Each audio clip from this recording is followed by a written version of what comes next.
This is your White Sox station, Sports Radio 78, WBBM Chicago. The CBS Radio Mystery Theater presents...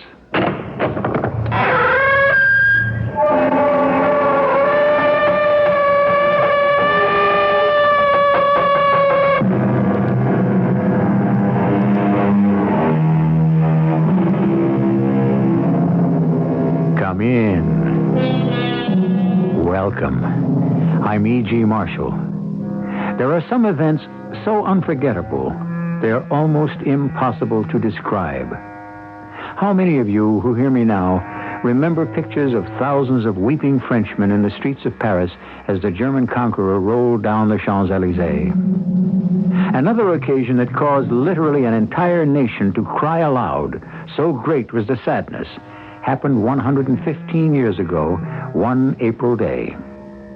We have looked into this tremendous tragedy, and for the first time on Mystery Theater, will reveal to you the secret behind the great conspiracy. John Wilkes Booth. Well, you're not by any chance the famous actor. I was, but I shall perform no more, Doctor. Only one play interests me now, and that is Venice Preserved. I shall play that. Well, isn't that the story that to save Venice, plotters plot to do away with the entire Venetian cabinet? Yes. For liberty, all the leaders must be assassinated.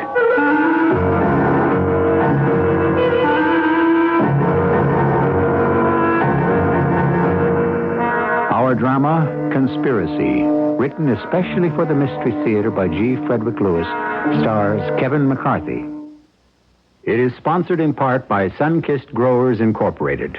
I'll be back shortly with Act One. When an orange says Sunkissed on the outside, you know it's juicy and sweet on the inside. Eat Sunkissed Sweet. It'll knock you off of your feet. It's so fresh and juicy, plump and heavenly. Eat Sunkissed Sweet.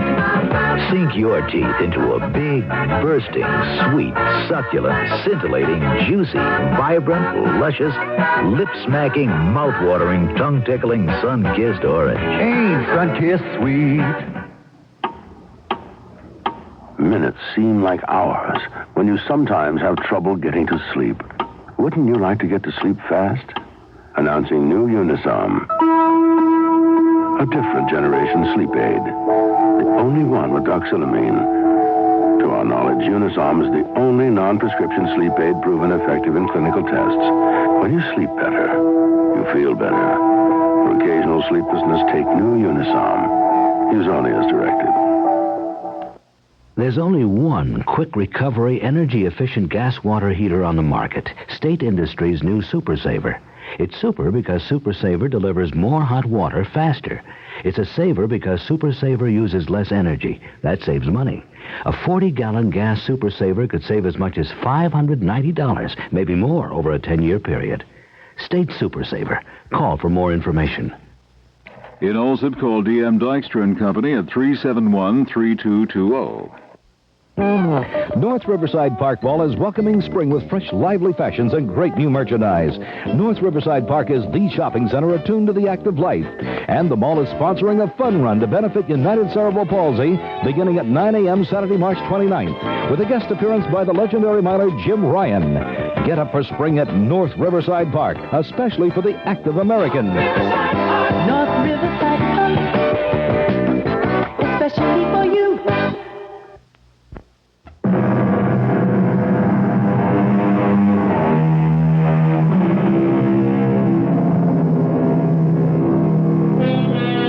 In New York City, November the 25th, 1864. The curtain has rung down on a performance of Julius Caesar, starring three actors who are related. The three great matinee idols of the day. Junius Booth playing Cassius, Edwin Booth as Brutus, and John Wilkes Booth, Mark Antony. The curtain calls have been taken. Edwin and Junius have returned to their dressing rooms. John Wilkes, alone, stands on the darkened stage. Where did I go wrong in the friends, Romans, countrymen's speech? Oh, what a fall was there, my countrymen. Then I and you and all of us fell down while bloody treason flourished over us. Oh, now you weep. Ah, that's the place. That's where I went off the track. No, do it this way. While bloody treason flourished over us. Oh, now you weep. Very quietly. That's it. Who's that? Mr. Booth, this is a great honor. I came round to the back of the stage to thank you. You're quite welcome. Your name, sir? Louis Payne, Mr. Booth. May be hard for you to believe this, but tonight I saw Mark Anthony live. Why, thank you. You see, this is the very first play I've ever seen. I've been a soldier most of my life. Well, that's a pity. I suppose that keeps you on the go. Are you stationed hereabouts? No, Mr. Booth. When war broke out, I enlisted with the 2nd Florida Infantry. I was also at Gettysburg, and then with Mosby's Raiders. A few very tight spots that ended me in a hospital in Baltimore. Now, here I am. Yeah, for a young man, you've seen quite a bit of action. Oh, I'm strong. I can give as good as I get. But tonight, Mr. Booth, seeing you on this stage, oh, that strength melted. I wept like a child. You have a way with words yourself, Mr. Payne. Why don't you come back to my dressing room for a bit of wine?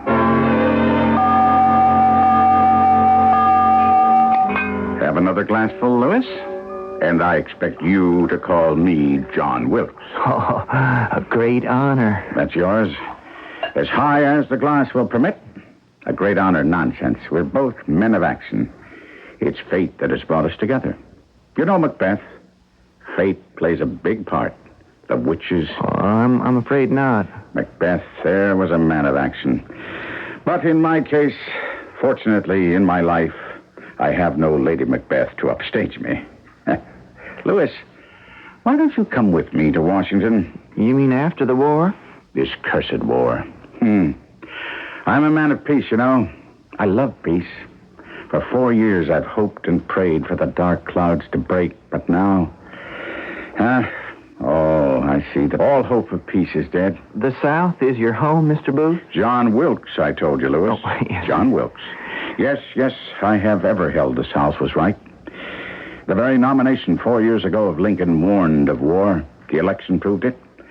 Brother piercing brother's heart. How wicked. I could use your strength in Washington. I'll be honest with you, sir. I'm a deserter from the Confederate Army. Well, who is to know? You've seen enough action. Nothing to be ashamed. You and I must strike a blow for freedom. Well, what will you do in Washington? A great play, sir. A great act in a play called Freedom for the Confederacy. Come with me to Washington, Louis. I will make you one of the principals in my play.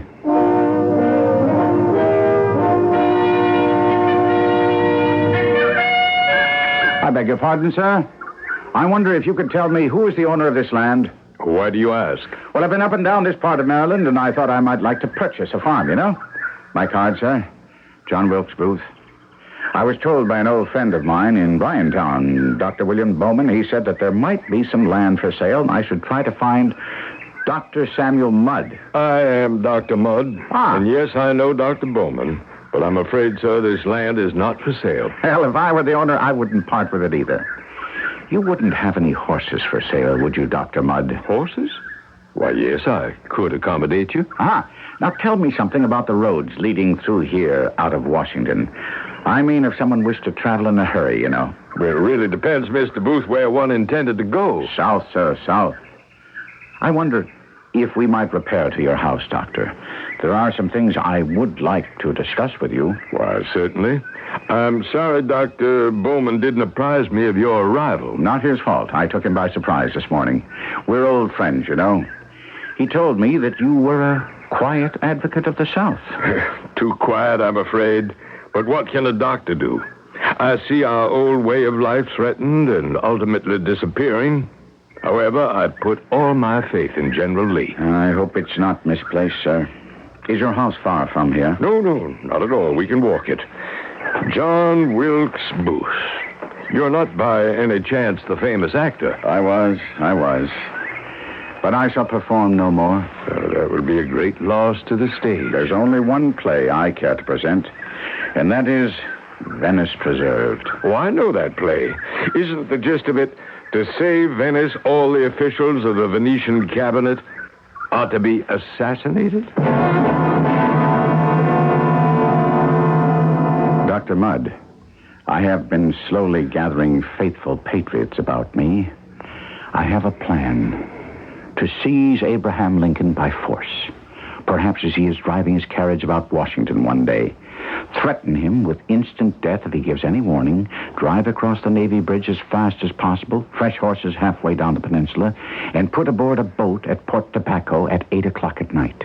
In an hour, we would be in Virginia behind Confederate lines. Kidnap the president? Hold him for ransom. Well, what ransom? To agree to stop this civil massacre, to order the North to lay down its arms, and to return all Confederate prisoners immediately. Oh, my. I have often thought, if only I could be of some service. You can. Your farmhouse, Dr. Mudd, is only 30 miles from the capital. Can I regard it as a way station to freedom? You mean you wish me to have fresh horses ready? What do you wish? To do anything I can to save the Confederacy. Done. Mr. Booth, you said you were gathering men who could be trusted. I know of such a man in John Harrison Surratt. He's in the Secret Service of the Confederacy. When he's home, he lives up the road there with his mother. She's a widow and as loyal a woman to the Confederacy as you're likely to find. This Mrs. Surratt? Mary Eugenie Surratt. She will help. I shall make it a point to see her. But now I must make arrangements to cross the lower Potomac by boat. Like a Southern Paul Revere, you are alerting patriots and gathering friends. I am excited about the prospect. Dr. Mudd, a handshake. If you wish to reach me, how shall I know? I shall send a message. It will be, Venice must be preserved.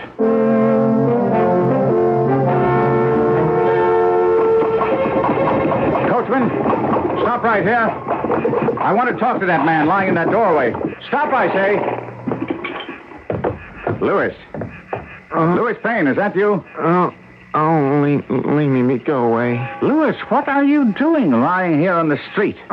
You've been in an accident. Are you sick? Happy New Year, whoever you are. You look a sight. I never thought I'd run into you looking like this and here in Washington. Let me help you to your feet. Come on now. Give me your hands. Give me your hands, man. I can get up alone. It's me, John Wilkes Booth. Don't you know me? Are you drunk? Oh, I haven't the price of a thimble of ale. No, I'm tired. You look terrible, Lewis. Skin and bones. My carriage is at the curb. I want you to come along with me this instant.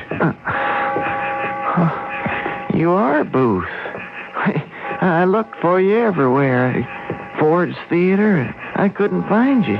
Coachman, as soon as my friend and I are inside, direct your horses straight to my house, and don't spare the whip. I came too late to that hotel where you were staying in New York. You'd already left. But in the meantime, it's been 5 weeks. Here it is New Year's Eve. I needed you. I've been in and out of prison. I had a difference of opinion with a negress servant where I was staying. Asked her to clean my room, and she refused. They said I struck her, threw her on the floor, threatened her life. Who are they? She had me arrested. Imagine, this black woman. And the provost marshal treated me like a common criminal. Yes, I hit her. Now, why shouldn't I? She disobeyed me. You have no place to stay? I run from everywhere. Military police on every corner. See, they'll catch me for being a deserter. I've been robbed. I haven't any money. They eat scraps in the street before the rats get to them. Tell me no more, Lewis. You shall eat and have a place to rest your head. But first, I must know that you, Lewis Payne, are bound to me, John Wilkes Booth, in thought and deed. Oh, I'll swear to anything. Whatever you have me do, only give me something to eat. Coachman, halt your carriage. Here's some money, Lewis. There's a restaurant at the bottom of this road that has no qualms about the appearance of its clients. Eat all you can. And then return to that White House down there on the corner. You see it? Yes, sir. Ring 3 times, then step back into the road, and I shall open a window, an upstairs window, and you will say, Venice must be preserved. And I shall come down and let you in. Gentlemen, tonight, 3 hours after the start of the new year, 1865, we are gathered each to help light the torch of liberty. John Wilkes Booth. Yes, Dr. Mudd. There are 4 of us in this room in your house at an hour when we should all be asleep. Won't you introduce us, please? Forgive me. I presumed that those with like heart needed no introduction. However, this gentleman on my right is Dr. Samuel Mudd, a physician. To his right, 2 new recruits to our cause, Mr. David Harold. Davy is employed at Thompson's Drugs, 15th in Pennsylvania, very close to the White House, where he can both observe and act. And sitting beside him, George Atzerodt. George has secured for us a flat-bottomed boat capable of holding 15 persons. And when we take President Lincoln for his unexpected ride across to Confederate lines, George will ferry us across the Potomac. He's a ferryman by trade. That must be our 5th friend. Let me by, please, so I can open the window. Yes. What do you wish? Venice must be preserved. Stay where you are. I'll be right down.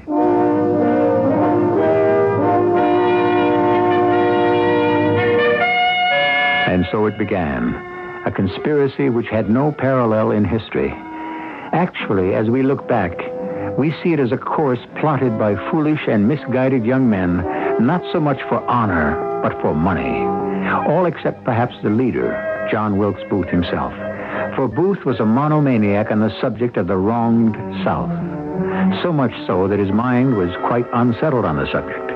In fact, you could say unhinged. I shall return shortly with Act 2. For the National Association of Realtors, this is Greg Morris with On the Home Front. Buying a home may be the biggest investment of your life. To make it a wise investment, take advantage of the expertise of a realtor. Together, you'll develop a list of priorities. Must it be new and modern, or an older house you can fix up? How many rooms do you need, and how much land? Your realtor will show you homes that suit you best. And take notes as you go. Property taxes, utility bills, room dimensions. Your realtor knows your market and can get you the best value. If you're looking at an older home, be sure to check the structure. For more tips, talk to a realtor.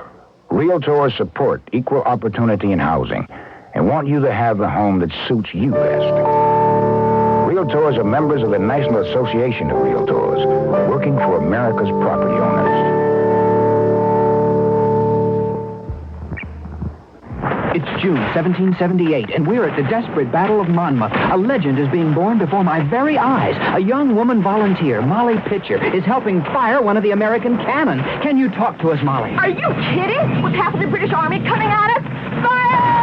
But isn't this hard work for a woman? Hot and hard? Try cooking in a colonial kitchen sometime. Man or woman, we've all got to help our country. Today, thousands of women are volunteers who have joined National Guard and Reserve units. They are a vital part of our military manpower. And woman power. At only a fraction of the cost of equivalent active duty forces, over 300,000 employers have signed a statement of support encouraging employees to participate in Guard and Reserve training. Shouldn't you? Hey, you employers out there. Don't you know that when you help a volunteer help our country, you're helping yourself? If you haven't signed a statement of support yet, you should be ashamed. Write Employer Support, Arlington, Virginia 22209. A public service on behalf of employer support of the Guard and Reserve and the Advertising Council.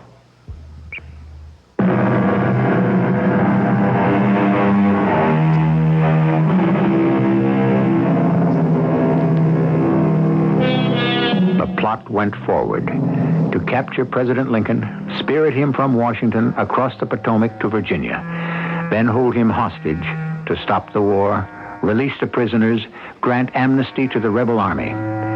Only a self-appointed and self-deluded savior could have undertaken this misbegotten task. It's 10 minutes to 5 in the morning, gentlemen. We have carefully discussed the roles each of you are to play, responsibilities, duties, etc., etc. Not a day goes by that I am not about the town of Washington purchasing the tools for freedom. Dr. Mudd. Your friend, Mrs. Surratt, has put her house at our disposal. Made it into a magazine of arms, gunpowder and ammunition like our ancestors did at Williamsburg. Specifically, what arms? Good question, Lewis. Several cartridge boxes, 8 carbines. 2 of these are fine Spencer carbines. Oh, Spencer's. Now, I can vouch for them. They fire in rapid succession a number of rounds without reloading. I thought we were party to a kidnapping, not a war. Know your enemy, I say, Doctor. Excuse me. A little short of breath. I shall sit down. What is it, John? You're very pale. Quite all right. Quite all right, Doctor. Not even tired. I've often stayed up all night talking. True, we are but mortals. I think we should adjourn the meeting, Dr. Mudd. Let's carry him to the sofa. Davy, George, let's have a hand here. No, I protest. I'm quite fit. Quite fit.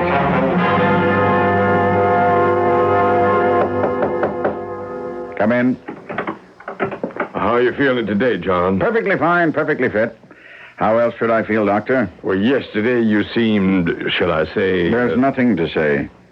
Under a strain? Dr. Mudd, when I need a medical consultation, I shall ask for it. Look, John, I didn't come to beset you, but have you seen the Evening Standard? Yes, I saw it.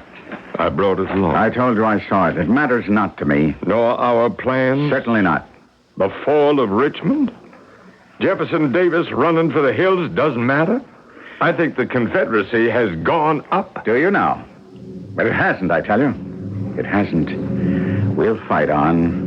And you, Doctor, and I, and my fighters for Southern freedom, we shall act from an unexpected front. Have you enlisted the aid of Captain Surratt yet? No, but I'm very hopeful tonight. He's never been long enough in one place. I told you he's with the Secret Service under General Wilder. I remember. Do you think I, John Wilkes Booth, have a faulty memory? John, are you sure you feel all right? Yes, right as rain. Yes. Mrs. Surratt has arranged it. I want that Surratt. Secret Service. He must know Maryland and Virginia very well.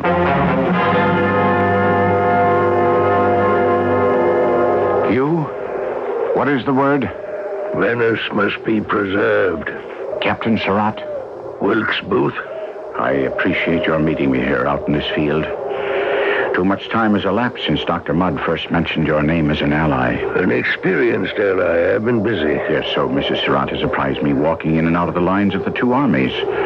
Washington, Richmond, New York. I'm not alone in the Confederate Secret Service. My mother tells me she's bound hand and foot to your cause, Mr. Booth. Did she have a message for me? Yes. She has a longer rope.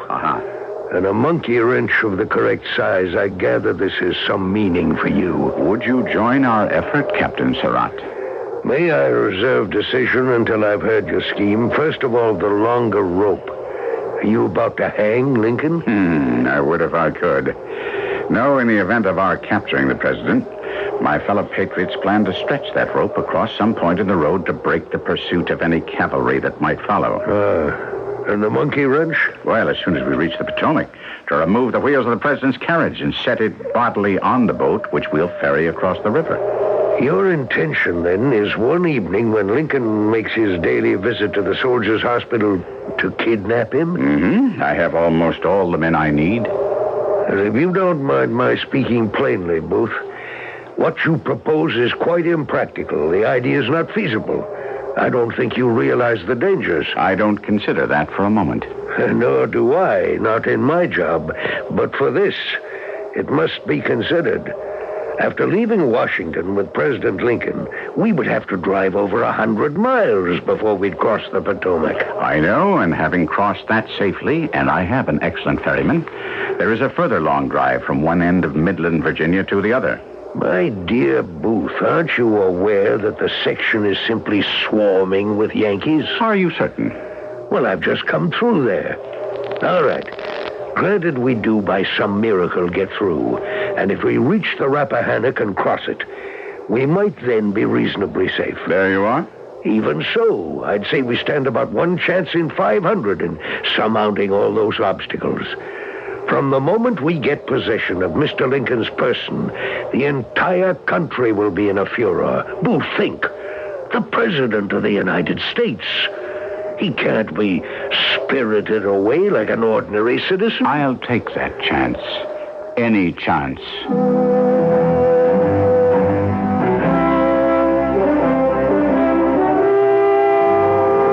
Louis, are you sure Surratt understood and agreed? Absolutely, John. He told George to tell you it was now or never. I never say never.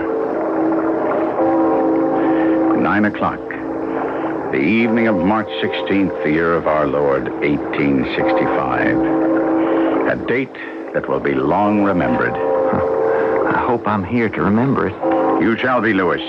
You shall be richer, retired, and respected as one of the liberators of the New South.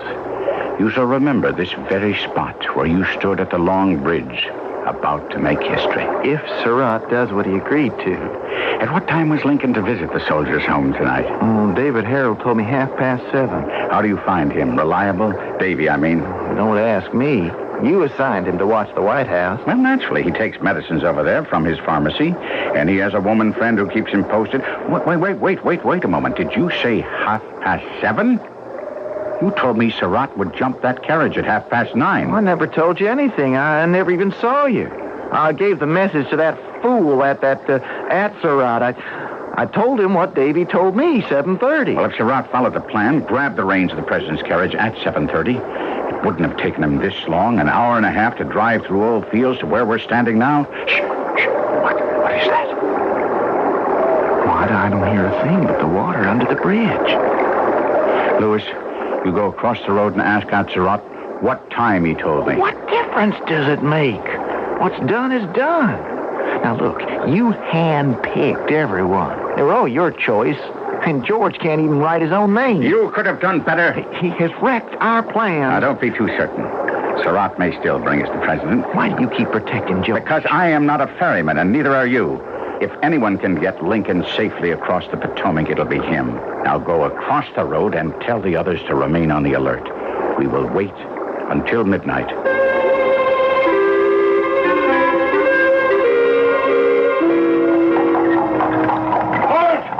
Halt, I say!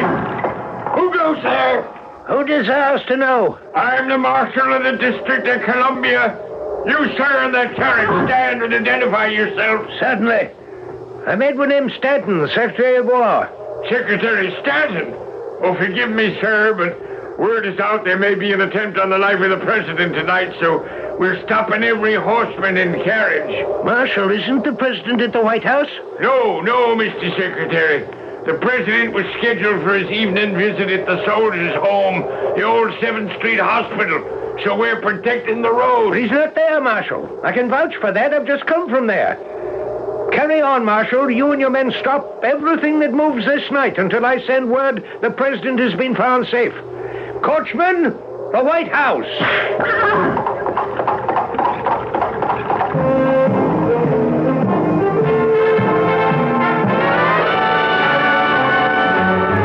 Mr. President, is that you? Edward. Good evening. Isn't it a beautiful night? See those stars? God's in his heaven. Someday we shall say, and all's right with the world. I looked for you at the soldiers' home. I would have been there if I could. I hate to miss one visit with our boys. Work always seems to interfere. General Hunter and I both feel uneasy when you visit the wounded without a guard. Oh, Edwin, no one wants to kill me. What good would my death do anybody? Besides, I can't always be thinking of death. Our soldiers look it full in the face every single day. And why shouldn't I? Do come inside, Edwin. We'll talk a bit longer. Abe, I'll stay a while, but you must agree to what I propose. Oh? Sight unseen? Better than life unlived.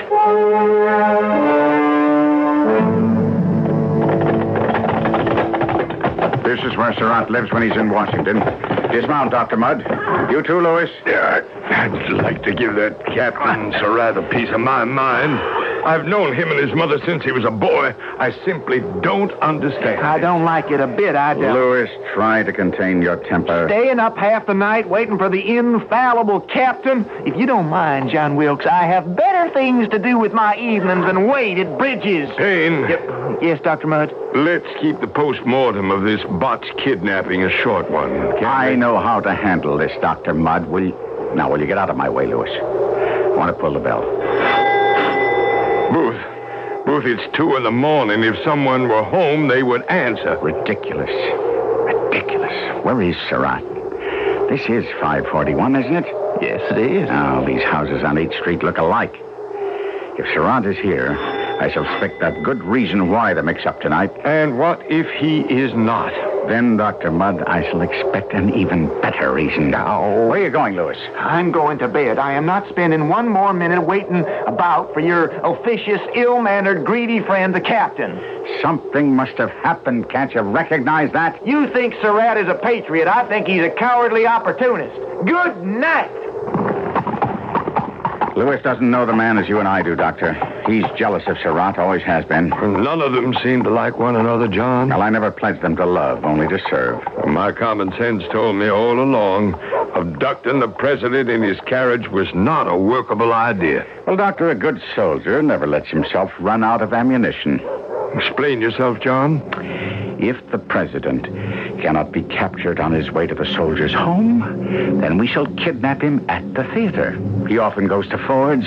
He's a devotee of Shakespeare. One evening, when he's in his box, he can be lifted up from behind and thrown down onto the stage. It's only 12 feet. He can be caught by 2 of our comrades and hustled out the stage door to a waiting carriage. I've already bought one, perfect for the occasion. John, are you mad? Don't say that. In front of a theater filled with people, you think they're going to sit quietly and watch a kidnapping of their president as though it were part of the play? All I need is a stagehand or a scene shifter who works at Ford's Theater. Well, frankly, I'm at my wit's end. What would he do? Why, turn off all the lights, footlights, audience lights, house lights, everything. Shut down the gas at the main. Plunge the theater into darkness. In a crowded theater? Why, there'd be a riot. Precisely, Dr. Mudd. One needs time to escape.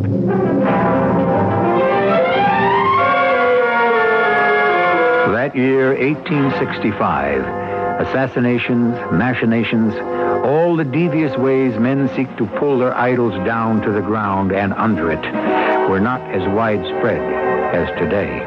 However, even then, the deed overwhelmed the perpetrator. In this play, Mystery Theater seeks to understand the evildoer more than the evil done. I shall return shortly with Act 3. Minutes seem like hours when you sometimes have trouble getting to sleep. Wouldn't you like to get to sleep fast? Announcing new Unisom. A different generation sleep aid. The only one with doxylamine. To our knowledge, Unisom is the only non-prescription sleep aid proven effective in clinical tests. When you sleep better, you feel better. For occasional sleeplessness, take new Unisom. Use only as directed.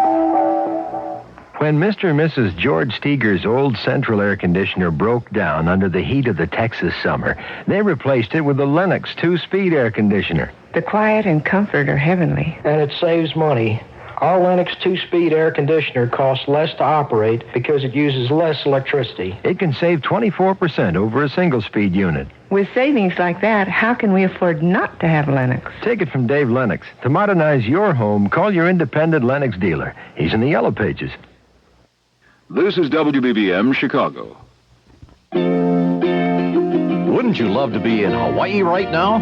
In Sheraton's Hawaii, we've got room for you with 5 fabulous hotels in Waikiki and 5 more on the romantic neighbor islands. All of them offer superb accommodations at remarkably affordable prices. For example, you can bask in luxury in an ocean view room right on the beach for as little as $24.50 per person per day double occupancy. Neighbor Island rates start at just $21 per person per day double occupancy. Sheraton hotels on Maui, Kauai, and Molokai are all located on beautiful, uncrowded beaches. And on the Big Island, there's the Volcano House and the Sheraton Waiakea Village Hotel in Hilo. So come to Sheraton's Hawaii. There's plenty of room, lots of sunshine, and unlimited aloha. Call your travel agent or Sheraton toll-free 800-325-3535. Wouldn't you love to be in Hawaii right now?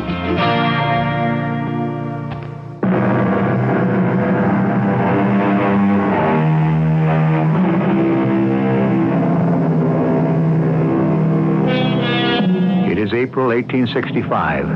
A much-loved and much-hated lanky American presides over his country. He stands behind a rocking chair in his bedroom. The oil lamps are lit, and he speaks quietly to one of his oldest friends, Edwin Stanton, the Secretary of War. I told you, didn't I? This tall president is Abraham Lincoln. Abe, I'm not staying. I merely came by to see if you were safe. Oh, stay. You know, being president is about as lonely a job as there is. No one wants to talk with you, merely at you. Mrs. Lincoln is retired. I can tell you need the reassuring, not I. Well, it's hard to be calm when incitements to murder or kidnap appear in the press. I take it you mean that fool announcement in the Selma Dispatch. Edwin, they never liked me in southern Alabama. Abe, there's also a rumor of a conspiracy hatched in Richmond to abduct or assassinate you, whichever is found the more practical. Oh, even if it's true, I don't see what the rebels would gain by killing or getting possession of me. I'm but a single individual. Wouldn't help their cause or make the least difference in the progress of the war. Everything would go right on just the same. Mr. President, is that what you call reassuring me? Should anything ever happen to you, the United States would never, ever be the same. Edwin, one can become accustomed to a great deal, even danger. Well, I'm not asking too much of you, Abe. Oh, no, only that whenever I leave the executive mansion, that 6 of your tallest guards ride in front of me and 6 to the rear. Do I have it right, Edwin? Almost, Abe. And 6 on each side of you as well. Well, I must go now, Mr. President. If I may, I'll bid you good night. And if there are no further objections, we shall place an unobtrusive guard over you. Well, how can I object, Mr. Stanton? After all, you are the Secretary of War. However, yes?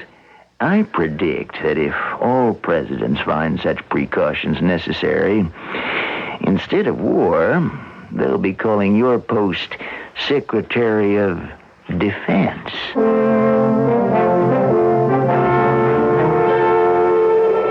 Who's there? Is that you, Booth? Yes, Captain Surratt. Great heavens, how long have you been waiting here at my front door? Too long. Good. Let's go inside.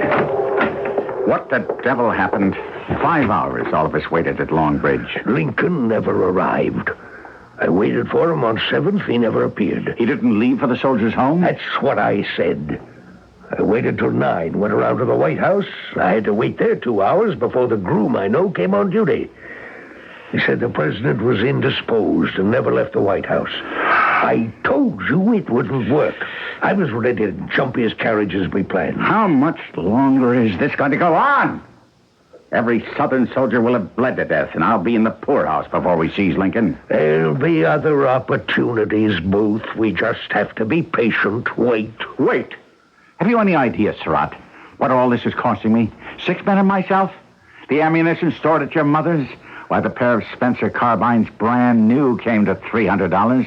A boat I had to buy, a buggy, a carriage. I haven't even mentioned the rental of horses for each of us and boarding houses, lodgings, meals, while we wait for the opportune moment. I've mortgaged my earnings for years. All right, I have a suggestion. Why don't you play a benefit here in Washington? They'll pay you handsomely. A special performance at Ford's Theater? I may just have to.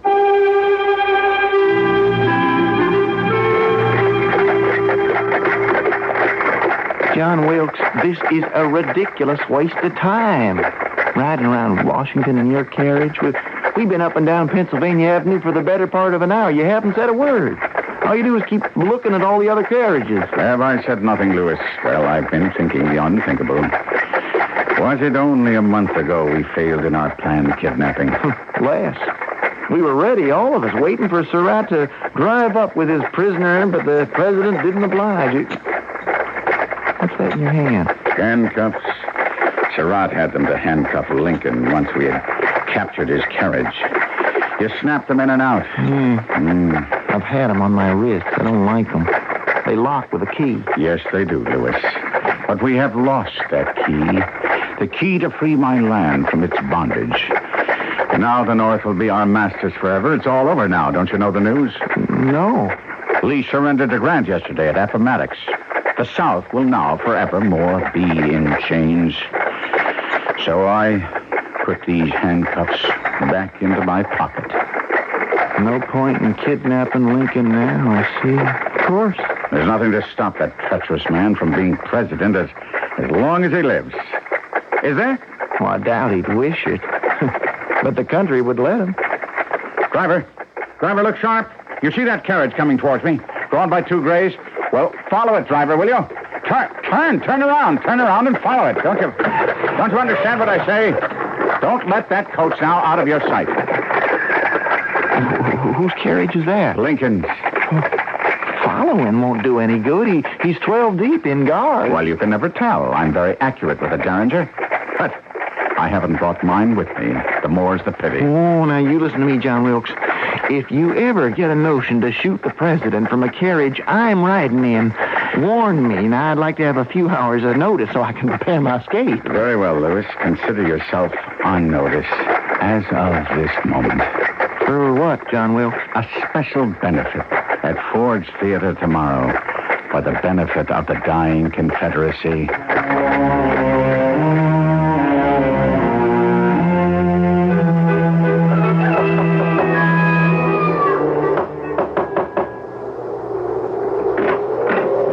Come in, Booth.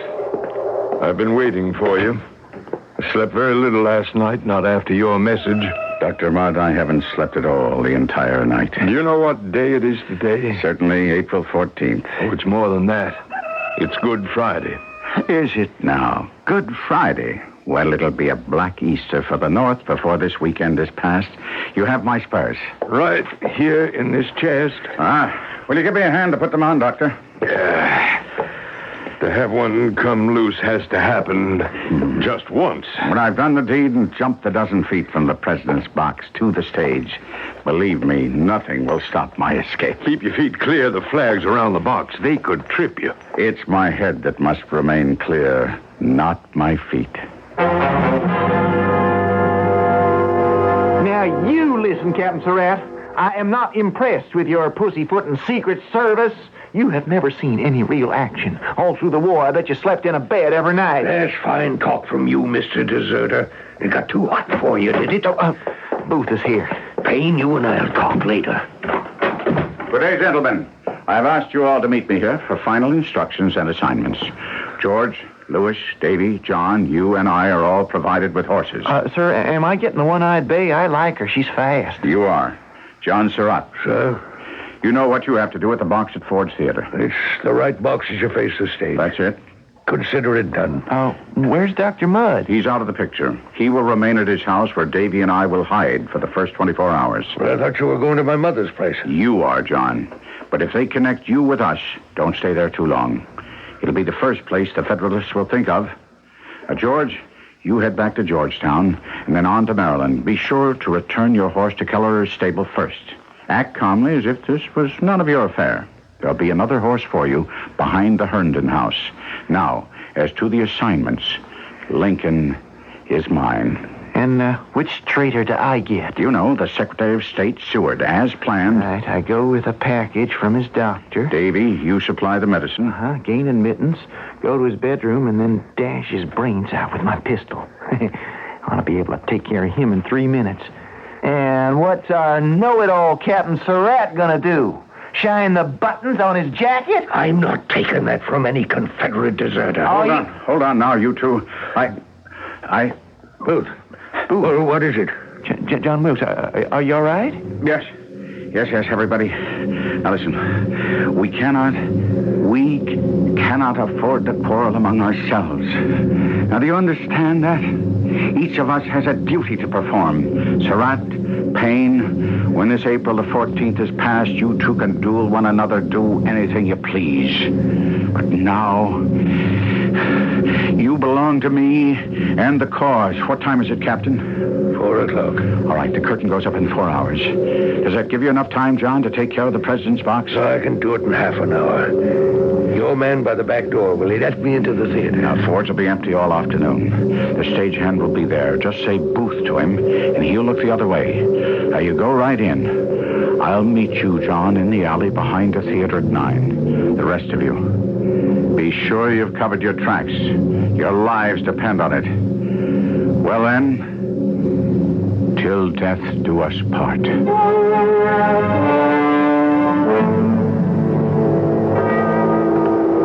Surratt? It's done. So everything is ready? Just as we planned. I cut a hole in the inner door leading to the box, right where you'll be able to see Lincoln sitting in his chair. And what about the outer door? I left that short piece of 2x4 where you can wedge it against the outer door. So after you've fired the shot, jump clear to the stage. It'll delay anyone trying to get to the president. My job's done, John Wilkes. The rest is up to you. I'll hide in the alley till it's time.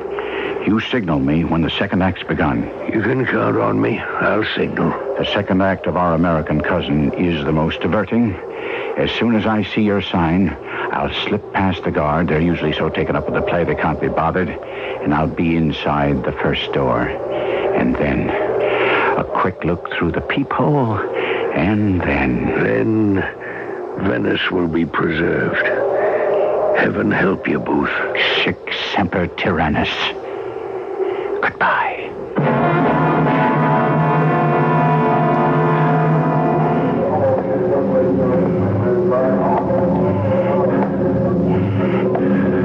I see him. I can see him. Hated man. Now let it work. Mischief thou art afoot.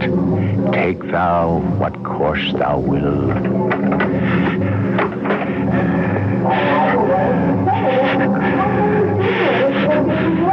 Sic semper tyrannis!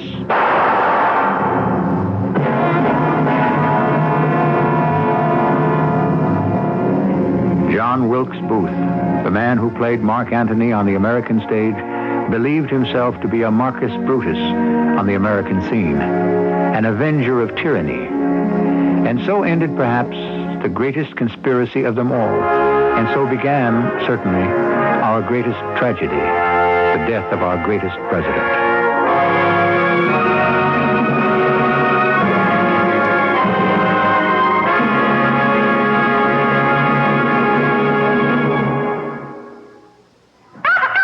And now, Kava music, that bright and melodious sound that reminds us Kava fans of our favorite, Kava Instant Coffee.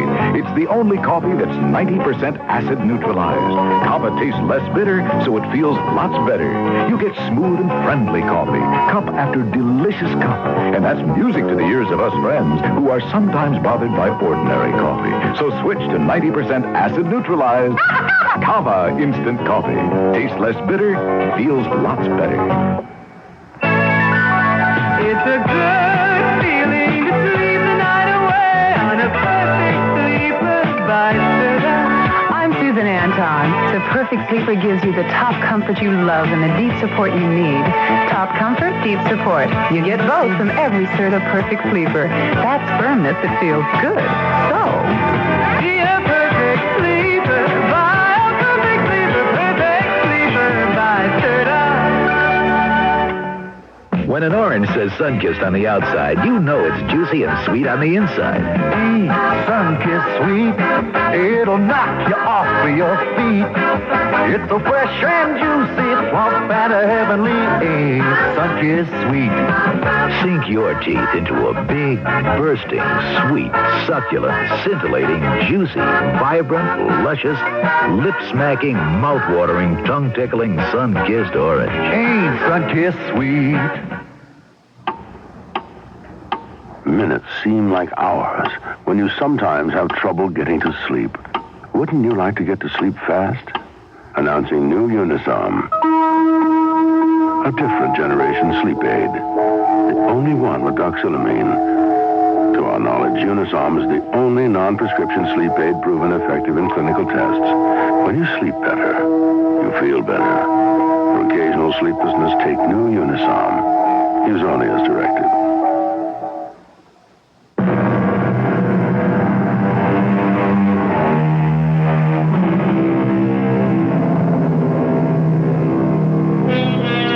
Rarely does the Mystery Theater attempt such authenticity in what is, after all, a playhouse of the unpredictable and the unknown.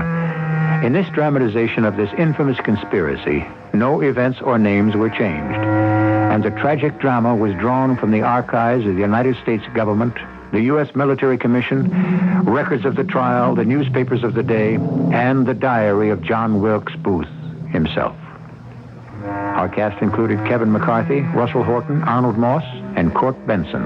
The entire production was under the direction of Hyman Brown.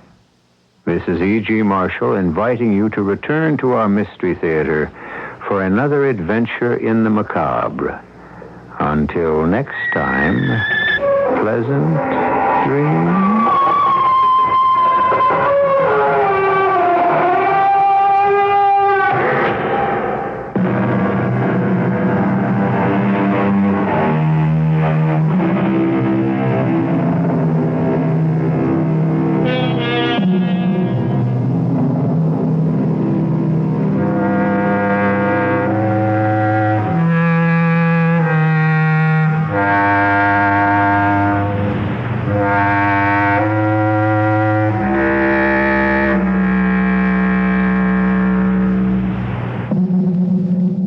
There's only one quick recovery, energy-efficient gas water heater on the market, State Industries' new Super Saver. It's super because Super Saver delivers more hot water faster. It's a saver because Super Saver uses less energy. That saves money. A 40-gallon gas Super Saver could save as much as $590, maybe more, over a 10-year period. State Super Saver. Call for more information. In Stickney, call Economy Heating and Cooling at 788-1000. CBS News. There's been more violence in El Salvador following the assassination of Archbishop Oscar Romero. This is Doug Poling reporting on the CBS radio network. A gun battle broke out Wednesday in Romero's hometown of Ciudad Barrios, about 86 miles east of the capital city of San Salvador. Authorities said 11 people were killed. All U.S. diplomatic dependents have now been evacuated from the violence-torn Central American nation. So far, no group has claimed responsibility for Romero's murder, and some groups are blaming the government. Bruce Hall has a report from San Salvador. Extremist groups are hanging posters around San Salvador, blaming the assassination of Monsignor Oscar Romero on the ruling junta. But no evidence is presented to back up this charge, and it is generally believed the killing was the work of extremist groups. However, the United States claims that the Cubans are now supplying arms and men to the extremists on the left, and that Cuban exiles have joined extremists on the right, thus provoking numerous confrontations. So far, more than 600 people have been killed this year in terrorist and military attacks in El Salvador. After the Archbishop's funeral on Sunday, the ruling junta is considering placing the country under some form of martial law. Bruce Hall, CBS News, El Salvador. Government sources in Colombia say 4 more hostages will be released because the 7th and longest round of negotiations between Colombian authorities and guerrillas occupying the Dominican embassy went smoothly. But none of the 19 diplomats, including U.S. Ambassador Diego Asensio, held by the April 19 movement for 29 days, were expected to be among those freed. More news in a moment. Thursday, CBS Television presents Alex Haley and Norman Lear's exciting new dramatic series, Palmerstown, USA. In the South of 1935, everyone was supposed to know their place. You gotta be careful of disturbing the fine balance between the white folks and the colored folks in this town. This week, a gift comes between friends, and a career nearly destroys a family. Don't miss the dramatic new series, Palmerstown, USA, Thursday night at 8, 7 Central on CBS Television. This is Ashford and Simpson. There's nothing nicer than getting a call from faraway friends. Except maybe you calling them. Oh, right. Why don't you reach out? Reach out and touch someone. Reach out. Pull up and just say hi. Reach out and touch someone. Wherever you are. You're never too far. They're waiting to share your day. Reach out and touch someone. The Bell System. President Carter made a political speech in Washington Wednesday night and jokingly referred to his primary losses to Senator Kennedy on Tuesday. He told a Democratic congressional fundraiser, "I'm sure a lot of you are wondering what happened in New York and Connecticut. You are not the only ones." The president talked about the nation's economic... Passover greetings from News Radio 78, WBBM, Chicago. The CBS Radio Mystery Theater presents...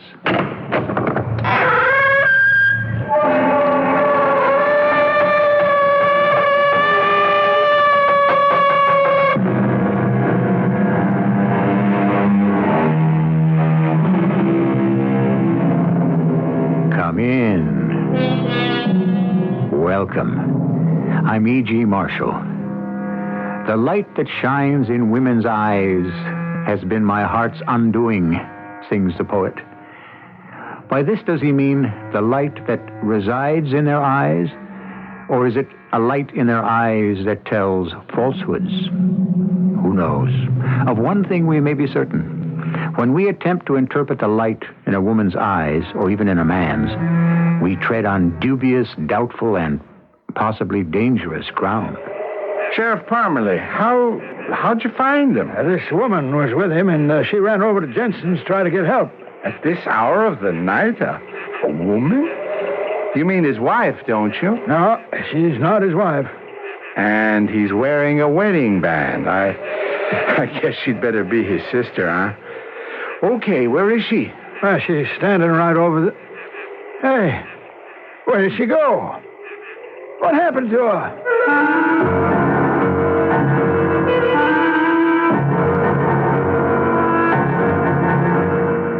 Our mystery drama, The End of the Rainbow, was written especially for the Mystery Theater by Sam Dan and stars Terry Keane. I'll be back shortly with Act One. For the National Association of Realtors, this is Greg Morris with On the Home Front. Selling your home calls for many important decisions. What's a fair asking price? What's the best way to attract buyers? How much fixing up should you do? Faced with questions like these, you can easily forget some little things, like keeping the yard clean and the closets uncluttered. But these are important also. By presenting a neat, clean house in good repair, you show your house has been cared for, that it's worth buying. Remember, the decision to buy a new home is made with both the head and the heart. And the more presentable your home is, the easier it'll be for the buyer to fall in love with. For more tips, talk to a realtor. Realtors support equal opportunity in housing. They know your market and want to help you sell your home quickly and easily. Realtors are members of the National Association of Realtors, working for America's property owners.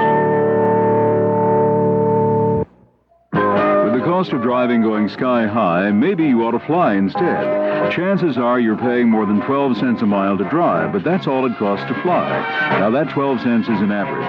With Delta Supreme Super Saver fares, it's even less to most places. For instance, you can fly the 1,900 miles to Jacksonville and back for as little as $142 round trip. The 2,300 miles to Sarasota and back as little as $155 round trip. The 2,400 miles to Fort Myers and back as little as $149 $162 round trip. The 2,500 miles to West Palm Beach and back, as little as $173 round trip. By standard car, that trip to West Palm Beach would cost you at least that much, not counting meals, motel, and such. So get the details on Supreme Super Saver fares from Delta or your travel agent. Low fare seats are limited, and some flights may already be sold out, so make your reservations early. Delta is ready when you are.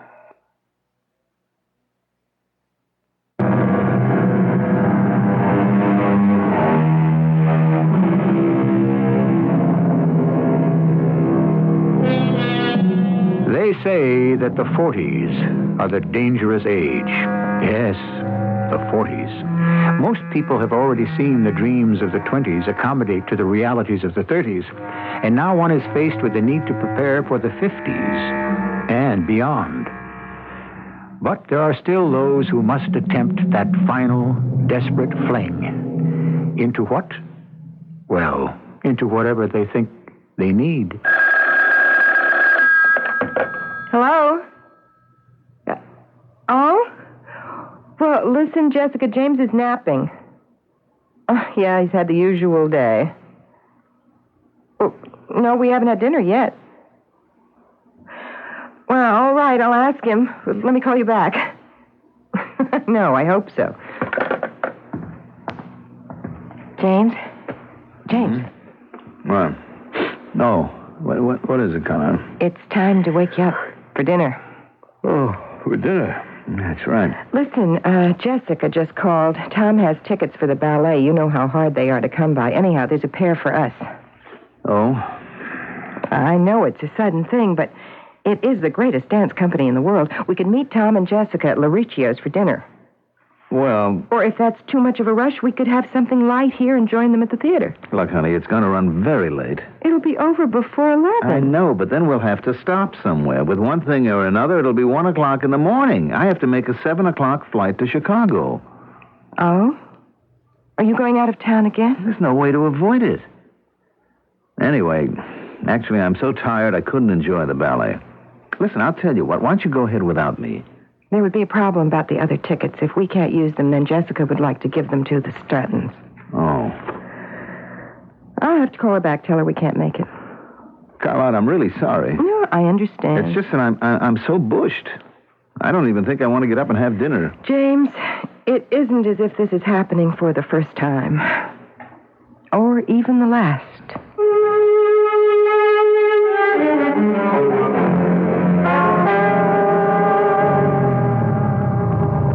I'm sorry you had to get up so early to drive me here, but, at this hour, there was no way I could depend on a limo or a cab. It's all right. I've had plenty of rest. Anyway, I'll see you day after tomorrow. Now, look, if you need me for anything, I'll be at the Ritz Joliet Hotel. Good enough. Goodbye, darling. Goodbye. Carlotta, you're angry. Me? Angry? Now, what makes you say that? I just want to say this. For whatever it's worth, you can't have it both ways. What can't I have both ways? I know you're upset about last night. Me? Upset? Look, I know we don't seem to go out very much these days, but you were all in favor of my becoming sales manager and what it means financially. I'm not the one who actually made the decision. No, but you're enjoying the new house and the boat and the club. And you're enjoying the power and the influence and the deference. Look, I don't think this is the kind of conversation we should be having when I have less than 30 minutes till plane time. When should we be having it? When you're home, you're tired. When you're not tired, you're not home. Why don't I call your secretary? Maybe she can give me an appointment. Carlotta, this isn't fair. Well, tell me why. I'm going to miss my plane. All right, you'll miss your plane. Carlotta. What can possibly happen? You don't understand. Well, the sun stands still in the sky. Now, don't be foolish, will you? There's a meeting of the board of directors. People are coming in from all over the country, even from Europe. Oh, I'm so impressed. Carlotta, I just wish you all right, could... all right, I'm sorry. We shouldn't be having a scene like this. You will miss your plane. Look, we'll talk when I get back. Sure. I mean it. Now, this time, I really mean it. Look, the ballet that you didn't get to see last night, it's on television tonight. So you really didn't miss it. That's nice. Well, at least it's something for you to do tonight. And as you say, they're a marvelous company. So it should be a nice evening. Don't worry about me. I'll find something interesting and exciting to do.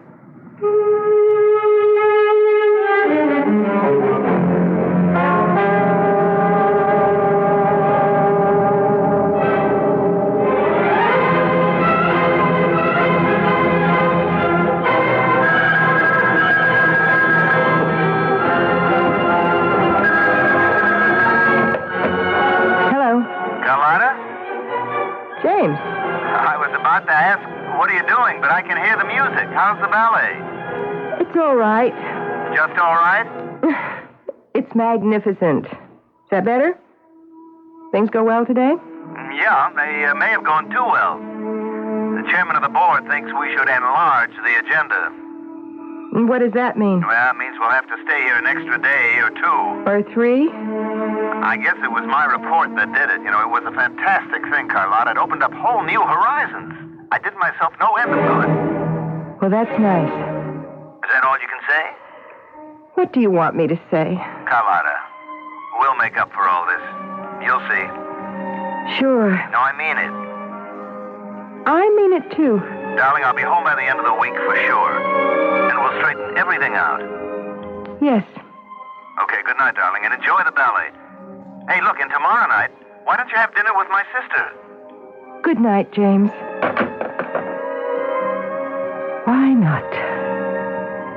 All right. Why not?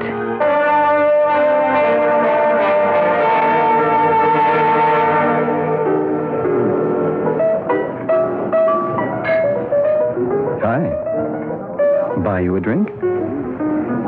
Well, just staring into the mirror behind the bar is no answer. You could say yes. Or you could say no. Or I could tell the bartender you're bothering me. You could. But that wouldn't be such a good idea. No? Oh, he'd tell me to shove off, but he wouldn't like it. Why wouldn't he like it? Because it goes against the basic purpose of this establishment, which is to provide a place for congenial people to meet. You did come here to meet someone, didn't you? Well, take me. I'm a very respectable sort of fellow. That is, I look respectable. Jerry, another round here. I'm not sure I should have another. You don't have to drink it. Just contemplate it. I bet you're doing this for the first time. Doing what for the first time? Coming into a place like this. What makes you say that? It's written all over you. Look in the mirror. You'll see a very nervous lady. Perspiring profusely, too. Well, it is rather warm in here. Ah, contraire, as they say. It's comfortably air-conditioned. I better go home. Will you be happier at home? No, but I'll be safer. Aren't you running away from all that safety? Who says I'm running away from anything? Why do people come to places like this? If they were happy and well-adjusted and fulfilled, well, they'd stay at home. Well, wouldn't they? You're married. That was no great deduction. You can see my rings. What's wrong with your husband? Now, don't tell me there's nothing wrong with him. Maybe there's something wrong with me. Oh, he's always so busy. He makes a lot of money, doesn't he? But it takes all his time and energy. And that's why you're here. To find something that's missing in your life. You have this deep, penetrating analysis of other people's alleged problems. Why are you here? I'm traveling. For my company. I guess I'm pretty much like your husband. Oh, no. You are more open and relaxed. You have a sense of humor. My wife would disagree. She thinks I'm rather dull. I always seem to be tired and... Well, my wife complains that I never take her out. I'm on the road too much. The atmosphere in my house must be pretty much the same as the one in yours. What do you suppose your husband's doing right now? He's in Chicago. Oh, my hometown. Where in Chicago? The Ritz-Joliet. Oh, I know it well. He's probably downstairs in the Explorer's Bar. James? And with some woman. Oh, not James. And he's with a woman who isn't giving him a hard time about how he neglects her. She thinks he's charming and full of fun. Wouldn't it be something if she just happened to be my wife? Do you mean your wife goes to bars? You're his wife. And you do.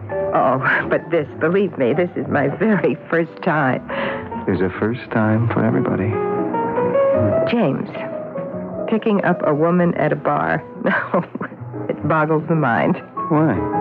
Is James so unattractive? Well, no, not really. How often does James travel away from home? Oh, at least once a week. Very often twice. Same here. And you know something? I really don't have to. You don't? Nobody has to. Very often, things can be settled with a phone call. But it's usually so dull and uncomfortable around the house. Do you think James has someone out of town? I never thought about it. That's probably what James is counting on. My wife has accused me of many things, but running around with other women has never been one of them. Oh is right. It never occurred to you, did it? The Explorer Bar in Chicago is a swinging place. Very much like this one. You'll notice a great many attractive people hang out here. Actually, if you're not attractive, they find ways to discourage you from coming. Does that mean I'm attractive? Basically. And what does basically mean? Basically, you're a homebody. And it shows. In subtle ways. How you dress and wear your hair.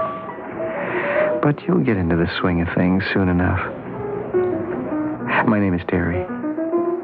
My name is Carlotta. Yes. I notice we're keeping this on a first-name basis. Yes. We're defining the limits of our relationship at the very start. Our relationship? Who says we're going to have one? We both did. That's why we're here. You were remarkably sure of yourself, aren't you? Just honest. I think I had better go home. I know a better place. Rainbow Point. It never closes. The casinos keep going all night. The floor shows, lights, music, action. That's what you want, isn't it? But that's more than 120 miles away. Is that your only objection? And it's across the mountains. It's a great road. I don't know you. As it turns out, you don't know your husband either. Rainbow Point. I bet he never offered to take you there. He says it's a place for foolish and frivolous people. Don't you ever feel foolish and frivolous?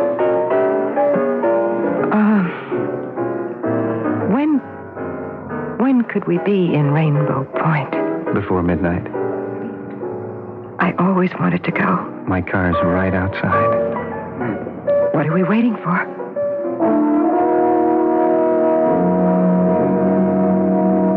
What are we waiting for? You might think we would be waiting for caution and prudence, those handmaidens to the great goddess of common sense. But no. Isn't it remarkable how people instantly, irrationally, throw everything into the hands of fate? She meets a stranger in a bar, and suddenly she is willing to place her life in his hands. Of course, he is also placing his life in her hands. Act 2, in just a few minutes. It's a good feeling to sleep the night away on a perfect sleeper by Sirocco. I'm Susan Anton. The Perfect Sleeper gives you the top comfort you love and the deep support you need. Top comfort, deep support. You get both from every Sirocco Perfect Sleeper. That's firmness that feels good. So, be a perfect sleeper by a perfect sleeper by Sirocco. Premiering Thursday on CBS television. Don't miss The Contender. Johnny Captor is a young man with a goal that few have ever attained, the Olympic gold medal. He draws strength from his close family, cunning from his manager, and courage from his girlfriend. It's the only thing in the world I love as much as you. I just want to be the best at it I can. Johnny, I know what you have to do. I'll be here. I'm not going to give up on you. You better not. The Contender, a special 90-minute premiere, Thursday night at 10, 9 Central on CBS television. This is the beautiful Diamond Forest here in Armstrong's Land. You grow diamonds? Well, of course. Where do you think diamonds come from? I mean the ones that have that special luster of love. Why, from the wonderful diamond forest of Armstrong's Land on the way to happiness. And it's all because of Armstrong's Wizard of Diamonds. Diamonds for lovers from Armstrong's Land, where the Gemkins take special care of your heart. And our ever-caring Armstrong's people still feel their superb quality Armstrong's diamonds are priced up to 20% lower than elsewhere, which makes Armstrong's customers about 100% happier. Armstrong's Diamond Centers, a nice habit to get into. Visit one. Armstrong's Diamond Centers, where all that glitters is gold and much, much more. Located at Brickyard, Southlake, Woodmar, and Marquette Malls in Chicagoland and Glenbrook Center, Fort Wayne.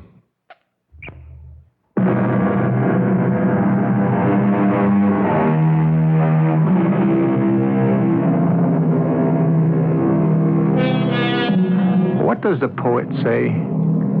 We do not what we ought not we do, and we lean upon the thought that chance will bring us through. Chance. So much of life is left to chance. There are those women who, when they are ready to marry, say yes to the first man who asks them.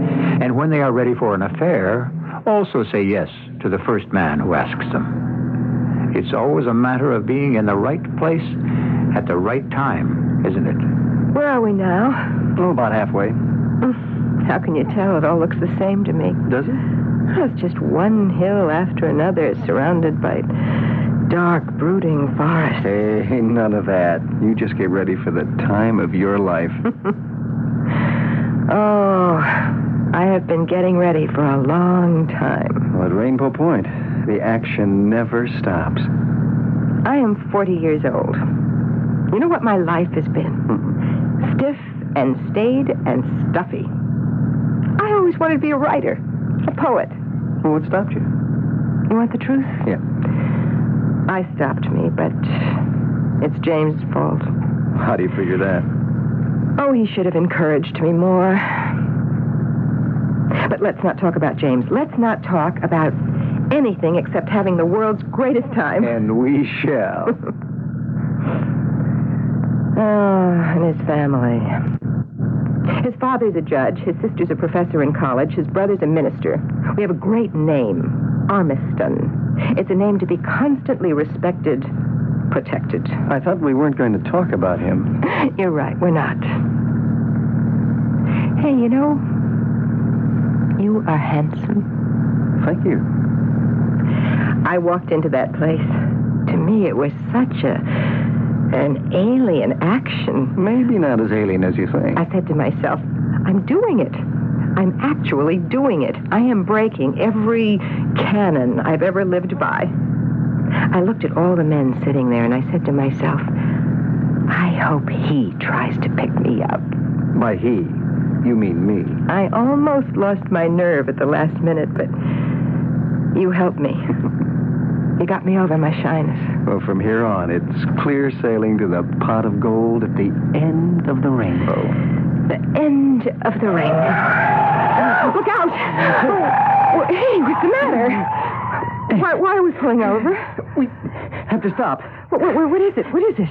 I don't feel so... What's wrong? I think it's my heart.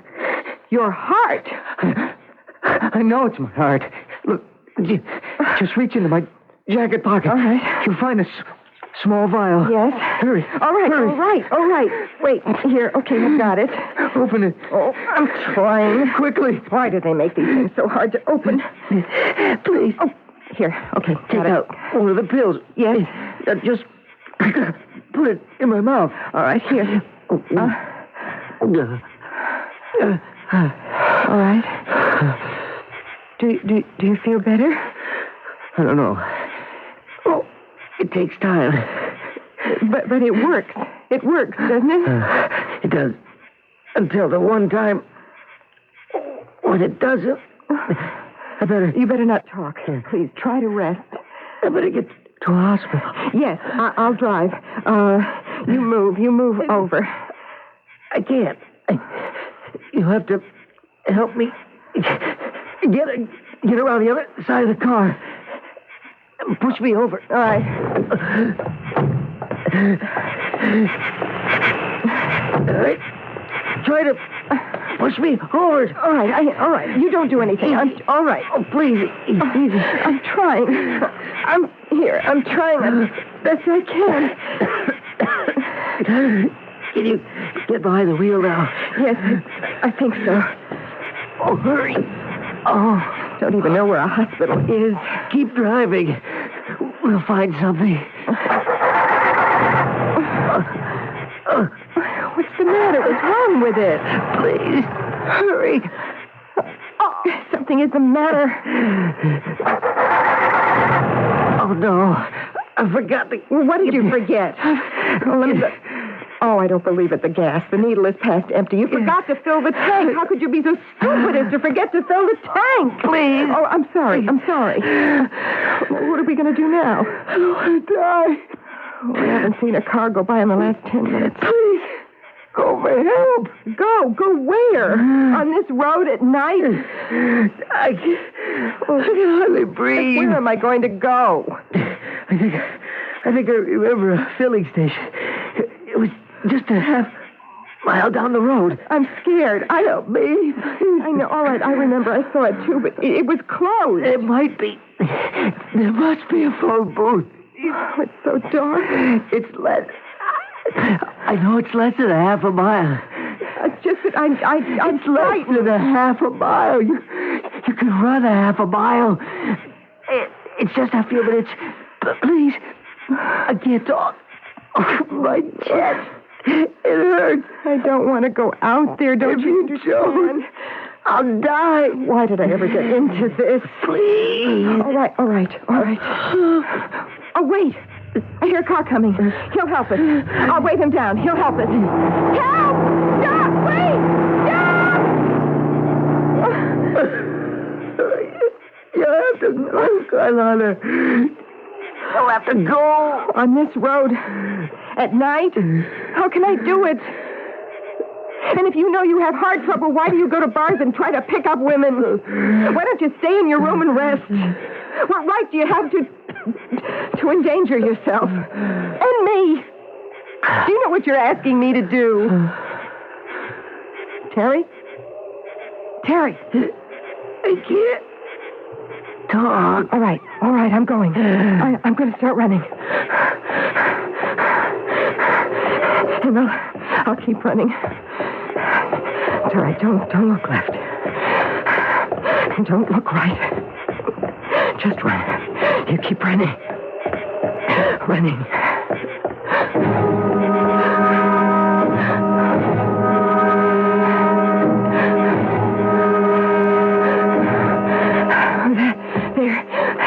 There, I see it. The gas station. Oh, why is everything so dark? Is anyone here? Anyone here? Of course not. It's closed. Oh, the phone booth. There is a phone booth. Oh, now I need a dime. My purse. Where's my purse? I left it in the car. No, I dropped it. I must have dropped it along the road. Or did I leave it in the car? No. Operator? Oh. Operator, this is an emergency, a matter of life and death. Operator, I'll give you all the money you want later. Please, operator, answer me. Operator! I can't get the operator. I've got to. Answer me! Answer me! Hey, you'll only break the phone, ma'am, and that's against the law. You're an officer. A police officer.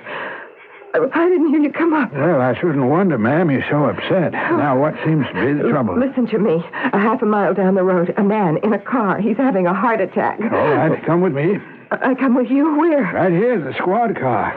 Now, you say it's a heart attack? Yes, he knows it. All right, don't you worry now. We'll have help for your husband no time at all. There's Parmalee in car 10. Need an emergency unit right away. There's a cardiac incident half-mile north of Jensen Station on Sunset Highway. Now, you just get inside, ma'am. We'll go back to where your husband's at. But... Yes, ma'am? Get inside. We have to get there quick. Now, what's your name? My name? My name is, Farrell. Rosemary Farrell. And his name? And his name is, Terry. Terry. Where are we bound? Where were we bound? To Rainbow Point. I know you're very upset and excited, Miss Farrell, at a time like this, but these are just routine questions. Questions? Are they going to ask a lot of questions? Well, when they get him to the hospital, the doctors will want to know all about your husband's medical history and so forth. Oh. Will there be any other questions? Like what? Will it get into the newspapers? Are you your husband famous? Oh, no. Well, that isn't going to make the front page. Maybe carried on the inside somewhere. Why? Well, it has to go down in the police reports. Newspaper fellas check those things out. The reporters. If it's a slow day, they give it some space. So everybody will know about it. I see him. Hey, just what you said.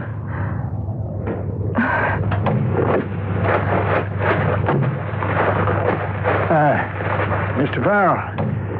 Mr. Farrell, you okay? Farrell? Don't try to talk now. Just rest easy. Relax now. Help is on the way. My name isn't Farrell. I should have known. My name now, is... don't talk. Just rest now. Just rest. My wife. Call my wife. Sure. I love my wife. I know. If I don't make it, tell her I loved her. Now, you're going to make it, yeah? You're going to do fine. Everything's under control. Hey, listen, you hear that? There's help's coming now. Everything's going to be okay. Okay, let's get that stretcher over here. Hi, Parmalee. Oh, Mickey, you on tonight, huh? Yeah. Fellas, help me ease him out onto the stretcher. Give me a hand. All right. You'll be fine, mister. Just lie back. Don't try to talk. What you do, Parmalee, just happen to see him off the road? No. This woman was with him, and she ran down to Jensen's gas station to try to get some help. Woman, huh? And he's wearing a wedding band. I guess you better be his sister. All right, now slide it easy into the ambulance. That woman and me will follow you in the squad car. Okay, fellas, Harry, let's move.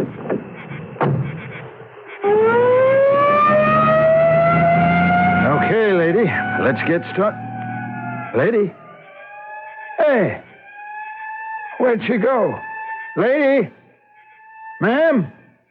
Now, look, I know what you're thinking. That there's going to be publicity and they'll find out who you are and you'll have to answer questions and it'll get back to your husband.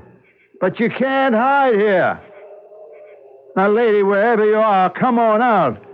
This is kind of wild country. You got some big cats in those woods, maybe some bear. I'm not trying to scare you, but you have to think clear now. You've lost your head. Come on back, please, for your own good.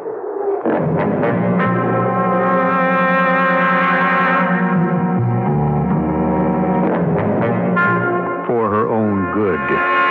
But how good is that? Our heroine is being tossed on the horns of a dilemma. To accompany the police officer to the hospital means her immediate identification and the unpleasant complications that are bound to ensue. But what is her choice? The desolate wilderness, alone at night? It all goes to prove the truth of the old proverb. Getting into mischief is always easier than getting out. Well, we'll just have to get into the third act. Make some Kraft macaroni and cheese. Please make some Kraft macaroni and cheese.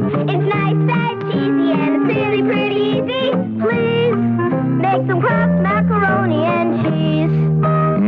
When you make Kraft macaroni and cheese dinner, the cheese sauce is so rich and creamy, you know they're going to like it. So please, make some Kraft macaroni and cheese. Thank you. I run a supermarket, and people always ask my advice. Nick, what should I buy for this? What should I buy for that? Well, I can't steer them wrong, or they won't come back. So when someone asks, well, what should I buy to clean my bathroom? I always say, fantastic. They say, fantastic is my kitchen cleaner. Look, I tell them, as fast and easy as Fantastic cleans your kitchen, it'll clean your bath. Well, they must like it. They keep coming back for more. Fantastic. What it does for your kitchen, it'll do for your bath. Your eyes strain to see in the silent blackness of a room 40 feet long and 8 feet wide. You tremble in awe, for you're surrounded by the treasures of an ancient king. Move now, for the door will soon bang shut and the room will begin a journey of thousands of miles to the great museums of America. This is a North American moving van, and it carries the 3,000-year-old King Tut exhibit. North American Van Lines was chosen to transport this irreplaceable collection. And every day, North American vans, just like this one, move the treasures of some 400 families, just like yours. North American Van Lines. We move the treasures of your world. In Arlington Heights, call George W. Knopf's Moving and Storage Incorporated. Look for our ad in the Yellow Pages under Moving. This is WBBM Chicago.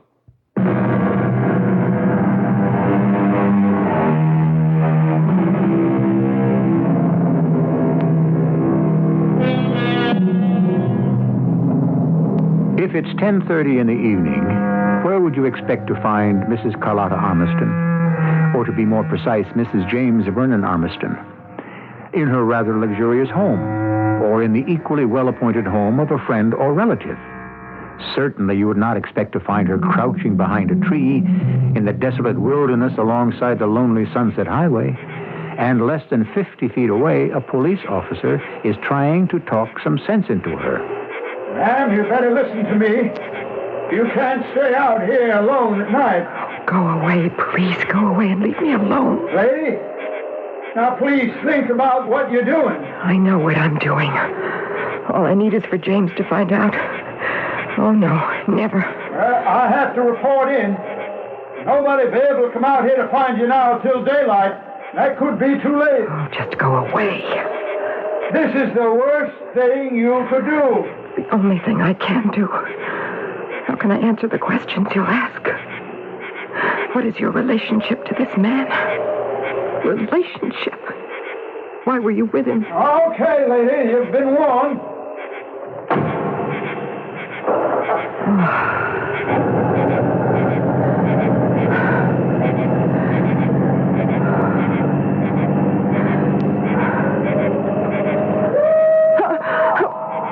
What's that? I suppose it's a bear. I better get out of here. I better get back to the road. He was right. I can't stay here. Officer! Officer! You wait for me! Officer! Officer! He's gone. I should have listened. Oh, that's a car coming. I'll get a lift. No. Better hide.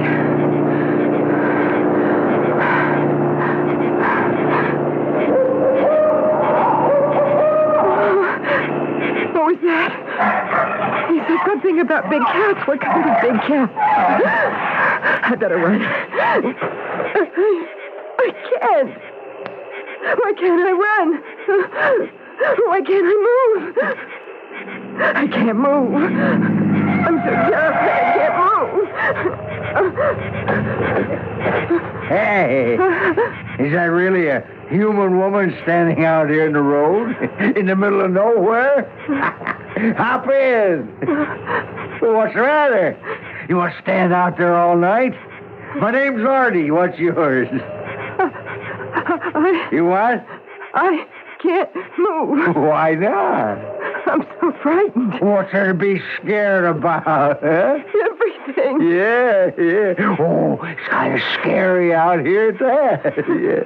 Why don't you get inside? I told you, I can't move. Hey, maybe I got just the medicine for that, yeah? Here, have some. What is that? What's it look like? A bottle, right? What's inside? Well, take a swallow. No. I better not. Come on. It'll relax you. Go ahead. There.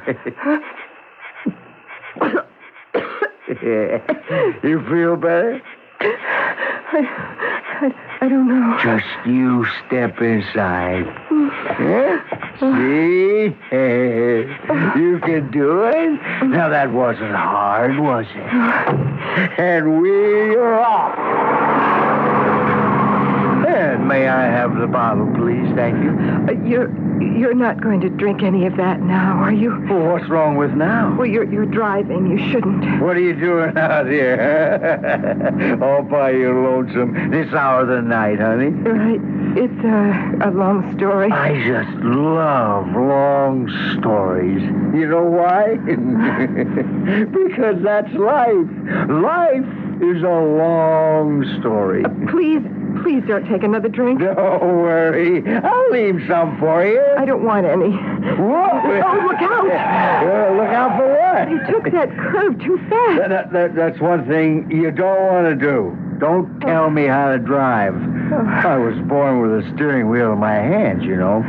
I can drive with my eyes closed. I can drive fast asleep. What do you think of that? Please, I must ask you to stop the car. What? I would like to get out. Did you hear me? Yeah, I heard you. I am asking you to let me out. Why? Because. Just because. Because you don't want to drive with a drunk. Look, I didn't say that. But you meant it. Just please let me out. I'm asking you. No kidding. A good looker like you. What were you doing out there all alone, huh? Oh. I mean, this is the middle of no place. Okay? I'll tell you. You were with a guy. Am I right? I'm always right. Please stop the car. You're like my wife. No, you're much better looking. I would like to get out. You had a fight with a guy, huh? Right? Now, why did you have a fight with him? Well, I'll tell you again. He made a pass at you, right? But he did it the wrong way. No finesse. Now, honey, you're going to have absolutely no complaints about me. Will you please stop the car? First, you have to give me a little kiss, I want to get out. For sure. But first, give me a kiss. Take your arm away. Why? Because you can't drive with one hand. Cut it out, baby. Quit putting on an old act. What act? A dame like you's been around, I can tell. Will you take your arm away? What would you be doing out here by yourself? Some guy ditched you, that's why. I just want to get out. We'll both get out and we'll have a real good time. You are drunk. Don't let that bother you. Let go of me. Now, you just hold still, sweetie. Let go. I said hold still. Look out! Look out!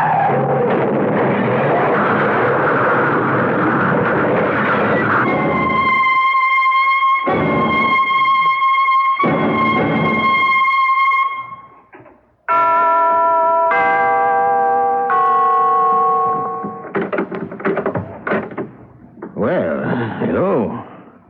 Oh. Just mind if I come in? I see you got home all right, Miss Armiston. How do you know my name? You have much trouble? How did you find out who I am? Oh, I know how you got home. You managed to reach that all-night diner 10 miles south of the gas station and got a cab. I described you. That's what Bill Henry, who owns the place, told me. What do you want? I just came here to return your purse. My purse? It's a bit scorched. I didn't know it was yours at first. Where did you find it? Well, where do you think? I noticed you didn't have one when I first saw you at the gas station, and then I drove you back to Mr. Starrett's car. Starrett. Is that his name? That was his name. Oh. You didn't know him very well, did you? I didn't know him at all. Hey, you must have picked up your purse before you went off to hide. Yes, and then I lost it again. I'll tell you where I found it. I was driving around looking for you, and I saw a fire in the distance. When I got there, I found a car in flames. The man had evidently driven off the road. I noticed the scorched purse on the road. It's yours. Yes. He was drunk. And when he hit that tree, I tried to get him out of the car, but he was too big. He was too heavy to move. And then the fire started. There was nothing more I could do. Yes, I understand. Am I going to be arrested? Arrested? What for? Won't they want to ask me questions? We have all the answers. Man dies of a heart attack. Another man gets killed because he was driving while drunk. I mean, you didn't really know either of them, so what light could you shed on the subject? Thank you, officer. Thank you.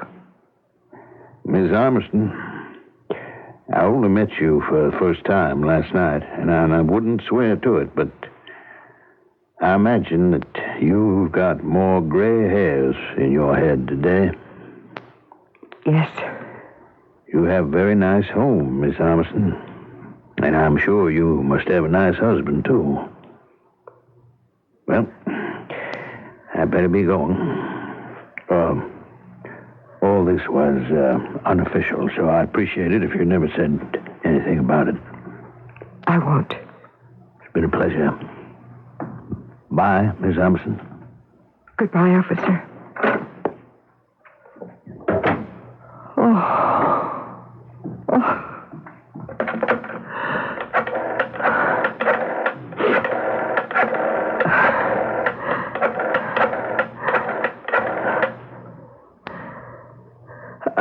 Yes. When is your next flight to Chicago? I'd like to make a reservation. Excuse me, could you tell me where the Explorer's Bar is? Other end of the lobby, miss. Thank you.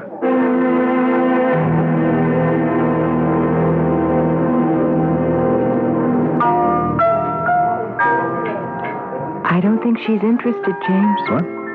The tall blonde in the booth. You've been giving her the eye for 5 minutes. There's nothing doing there. Take my word for it. Carlotta. I think she wants the dark-haired man at the end of the bar. But he's been giving me the eye. What are you doing here? What are you doing here? Carlotta. All right, I tell you what. Let's neither of us ask each other that question. Look, I just came down for a nightcap. Sure. I guess you caught me. Why do people come to places like this, James? To find someone, right? Right. Have you found anyone? I think so. So have I. And I also found something else. The end of the rainbow. Oh, Carlotta, we have so much to talk about. We do. But we don't have to talk about it tonight.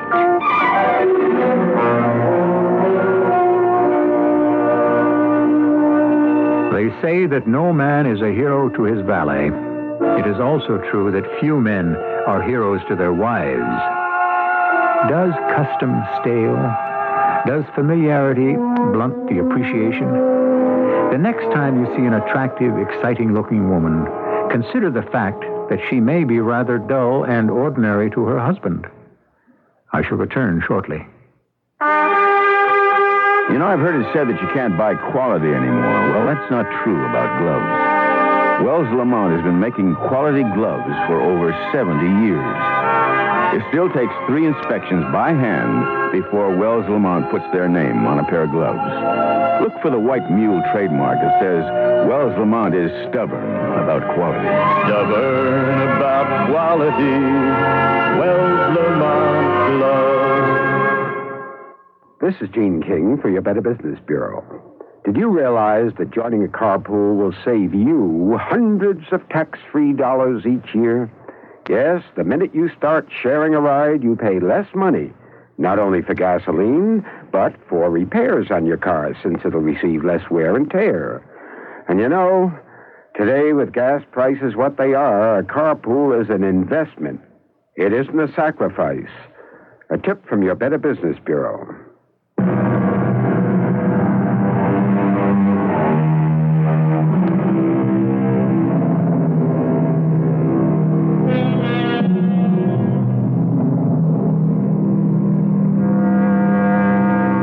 We look for mysteries in plays and books, stories and movies, and we never really appreciate the fact that within ourselves are the deepest and most perplexing mysteries of all. Who are we really? Why do we fall in love and out of love?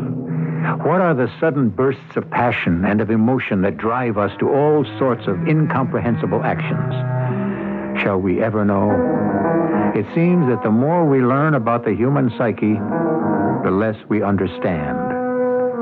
Our cast included Terry Keane, Mandel Kramer, and Bob Caliban.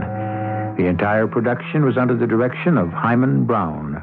And now, a preview of our next tale. I'm trying to tell you exactly what happened. All right. Now, Clarence just stopped what he was doing, and he started to walk away. Why? I don't know. Well, did you ask him? Yes. Well, what did he say? Nothing. 1 minute he was standing here at the buckboard with me, getting ready to leave for town. Then, without a word, without a single solitary word, he just started to walk out to the field. I called to him, "Clarence, where are you going?" But he paid me no mind. He just kept walking. And he was about 40, no more than 50 yards away when I... When what? When he was gone. Mariah. He disappeared. How could he disappear? Into thin air. This is E.G. Marshall inviting you to return to our Mystery Theater for another adventure in the macabre. Until next time, pleasant dreams.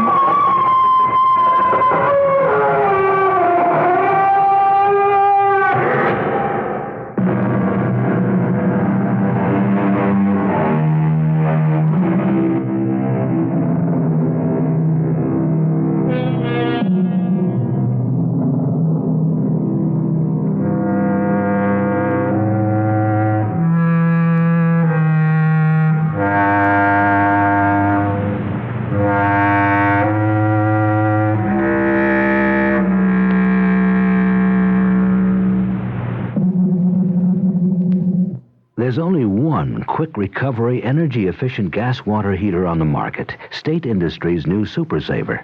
It's super because Super Saver delivers more hot water faster. It's a saver because Super Saver uses less energy. That saves money. A 40-gallon gas Super Saver could save as much as $590, maybe more, over a 10-year period. State Super Saver. Call for more information. In Chicago, call Carissa Incorporated at 376-5202. April 1st begins a very important period for Chicago and its people. It's the start of the 1980 census, and what you do will affect each and every one of us for the next 10 years. Remember, delivery of federal and state programs, funds for those programs, is based on how many people return their census forms. By federal law, your answers are strictly private. So please, answer the census. Help Chicago count, every one of you. CBS News, the Imam soon will be mum no more on the American hostages in Iran. I'm David Jackson reporting on the CBS Radio Network. A spokesman at Ayatollah Khomeini's Tehran residence says the Ayatollah will issue a statement on the hostages in a few hours. It is to be read by his son Ahmad. There's a lot of speculation that custody of the American hostages there will soon be transferred to the Iranian government. The militants holding the Americans now met with President Bani Sadr Monday and said they will follow Khomeini's orders. Bani Sadr, too, is scheduled to make some sort of an announcement in a few hours, and the White House says President Carter will have a response to it all later in the day.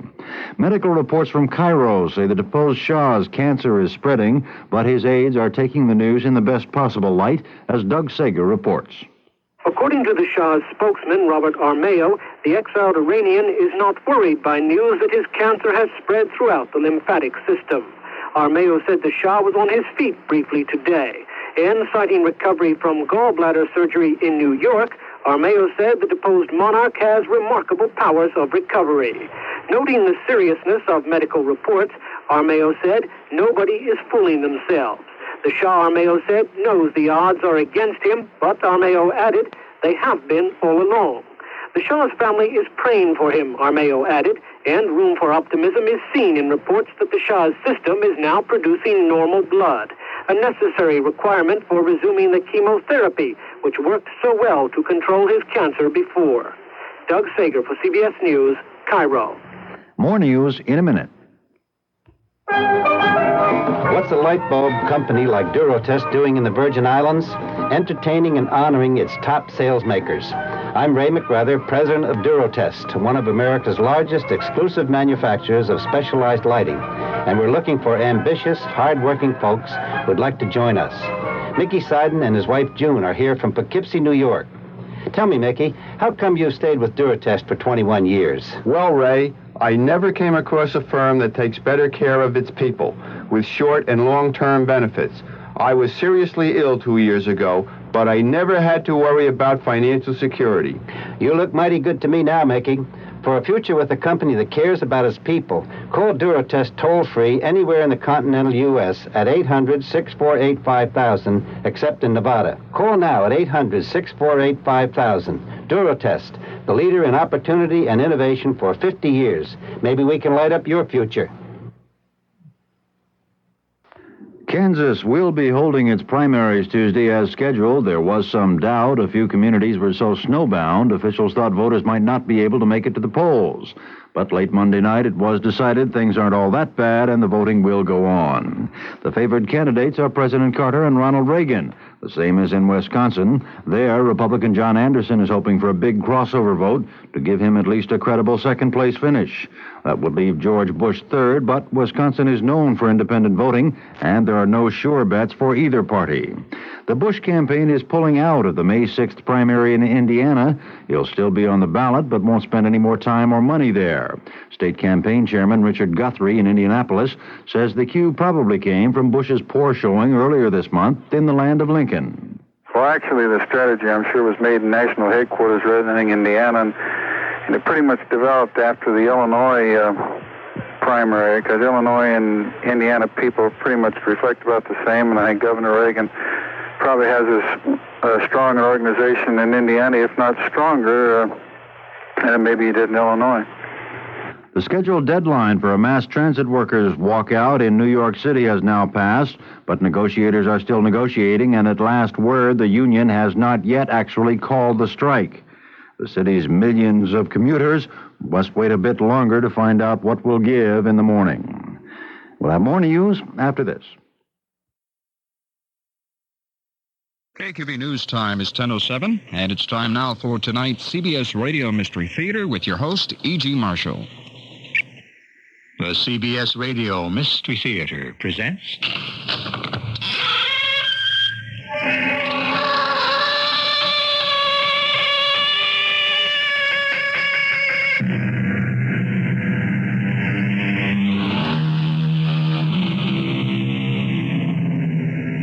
Come in. Welcome. I'm E.G. Marshall. This is a tale which has to begin once upon a time. The time is the birth of the 15th century at the height of the glory and the power of the great Ming dynasty in China.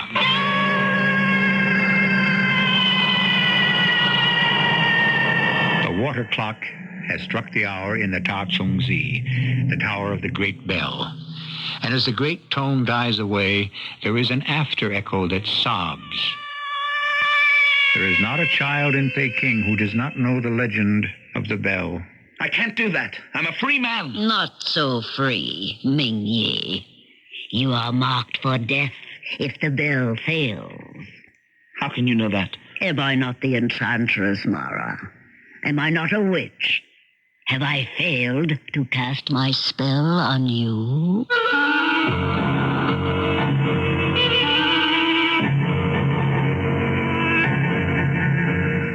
mystery drama, The Fateful Bell, was suggested by the short stories of Lafcadio Hearn and was written especially for the Mystery Theater by Ian Martin and stars Christopher Tabori.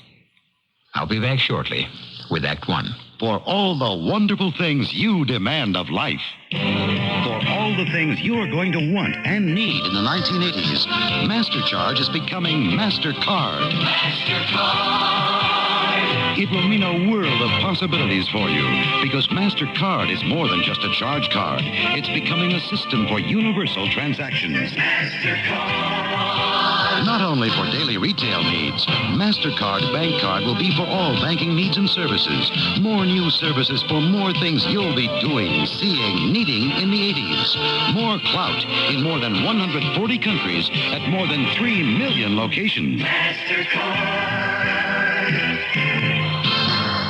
MasterCard Bank Card will replace your current MasterCharge card. Until you receive it, use your current card. That's it, that easy. MasterCard, we circle the world. MasterCard.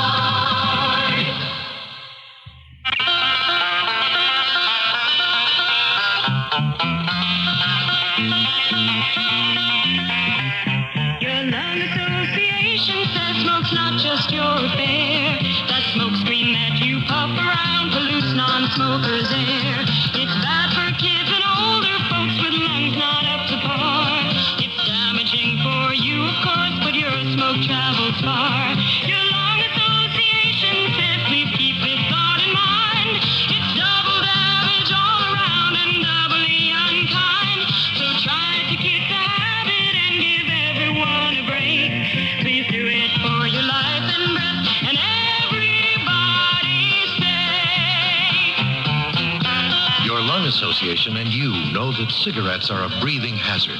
Smokers, please don't add that extra offense. Give us a break for life and breath.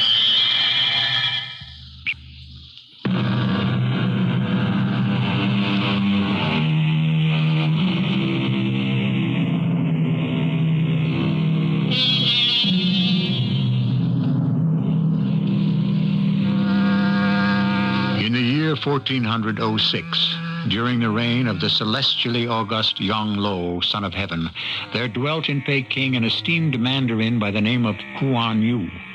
Of all his magnificent possessions, by far the rarest and most esteemed was a girl of dazzling beauty, his daughter, Ko Nagai. Only one thing troubled his tranquility, her so far steadfast refusal to marry any one of the countless eligible suitors who sought her hand. Will you pour me some more tea, my daughter? Yes, Father. And will you join me? If you wish, Father. You are an enigma, my little Ko Nagai. And the day fast approaches when it will be a shame for the house of Kuan Yu to harbor an unmarried daughter under its roof. I am not ready yet to marry. I must take exception to that. You are ready. You must marry. Oh, come. There are all kinds of choices. I have had the scribe list all the eligible names. Now, one of these you must choose. I have no son. The line must be continued. Who's that? Your humble Minister Chang, my lord. How dare you break in on my privacy? Nothing except news of highest importance. What news? A courier has just arrived from the court of the illustrious Yang Lo, son of heaven, with this urgent communication. Well, what is the matter of it? We cannot know that, Excellency, until the seal is broken. Then break it, break it. Yes, Highness. Well, what are we waiting for? Read it, Chong. By your command, my worthy Kuan Lo, I am most happy to tell you that we wish to confer on you a great honor. You have been selected at my express command to have a bell made of such size that the sound thereof can be heard for 100 li. Buddha preserve me. How can such a bell be cast? I know one who might cast such a bell for you, Father. Hush, child. Don't interfere in affairs of state. But, Father, I said be know... quiet. Let us hear the rest of this bad news, young.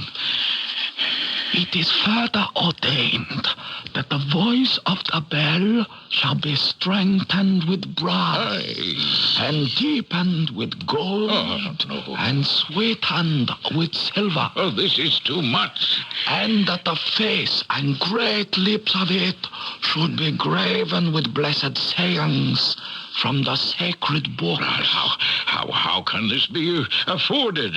And the bell shall be suspended in the center of the imperial capital to sound through all the many-colored ways of the city of Peking.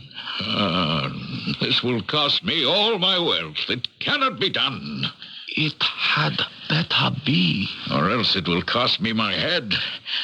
Oh, I promise I shall make the bellsmith who can shape it and cast it a personage of only slightly lesser rank than myself. Father, I do... No, daughter, don't bother me now. Leave us. Yes, Father. I go. Problems. The delectable damsel Konagai should be no problem to your worthiness. She is now of great advantage to you. How? By her marriage. You a fool. Now, of all times, how can I afford her marriage portion? What dowry can I offer the man who takes her? This precious little princess. Oh, any man would offer a king's ransom to possess her. Let your daughter pay for the bell. No, I will see my daughter married, but I will not sell her to the highest bidder. It shall be to the man of her choice. Or as close to that as she can hope for.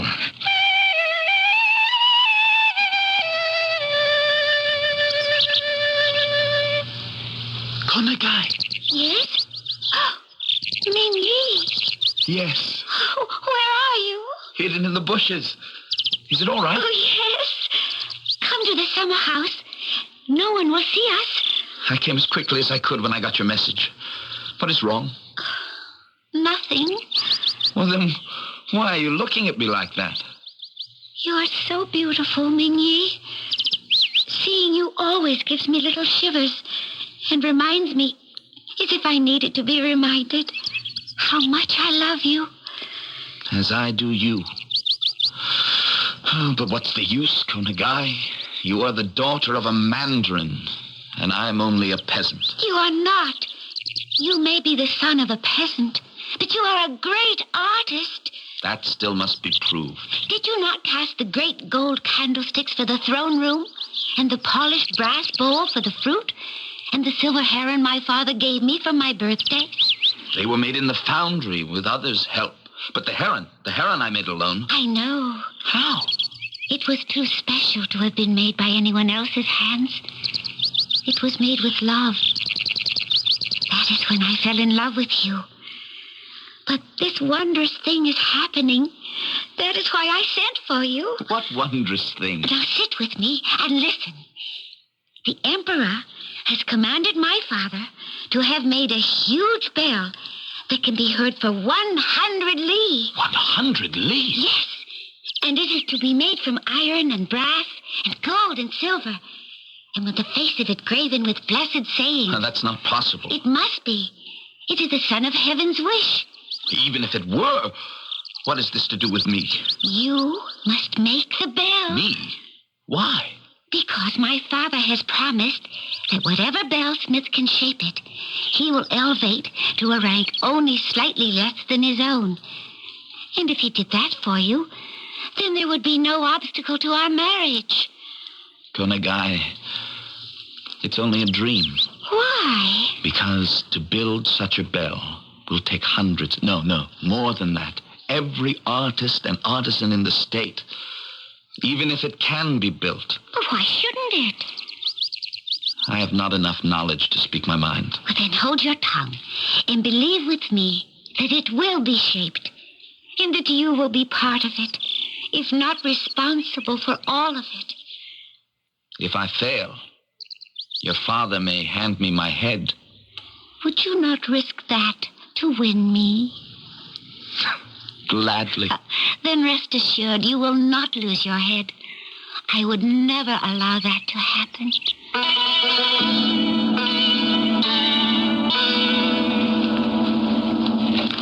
I have leafed through all these drawings and sketches for the bell, Chung, till my head is dizzy. I don't know who to put in charge of the casting and shaping. Trust the master, Li Po. Yes, perhaps you're right. Very well. Let it be his task to accomplish. The decision is made. Yes, my lord. I'll inform him straight away. Oh, your daughter desires audience with you. Send her in. The great lord awaits you, Konagai. Thank you, gracious Chan.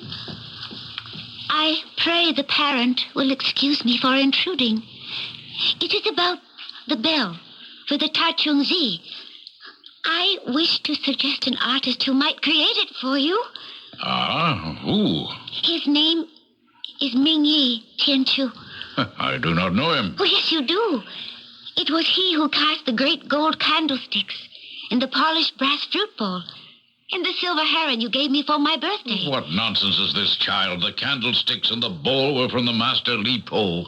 But the silver heron was from Ming Yi. Well, as you say, but what would you have me do? Let Ming Yi make the bell? That is folly, my daughter. To create this bell, if it can be created, will take all the recognized masters of the bellsmith's art. My decision has been made already. The bell will be cast by Li Po.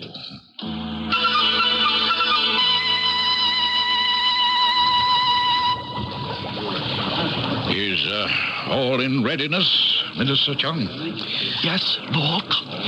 The metals have been made molten and fused in the melting pot. And the mold? As your greatness can see, the earthworks are all in place.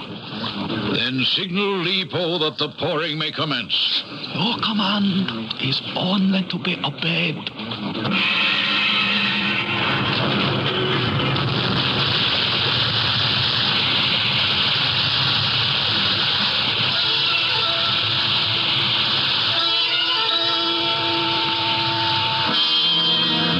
What are the workmen waiting for, Chung? The metal must have time to cool before they dig away the cast, my lord. How long? I do not know. Do you wish me to inquire? No. I shall go myself and find out.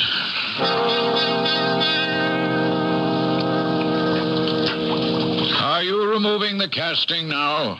Yes, my lord. Then why do you stand leaning on your shovel, not working with the others? Because I am sick at heart that we have failed. Failed? How? The metals have rebelled against each other. The gold scorned alliance with the brass. The silver would not mingle with the molten iron. Just as I suspected. What is your name? Tian Chao, my lord. Surnamed Ming Yi. And you are sure that the bell is a failure? Listen. I strike my shovel against it, and there's no voice. I cannot believe you. I must seek out Li Po and find the truth. So, the bell is a failure, huh? Who are you? A bearer of good tidings for you. This day you have made a success. I don't understand. You have gained the favor of my mistress. She summons you to her presence. Who is your mistress? Her name is Mara. Mara? The lady of the Black Jade Tower? But they say she is an enchantress. You have the opportunity to find that out for yourself. Unless, of course, you are afraid. No, I'm not afraid. Then let me lead you to her.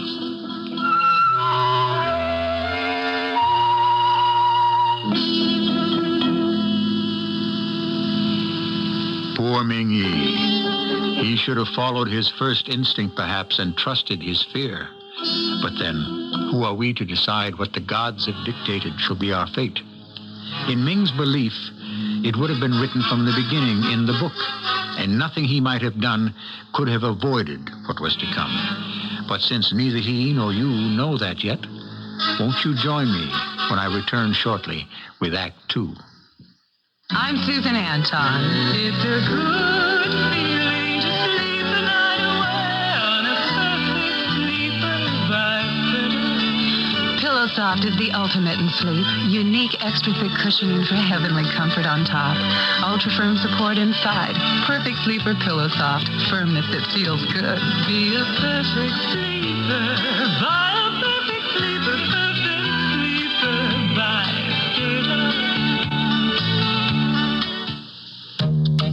Make some Kraft macaroni and cheese, please. Please make some Kraft macaroni and cheese. It's nice and cheesy and it's really pretty easy. Please make some Kraft macaroni and cheese. Some days are just made for Kraft macaroni and cheese. A rich, creamy cheese sauce you know they're gonna like. So please make some Kraft macaroni and cheese. Thank you. This is Gary Danielson, quarterback with the Detroit Lions, and I have a message from the National Easter Seal Sports Council. We're a group of athletes who have teamed up to help the Easter Seal Society in its work with people who have disabilities. Like other members of the Sports Council, I'm an Easter Seal volunteer in my community. I spend time with handicapped kids, and I've talked with their parents. So I know firsthand how important Easter Seal services are in helping disabled people get back into the mainstream of life. When you visit an Easter Seal Center, you'll see people of all ages, some born with handicaps, some injured in accidents, and others disabled by illness. Regardless of the cause, they are getting the kind of rehabilitation service they need to help them achieve independent lifestyles. That's why I'm with Easter Seals all the way. If you'd like to get involved in this important program, get in touch with your local Easter Seals Society. We'll welcome your support. Easter Seals, a great way to help handicapped people.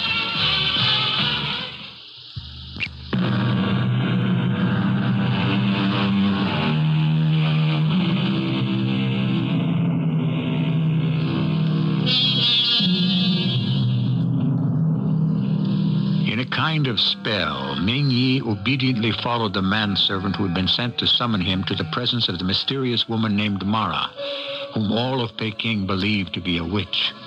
He was shown into a reception chamber, vast, cool, and fragrant with the scent of blossoms. Noiselessly, Mara entered from another door. Her beauty is matchless. Her hair woven with the blossoms of the Chu Shaki, her robes of pale silk shimmering with shifting tints. May I humbly beg you to sit? I should be honored. You will join me in some tea. It would give me great pleasure. If I am not mistaken, my respected visitor is Ming Yi. That is correct. I do not need to inquire your Grace's name. It is long enough. But for you, it shall be simply Mara. Tea. Thank you. And I shall call you Ming. May I tell you that you are beautiful? Why, I looked down on you today from the balcony, stripped to the waist, your muscles rippling in the sun, glistening from the sweat, as you dug so powerfully into the earth. And my heart was faint. I don't know what to say. In time, I will teach you. But for now, I shall do the talking. The bell was a failure. Yes. The metals failed to fuse. I can tell you how to fuse them. How? Not so fast. First, I would want something in return. What have I got that I could offer someone so rich and powerful as you? Yourself. Me? To be my willing slave. I can't do that. Why not? Because you think yourself in love with Konagai, and her with you. Because I know that. I, Mara, tell you this bell can never be completed without the priceless ingredient only I know. The catalyst that will cause it to fuse. Now, will you be my slave? No. Do you find me so unattractive? It isn't that, your ladyship. I'm not of your rank. Do you expect me to raise you to that? Oh, no, I want you as my slave. I can't do that. I'm a free man. Not so free, Ming-Yi. You are marked for death if the bell fails by the wrath of the Emperor. How can you know that? Am I not the enchantress, Mara? Am I not a witch? Have I failed to cast my spell on you? Your incense mounts to my head and makes it whirl. I feel all my senses reeling. No, but I cannot give in. Perhaps what you need is time to get used to the idea. Go, young bellsmith. Ply your art any way you want. But you will be back, unless you wait too late. No, 1,000 times no. Who is this upstart you keep trying to interest me in? Are you in love with him? Yes, Father. The son of a peasant? You, a mandarin's daughter? He is an artist, and therefore eligible to as high a rank as we are. Once he has proved himself. He has. The silver heron. Hush, a plaything. What else has he done? It is not what he has done, but what he could do. Create this bell? Yes. Nonsense. When the greatest bellsmith in the empire has failed. Who else would risk it now? Li Po is willing to try again. Knowing the risk? Knowing the risk. What could tempt him to take it? How much money could you offer a man like that to risk his neck? The man is a great artist, Konagai. There's the question of his prestige. He has to prove this bell can be created. Li Po? He is a fat, lazy pig who has used the talents of others all his life and borrowed them for his own. His only god is gold. Oh, no. You must understand, daughter, that I am desperate. The Great One has made a command. If I don't obey, my life is forfeit. And in any case, it is time you were married. You sold me to that filthy old man. Daughter, he is the foremost artist of our empire. Father, how could you? I will not be questioned. I am the Mandarin. My word is law. You are his, only if he succeeds. And now, the subject is closed. Oh, my darling, hold me close. It is hopeless for us. Hopeless. Perhaps it's better this way. How could it be better? I want to belong to you, not that disgusting old Li Po. You don't belong to him yet. I am promised. Once he makes the bell. If he can make the bell. If he does not, then we all are doomed anyway. The Emperor has commanded it. Maybe it's not so bad. Let Li Po fail another time, then perhaps your father would give me my chance. You think you can do it? I've been studying. Yes, I think it can be cast with the right mixture. Then what is it? Tell my father. Would he believe me for a moment? Besides, I don't know myself if it would work. Our whole life is foreordained.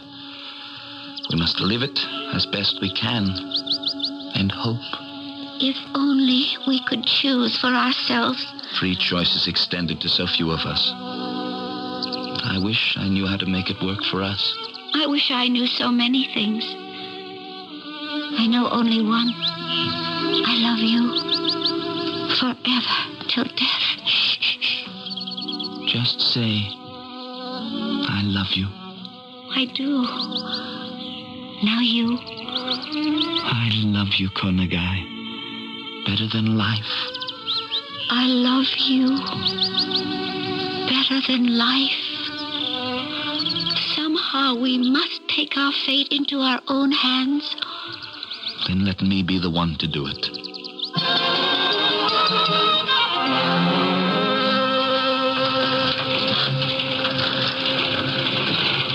So, it is you again. Yes, Brother Pillow. What do you want, Mr. Bellsmith? To see your lady. That is not so easy. Just because once... Who is it, Pillow? The foundryman Ming-Yi, my lady. Oh, yes. I have been expecting him. Have him come in. So, you have come back, Ming-Yi. Yes, my lady. To hope that you are as kind as you are beautiful. To hope that beauty is kind is to believe in miracles. I want to believe in a miracle. I want to beg one from you. From me? Can you not create them? Of a sort, perhaps. Try me. Wondrous Mara, whose priceless beauty surpasses all the wealth of kings. Today, Li Po will try to recast the bell. If he succeeds, Konagai will be sold to him as his bride. So? She cannot be married to Li Po. He is old and jaded. It is disgusting to think he should even be allowed to touch her beauty. And what would you have me do about it? You said that you, and you alone, know the secret catalyst that will bind the silver and the gold, and the brass with the iron. That is true. Then I beg you, tell me the secret. So that Konagai can be yours? Yes. You are ready, then, to be my willing slave in all things? I cannot give you my love. Only my promise to be your creature in whatever way you desire. Not good enough, Ming-Yi. You think I would take you to myself, knowing your heart belonged to another? I would willingly sacrifice myself. Sacrifice yourself? Am I then so hideous, so hateful, that you give yourself to me as a sacrifice? No, I didn't mean that. Get out of my sight this instant! Please don't be angry with me, gracious Mara. I don't know what I said. You rejected me. Not once, but twice. This time was unforgivable. What can I do to make amends? What can you do? Nothing. The die is already cast. And the bell? The bell, is it to be cast too by Li Po? Do not worry about your beloved Ming-Yi. Konagai will never belong to Li Po, and he will never make the bell. How do you know? You doubt my word? Come, give me your hand. Come with me to the fountain. Now, look deep into the waters that gather in the shell. What do you see? Only the stream from the fountain stirring them as it splashes. Look steadier. Look deeper. What do you see now? The fountain dies. The water in the well is still. Not a ripple. Like a mirror turned upside down, reaching to dark, unfathomable depths below. Oh, the water is clouding. A mist is rising from it. And now the mist is parting. The clouds fading. And far below I see. Does the casting go well, John? So far, Excellency, the metals have been poured into the mold. Li Po informs me this time they will hold firm. What you are seeing is the future, Ming-Yi. But I haven't seen the result. Patience. That too will be revealed. What is it, Father? Are you ill? I am sick to my very soul, daughter. The bell? They stripped away the mold to reveal the metal below. The sides of it were cracked and fissured. The lips were slagged and split asunder. It was a failure. Then that means I am no longer promised to Li Po. It means also that we are all resting on the mercy of Yong Lo, the Son of Heaven, and that our lives lie twisting in the wind.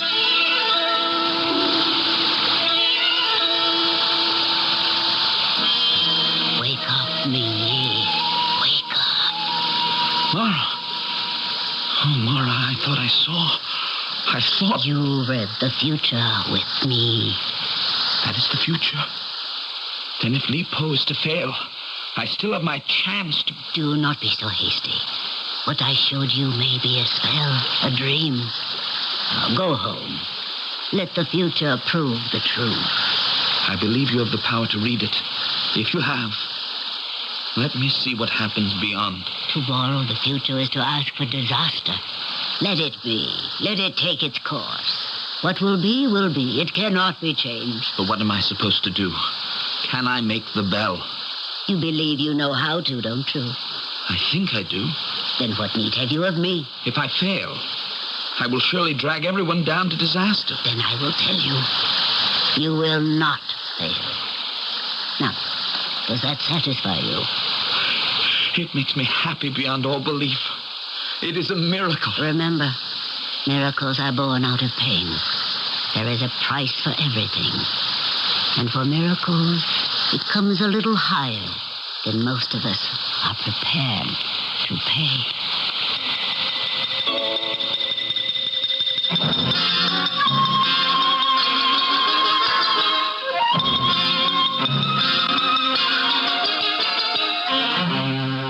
So Ming returned home, and everything befell just as Mara had showed it to him in the magic well of the fountain. The second attempt at the great bell was a failure. Ko Nagai was saved from her bondage to the ungainly Li Po. But what hope did the future hold for anyone, except in Mara's promise? And even in that, was there not some dark threat? I shall return shortly with Act 3. For the National Association of Realtors, this is Greg Morris with On the Home Front. Buying a home may be the biggest investment of your life. To make it a wise investment, take advantage of the expertise of a realtor. Together, you'll develop a list of priorities. Must it be new and modern, or an older house you can fix up? How many rooms do you need, and how much land? Your realtor will show you homes that suit you best. And take notes as you go. Property taxes, utility bills, room dimensions. Your realtor knows your market and can get you the best value. If you're looking at an older home, be sure to check the structure. For more tips, talk to a realtor.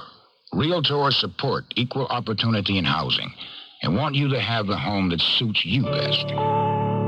Realtors are members of the National Association of Realtors, working for America's property owners. This is Gene King for your Better Business Bureau. Is there something you'd really like to have, but you think you can't afford it? Well, have you considered buying on credit? Keep in mind, though, that credit shopping is as important as shopping for the items you want. And deciding if you can afford credit should be your major consideration. Now, here are a few tips. The basis for wise credit buying is wise budget planning. It's important to know exactly how much you can afford to pay each month for your credit purchases and to balance that against your regular bills. Keep in mind that credit does cost money, and a good budget plan should include all your expenses for a full year. Also, some money should be budgeted for emergencies. And what's left, you see, will be the deciding factor in whether or not you can afford credit. A tip from your Better Business Bureau.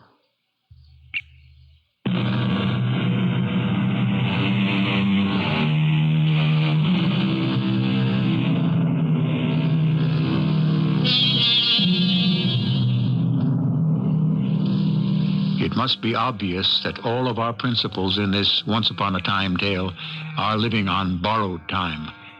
Ultimate power not only corrupts, it establishes a short fuse on patience. So it was that the emperor, hearing of the second failure, sent his messenger to the Mandarin Kuan Yu with a fiery letter brushed upon lemon-colored silk and sealed with the dread seal of the dragon. Well, there's no point in delaying. Break the seal, Chung. Yes, Mandarin. Well, read it. Yes, Lord. Twice thou hast betrayed the trust we have deigned graciously to place in thee.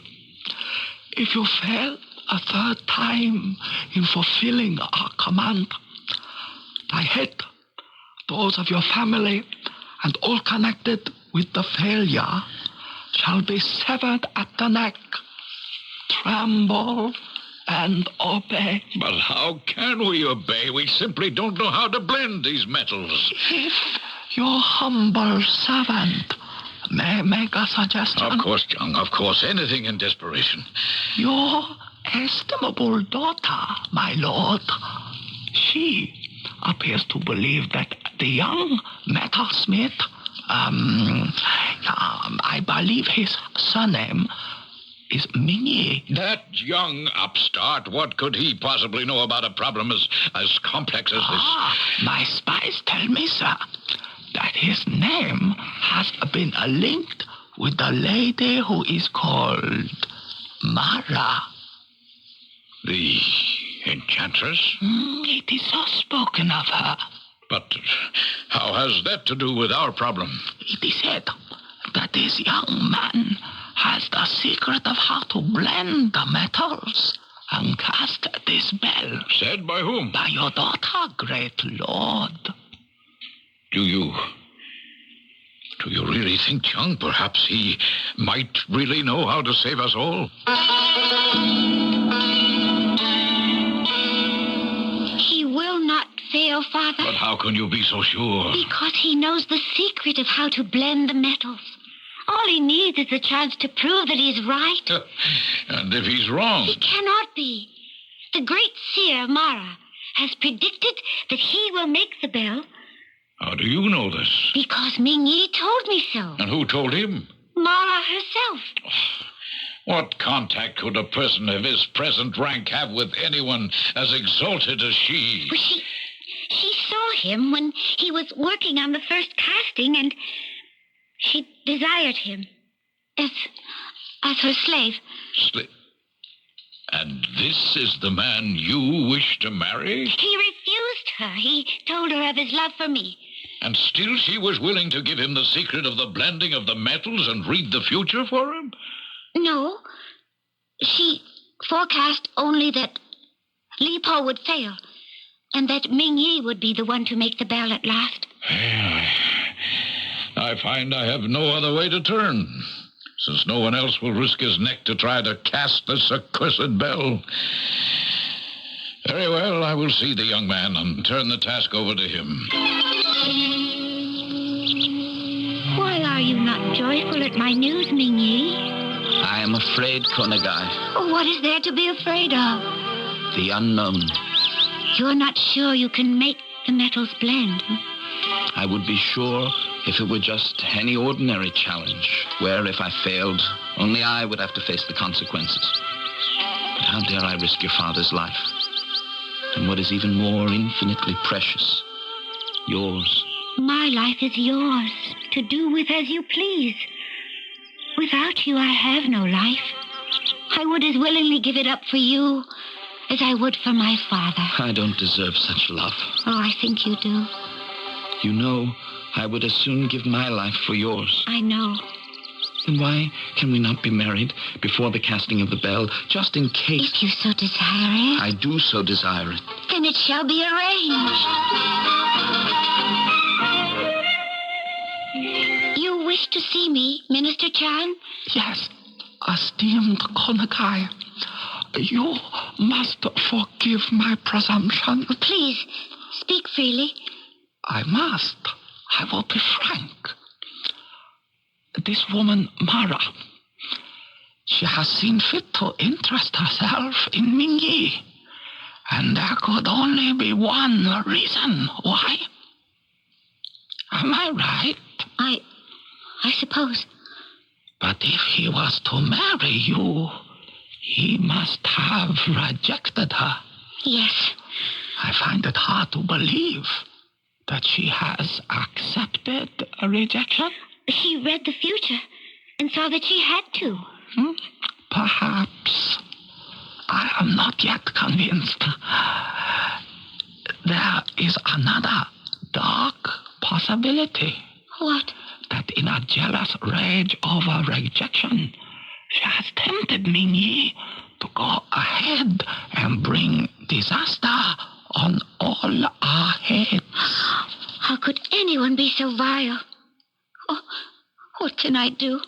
You are the only one who can do anything. I think you and Mara should meet face to face.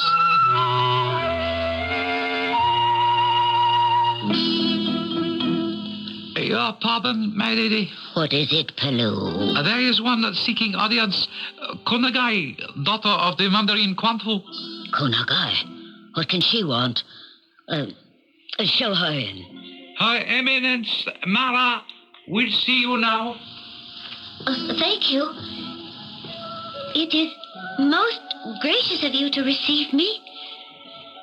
So, you are Konagai. And how can I serve you?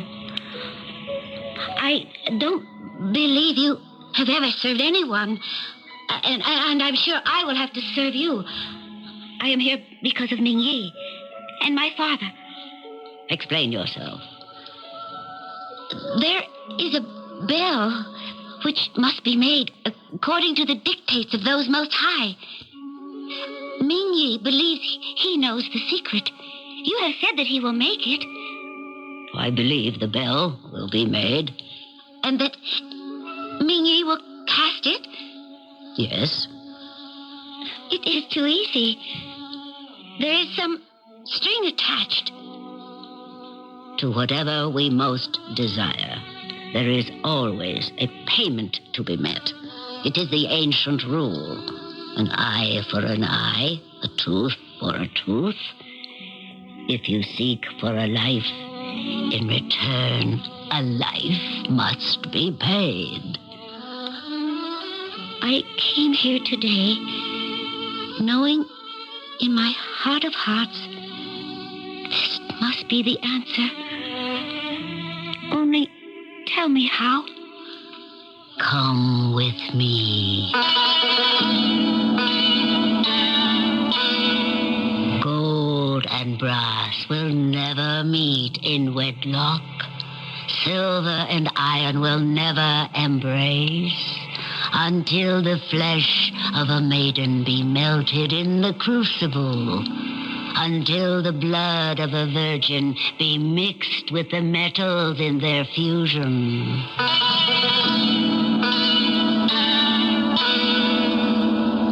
But why must we delay our wedding till after the bell is cast? It seems proper and right. Don't you trust me?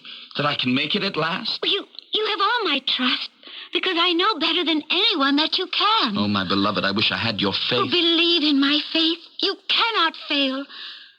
Oh, hold me close, my darling. I'm afraid to hold you too close before we belong together. You will never know how much I ache for that moment. If we are committed, must it wait for the wedding? With us it must. Why? Because it is so written. Good night, my love. Good night. Only till that bright morrow when the bell is cast, and I can have you for my own. I will dream of that day, even if it may never come.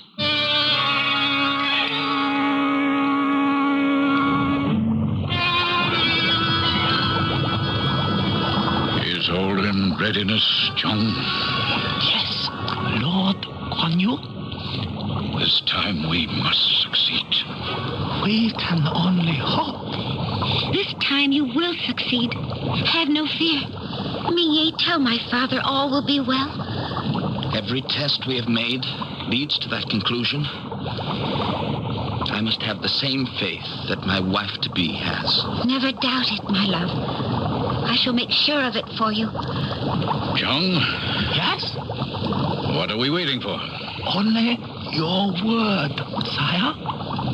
Then give the signal to pour the metal. Your word is my command.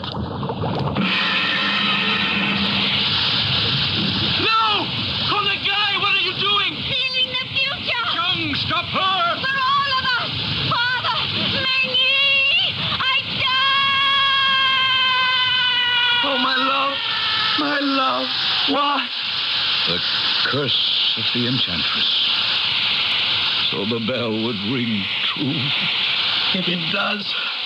I know now that it will. And that we will have to live with it for the rest of our lives.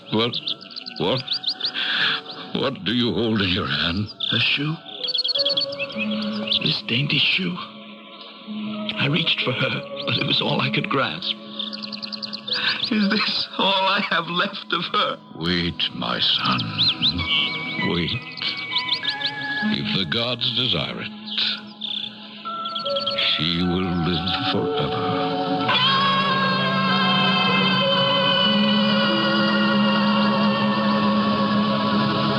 She cast herself into the glowing metal, and as she was absorbed, the metal was purer and whiter than ever before.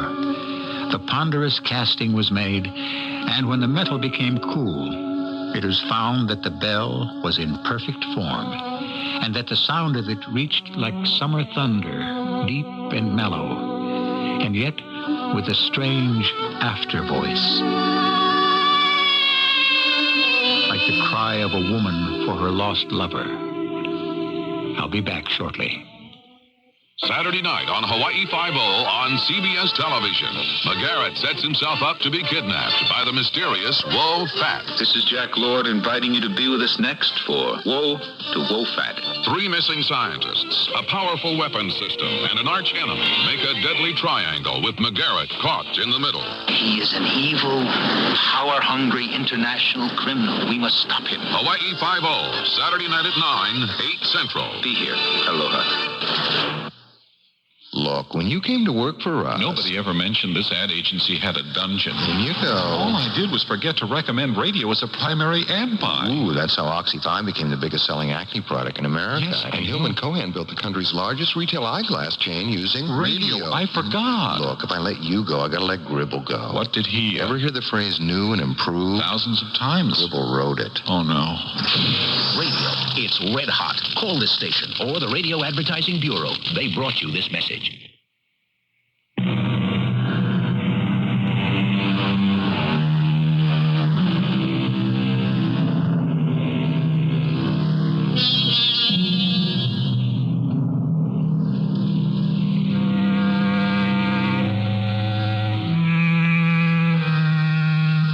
There is a footnote to this fanciful tale, since it has its roots in fact rather than sheer fancy. They say that the voice in the bell, if you can hear it, cries for something much more mundane than lost love. Only a lost shoe. Take your pick.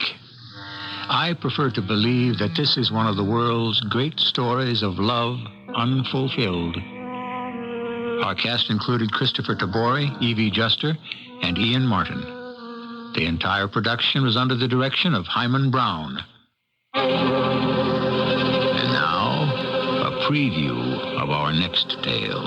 This is our projection room. If you'll just take a seat. Oh, I'm sorry about the darkness. Thank you. Well, I'm afraid I don't see any screen. Oh, you'll see it on the facing wall, Doctor, just as soon as we leave. Now, just make yourself at home. All we need to know is what period of your life you'd be most interested in seeing.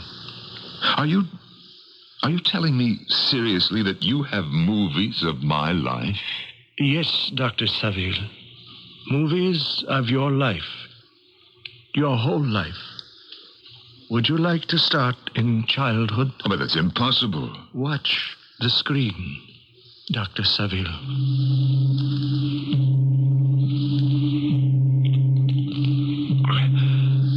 Great heavens.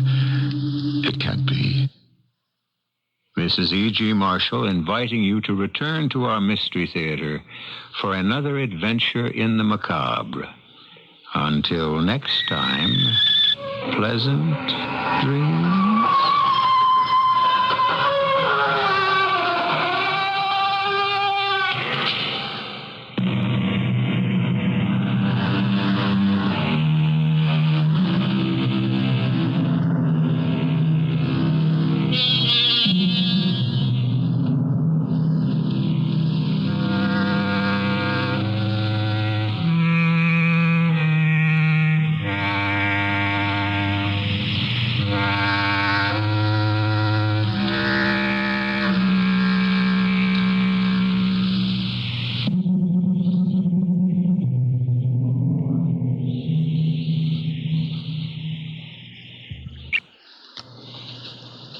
From the KQB Weather Center, here's the official forecast. Clear tonight, low in the upper 30s, increasing cloudiness, and warmer Thursday with a high in the upper 50s.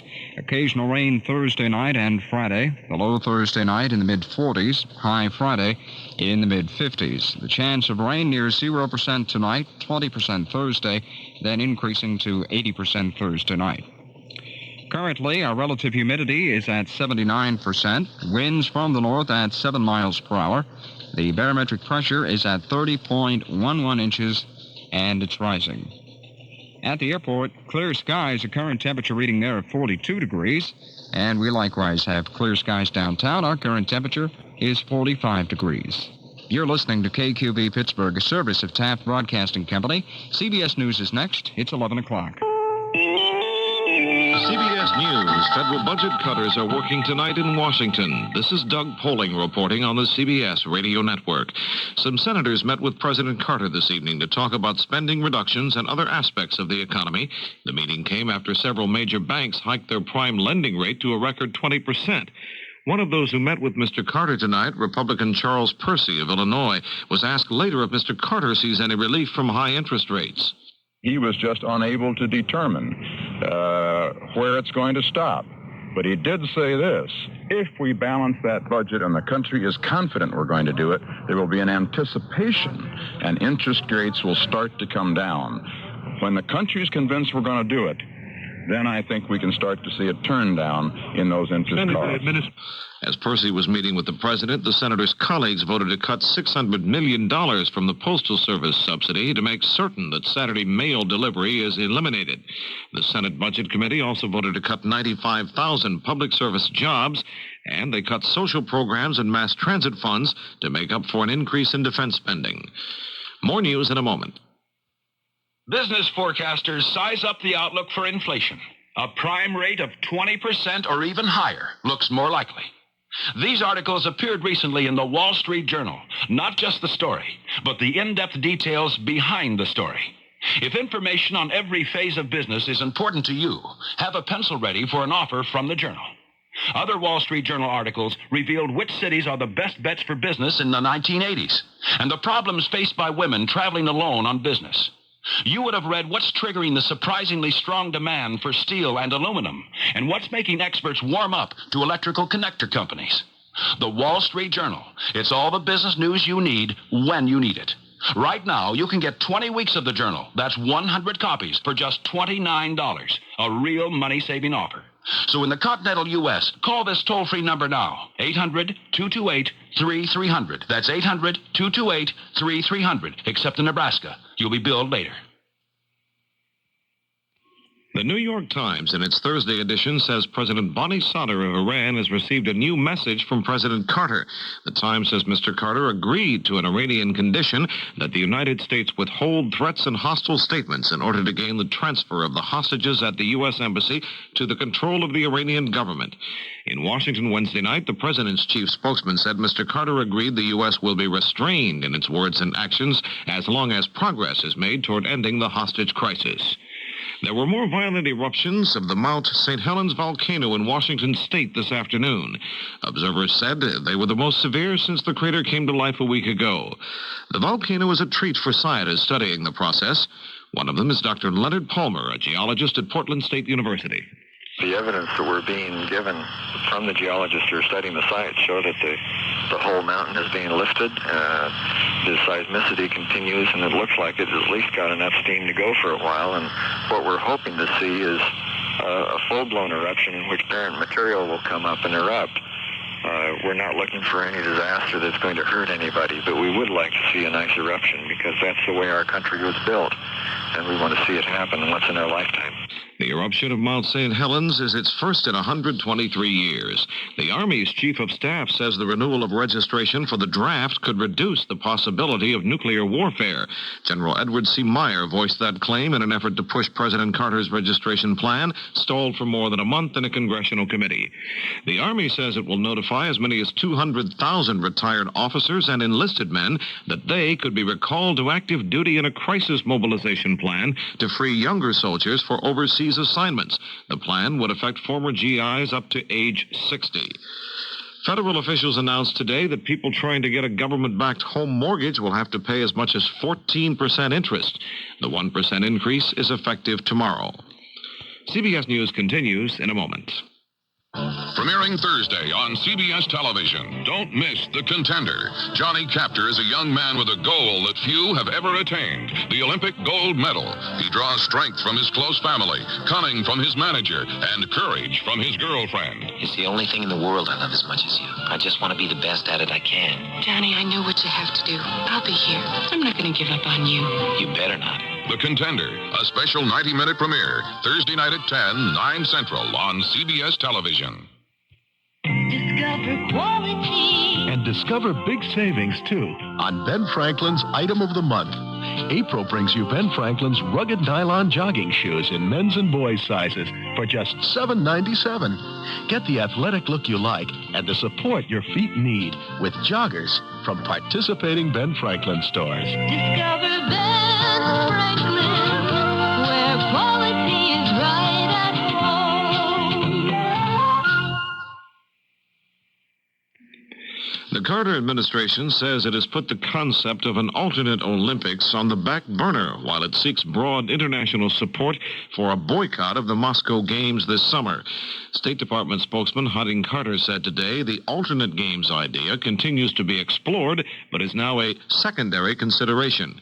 Other officials said the focus now is almost entirely on getting support for the Moscow boycott to protest the Soviet invasion of Afghanistan. This is Doug Poling, CBS News.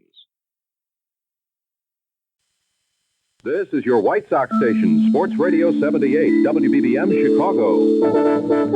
WBBM time, 10:31. The CBS Radio Mystery Theater presents...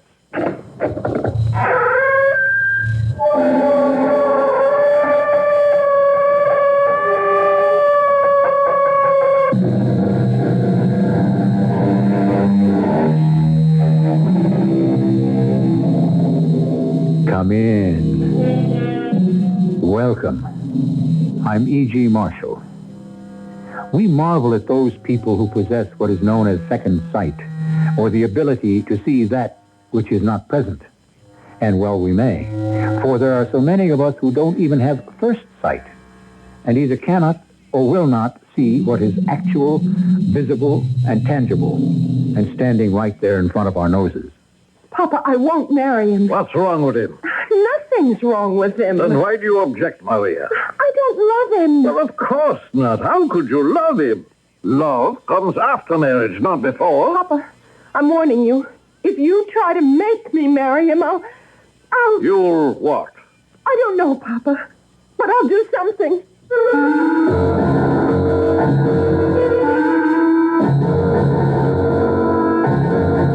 Our mystery drama, Madame Sirocco, was written especially for the Mystery Theater by Sam Dan and stars Earl Hammond and Bryna Rayburn.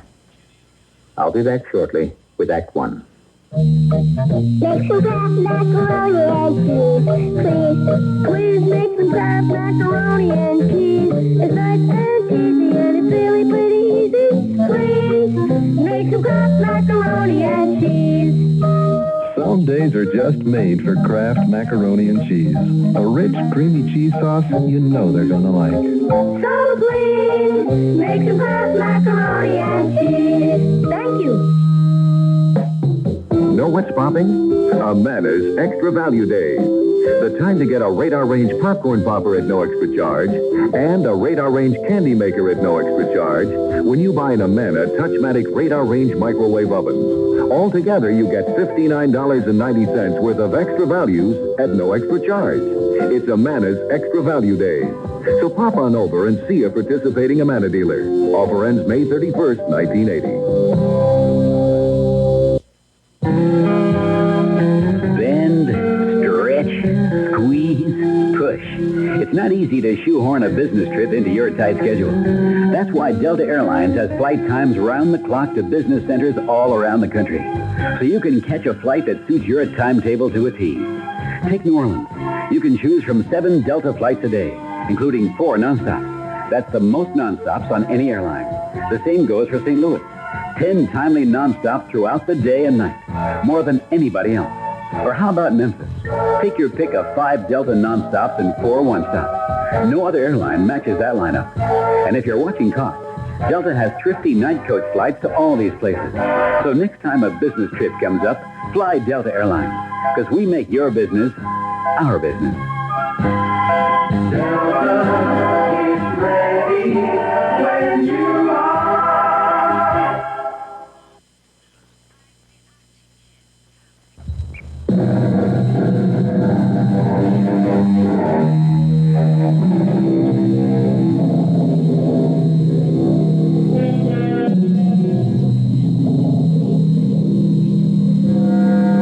The neighborhood is called Old Town. It is where the original settlers built their first log cabins and then tore them down to build huge Victorian mansions. The old settlers moved away and new settlers took their places. They were mostly from Central Europe, and they still proudly maintain many of the customs of the old countries. The old mansions have been cut up into apartments, all of them except the great house on Taylor Place. It belongs to Johannes Svetig, who came here many years ago with nothing. By dint of labor, energy, and intelligence, he created a thriving business and bought this home to be his very own. And yet, while he has achieved the American dream, in so many respects, he is still very much old country. Your soup, Papa. Why are you serving the supper, Maria? Trying to help Lena again? It isn't right. It's her job. You must learn how to treat servants properly, or else they walk all over you. Well, Lena isn't here, Papa. No, why not? Her night off is Sunday. Well, she wasn't feeling well. How do you know? She said so. And so you let her go? To the doctor, Papa. But she did cook supper first. Yes. If she weren't such a good cook, she'd be out of here long ago. I'll talk to her when she gets back. Now, let me tell you what happened today. Peter Benko came to the shop to see me. You wonder what he came to see me about? Oh, no, Papa. Well, he came to see me about you. He likes you very much. What have you got to say about that, huh? Well, that's nice. He wants to marry you. But, Papa, he's an old man. Old? What do you mean old? My father was 75 when he married his third wife, and he had 2 more children. I only feel old. When a man is old, he has experience and knowledge. I think people do not know how to get old in America. Peter Benko is not an old man. Oh, Papa. Can he be more than 10 years older than you? No. So what's the matter? Well, he behaves like an old man. And besides, I don't love him. What kind of stupid thing is that to say? Oh, please, Papa. Of course you don't love him. How could you love him? You don't really know him. But you'll love him later. Later, after you've had his children and cooked his supper. That's when married people get to know each other and love each other. Ask me. I've been married 2 times. I love both my wives. But later. Love comes later. But, Papa, that's not the way they do things here. Good. Here they do things better, huh? With the divorces and separations and living together. One day with this one day with that one. Here it's better, huh? No, Papa. Maria, you know I want to do what is best for you, huh? Yes. So trust me. Ah, come on, say you trust me. I know the best. He is a man going to make you happy. Come, say you're going to trust me, huh? Yes, Papa. Thursday night, he'll be here for supper. All right, Maria? All right. Maria, you're going to be happy. Hey, well, where are you going? I'm not hungry, Papa. I think I'll go for a walk. A walk where? Just down the block. Maybe I'll go see my friend Sophie. All right. Just don't stay out too late now.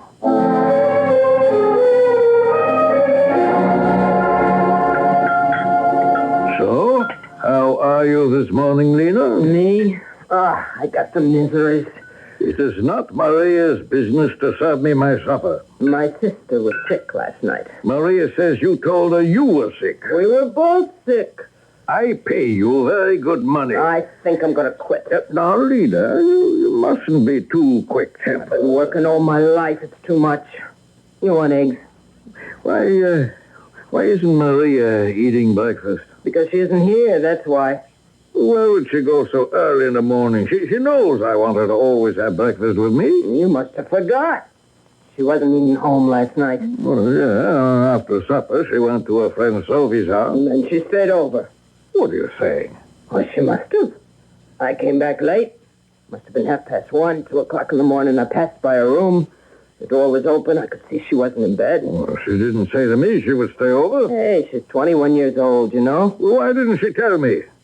This friend is Sophie. What is her number? It's on the telephone table. She really should have told me.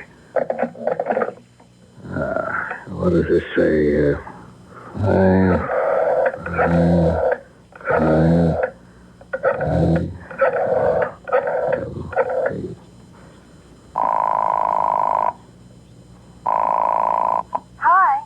Hello? Yeah? Is this Maria's friend Sophie? Oh, yeah, who's this? This is Maria's father, Mr. Svedek. I should like to speak to Maria. Maria? She's not here. Oh, I see. She's already left for home, huh? No, I mean, she hasn't been here. Oh, wait. She didn't stay at your house last night? Svedek? Mr. Svedek? Is something wrong?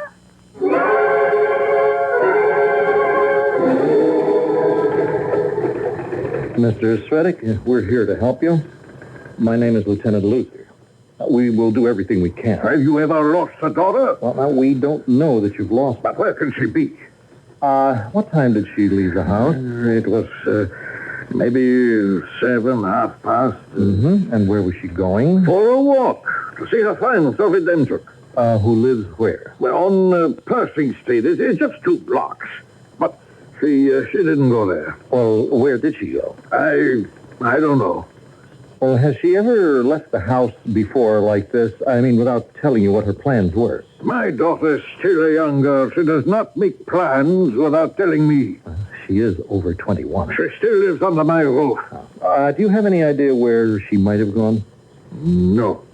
Well, could she have visited a relative or another friend? Oh, no. She would have told me. Mm-hmm. And what was she wearing? What was she wearing? Yes.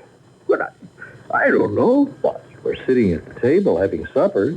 Surely you noticed. Well, a brown sweater and a brown skirt, I think. Now, did she have any boyfriend? No, she had no time for foolishness. Besides, she was engaged to be married. Huh? To whom? Mr. Peter Benko. It was something we would announce later. Did she have any money? Money? Well, why would she need money? Well, if she's running away, she needs money. No, she is not running away. Why? I don't know. She was happy, very happy. Was she? I don't know. Is it possible for a woman ever to be happy? Is there anyone at all who could give me any useful information? I don't know.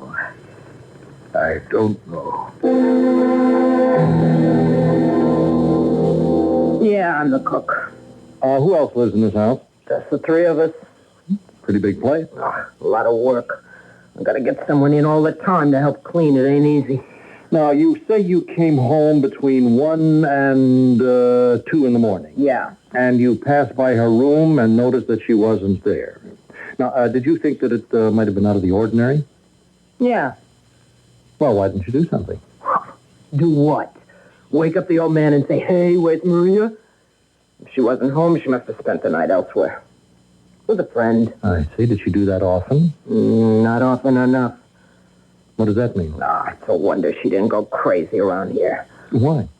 Well, you spoke to the old man. You got the picture. Do you think that she ran away? She should have. But no, I don't think so. Why not? How could she run away? She was scared of the whole world. Besides, where could she go? What do you think happened? I think somebody's got her. I mean, what else makes any sense? Now, Mr. Bellino, last night at about 8 o'clock, you were closing the store. Yeah, 8 o'clock. Yeah. And as you were closing the door, you saw Maria Svetic. Yeah, that's right. Did she say anything to you? Oh, sure. Polite she is. She said, good evening, Mr. Bellino. Did she stop to talk? No, she kept walking. Do you have any idea where she might have been going? No, I don't. Yes, well, did she seem upset in any way? No, I thought she was okay. I see. Now, where was she headed? Just down the block. You didn't hear anything that might suggest that she might have run into trouble? No. Yeah, all right. Okay. Thank you, Mr. Bellino. I hope I've been a help. Oh, he was strict with her. I mean, she really had to walk the line. Yes, well, Miss Demchuk, do you know where she could have gone? I can't imagine. Was she really unhappy at home? Well, if it was me, I would have walked out long ago. I see. Well, she didn't work. What did she do with herself all day? Oh, she read books. She watched the TV. She got the movies. I see. Was this enough for her? Maybe not, but it was what her father wanted. He wanted to keep her home, away from, well, all the corruption influences. Oh? She wasn't allowed to have any boyfriend? Oh, she was allowed, but the old man made it so tough on everybody. If you can get the picture. Yes, her fiancé, Mr. Benko. Yeah. Well, he's got money, and he isn't really a bad guy, but he's no young girl's idea of excitement. Actually, I don't know why you're asking all these questions. You don't? No. What's the use? She was walking down the street, and some guy, you know the kind of weirdos we've got running around loose, one of them just did away with her. I mean, what else could have happened?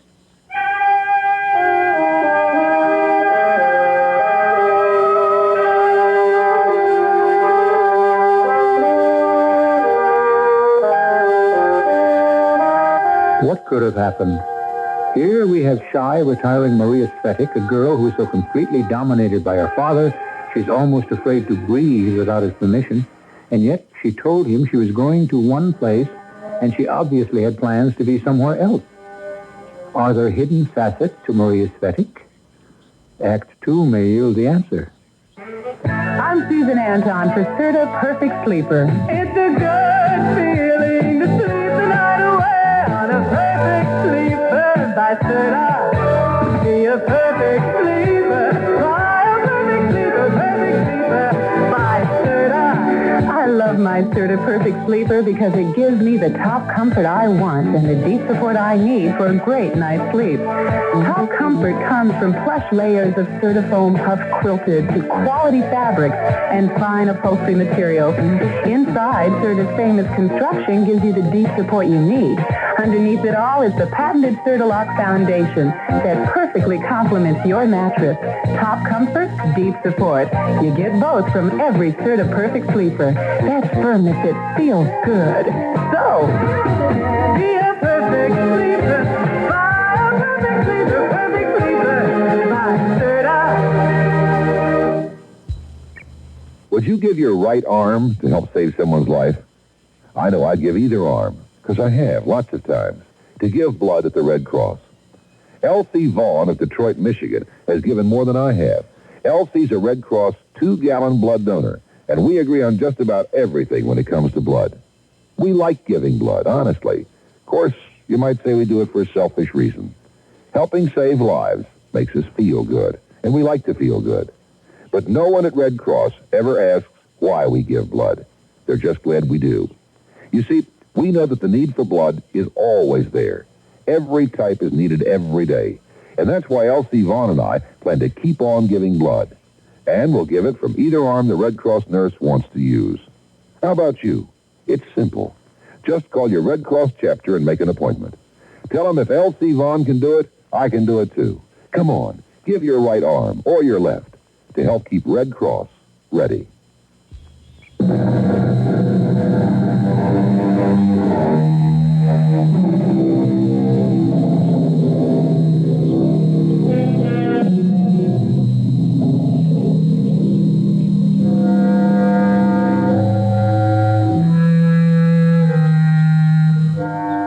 Still waters run deep, said a poet named Mr. John Liley.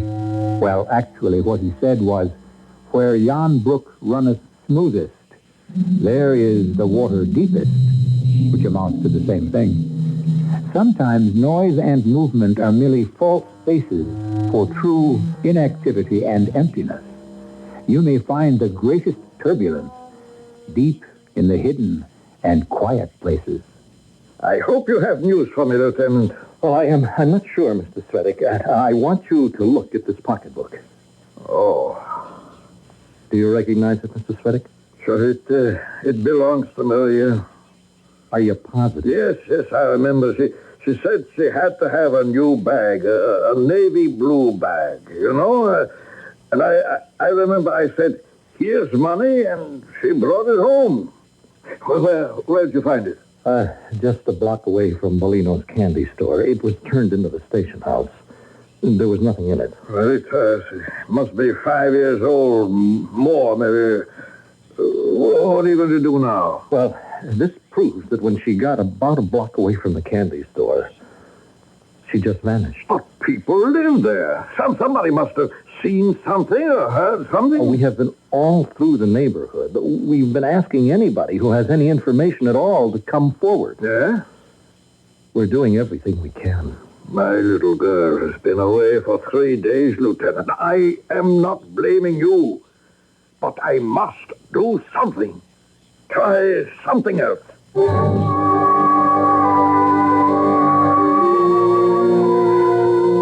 Well, I'm here again, Miss Demchick. Hey, it's okay, Lieutenant. I was hoping that something might have occurred to you that just might help us. I don't know. I've been trying to think. Anything. I mean, anything. Any little incident. Perhaps something that seemed insignificant at the time. Yeah, I know what you mean. Did she mention any names? Of who? Anybody. No, we just talk about, the usual things. Mm-hmm. Most of the time we listen to records, watch the TV, and so forth. Now, Miss Demchick, look, try to think along these lines. She was a girl who always obeyed her father, right? Oh, yeah. And now, do you, to the best of your knowledge, know of any time when she had disobeyed him? Oh, no. Did she ever lie to him? I don't think so. She wouldn't. I guess she's the kind who couldn't. But she did. The other night. Now, she told him she was coming here. Evidently, she had no intention of doing that. Where could she have been going? I don't know. Well, what could she have been thinking about? I don't have any idea. Now, Miss Demchick, you're the only young person I can talk to. Now, she had no other friends. I have to know what was in this girl's mind. Older people, her father, the cook, Lena, you see, they live in a different world. Oh, they sure do. Well, what does that mean? Nothing really. It's just, the older a person is, the less he or she remembers how it was to be young, you know? Yeah, but she confided in you, now didn't she? Confided? No, you couldn't say that. But you were her closest friend. Yeah. Well, wouldn't she tell you things? Now, I think she was afraid. Afraid of what? Afraid maybe I'd laugh at her. Oh, I never would, but she was so sensitive, and maybe she was afraid I'd laugh at her father. Maybe he gave her a hard time, but he was still her father. Was she afraid of anything else? Now think. Anything in her manner that might have suggested something was really bothering her? Maybe. I guess she seemed kind of sad about something. Yes? Well, that's it. Sad. And you can't tell me why? I'm sorry, Lieutenant, but I really wish I could. It's just, I can't figure it out either. Yes, well, all right. Thank you, Miss Demchuk. If you hear anything or find out anything, please let me know. Oh, sure. Lieutenant, what does she have to say about all this? What does who have to say? This lady, the one Mr. Svedic asked to help out. What lady is this? Oh, I read it in today's paper. Her name is Madame Sirocco. Madame Sirocco? Yeah. Wait a sec. You see? Here it is. You see, desperate father enlists aid of psychic. Madame Sirocco agrees to establish spiritual contact with missing girl. Mr. Svedic, now this is crazy. Maybe. Now, these people, they prey on people like you who are deeply troubled. But she is a good woman. How do you know? I know. I know. You can feel these things. Oh, boy. Mr. Svedic, I could show you hundreds of cases in the file. If you could show me my daughter, this would not be necessary. Madame Sirocco is a con artist. Hello. Are you talking about me? Then who are you? Madame Sirocco. I am working for Mr. Svetic. You mean you're working on Mr. Svetic? Lieutenant, this fine woman is a guest in my house. Yeah, Mr. Svetic, could you excuse us for just a minute? I'd like to talk to this lady in private. Oh, sure. And you should help each other. What are you doing here? He hired me. Now, just a minute. You're not doing too well, Lieutenant. Why don't we compare notes? Compare notes on what and why? At this time, we happen to be two of a trade. We're both looking for the same person, Maria Svetic. What did you say your name was? Madame Sirocco. Madame Sirocco. What does Sirocco mean? A warm wind from the east. Oh, well, I'll tell you what else it means. It means your real name is Selma Heffinger. Why did you change it? Is it illegal to change one's name? No, but it is suspicious. Now, madam, a hustle is a hustle. But to take advantage of a father's vulnerability... I am only trying to help. What you are doing is illegal. Is it? I only promised I would reach his daughter spiritually, Lieutenant. I approach you filled with the spirit of cooperation. This is a job for scientific police work. Has scientific police work yielded any tangible result so far? Let me contact her spirit. Contact her spirit? You have not been able to contact her body. Look, I really don't have time for this kind of nonsense. Lieutenant, why do you fight me? Why do you refuse to open your mind to an infinite variety of other possibilities? Madam, I am telling you, watch your step.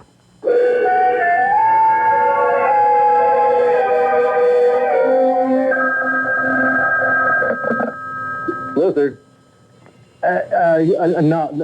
No, sir. No, sir, Inspector. No, we don't have any leads, and we don't have any clues. No, and we don't even have any theories. But we are doing the best we can. Yes, Inspector, absolutely, sir. Just as soon as possible. What does he want? Miracles? If you analyze certain miracles... How did you get in here? You will see where they have a basis in rationality. What do you want? You are in trouble, aren't you? You have nothing to show for your investigation. You have not developed the proper spiritual envelope. Oh, yeah, I'll have to ask you to leave. Will that make you feel better? Oh, you bet. Why don't you like me? I'm really a very pleasant person. That's because I am in tune with the spirit. I have the psychic support of the universe. I offer it to you. To answer your question, why I don't like you? You are building up her father's hopes, and it's wrong. Because I don't think he'll ever see his daughter again. Well, I do. Somebody got a hold of her. You're saying she was kidnapped? No, there'd be a note. This is worse. You're saying she is dead. I'm saying I'm very much afraid.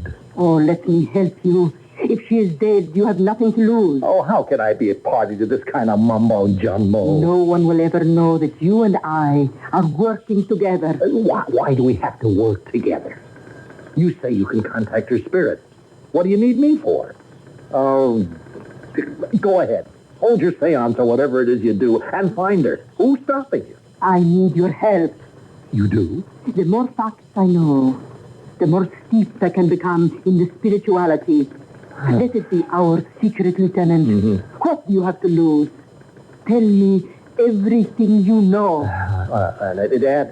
It adds up to exactly this. Now, Maria Svetic, age 21, blonde hair, blue eyes, height 5 feet 6, weight 115, wearing a brown skirt and brown sweater, carrying a navy blue bag, walks out of the house at 7:30 at night. She is last seen by a storekeeper 3 blocks away. Now, 4 blocks away, her purse is found empty, period. There, stop. What do you make out of that? May I see the purse? What for? Because it was part of a configuration that made up Miss Maria Svetic at a certain place, at a given point in time. All right. I've got it in the drawer here. Here you are. I see. Yeah? What do you see? A great deal. Oh, I am sure you do. Have you made spiritual contact yet? Huh? I am approaching the outer zone. Hey, good. Come with me. Where? Out to the Svetic house and up to her room. Why? Isn't it obvious? Oh, to me, the only thing that's obvious is that I am falling for a hustle. And that's because I'm at square one and ground zero. I'm grabbing at straws. All right, why do we have to go to her room? I have already been there. Well, I must see it for myself. It's where she lives, spent most of her life.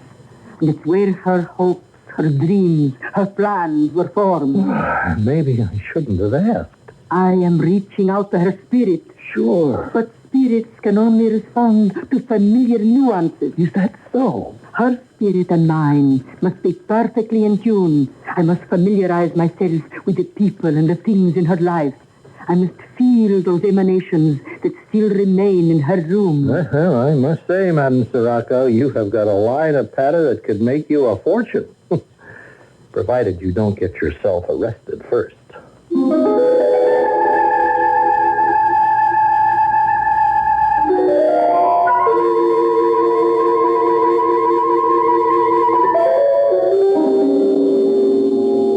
That's always the possibility. And there's always a possibility that she could surprise us all as well. There is such a thing as psychic phenomena in this world. Even the people who deny it so vehemently that it's possible they protest too much. Well, we still have the third act. For the National Association of Realtors, this is Greg Morris with On the Home Front.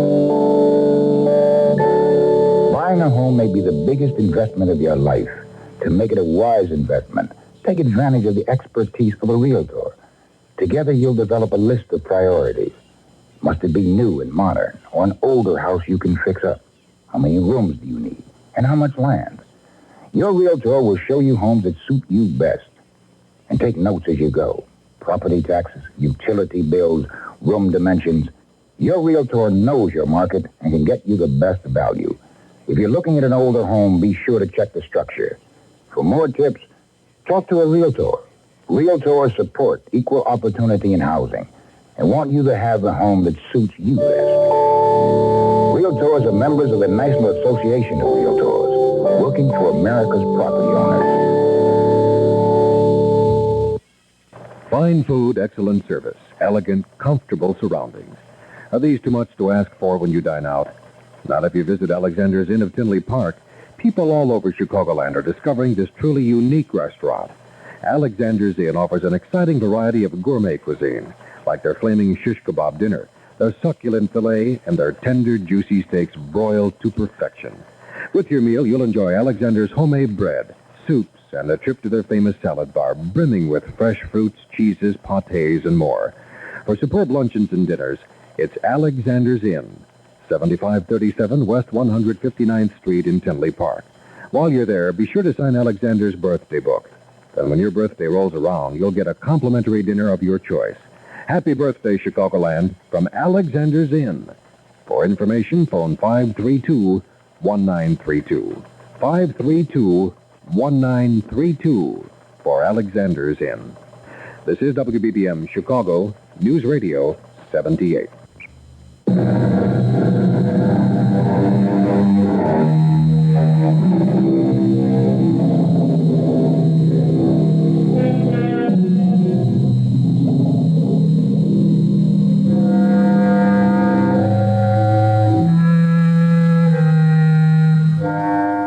We have science on the one hand and the supernatural on the other.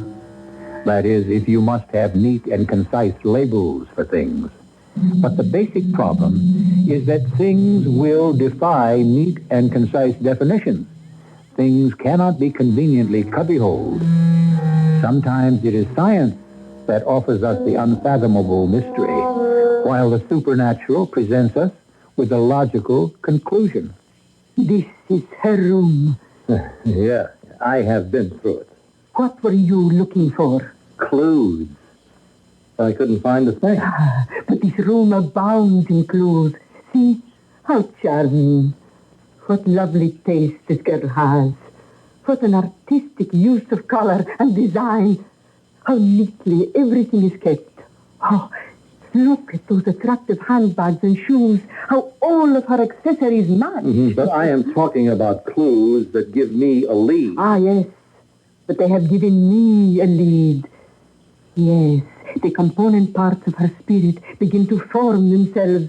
Oh, is that a fact? Yes, and I feel that I shall be able to reach out to her very soon. I can only say I hope so. Yes, the positive vibrations, they become stronger. Look, don't put on this act for my benefit. You have spoken to whom? Everybody. And what have you learned? I told you, nothing. I have already spoken with her father. And the servant Lena. I have learned a great deal. Such as? It is all part of the force that is building within me to make my spirit known to her. That's an answer you don't get to hear every day. I have yet to speak with Mr. Bellino and with Mr. Peter Benko. Well, I wish you all the luck in the world. And I have to warn you. Again? Do not imply that you are working in an official or even an unofficial capacity with the police.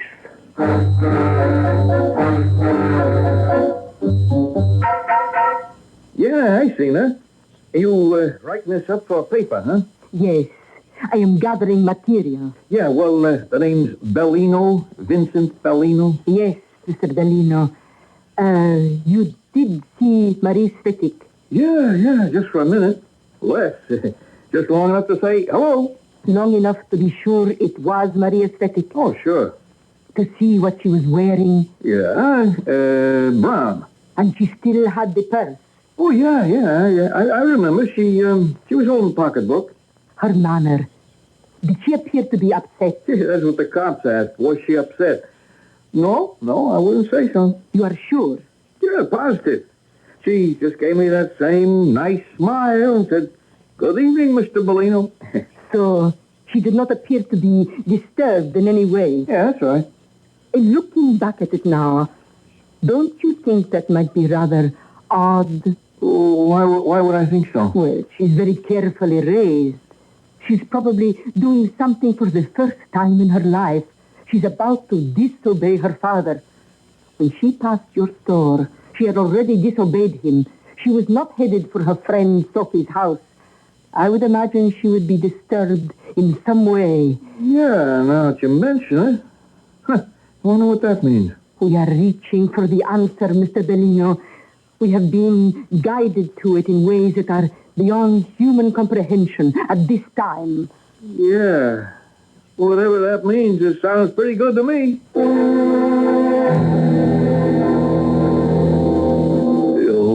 What did you say you were? I am a friend of Mr. Svetic's. My name is Madame Sirocco. Please come in.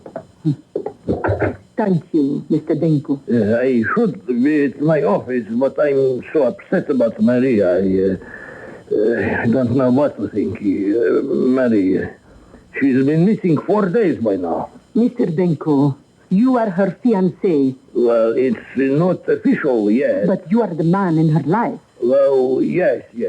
Therefore, there is a closeness between you, and you should know more about her than anyone else. In certain ways. No, I didn't. I don't know her very well. But you want to marry her? Yes. Without knowing her? She is a good person. She must be. She comes from a good family. I am a good person. We would be good to each other. Why not get married? Yes, why not? Is something else more important? Didn't you ever talk to her? Oh, yes. I would see her on the street. We would say, hello, nice day. This kind of thing. Sometimes we would meet in church or at a society, dances, parties. How often did you go out with her? She didn't go out very much. You're helping to find Maria? Yes. I'm so sorry. I haven't been able to tell you anything. I wouldn't say that, Mr. Benko. The fact is, you have told me everything.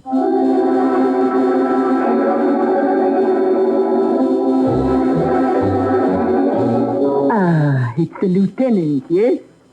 Madam, I'm afraid it's up to you. Oh, listen to me. I'm actually taking you seriously. But if this ever becomes known... I am your friend. Would I tell anybody? Perhaps the reward will help.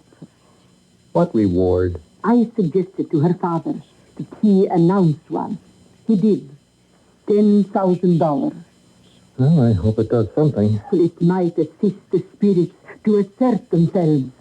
You mean the spirits can be influenced by reward? Oh, the spirits have motives that are too mysterious for any of us to comprehend. Well, that reward had better not wind up in your pocket, Madam Sirocco. Why not?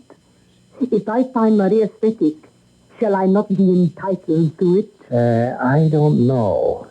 But you have to be doing something wrong. Besides, I won't keep the money. It will all go to the spirits.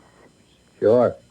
Shall you join me this evening? What for? For a meeting of the spirits. Whose? Mine and Maria Svetic. And where is this meeting going to take place? I don't know yet. How can I predict what the spirits intend to do? Well, call me when you find out. Of course.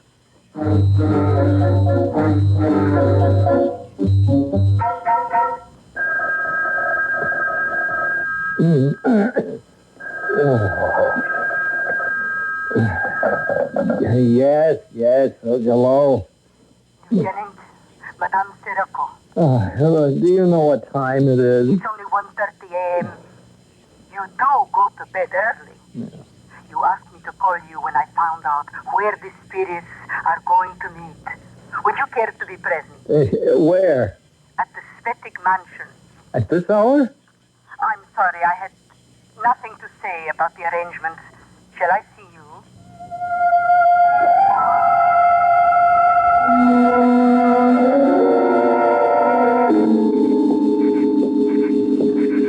Lieutenant, I waited outside for you. What are you going to do? Wake these people up? Oh, no. I have a key. How did you get a key? I told Mr. Svetic that I must be free to come and go at all hours in order to be free to coalesce, as it were, with the spirits. Oh, isn't this a magnificent place? Yeah. Huge, lofty, filled with all sorts of, spiritual debris. Are we going inside? Certainly. And not a sound now.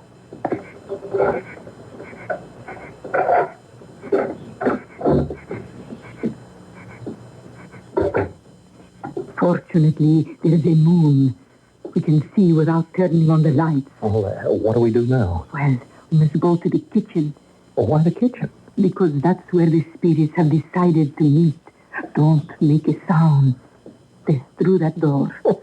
How could I ever write this up in a report? Why bother? Now, let us sit down at the table. What's going to happen? Wait and see.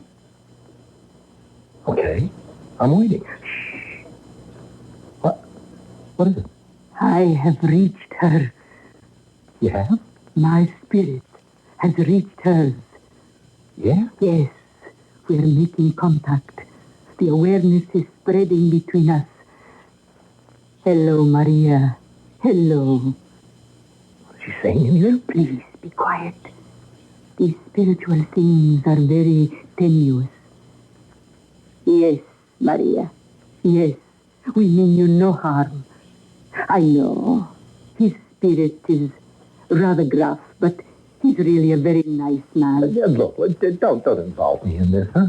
I am sorry, but you're here, and your spirit is very much a part of things. We are going to have much more than just the spirit. Oh, my goodness. Do you know what we are going to have? No. Materialization. Don't make a sound. Don't say a word. Lieutenant, look. The door. It's going to open. What? Why, It's Maria. Oh! What are you doing here? Oh, isn't it obvious? She's hungry. Go ahead, child. You are headed for the refrigerator. Don't let us stop you. Maria, where were you? She was here all the time.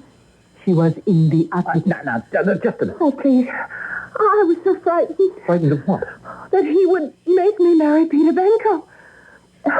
You don't know. You don't understand.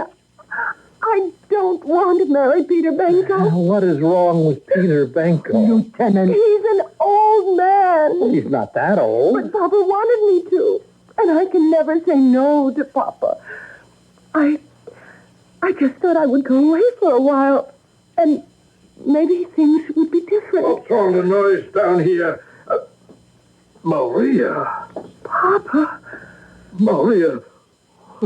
Where have you been? Papa, I've been thinking, Papa. Do you know what I have been going through for the past 4 days?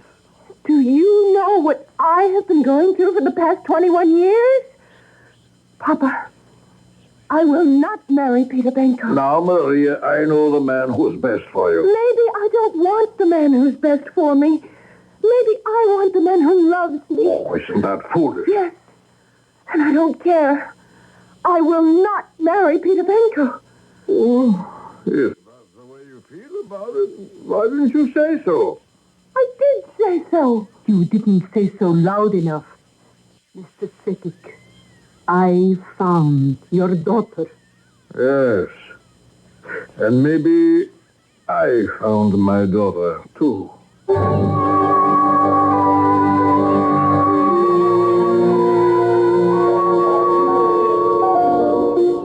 No. Dinner is going to be on me, Lieutenant. After all, I just made $10,000. Yeah. So you see, the spirit did it after all. Oh, you're a fraud. But you're also something else. Oh, what is that? You are a better detective than I am. Oh, I should have put it together myself. Really? Do you know how to summon spirits? Oh, what spirits? The whole thing lies there like a rug. A kid like that, so terrified of the world, where would she run to? Nowhere. She'd hide at home. In that enormous place, she could hide forever. Really? Yeah, no, she wouldn't go off willingly with a stranger. She'd have to be taken by force. Someone would have to have seen or heard something. I should have walked around that neighborhood. I'll bet you did. Oh, I had to be familiar with the abode of the spirit. I would have learned that she could have doubled back and come home through a side door. And the payoff, the blue purse. She was wearing brown. Why take a navy blue purse? She had good style sense. She wanted to leave the purse on the street to make it look as if she'd been abducted. So she didn't take a purse that would go with her outfit, but the oldest one she had now. Am I right? Absolutely. And every one of those things is exactly what the spirit told me. Hey, now, look. You knew that she was in that attic all the time when you told her father to post that reward. You know, ethically, you swindled him. No. I educated him.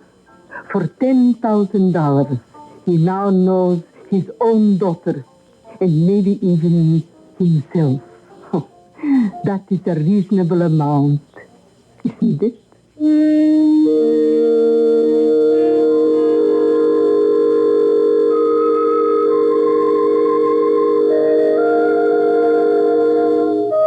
Yes, and cheap at half the price, too. After all, some people pay dearly for lessons that come too late. We hope you've had a lesson. And in just a moment, you may also have a moral.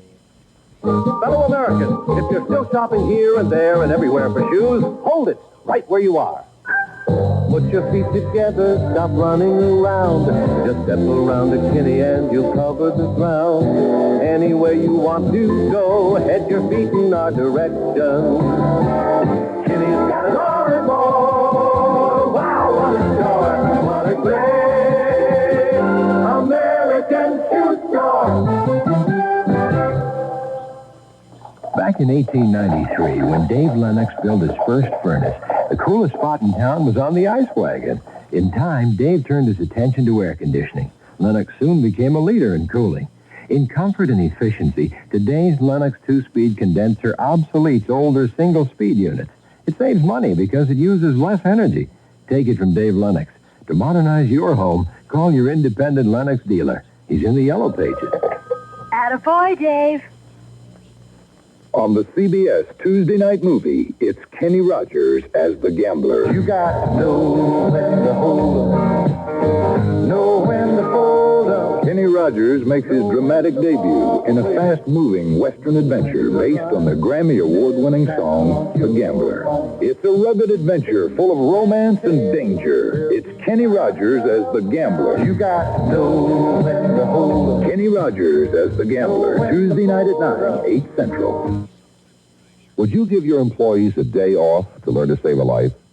Andy Maycheck of Warren, Ohio is sure glad his company did. The day Andy got caught in heavy machinery at the plant, his breathing stopped, and so did his heart. But thanks to a fellow employee's Red Cross CPR training, Andy's life was saved. How about you? Won't you call your Red Cross chapter and find out about CPR training for your plant or office? Come on, give your employees a day off to help keep Red Cross ready. The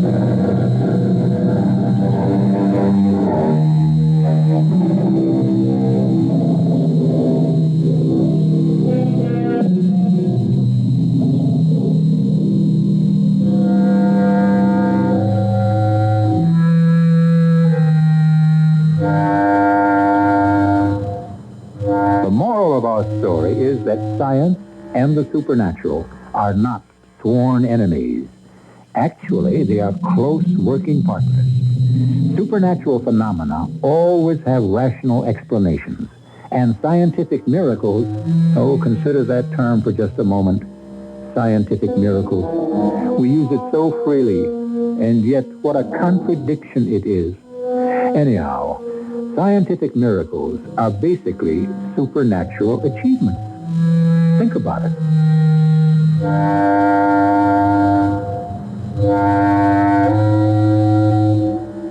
Our cast included Bryna Rayburn, Earl Hammond, Joyce Gordon, and William Griffiths. The entire production was under the direction of Hyman Brown. This is E.G. Marshall inviting you to return to our Mystery Theater for another adventure in the macabre. Until next time, pleasant dreams.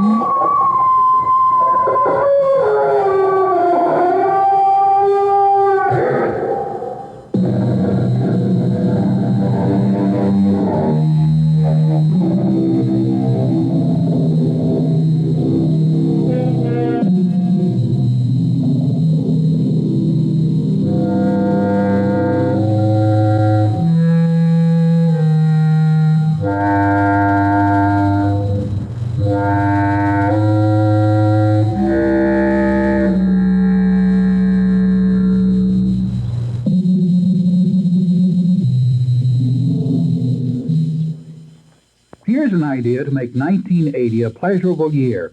Take a tip from News Radio 78's own announcer and restaurant critic, Sherman Kaplan. In his recently released Best Restaurant, Chicago and Suburbs, Sherman gave the Mill Race Inn on the Fox River in Geneva, Illinois, a perfect score, a 20K rating for food, service, atmosphere, and value. In fact, Mill Race Inn was one of only 9 out of 150 restaurants to receive this rating. It's easy to see why, but in case you haven't yet visited this country inn on the river's edge, do it soon. They're open for both lunch and dinner. The atmosphere is warm and intimate, the food traditionally American with some special continental touches, and the desserts absolutely delicious. You'll love the inn, its rustic beauty, and of course, the ever-frisky Mill Race duck. The Mill Race Inn, a tradition for over 47 years, on the Fox River in Geneva, Illinois, where Route 38 crosses Route 25. CBS News. The Carter administration may expand its new sanctions on Iran and ask Iranian students already in the U.S. to leave when their visas expire or seek asylum here. I'm David Jackson reporting on the CBS Radio Network. United Press International quotes Associate Attorney General John Chenefield as recommending the move as a matter of consistency. UPI says an announcement to that effect is expected Tuesday. President Carter Monday halted issuance of any new visas for Iranians abroad wanting to come to the U.S. He also cut diplomatic and trade ties with Iran. Many Iranian students in the U.S. side with their government on the hostage affair, but some, including Mohammed Moyattar at Kent State, do not and applaud the new sanctions. I think that it was a good idea because I see that President Carter doesn't have any choice. If it was any other country, they would have done the same thing. And they have to do something to get their people back. First of all, taking the hostages was not a good idea. And second of all, Carter had to take actions. And I have nothing against it. It's just that there's a few people like me that have been here for a few years, and they're going to get the short end of the stick. But I guess that would have happened in East Germany, West Germany, or anywhere else in the world. But I have nothing against what President Carter has done.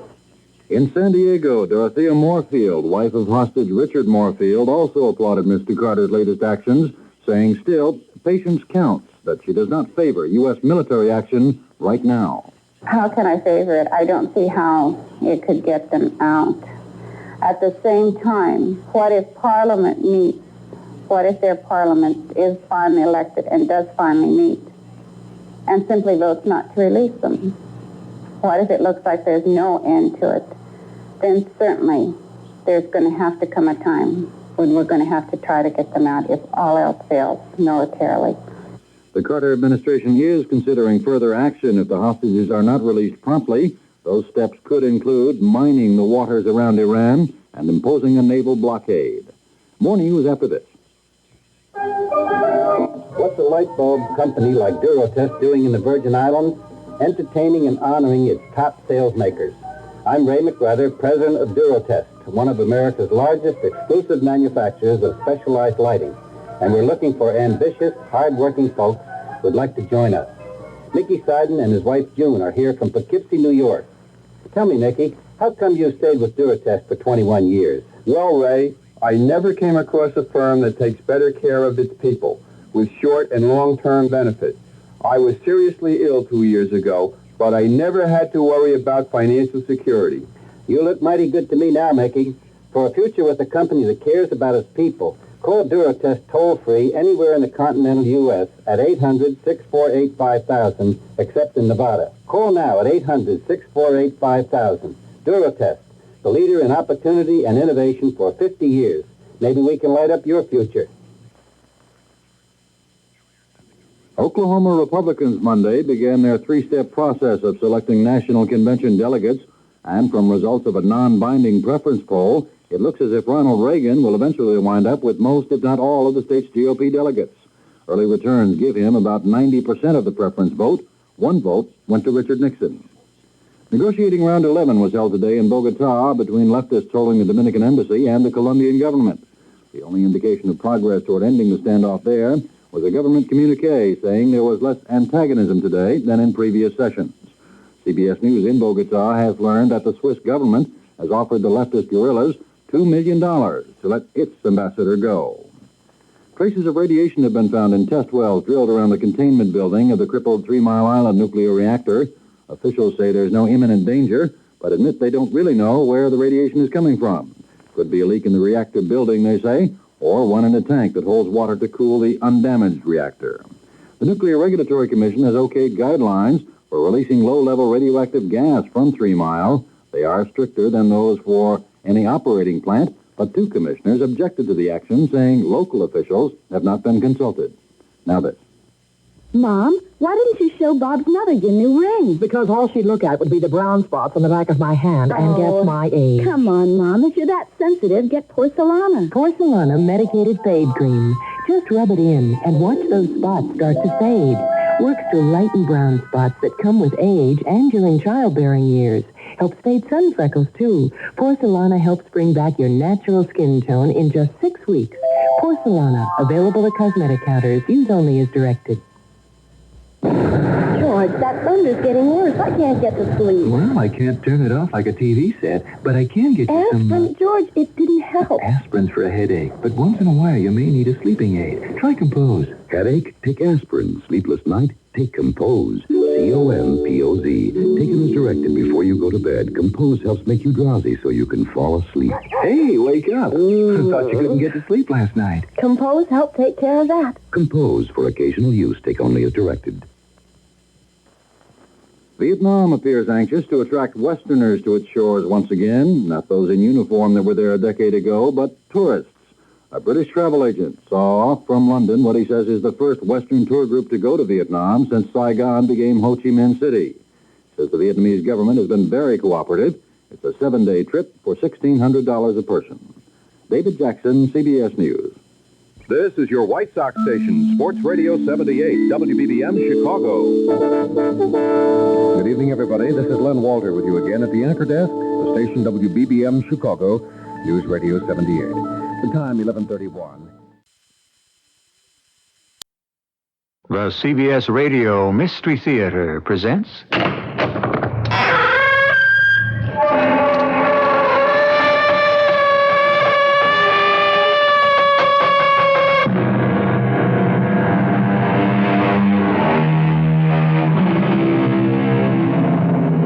Come in. Welcome. I'm E.G. Marshall. I hope you don't have any objections to pets, because we have one. In fact, we have more than one. But it's not unusual for a cat lover to have several of the furry little darlings around the house. Of course, this is the home of the Mystery Theater, which means that our household pets are anything but ordinary. So if you're allergic to cats, you might not want to meet the heroine of our little tale. No pun intended. Her name is Kitty, and she's a very charming young lady, although some people have certain doubts about her. Last night, Professor, I found an altar in Kitty's bedroom. A what? An altar, like in a church. It had candles on it and an old statue. The statue of a cat. And what makes that police business? She had a guard watching the altar, Professor. A guard who tried to kill me. That's where I got these scratches on my face.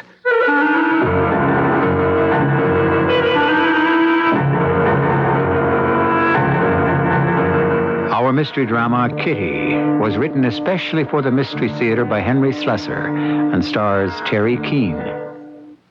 I'll be back shortly with Act One.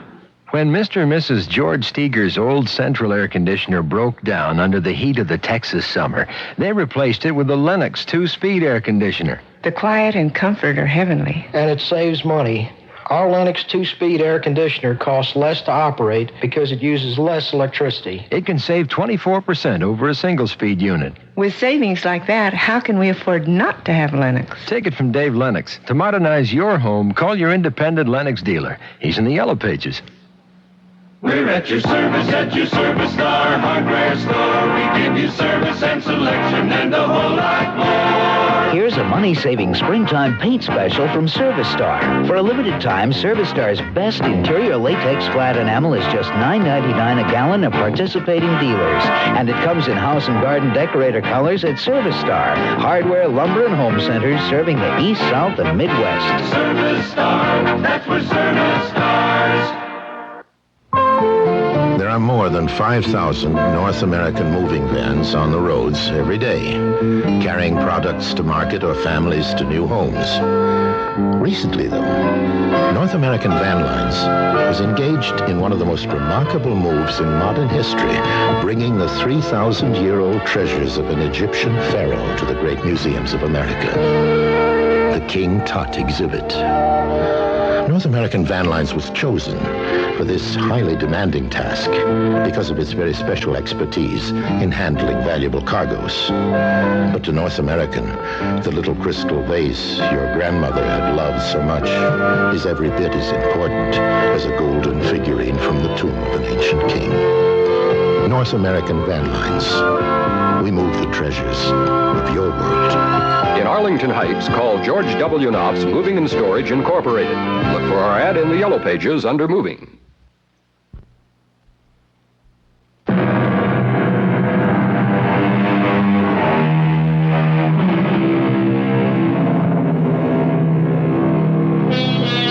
If you've never been to the Kit Kat Club on Lower South 11th Street, take my advice and don't go. The clientele tends to be a little rough, and the neighborhood is sometimes dangerous, especially if you're 22, a dancer in the chorus line, and you've caught the eye of a hulking young man who decides to follow you. Hi, honey. Excuse me, I've got to get home. I've got my car here. Why don't I give you a lift? I'd rather take the bus. It's a new car, right from the factory. Why don't you test drive one of the other girls? Because you're the one I want. Let go of me. Come on, honey, be nice. Let go of me, I said. Ow, with those nails of yours. Stop it. Stop it.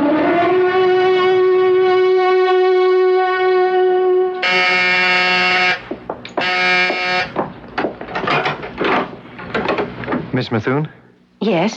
Miss Holly Methuen? No, my name is Catherine. Holly is my sister. My name is Lieutenant Dan Mackenzie. Oh, come in, please. Holly is asleep right now. She's had a bad experience, as you undoubtedly know. However, I don't believe she wishes to prefer charges against that man. You don't understand, Miss Methuen. The charges are being preferred against her. Oh, good Lord. How many cats do you have here, miss? 8, actually. Oh, I hope you're not allergic. Miss Methuen, your sister is being charged with assault. A man named Walter Mason claims she attacked him without provocation. Does he claim my sister was armed? In a sense, she was. With her fingernails. He wants her arrested because of a few scratches? We spoke to the physician who treated Mr. Mason. He says there's no hope of saving his right eye. Please, you wait here. Holly? Oh, Kitty, what am I going to do? Now, you listen to me. When they find out that I knew this man, that I'd been to his apartment... There is no reason to tell them that. Kitty, I don't want to go to jail. You are not going to be arrested, and that man is not going to hurt you. I'm going to take care of that. How? Just leave everything to me. Now, you go talk to the lieutenant. Lieutenant? Holly Methuen? Yes. I'm sorry to have kept you waiting. Well, that's okay. I had plenty of company. My sister is very fond of cats. Oh, then this is your sister's place? Yes, it is. I've only been here 2 months. I was studying dancing in New York. I came here because I couldn't find work back home. You had better luck here, obviously. I know it's not much of a job, that it's an awful place, but I had to do something. My sister couldn't support me. What does she do? She works as an assistant to Professor John Gilmore at the Museum of Natural History. He's a zoologist. A cat specialist by any chance? As it happens, he is. Oh, excuse me. Hello? Yes, one moment. It's for you, Lieutenant. Well, thank you. Hello? Danny, I'm at Walter Mason's apartment. I had a little trouble getting into the place. Why? Mason wouldn't open the door. I had to get the super to open it. And guess what? Come on, Sam, no guessing games. He's dead. Dead? Are you kidding me? He was scratched to death. Dan, This man here had his throat scratched wide open. Sit down, Lieutenant, Mackenzie, was it? As I told you, Professor, we're interested in your opinion of the species of cat which might possibly have made claw marks like these. Pretty gruesome, aren't they? Those are just photographs. The real thing was worse. The press is calling it the wildcat murder, but I'm not sure it is a wildcat. And I'm not sure it's murder. There are several small cats whose claw prints are indistinguishable from each other. But then you know it's a small cat? No, that's obvious from the distance between scratch lines. Could have been anything from an ocelot to a margay to a jaguarundi. But frankly, it's hard to imagine any of them roaming the streets. And what about just ordinary cats, Professor?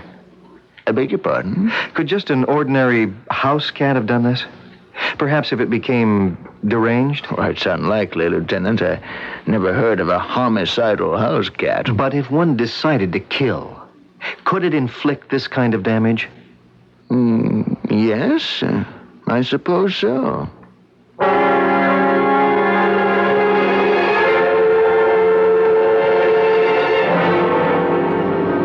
The exhibit is right this way, Lieutenant. You might as well see it since you're here. By the way, Professor, when did you hire Miss Methuen as your assistant? Oh, about 3 months ago. Her credentials are very good. Her father was the archaeologist who found the sarcophagus. The what? Oh, it's right here, the star of our exhibit. Sarcophagus is a sort of ancient coffin. This one actually has a mummy inside. Pretty small, isn't it? Well, it's a cat. A cat mummy? Yes. It was unearthed at Tel Basta in Egypt 10 years ago by Albert Methuen, Kitty and Holly's father. Was it valuable? The only totally preserved cat mummy in existence. And very sacred. They took their cats seriously in those days. Maybe we ought to take them more seriously now.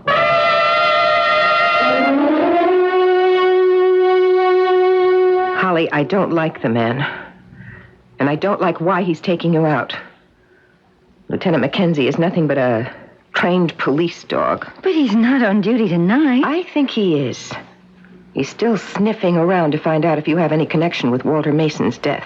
He knows I had nothing to do with it. I was right here when it happened. There he is. And I haven't finished dressing. Kitty, would you let him in? All right.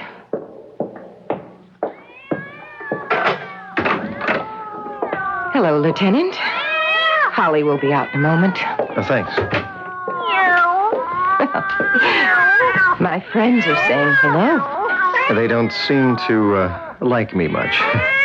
They sense that you don't like them. I don't have anything against cats. But there is no middle ground, Lieutenant. Either you despise cats or you worship them. Like the Egyptians? They made the cat the most revered animal who ever lived. The one your father found. The professor said it was the only complete mummy of a cat left in the world. In the last century, 300,000 mummified cats were discovered in a sacred tomb.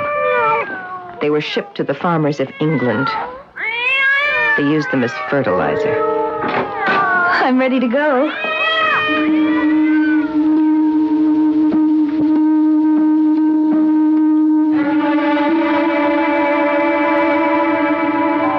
Do you mean that Kitty isn't your sister? Of course she is. All I said was my father adopted her because of a terrible tragedy in Egypt.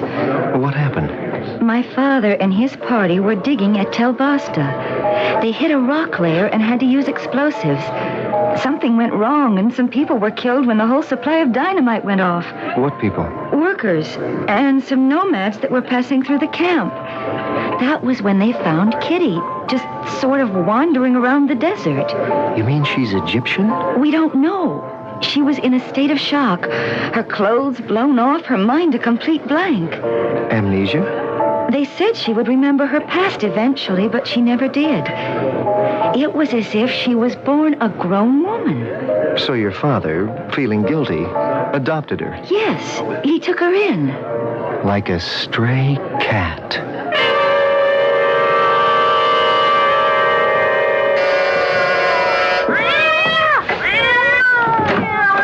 Miss Methuen. Yes? Is your sister home? Holly? No, she's out for the evening. My name is Frenchie Davis. I used to work with Holly at the Kit Kat Club. Please come in. Wow. Holly told me you had an awful lot of cats. I ain't seen Holly since that thing happened. It's too bad about her losing her job. Yes, it was too bad. Holly's gonna be okay, isn't she? They won't arrest her. Well, she was merely defending herself. Yeah, but you know how the cops are. They don't always know everything. What do you mean? Well, I read where Holly never saw this man, Walter Mason, before. But that isn't true. Well, she may have seen him at the club, of course. What I meant was Holly dated this Mason guy. Or didn't you know that either? That seems very unimportant now. Look, I don't want to get Holly into trouble. Then why did you come? To say goodbye. I got this terrific job offer in New York. The Broadway Musical Theater. Ain't that terrific? Fabulous. All I need is a loan to get me there and set me up for a few weeks. While we're in rehearsal, you know. I see. How much of a loan? Oh, $2,000 would be enough. I realize Holly doesn't have much money, but I figured her family might help her out. Yes, I try to help Holly all I can. I'll need the money right away, Miss Methuen. And if you don't get it? I couldn't possibly go to New York. You'd take a shorter trip? To the police? That's a rotten thing to say. You were quite right. Holly has no money. As for myself, I haven't got a penny. I spend it all on cat food. So that's how you're going to be, huh? I come here like a friend, and you make fun of me. Oh, speaking of food, I wonder if you'd excuse me now. I have a large number of mouths to feed. Listen, I wasn't going to the police before. I didn't want to get Holly in trouble. Now I don't care no more. I'll give you one last chance. Good luck with your career, Miss Davis. In the Broadway Musical Theater.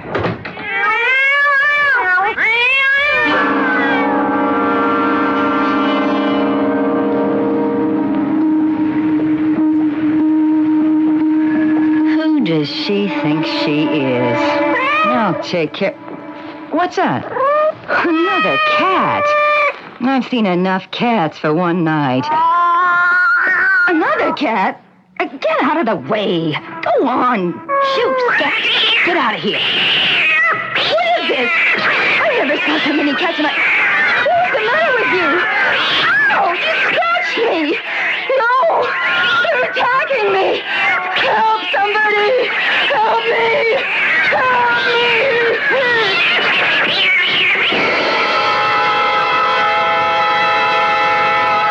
It looks like Frenchie Davis will not be traveling to New York after all. Her next appearance will be not on the Broadway musical stage, but on a cold slab in the city morgue. What do you suppose the medical examiner will make of this fresh corpse? And is it the last one of its kind?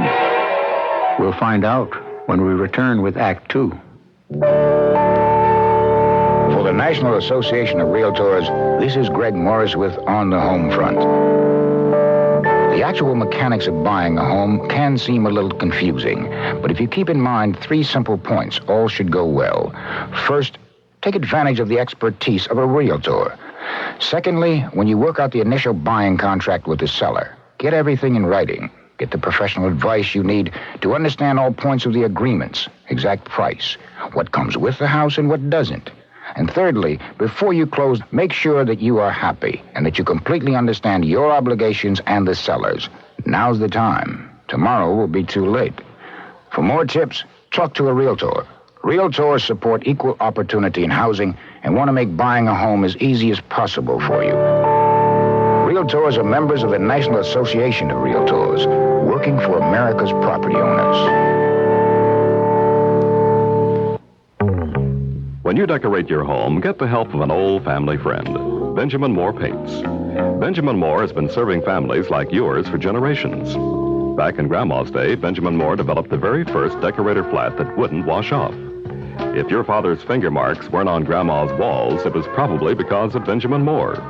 And it was probably Benjamin Moore that helped your parents decorate when you were little. Today, there's Benjamin Moore's Regal Aqua Velvet. It's so scratch and stain resistant, they call it the childproof paint. But they're not satisfied yet.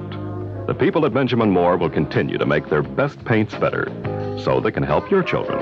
After all, what are family friends for? There are over 150 full-service Benjamin Moore paint dealers in Chicago. Visit the one near you today. Benjamin Moore Paints, 96 years of quality. Save now on Benjamin Moore Paints. Save $3 on the regular price of Regal Aqua Velvet. Save $2 on Regal Wall Stay now through April 20th.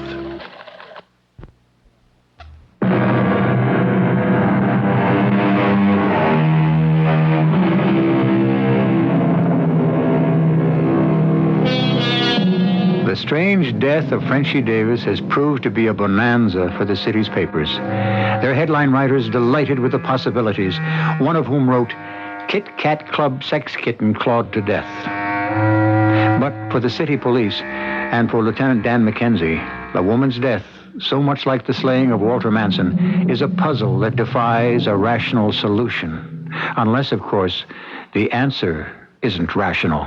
I'm sorry, Lieutenant, that you have a problem. Have you read about this dancer's death, Professor Gilmore? Yes, I've read those hysterical newspaper stories. In fact, I've had offers to write one myself. About what? Killer cats, of course. They'd like me to say that some leopard, a tiger, is roaming the streets at night and sleeping in the park by day. But you know better, don't you? You know it wasn't a big cat that killed Frenchie Davis. No.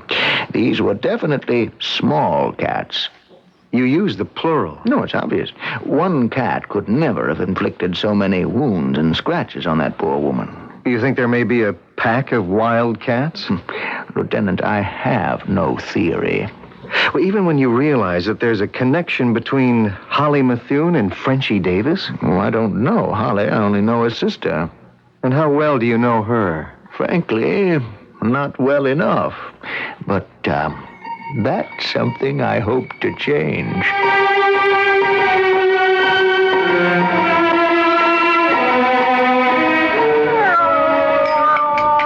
Well, what do you think of Abigail? Oh, she's lovely, John.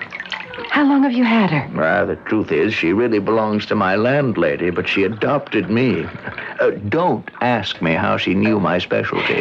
Cats know everything. Sometimes I think they do. Oh, here's your coffee. And a saucer of milk for Abigail. You know, I realized something this morning, Kitty. You and that sarcophagus have never been apart. Whatever do you mean? I was writing a piece about Bastet for the Review, describing its history since your father dug it up.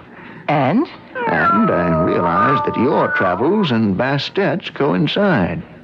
For instance, when the mummy was in the Cairo Museum, didn't you live in Cairo?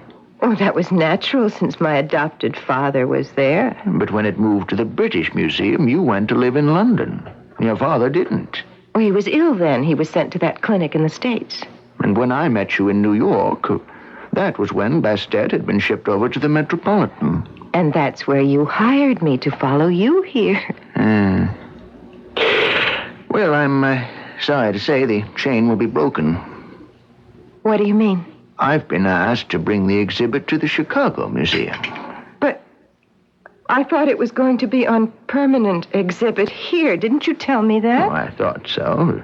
But the old controversy with the Egyptian government about who owns Bastet has risen again. We've decided to keep the exhibit circulating until the issue is settled. Oh, but you can't do that. You can't let the... Would you excuse me a moment? I want to call my sister to see if she's all right. Oh, I thought she was out with that policeman. That's what worries me. I'll call from your bedroom.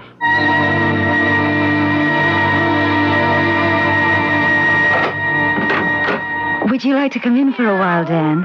Oh, thanks. Have a seat and relax. If you don't mind the cats. As long as they don't mind me. Excuse me. Hello?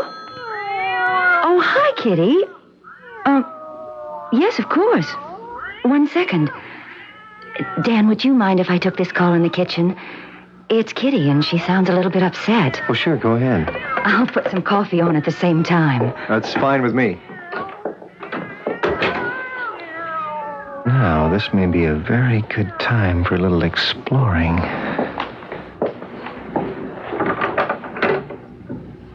So this is Kitty's bedroom. Yeah, I thought so. Pictures of cats all over the place. Well, let's see what she's got in this closet. Yeah, locked. Now, why would Kitty lock a clothes closet? Well, let's see if I'm as good a lockpicker as I used to be. There. That was too easy. What the heck? It's not a clothes closet at all. It's more like an altar. Candles and a statue. Hey! Get off me! Crazy little stop it! Get away! I don't want to do this, but I will if I have to. Dan? What happened? I'm sorry, Holly, but this damn cat attacked me. You're bleeding. Yeah. Your face is all scratched. It wanted to kill me. That's why I had to do it. That's why I had to. He hit it with that chair. Oh, no. I'm sorry, Holly. I really am. I don't like to hurt animals. I was just trying to save myself. Hello? Holly, it's John Gilmore. Something's happened here. Something's happened to your sister. But I was just talking to her. Yes, and a moment later, she collapsed. Thanks for meeting me for breakfast, Professor. It's really important. I'm just having coffee, Lieutenant. And as it happens, I have another date for breakfast. Now, what's this all about? It's about Catherine Methune. Go ahead. I hate to say this, Professor, but I think your assistant, Kitty, is mentally disturbed. I thought you were a cop, Mr. Mackenzie, not a psychiatrist. Last night, I found an altar in Kitty's bedroom. A what? An altar, like in a church. It had candles on it and an old statue. The statue of a cat. And what makes that police business? She had a guard watching the altar, Professor. A guard who tried to kill me. That's where I got these scratches on my face. If that's all you have to tell me, Lieutenant, I think I'll skip the coffee, too.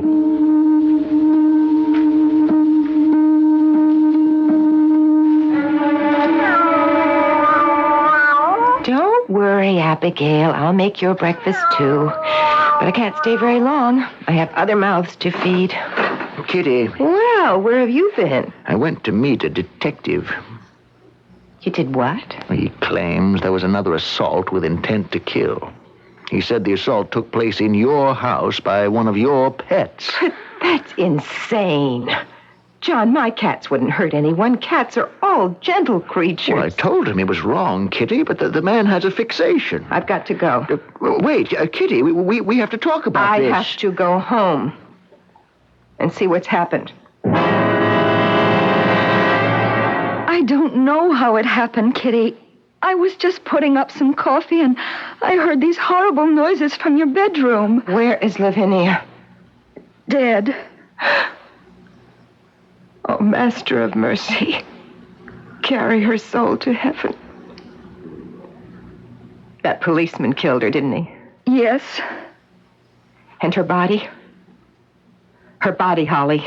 Where is it? I was afraid. I called the ASPCA. They took her. In ancient Egypt, do you know what happened to someone who caused the death of a cat?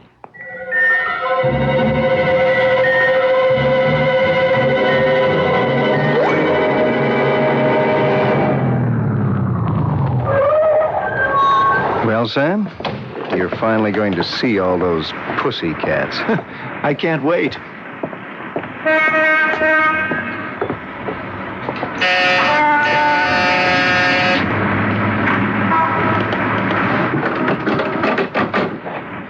Won't you come in, gentlemen? This is Lieutenant Sam Rodman, Miss Methuen. How do you do? I'm sorry Holly couldn't be here. She had an audition downtown. May I offer you anything? Miss Methuen, in case I didn't make myself clear, this is official business. My, how serious. To put it bluntly, I'm here to ask if you had any part in the slaying of Mr. Walter Mason, or in the death of a woman called Francine Jelinek, who called herself Frenchie Davis. For heaven's sake, Lieutenant. I'm not suggesting that you committed these crimes personally, only that you were responsible for them. Responsible how? I'm suggesting, Miss Methuen, that you have the ability to train animals, cats, to commit such crimes upon your command. Oh, Lieutenant, how funny you are. Do you really think these soft, gentle, loving creatures can be made to commit murder? When you want them to. Yes. Oh. Did you hear that, Demetrius? You're a mad killer. And you, Nefertiti, you who hasn't the heart to kill a mouse, you're a killer too. Ptolemy, Cleo, did you hear what the man said about you? Miss Methuen. Yes, Lieutenant. I just want you to know that I know, and that I intend to find some way to prove it. So keep a leash on your pets. I don't know, Dan.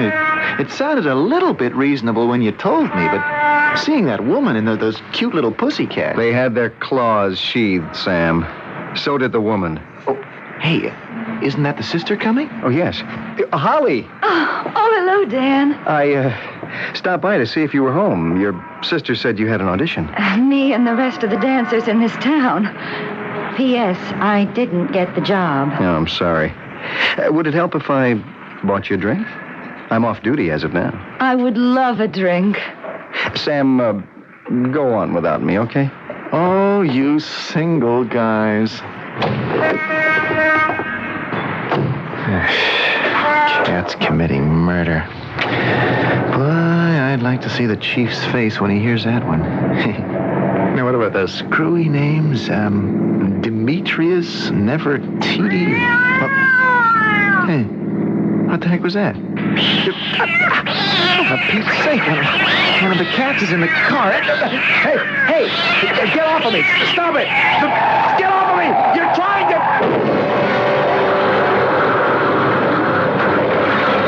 And so those soft, gentle, loving creatures have been responsible for death number 3. You can imagine what Lieutenant Dan McKenzie is going to feel when he learns that his friend Sam lies dead in the wreckage of his car with strange claw marks on the back of his neck. But Dan McKenzie escaped the same fate, which means we'll learn what he does about Kitty in Act 3. It's a good feeling to sleep the night away on a perfect sleeper by I'm Susan Anton. The Perfect Sleeper gives you the top comfort you love and the deep support you need. Top comfort, deep support. You get both from every Serta Perfect Sleeper. That's firmness that feels good. So, be a perfect sleeper by a perfect sleeper, perfect sleeper by Serta. Fellow Americans, if you're still shopping here and there and everywhere for shoes, hold it right where you are. Put your feet together, stop running around. Just step around to Kinney and you'll cover the ground. Any way you want to go, head your feet in our direction. Kinney's got it all and more. Wow, what a store. What a great American shoe store. If you're in business, you know how important it is to maintain your company's image. From the outside reception area to your inner office hallways, people do notice your carpets. Magicist, the professional carpet, rug, furniture, and drapery cleaners, can help you maintain your image by having their experienced men discuss with you the many professional carpet cleaning services Magicist offers, like Staticide to help end static shock, or DuPont soil retardant to help keep your carpet cleaner longer. From those potential customers waiting in your reception area or showroom to your entire inner office staff, clean carpets reflect a clean and successful image. Magicist offers complete takedown, clean, and rehang service for your draperies, too.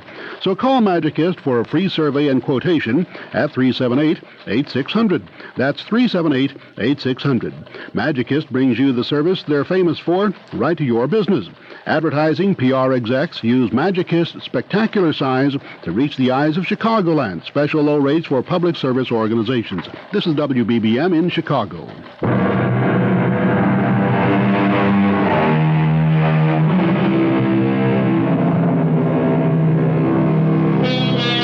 The body of Lieutenant Sam Rodman has been taken to the city morgue. The family of Sam Rodman has been informed of the tragedy. As yet, no one knows that Sam died in the honorable performance of his duties, that he was killed trying to prevent a murderer from committing still another crime. But one man knows the truth, and Lieutenant Dan McKenzie is trying hard to make another man face it. Look at him, Professor. Look hard. I'm looking, Lieutenant. You must be used to seeing those by now. Those claw marks. You think it's another cat murder? The cat was the weapon. Like a gun or knife. I'm not blaming the weapon. Lieutenant, I just can't believe such a far-fetched theory. So far, I can't prove it, Professor. But there's one thing I can do. I can destroy her weapons.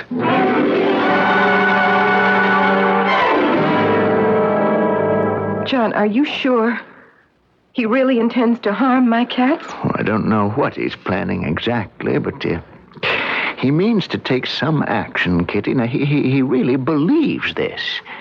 And what about you? What do you believe? Can't you answer me? There are things I don't understand. Things I didn't want to ask you, Kitty, not until I thought I had the right. And when would you have that right? When I knew I was in love with you. All right, John. You may see the altar.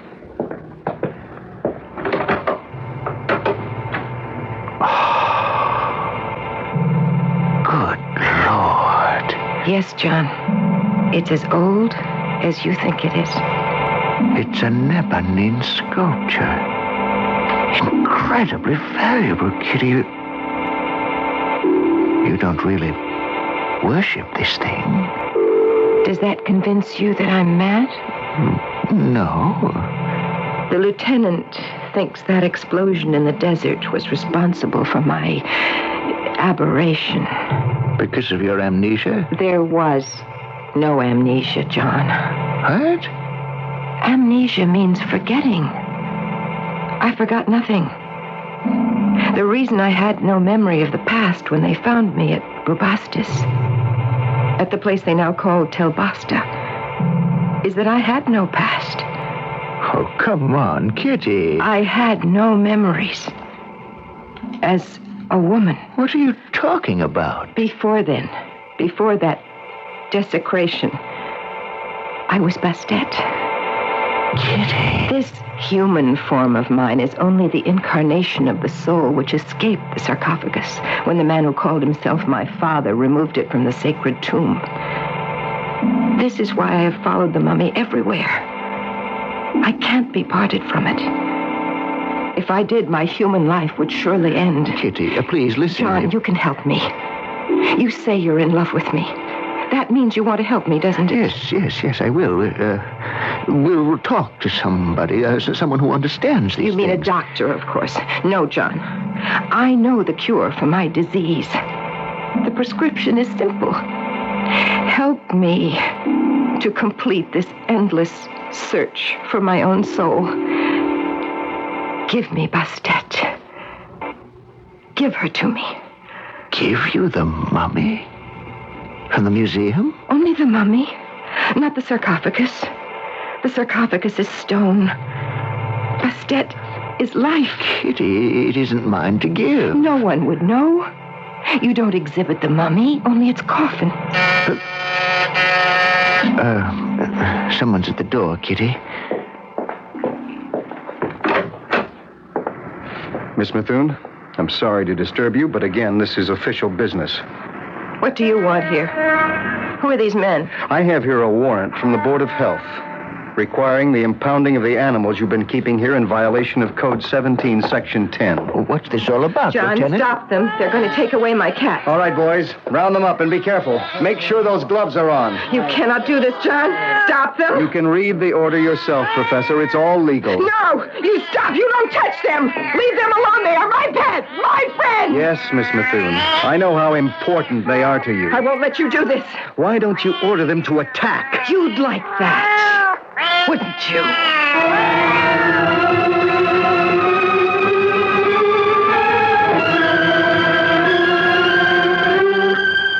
Oh, Kitty, I'm so sorry, but how could he have done such a thing?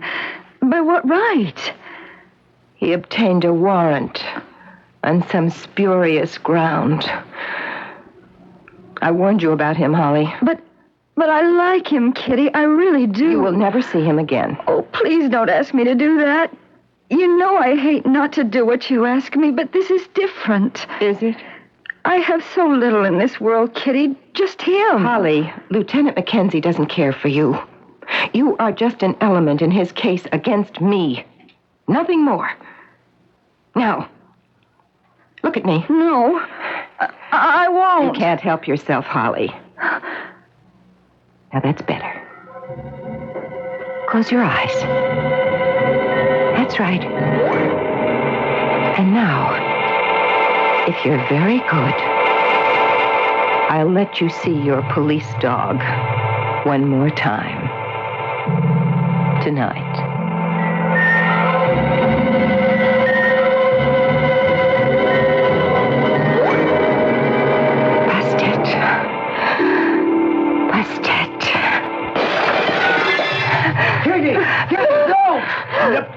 Kitty, for God's sake, I can't let you do this. And I never want to see you again. Kitty, wait! Kitty!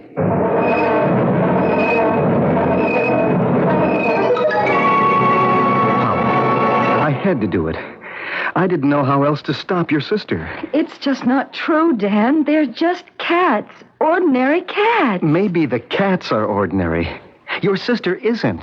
But how could she do it? I don't know. You think she sent a cat to kill Walter Mason? That she could make the cat understand where to go, what to do? Somehow she did. And we know why she did it.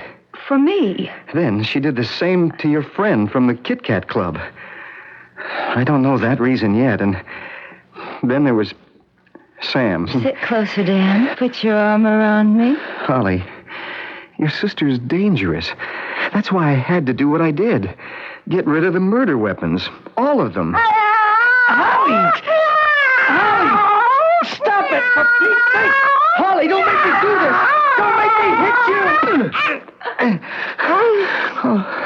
I'm sorry. Oh, I'm sorry.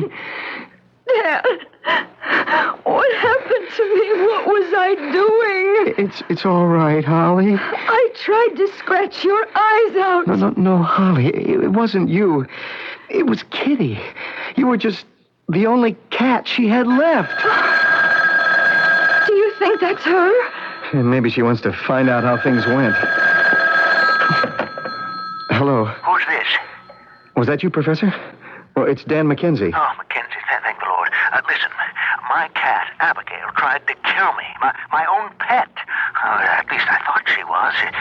She crawled up onto my chest. She's done that 100 times. But this time, Mackenzie, I'm almost ready to believe you. You can believe it, Professor. The problem now is to prove it. Or at least I know what Kitty is after. Lieutenant, she wants the mummy of the cat. She broke the exhibit case tonight attempting to steal it. Maybe she thought I'd let her get away with it, but I didn't. I couldn't. What are you going to do about it? I'm not preferring charges, if that's what you mean. But tomorrow morning, I'm taking that mummy away to Chicago.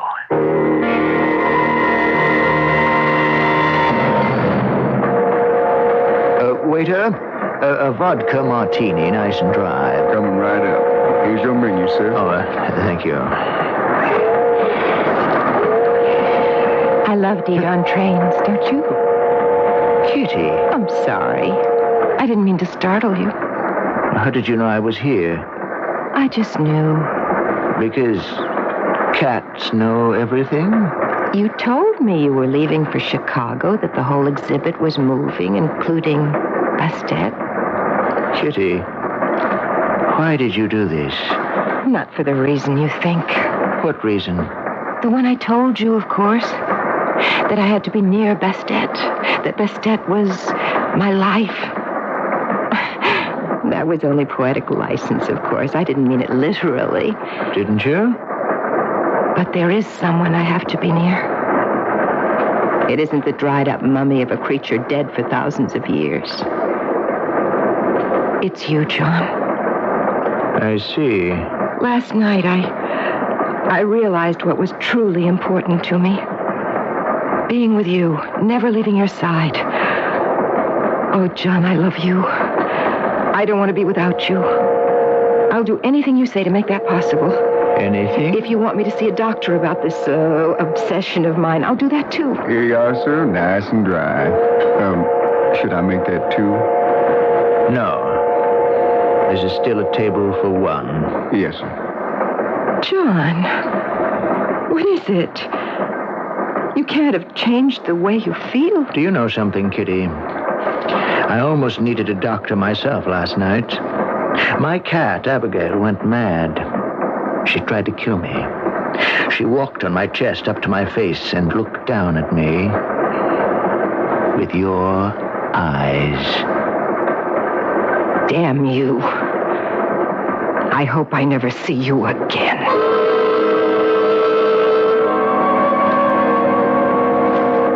Please, can you tell me where the baggage car is? Last car of the train, miss. Thank you. You can't get in there, though. Oh, I have to get in. There's something in my luggage I need. You have to wait until we unload in Chicago. Baggage car stays locked until then. But this is important. It's some medicine I have to take. Should have carried it with you, miss. But I'm ill. I must have it. Now, couldn't you help me? Well, if it's an emergency, I guess I could get her open for you. Follow me.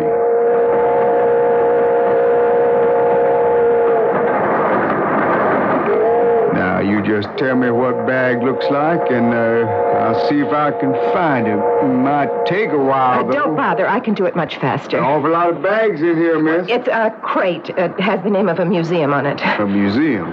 I thought you said it was your luggage. I work for the museum, please. Let me alone and I'll find it. I can't do that, miss. Get out of my way. Hey, look out! You're knocking over those crates. I have to find it. Bastet, where are you? Miss, look out. There are animals in there. A dog! Miss, look out! Bastet, protect me! Miss, look out! No!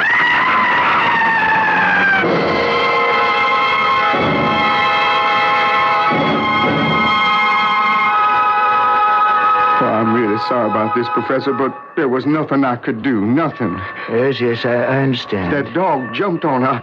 I thought he was going to tear her throat out, and then she went right out the door. I'm sure it wasn't your fault in any way. The lady who owns the dog, she said he never attacked anyone in his life. Well, I'm sure it was just instinct. What I want to know is what your friend was trying to do in the baggage compartment. What made her try to open all those crates? Curiosity, I guess.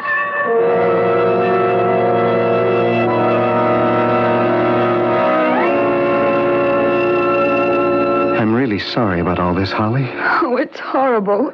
It's just horrible. But at least it's over. Come on, I think you have to get out of this place. It'll do you good. Yes, I want to get out of this apartment. I can't bear to be here. Not with all these reminders of Kitty. Dan, I just can't believe she's dead. Yes. Only 8 more lives to go.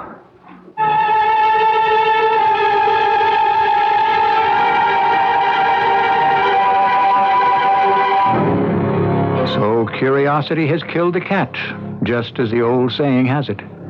There are so many things that have been said about cats, but I like the definition of Oliver Herford.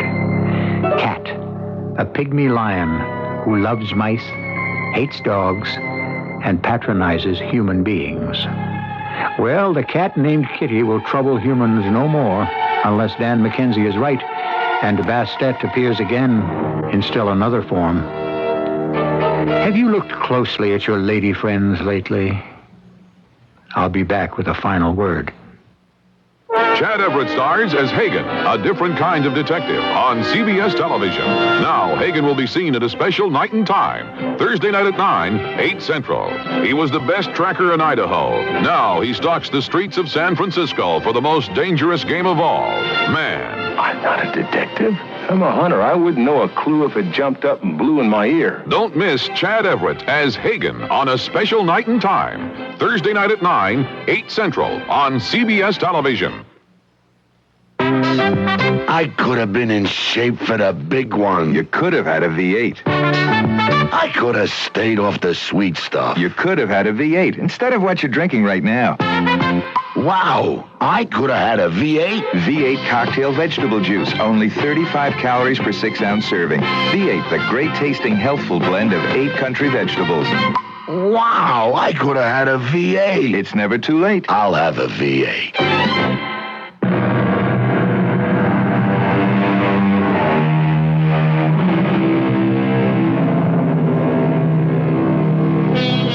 We hope you've enjoyed the story of Kitty Methuen and her ferocious felines, and that the cat lovers among you haven't been offended by the terrible deeds her little friends performed. It's all in the spirit of the Radio Mystery Theater, where even the house pets can become creatures of horror. But that's our house, and we invite you to return often. Our cast included Terry Keane, Catherine Byers, Russell Horton, and Bob Caliban. The entire production was under the direction of Hyman Brown. And now, a preview of our next tale. We have this handkerchief, Miss Merriweather. It isn't mine. It was found on the floor near his body. I tell you, it isn't mine. It has your initials on it, M.M. But it isn't mine. It's an expensive handkerchief. You're a lady who can afford expensive clothing and accessories. Lieutenant, it's... What can I say to you? It's circumstantial. It's hearsay, all of this. Rumor, innuendo. It's... Oh, please, I'm innocent. But the handkerchief is definite, material, physical. It's here. But it isn't mine. You can't prove it's mine. I see. Because it's an expensive handkerchief that has my initials on it. I have to prove that it isn't mine. But how could I do that? How could I possibly prove that I never bought that handkerchief? Or that no one ever gave it to me? Or... It isn't right. It isn't fair. This is E.G. Marshall inviting you to return to our Mystery Theater for another adventure in the macabre. Until next time, pleasant dreams.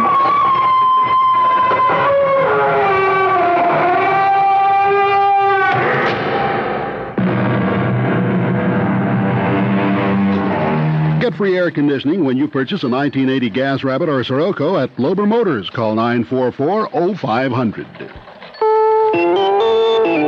CBS News. Thousands of Iranians turn out at Tehran airport to greet in glory the persona non grata. I'm David Jackson reporting on the CBS radio network.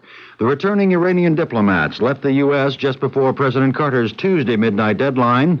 After making connections in Europe, they arrived in Tehran just after midnight Wednesday, Iran time. The crowd that turned out to meet them chanted, "Death to America." Militants at the American embassy in Tehran say their threat to kill the American hostages if the U.S. makes any military move to free them would not be carried out if the U.S. imposes a naval blockade of Iran. They say that would be considered an economic action. But mining harbors to enforce the blockade, that they say would be a military action. It's been 158 days now since the militants overran the compound and took the hostages. One militant was asked by phone just what he and his colleagues think they are accomplishing. They're showing to the world that America is nothing, and they can do nothing. They just talk, and what they're saying that their superpower is just an empty war. And showing to the world that the American government and the CIA can be destroyed. Secretary of State Vance summoned some 24 Allied ambassadors to a meeting in Washington to press for Allied support of the new U.S. sanctions against Iran. Afterward, Canada's Peter Towe said there was a lukewarm response at best. There was no substantive response from the countries represented around the table. Toe says Canada can do little more than it's already done. He says Canada no longer imports Iranian oil, trade with Iran is non-existent, and the Canadian embassy in Tehran was shut down earlier this year. More news after this. Hey, we're the Oak Ridge Boys for the Bell System. Reach out and touch someone. Reach out, call up and just say hi. Reach out and touch someone. Wherever you are, you're never too far. They're waiting to share your day. Reach out and touch someone. Reach out, call up and just say hi. People from coast to coast, calling up friends to keep them close. Families who care so much, keeping in touch. Y'all got folks or friends far away?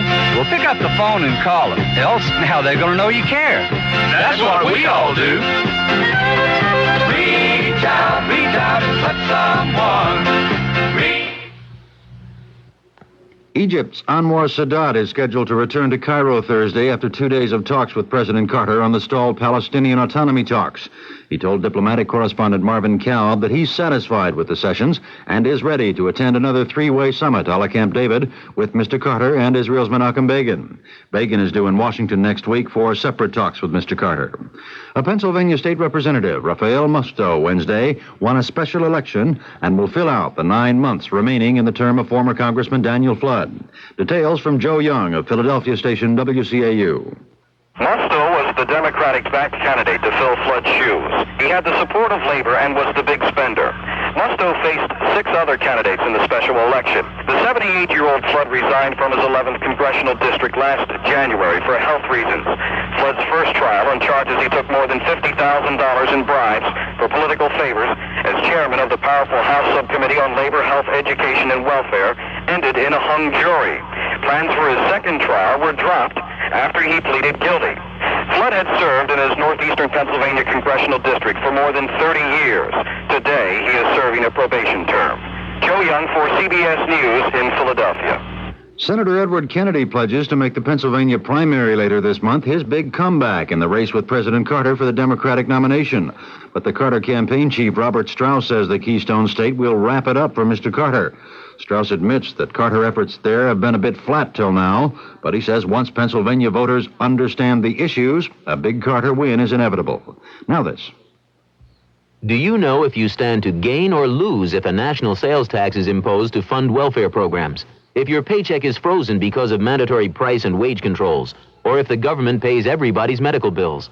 You can read fascinating reports like these every week in U.S. News and World Report, the news magazine that helps you understand national and world affairs, helps you with health, business, and legal problems, shows you how to fight inflation and keep more of what you earn. No other news magazine covers the news that affects your world as completely as U.S. News. But find out for yourself. Right now, call 800-228-5000 and save 17% off the regular subscription price with a 25-week trial subscription for only $9.87, just about 40 cents a copy. Send no money, but call now, 800-228-5000. Tell the operator you want 25 weeks of U.S. News for only $9.87. 800-228-5000. Toll free, 800-228-5000. The federal government reportedly is studying the look of automobiles of the future with mileage in mind. An industry publication says government planners would like to see a carmaker's line average 85 miles a gallon by 1995. To do that, they foresee low horsepower engines and much smaller cars and light trucks, most of which would carry no more than 2 people. David Jackson, CBS News. WBBM News Time, 10:32. Truck buyers get a super deal and a downtown Marriott weekend for 2 at Colonial Chevrolet in Schaumburg. The CBS Radio Mystery Theater presents...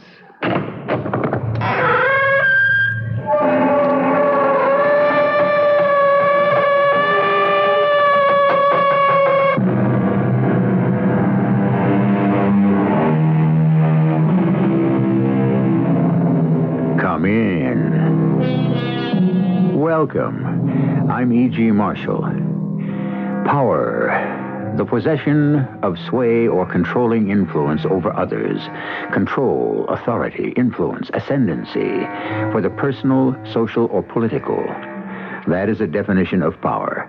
And the story we're about to bring you concerns one particular exercise of it. If it's true, if it's real, this power you say you have. Oh, it's real, all right. It's true. If you really have it. Well, you saw it, didn't you? With your own eyes. Then use it. For me. Make me get up and walk.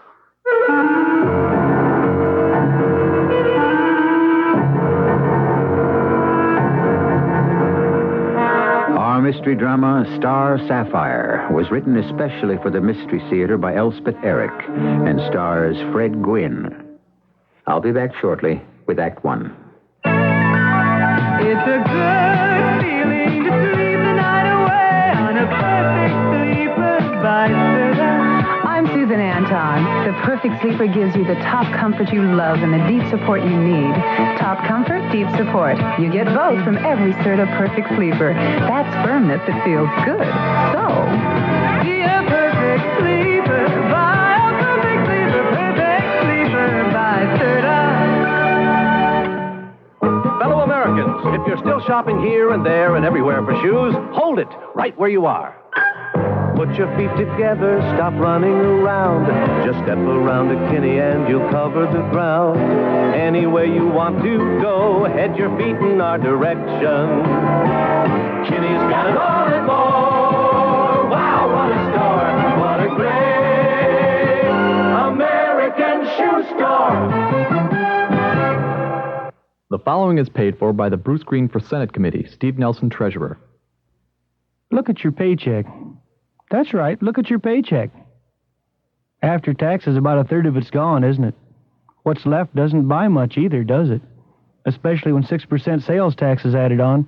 Then there are tariffs, costs of regulation, and hidden taxes, like inflation. Now think about what you're getting.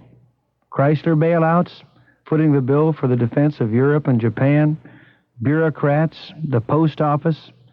Then there's something you may never get, Social Security. Had enough? Vote Libertarian this November 4th. Since 1900, our population has tripled, but federal spending has skyrocketed 1,000 times. To help Bruce Green reverse this trend, write Box 1776, Elmhurst, Illinois, 60126, or call 312-248-2250. That's 312-248-2250. the preceding was a paid political announcement.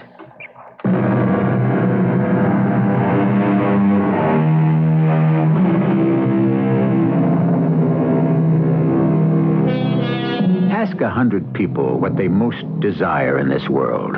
They may tell you money or fame or even love. Any one of a number of conventional things that we're all supposed to be seeking. But if you persist and probe deep enough, you will find that most of them are concealing a voracious appetite for power. All else is only a means to attain it. Will you come into my office, Mr. Ferris? Thank you, ma'am. Please sit down. Thank you, ma'am. I'm Helen Riley. Ms. Riley. I'm the acting head of the Foundling Home. They told me. The regular head of the Foundling Home is at home. She's ill. Oh, nothing serious, I hope. Well, we all hope for the best. Now, Mr. Ferris, I'm told you and your wife wish to adopt a child. Yes, ma'am. Well, forgive my candor, but, how old are you, Mr. Ferris? 52. And your wife? The same. Well, aren't you both a little beyond the age thought proper for taking on the responsibilities of a child? Well, we got a nice home. Oh, well, I'm sure you have. We live out in the country. I'm a truck farmer. The house belonged to my father. My wife and I moved into it when we got married, and we've lived there ever since. I've kept it in good repair. There's a church about 5-6 miles down the road, and Bessie and I attend regularly. Oh, well, I've been told nothing but the best about both you and Mrs. Ferris. But to take a little child into your home... We wasn't thinking of a little child. Oh? We was thinking more of a young girl, 16, 17, somewhere in there. I see. I've always heard it's the older children that have a hard time finding a good home. Yes, that's true, but... And someone about that age would be company for my wife. You see, Bessie's an invalid, more or less. Well, now, Mr. Ferris, we've had requests like yours before, and they often haven't worked out. Well, people have been willing and, in fact, anxious to take a young person into their homes and make servants out of them. Unpaid servants. Oh, we got no such idea as that. My Bessie may be in a wheelchair, but she gets around right smart. She's done all the housework, cleaning and cooking ever since she had her stroke. And that was 10 years ago. She don't like the idea of anybody laying a hand to anything. Well, then why would you want to adopt a child? Because I worry about Bessie. You see, I work from sunup to sundown, and Bessie's alone in the house. Besides, we need somebody to leave the farm to. A girl of 16, 17, she could inherit. And she'd be about the same age of whatever child we might have had if the Lord had seen fit to so bless us. Well, I don't know. Isn't it better than living here in an institution? Seems to me a place like this isn't much better than being in jail. No offense to you, ma'am, of course. Would you like to see the children? Oh, I don't need to. I already know the one I want. Oh, you do? I've seen her other times when I was here. I talked to her a little bit. Her name's Edna. Oh, yes, Edna Kelly. I saw her today. She's out front raking leaves. Well, now, suppose we ask her to come in here, and we'll talk about your plan. See how she feels about it. Oh, she'll like the idea. You've talked to her? Just in a roundabout way. Nothing definite. Well, excuse me a minute. Certainly. Would you ask Edna Kelly to come into my office? Would you? She's raking the front lawn. I think, Mr. Ferris, that we'd best not rush into an adoption. If you want to take Edna home for a trial period, and if she wants to go with you, and if your wife approves, well, then perhaps we can work things out. Now, I don't want to stand in the girl's way. She's been institutionalized for so long, her entire life.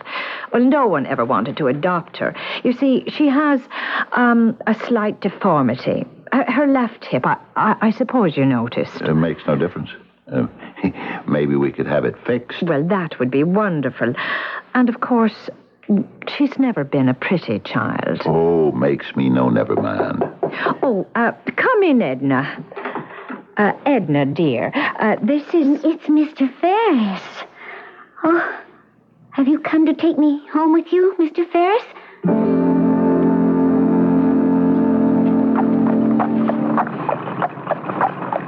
You're pretty quiet, Edna. You hardly spoke a word for 10 miles or more. I've been looking at your ring, Mr. Ferris. Yeah. You like my ring, do you, Edna? It's the prettiest thing I ever saw. I could look at it for hours and hours. It was handed down to me by my father. Someday, maybe it'll be yours. If things work out. Oh, I hope they do. Oh, not just for the ring. That's what they call a star sapphire. It's set in pure gold. Oh, my. Yeah. See the star in it? Look close and you'll see the star. I see it. I see it. It's my most prized possession. But you can look at it whenever you've a mind to. Well, here's where we turn in. This is where you're going to live. Yeah, that's the house. Like it? Huh? Oh, yes. Whoa there. Whoa. Let me help you out. Give me your hand. That's it. This way. That buggy there belongs to our neighbors. Guess my wife's got company. Company? They live across the road. They drop in from time to time. Paul Downing and his wife, Mary. Step inside. Oh, I guess everybody's in the front parlor. Well, let's go in. Come on, Edna. Not scared, are you? Oh, you scared of meeting strange people, is that it? Oh, you don't need to be scared. They're good people. Come on now. Come on, girl. What's the matter with you, My head aches. What, your head? You got a headache? Oh, well, come on in the parlor and meet my wife and the Downings. Just say hello. Then I'll show you around the house. Then you can go up to your room and lie down for a while. How's that? All right? Now, come on. Here. Take my hand. Oh, Dan, finally. Hello, Dan. Hello, Mary. How are you, Paul? Right as rain. You? Oh, likewise. Bessie, this is Edna. Edna Riley from Foundling Home. How do you do, my dear? And these are our friends, the Downings. We're so glad to meet you, Edna. Hello, Edna. We waited around to meet you. Very nice things. He's told us very nice things about you. We wanted to meet you. Cat got your tongue? Edna's got a headache. I told her I'd just bring her in to meet you, and then I'd show her around the house. It was a long trip from the Foundling Home. Guess it gave her a headache. Then you just show the house, and she can take herself a nap before dinner. Right, that's what I thought. Okay, come on, Edna. I'll show you around. You're going to like the house. Well, what do you think? Nice little thing. Oh, real nice. No, not what you'd call pretty. Oh, I don't know, Bessie. Living in an institution all these years, I don't... Well, I don't think that they take too much trouble in those places, to make them look pretty. She's got a funny way of walking. Yeah, I think one hip is higher than the other. Well, it's not very noticeable. I noticed it, Mary. Now, once you get to know her, Bessie... Yes, you've got to wait to get to know her before you pass judgment. You like having her around. Oh, I'm sure you will. You see. Well, we better get on home, Mary. Yes, we better. Are you two coming for supper Sunday? Oh, of course we are. Bye, dear. Come on, Mary. I'll cook you something real good. Oh, you always do, Bessie. You always do. You've seen the downstairs, front parlor, back parlor, dining room. And this here is the kitchen. How do you like it? Oh, it's very nice. Not much like the Foundling Home, is it? No. You like Mr. and Ms. Downing? Mary and Paul? They're our friends. Live across the road. He raises chickens. She sells the eggs. They make out all right. My wife, she's all right once you get to know her. The wheelchair put you off? Oh, no. 'Cause she gets around in it pretty good. Does the cleaning and cooking. Of course, I have to carry her up and down stairs and wheel her outdoors, but outside of that, she does pretty good. She wouldn't like it if you try to help her too much. As a matter of fact, I'd wait for her to ask you, okay? That'd be the best way. All right. You know how to work a coal stove? Do you? What? Your headache bothering you still? Is it? Maybe we'd better... what are you looking at? Your ring. Oh, my ring, my star sapphire. You like it, don't you? Oh, yes. Yeah, you like it a lot. I can tell. Well, just keep looking at it, Edna. Look right into its heart. Look right into the star. That's it. Keep looking. Keep looking. Beautiful blue, isn't it? Beautiful silver star. Oh, yeah. Oh, I think your headache's beginning to go away, Edna. I really do. Isn't your neck beginning to loosen up a little? Isn't your forehead starting to relax? The sides of your head? They don't hurt so much now, do they? No. Pain is leaving, isn't it, Edna? It's letting up. It's starting to go away. Your whole head is clearing up. There's no pain any place, is there anymore? No pain at all. Pain's all gone. All gone away. Edna? Edna? Edna, it's over. Edna? Yes, Mr. Ferris? Did you say something? How did your head feel? Well, it feels fine. No more headache? No, it feels fine. Isn't that nice? Well, let's go upstairs now. How did you do that?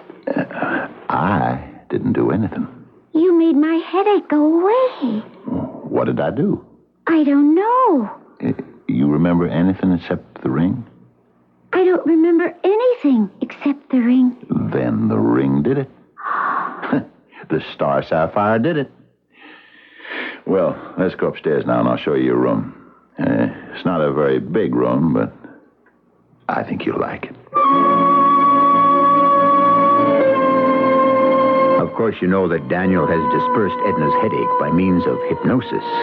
Hypnosis being a state resembling normal sleep, except that it is induced by the suggestions of the hypnotist with whom the hypnotized subject remains in rapport, responsive to his suggestions.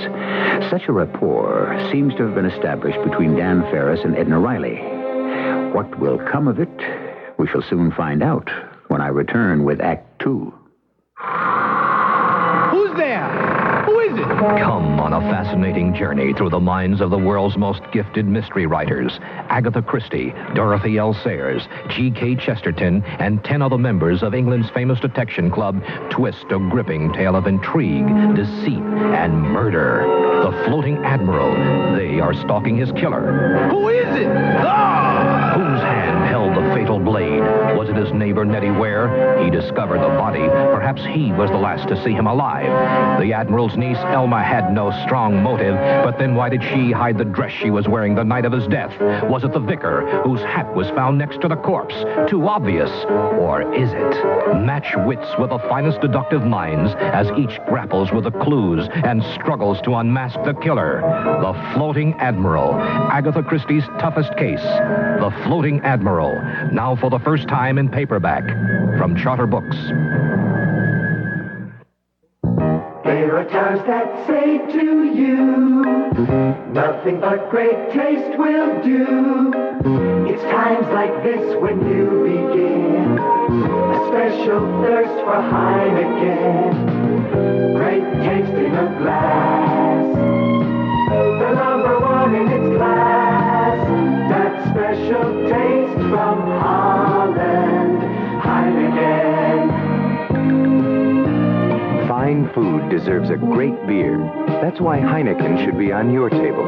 Pick up a six-pack of Heineken and make your next dinner something special. Heineken, brewed and bottled in Holland. Imported for you by Van Munching of New York. Great taste in a glass, the number one in its class. That special taste from Holland, Heineken.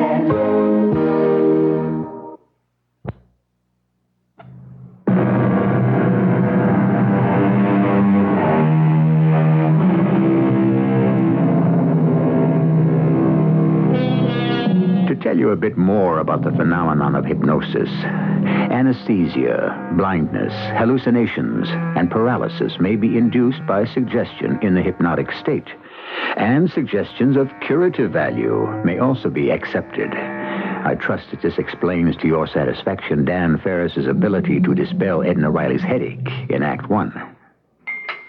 Well, just take the cookies out of the oven for me, will you, Edna? Oh, yes, Mrs. Ferris. What was that? It sounded like a gun going off. That's what it was. Just Dan. Well, what was Mr. Ferris shooting at? Oh, rabbits, most likely, or squirrels. We don't get much in the way of meat around here. Plenty of vegetables, but not much meat. So we have to make do with what's on the property. Rabbits are pretty good if you know how to cook them. Oh, I wouldn't know how. Well, I'll teach you. Oh. Guns scare you, hmm? I have never seen a gun. That's a .22 rifle Dan's using. They're easy, very light. Maybe you'd like Mr. Ferris to teach you. Oh, here he comes now. Got himself a nice big jackrabbit. Here's your dinner. Oh, poor thing. Poor rabbit. Now, don't go getting upset. When it's fried up crisp for dinner, you'll appreciate it. Know what I saw out there? Great big snapping turtle. Snapping turtle? Well, that's good meat. Oh, big fella. Like to get a shot at him. Edna here thinks she'd like to learn how to shoot. Yeah? Would you, Edna? Well, that little old .22 is just about the right weight for a young girl. Well, we'll think about it. Maybe just practice a little. How would you like that, Edna? Sure she would. Gets pretty monotonous staying inside all the time. Tell you what, Edna. Tomorrow we'll set up some bottles on the fence and let you take some shots at them. Yeah, you got plenty of old bottles, haven't you, Bessie? Oh, plenty. Plenty of old bottles. Maybe I'll come outside and watch. Well,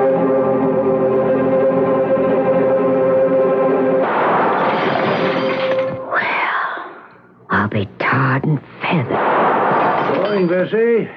Getting yourself a bit of sunshine? Watching them. Who's that? Dan, that girl, that Edna. You see him? What are they doing? Shooting bottles off the fence? That's what she's doing. Dan's teaching her.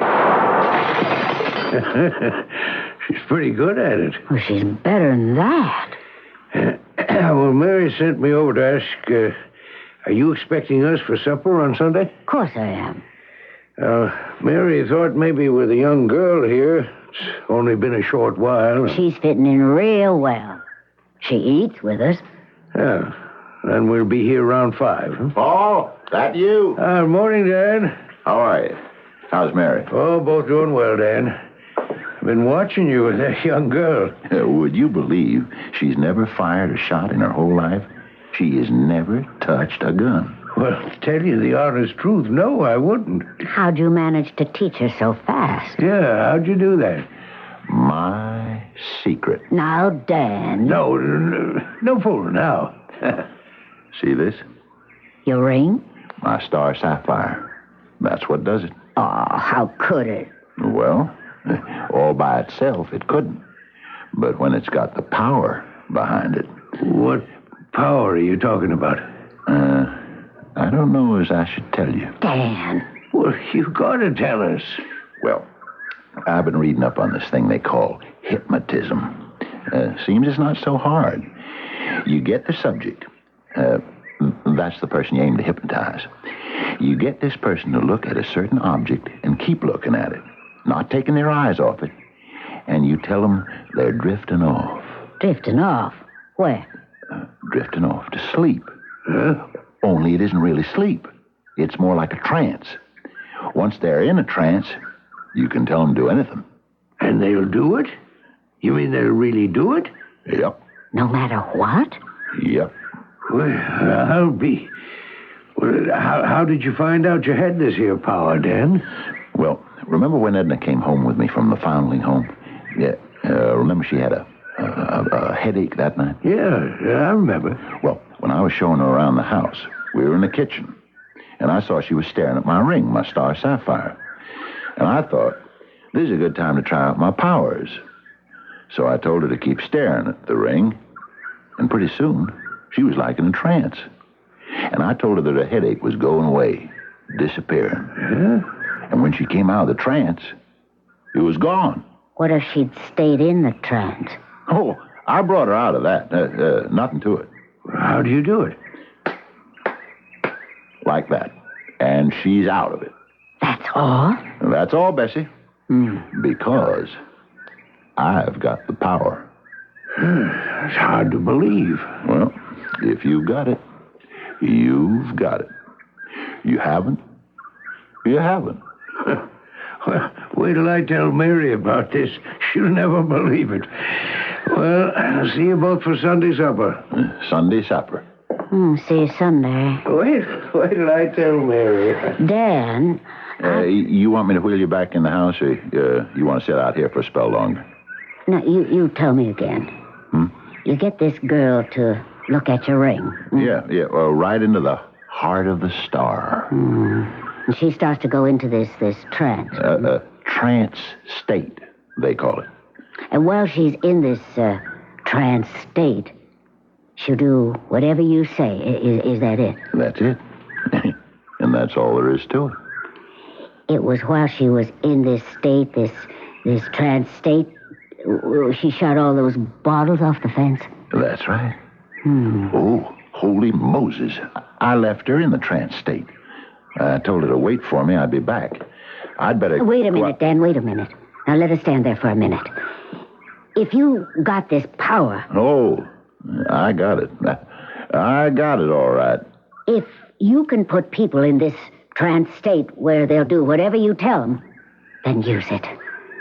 Use it on me. What? You've got the power. You've got the ring. Use both of them for me. I don't know exactly what you mean, Bessie. Make me get up and walk. Why, Bessie... Get me out of this wheelchair and on my feet. Make me walk. You said you had the power. Well, show me. Show me you got it. You've been spreading it all over that young girl, that Edna.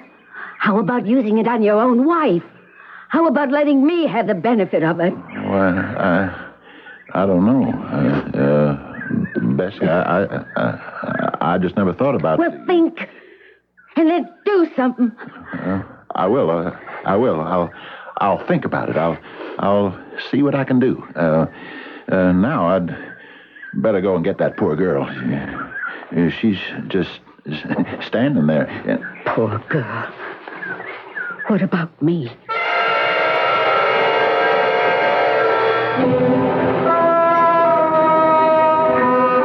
My gracious, Bessie, that was a delicious repast. Delicious. So glad you enjoyed it. Oh, what was the meat course, Bessie? Would you mind telling me? Oh, that was southern fried snapping turtle. Turtle? Snapping turtle. Well, I never. Tasted like chicken, only better. Edna shot that snapping turtle. What? You don't mean that. Put a bullet right through its head. Oh, now, Dan. Didn't you, Edna? What's that, Mr. Ferris? Didn't you bring down that snapping turtle that we just had for supper? Did I, Mr. Ferris? Oh, Mrs. Downing, may I take your plate if you're finished with your pie? Thank you. Why don't we all adjourn now to the front parlor, shall we? Edna will finish clearing the dishes. Bessie, did Edna shoot down that snapping turtle or didn't she? Dan says she did. I wasn't there. I don't know. Dan, is it true that Edna shot that snapping turtle? Absolutely. Now, sit down, everybody, and make yourselves comfortable. You're not expecting us to believe that slip of a girl shot that turtle, are you, Dan? A girl who never handled a rifle till a few days back? Nevertheless, that's what she did. Shot him right through the head. Dan, Paul told me... He said that you had some sort of power over this girl. He says you taught her how to shoot bottles off a fence. Didn't teach her. Told her. The same with the turtle? That's right. That's awfully hard to believe, Dan. Nevertheless, it's the truth. But what kind of power is it to make her do such a thing? Hypnotic power. He uses his ring. Yeah, see? Oh. This ring. My star sapphire. She goes into a hypnotic trance. And after that, whatever I tell her to do, she does. Well, that's awfully hard to swallow, Dan. You don't believe me? Well, I'd like to, but You think I can't do it? That I don't have the power? Well, you just sit right there and I'll show you. Edna? Edna, come in here. Come in the parlor. Oh, I didn't mean to rile him, Bessie. Wait and see. Step right in here, my girl. We're going to play our little game. All right? Now, you stand right there, and I'll stand right here. Yeah, that's it. Now, Edna, feast your eyes on my ring. Feast them, yeah. Look long and deep into its azure depths. Lose yourself, Edna, in the heart of its silver star. That's it, my girl. That's it. That is it. Now, Edna, I'm going to tell you what you must do. Listen carefully, my dear, and I'll tell you what you are to do. You are to remove your clothes. Yes, that's right. I said you are to remove your clothes. First your dress. Yes, my dear, that's it. Unbutton it and lift it over your head. Just so. Dan, I think you better stop. Be quiet. Now your chemise, my dear. Remove your chemise. No, stop it. This is disgraceful. Dan, you can't do this. Stay away from me, Paul. Paul, don't let him. You wanted to see my power. Well, now you're going to see it. Go on, Edna. Raise it over your head. Stop him. Stop him, Paul. I'm sorry, Dan. I had to hit you. We couldn't let you go on. But you saw my power, didn't you? Huh? You saw it, all of you. You saw my power. What Mary and Paul and Bessie saw, or what you saw, was the effect of post-hypnotic suggestion. When the susceptible young Edna wakens from a hypnotic trance, she will remember nothing of what she was asked to do. But this will not keep her from carrying out Dan's requests. I'll be back shortly with our final act.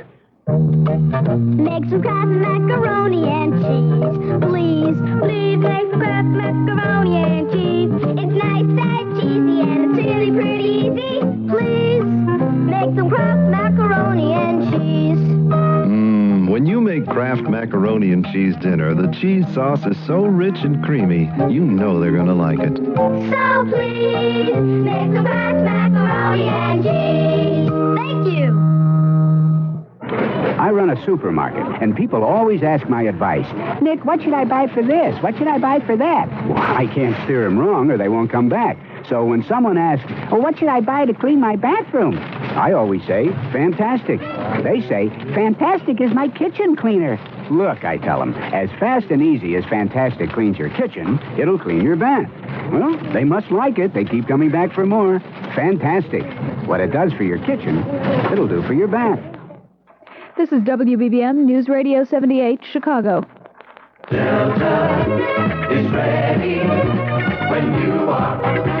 When you are. Delta is ready to fly. To fly. You name the time, we've got the plane. If you're pining for Carolina, Delta's ready with the most flight times to Raleigh-Durham. 2 nonstops, 2 through jets, 2 connecting flights. Delta's #1 to Greensboro High Point, 2. 4 flight times with 2 nonstops. And Delta's your main plane to Nashville with 3 daily nonstops. Check out our Supreme Super Saver fares to all these places, too. Get the details from Delta or your travel agent. You name the time, we've got the plane. Delta is ready when you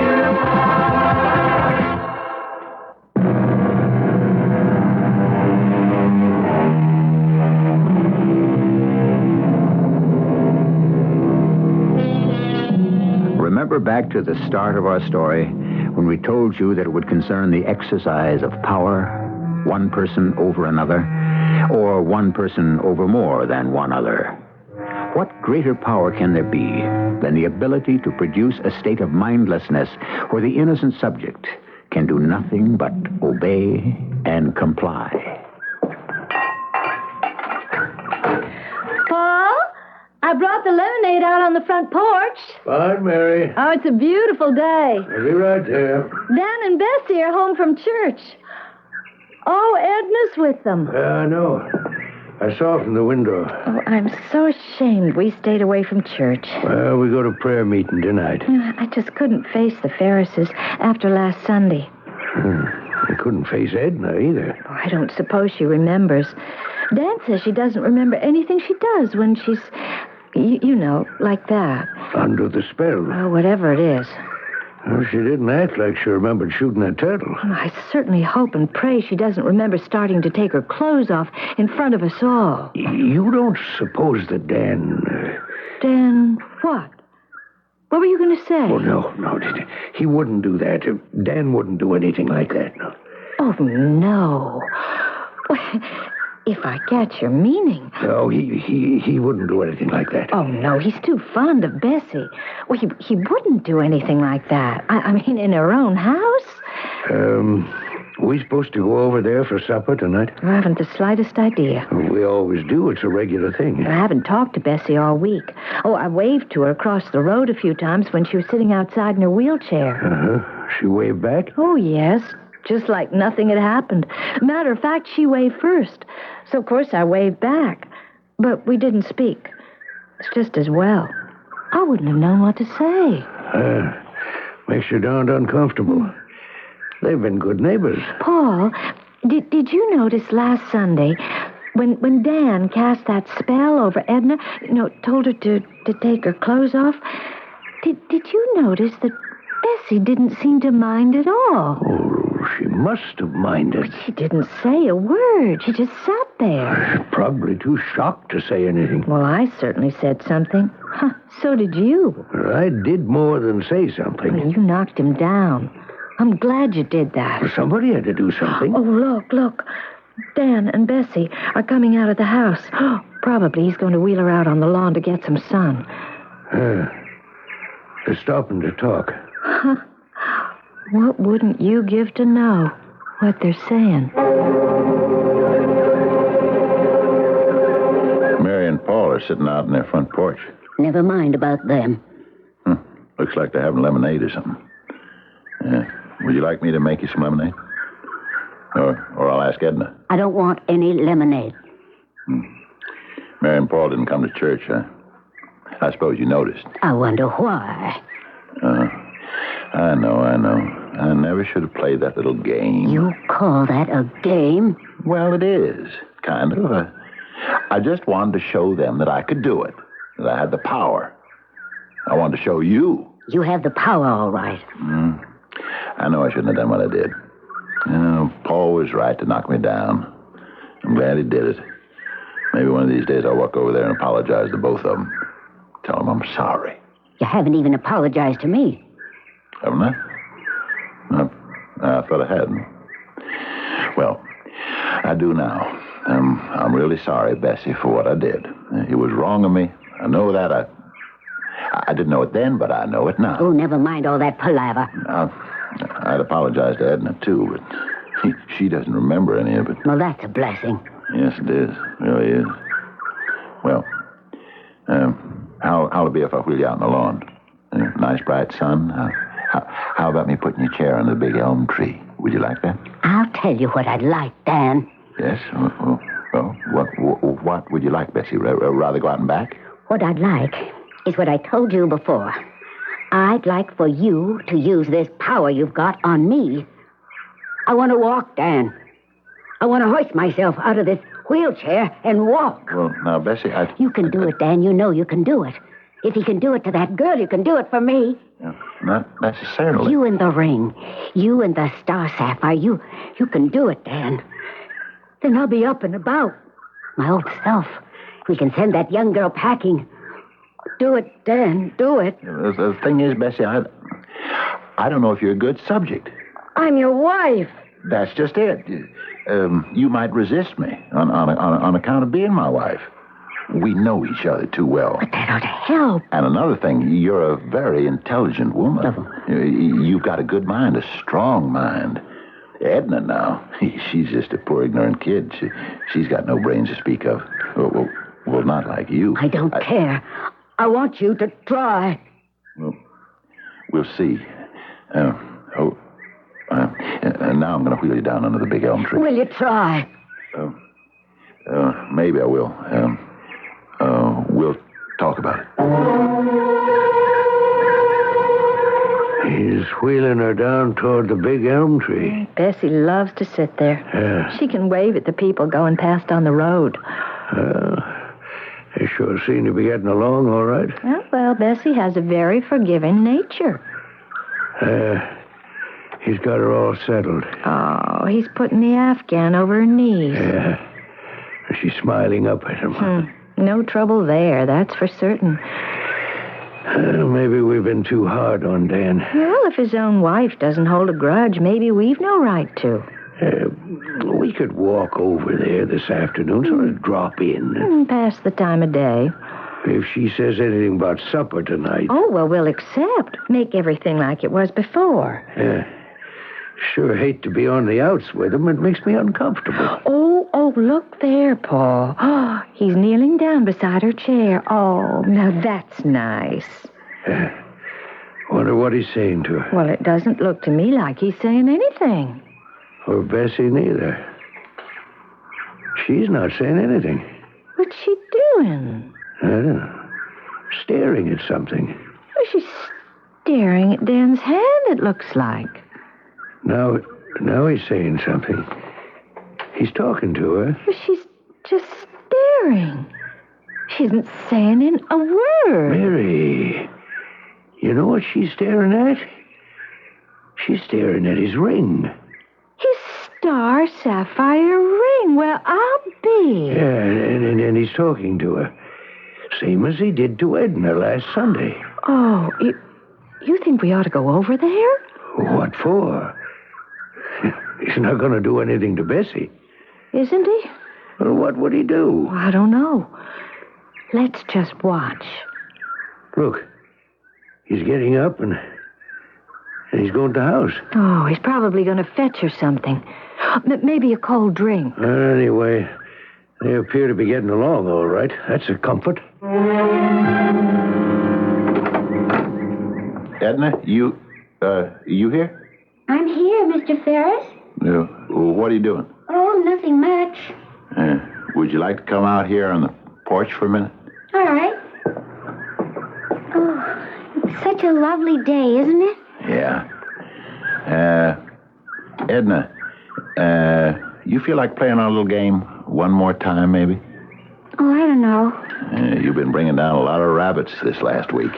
I have? Oh, and some squirrels, too. Doesn't seem to be much point to it if I don't remember doing it, you think?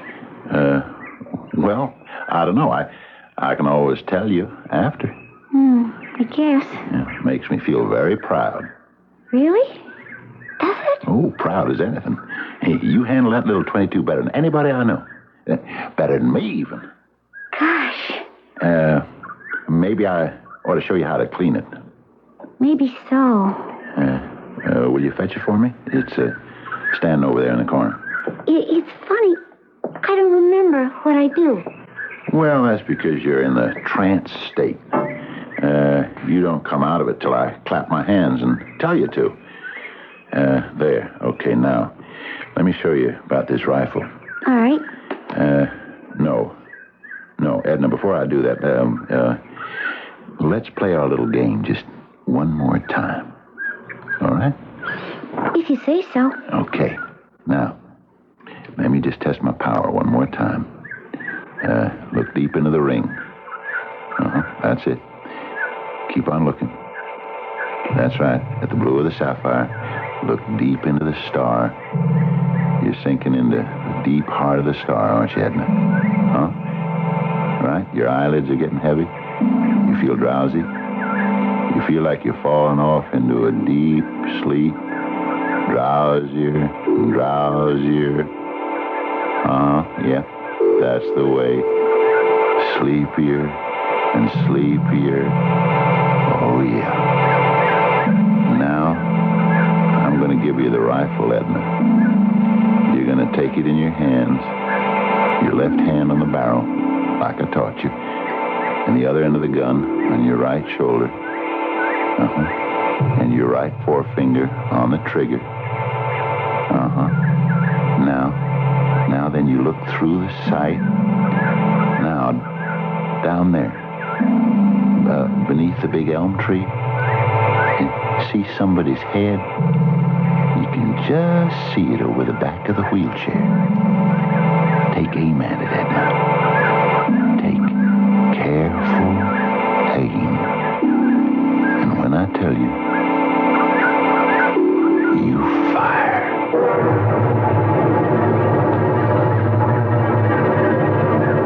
Now he's got Edna out on the porch. They're talking together. Well, he's doing the talking. She's getting the 22. She's giving it to him. Oh, I hope he doesn't take her out shooting rabbits again. They've been doing it all week. That gun going off all day. Oh, drives me crazy. He sure spends a lot of time with that girl. Now, Paul, we weren't going to scandalmonger. I didn't necessarily mean anything like that. As long as Bessie is content. Well, she seems to be. Oh, look at her, sitting under that old elm. I think she's content. Lonely, maybe, but she seems happy. What do you say we go over there and keep her company? Say we're sorry for neglecting her this past week, huh? Sort of make things up between us and them. Oh, yeah, let's do that. Paul's got Edna. I hoisting the gun to her shoulder. If I hear one more shot this week, I swear I'll scream. She's sighting it. Oh, come on, let's hurry up, Paul. Funny to be taking a shot from the front porch. Maybe a rabbit in the front yard. A squirrel, maybe. Or a chipmunk.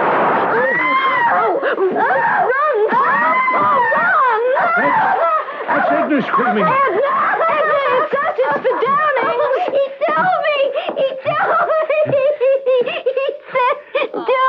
Oh, we're here, Edna, we're here, honey, we're here. Good Lord. He said, take the gun and point it at her head. I remember. He said, look right there. You can see it just behind the back of the chair. He said, point the gun straight at it. And when I tell you to, you fire. And I did. I remember I did it. I did it. No, you didn't, Edna. I did. Oh. I aimed the gun at her head. And then he said, now fire. And I did. I fired.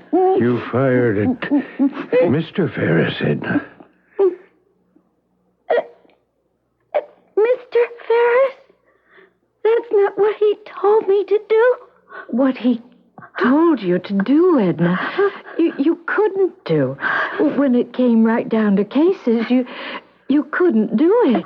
You just couldn't. Now, I'm going to take you to our house, Edna. I'm going to make you a cup of tea, and I'm going to let you lie down for a while. I guess I got to call the sheriff. Yes, I guess you do. You go on inside and call him, and I'll take Edna home with me. Wait a second. What is it? There's one thing we got to do first. Either you or me has got to do it. What's that? Tell Bessie her husband's dead.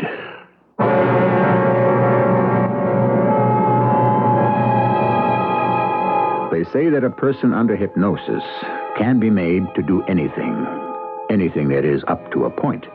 And that point is reached when the hypnotized subject loses the rapport earlier established with the hypnotist. And that rapport is broken when the subject is asked to do something contrary to his moral convictions. That's what they tell me, anyway. I'll be back shortly. This is no ordinary club. Let Holland kill him. They've planned the deaths of hundreds, and tonight they are free to kill again. No, I know who killed the Admiral. Their crimes are known to millions. Agatha Christie, Dorothy L. Sayers, G.K. Chesterton, and 10 other masters of mystery twist a gripping tale of intrigue, deceit, and murder. Let's just dump him in the river. The Floating Admiral. It takes you from the opium dens of Hong Kong to the tranquil country village shattered by a brutal murder. The Floating Admiral, a fascinating journey through the minds of England's finest mystery writers. Each submitted a step in the crime, and each supplied a solution. Which one would you choose? They're solving a murder tonight, and you are there. The Floating Admiral. In their book, he's a dead man. The Floating Admiral. Now for the first time in paperback from Charter Books. And this mattress is called the what? The King Coil Posture Bond. You can't buy any better in our store. Well, it's very comfortable. Oh, yes, and you'll get firmness and durability year after year. Oh, gee, I wish my husband were here to try it out with me. That's the best way. Oh, say, that man over there, he's about the same size and weight as my Excuse me, sir? Yes? Could you lie down on this King Coil Posture Bond mattress for a moment? Well, I'm just waiting for my wife Oh, it'll here. just take a second. She's buying a throw pillow for our breezeway. There you go. Now, let me get on the other side. Ooh, this posture bond is very comfortable. It's the unique construction of the King Coil Posture Bond. See, could you throw your arm over me? That's what Walter does. Like this? Exactly. Now, could you put your foot in the small of my back? Okay. And the pillow over your head. All right. No matter how you scrunch up, this King Coil Posture Bond is still firm and comfortable. Yeah, golly. You know what Shirley and I do? We sometimes... Hi, Shirley. I was just lying in bed here telling this lady how we... See, this is a King Coil. She needed my foot to... help. Try a King Coil Posture Bond. Its unique bonded construction assures comfort and durability year after year.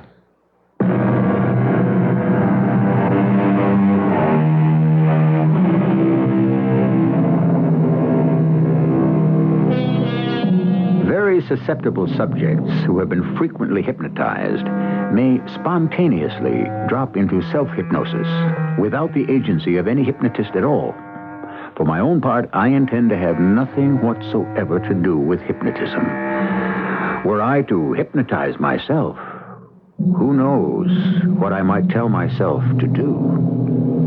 Our cast included Fred Gwynn, Carol Teitel, Evie Juster, and Court Benson. The entire production was under the direction of Hyman Brown. This is E.G. Marshall inviting you to return to our Mystery Theater for another adventure in the macabre.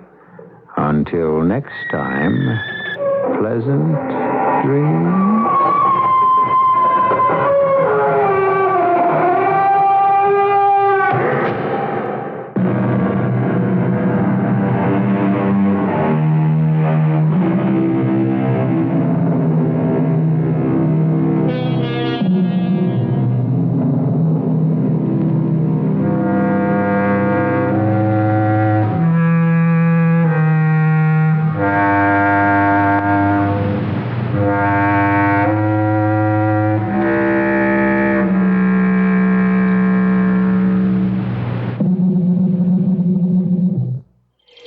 We're talking today with one of Chicago's first signs of spring, a bee. Hello, Bee. Listen, don't call me Bee. Oh, what's that? That's a girl's name. Oh, sorry. Well, okay. We were just wondering what you insects had planned for spring. Oh, the usual. Some pollinating, some fixing up around the hive. Right. Maybe you do a little shopping for the queen. Shopping? Sure. At the Wingding sale at Carson Peary's Cotton Company. Oh, what's a wingding sale? Are you serious? That's Carson's name for the biggest sale of the spring season. They've got bargains on items from all over the store. Well, is price important to a bee? Hey, look, I'm not just some drone who lays around the hive all day. I'm a worker. You know, just a working stiff. Give me a break. Just what kind of bee are you? Well, actually, I'm a spelling bee. No kidding. No kidding. N-O-K-I. No, that's not necessary. Well, give me something tougher then. No, I believe you. No, please, come on. Look, please. Drop it. Carson's Spring Wingding Sale. A honey of a sale. Now through Sunday, State Street and all suburban stores. Wing. Sound it out. Sound it out. Wing. Wing. Ding. Wingding. CBS News, there are new warnings of a Soviet threat just north of Iran. I'm David Jackson reporting on the CBS Radio Network. White House National Security Advisor Zbigniew Brzezinski says there are credible reports that the Kremlin is massing troops on its side of the Soviet-Iranian border. He says the action is reminiscent of the Soviet buildup north of Afghanistan before the invasion there in December. He does not give an estimate of how many Soviet soldiers are being stationed just north of Iran. International Red Cross representatives were inside the American embassy in Tehran for nearly 10 hours Monday. They think they saw all the hostages and say they think all seem to be in generally good physical and emotional health. But some, they say, shows strain of 5 months of captivity more than others. Barbara Tim, mother of hostage Kevin Hermaning, would like to get into the embassy. She and her husband left New York Monday night for Paris, where they'll try to get visas to enter Iran. She says she hasn't spoken with the State Department about the trip and just doesn't care what the public may think. I'm sure that there will be people that will criticize our efforts to try and go to Iran. But I'm not concerned about public opinion. I'm concerned about the fact that we may be heading toward military action. I'm concerned about the fact that there are 50 Americans that are being held hostage. And right now, the feeling seems to be that 50% of all Americans feel that we are not taking a hard enough line. She wants to try a softer line, saying it's time the Iranian militants were dealt with as people with grievances rather than as enemies. We'll have more news after this. If you'd like to take advantage of the current high interest rates in today's money market, but want your money available when you need it, take a moment now to call this toll-free number, 800-228-5000. Ask the operator to send you information on Dreyfus Liquid Assets 2. Find out just how much income growth you can get without tying up your cash for months or years. With Dreyfus Liquid Assets 2, you have the advantage of making withdrawals by phone or paying larger bills with free redemption checks and continuing to earn high yields, compounded daily till your check clears. You can put money in or take it out anytime with never a sales charge or penalty. But call now, 800-228-5000. For free information and a prospectus explaining management fee, charges, expenses, and the new Federal Reserve requirements. 800-228-5000. Study the prospectus carefully before you invest and learn how Dreyfus Liquid Assets 2 can help you get the lion's share from today's high interest rates. 800-228-5000. Dreyfus pays for the call. Some new labor negotiating rules that ban strikes over national issues in the steel industry resulted Monday night in a tentative agreement way before the deadline between the United Steelworkers and 9 major steel makers. A union official calls it the richest agreement in the history of the union, but released no details. The union ratifying committee votes on it Tuesday, and if passed there, it'll go to the general membership for a vote. The new Trudeau government in Canada opened a new session of Parliament in Ottawa Monday with an outline of its plans, and Rick Miller reports. The speech was read by the Queen's representative in Canada, Governor-General Ed Schreier. The Liberal government, headed by Prime Minister Pierre Trudeau, has promised a new and higher domestic oil price, as well as more incentives to develop gas and oil reserves. Social programs announced will increase financial assistance to the elderly and will help those who need it most fight record high interest rates. As for efforts at keeping the country together, and with particular respect to French-speaking Quebec, Schreier spoke of a renewed federalism. My government will revive the process of constitutional reform. My ministers are committed to the full development of Canada's 2 major linguistic communities and to the enhancement of our mosaic of cultures. My government will seek to constitutionally entrench a Bill of Civil and Human Rights, including language rights. Schreier said the government has but one response to those forces of discontent in the country. Canada will endure, grow, and prosper. Rick Miller for CBS News, Ottawa. Trudeau will address the Parliament Tuesday. Update on the Oscars. Kramer versus Kramer has picked up a host of awards so far. Dustin Hoffman won Best Actor Award, Meryl Streep Best Supporting Actress, and Robert Benton for Best Direction and Best Screenplay, all for Kramer versus Kramer. Sally Field won Best Actress for Norma Ray. Melvin Douglas won Best Supporting Actor for his role in Being There. Now this.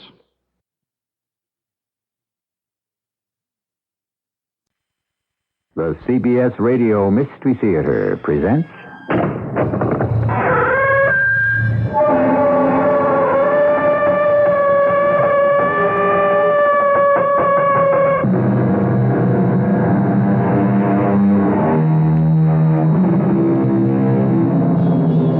Come in.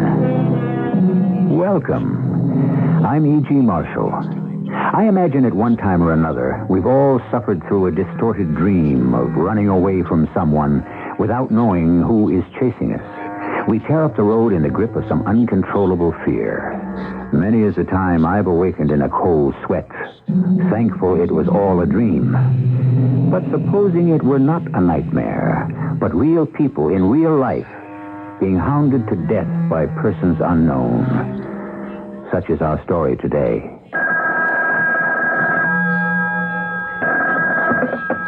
Hello? Hello?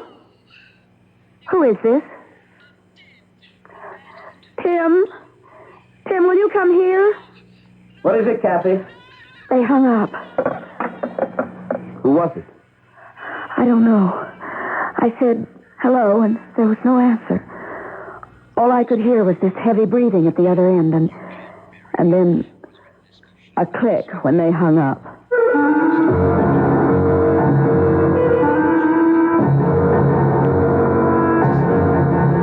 Our drama, The Face in the Coffin, written especially for the Mystery Theater by James Agate Jr., stars Christopher Tobolli and Roberta Maxwell.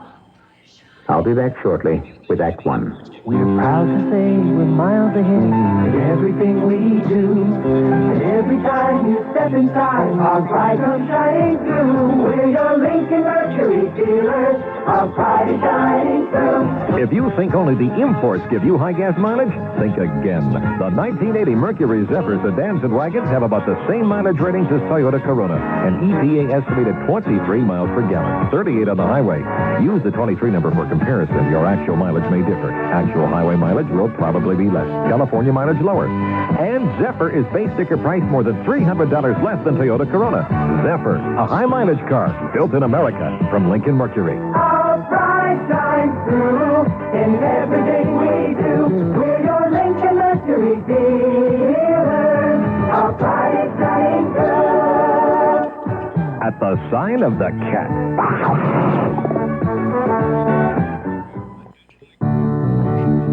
With the cost of living going up, how do you keep your food budget in line? I have to drive clear across town to get to one of those discount grocery stores. I use a lot more gas, but I got a 4-pack of bath tissue for 59 cents and LaChoy chow mein noodles for 59 cents. Well, I got a 4-pack of generic bath tissue for 59 cents and LaChoy chow mein noodles for 59 cents just by following the signs at Jewel's. And Jewel's in my neighborhood, so I saved gas. Plus, I got a pork roast for dinner, fresh fruits and vegetables, and milk all in one convenient place. So I save time, too.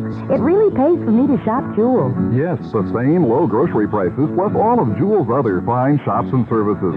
It's like having a store within a store. And Jewel is offering special savings on your family's favorite, Mary Dunbar orange juice. Through Wednesday, the 12-ounce can is only 59 cents. Come to Jewel for the quality. You'll come back for the price.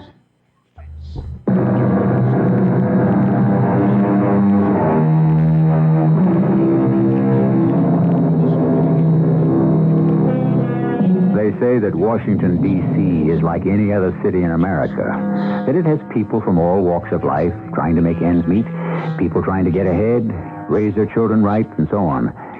But it isn't. Washington is a one-company, one-business town, and the business is U.S. Government, Inc. And sooner or later, most people within and without the city's limits find themselves enmeshed in that company's business, like Tim and Kathy Doyle. It started with a call on the telephone. May I speak to Mr. Doyle, please? My husband's not home right now. This is Mrs. Doyle. Mrs. Doyle, this is Mr. Stairwell of the Bethesda Funeral Home. Funeral home? You're calling about Tim's Aunt Emma, aren't you? Precisely. I want Mr. Doyle to know his aunt is ready now, and that if you both would like to come along and see her, you could get a good look before the services on Thursday. This evening would be fine all around, Mrs. Doyle. We're open until 10. This evening? Let me talk to my husband about it. I'll see he gets in touch with you. What did you say your name was? Stairwell. Like in farewell. I'll tell him.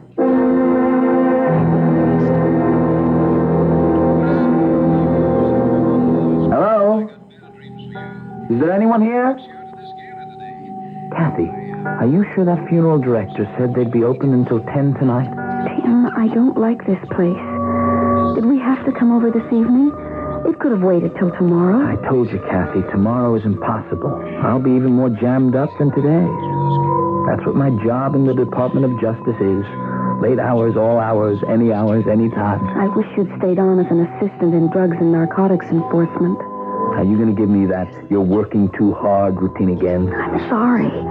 I guess it's just that I hate a funeral parlor, especially at night. It's so spooky. Honey, we have no choice. I wouldn't feel right about not paying my respects to Aunt Emma. Yes? Oh, you frightened me. I'm Mr. Stairwell. Have you come to make an arrangement or to view a deceased? I believe you called my wife about Aunt Emma. We've come to... See her. I know it's late, but you said it was okay. Oh, yes, Miss Emma Doyle. Could you wait a few moments? I'm a little busy right now. We can come back tomorrow. Actually, we weren't going to stay too long. Well, in that case, you really don't need me, and I am quite occupied.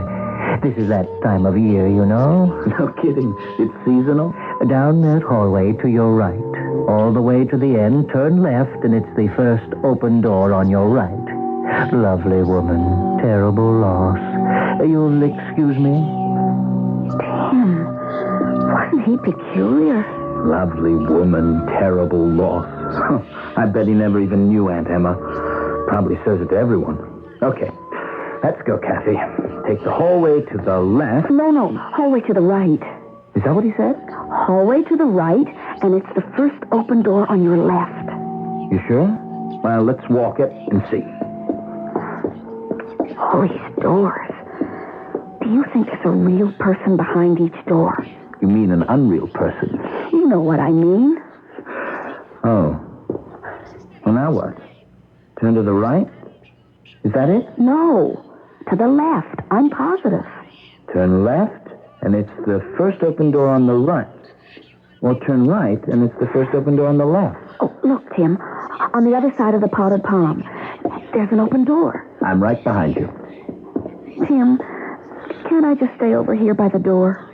Oh, no, I don't want to look in at Aunt Emma alone. Now, come on, hon. It's a sign of respect. Oh, good Lord. We're in the wrong room. That's not Aunt Emma. I beg your pardon. What are you two doing in here? Well, you told us the first open door, so we went in. On your right. This is your left. Don't you know your left from your right? I'll ask you to leave the premises immediately. But we haven't seen Aunt Emma yet. Immediately. Do you hear? Or are you deaf as well as not knowing your right from your left? Go out that door.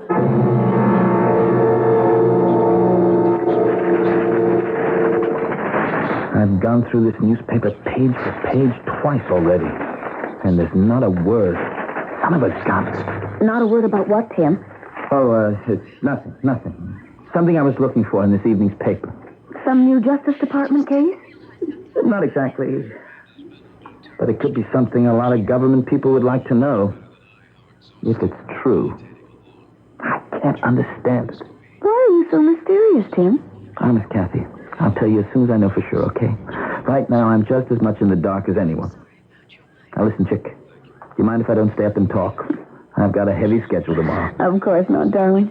You don't mind if I stay up and read, do you? This book is absolutely fascinating. It's about something in wartime called Operation Mirror. A government official who has a double so he's protected in case somebody wants to kill him. Yeah. Okay, fine. I'll see you in the morning, Kat.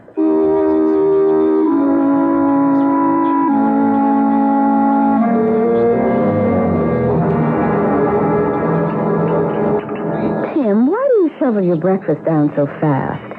You don't have to be in the office until 8:30. I know, but I thought I'd get there early, pick up all the morning papers on my way. Has it something to do with that man with the beard and the scar we saw in Aunt Emma's casket last night? Something to do with what? Who? That body. In the viewing room when we went to see Aunt Emma. Oh. So you did see him? Yes, I did.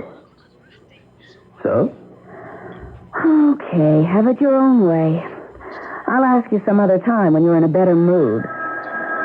I'll get it. Hello? Hello? Who is this? Tim? Tim, will you come here? What is it, Kathy? Come here right away, please. Oh, what's the matter? Who rang the phone? They hung up. Who was it? I don't know. I said hello, and there was no answer. All I could hear was this heavy breathing at the other end. And then a click when they hung up.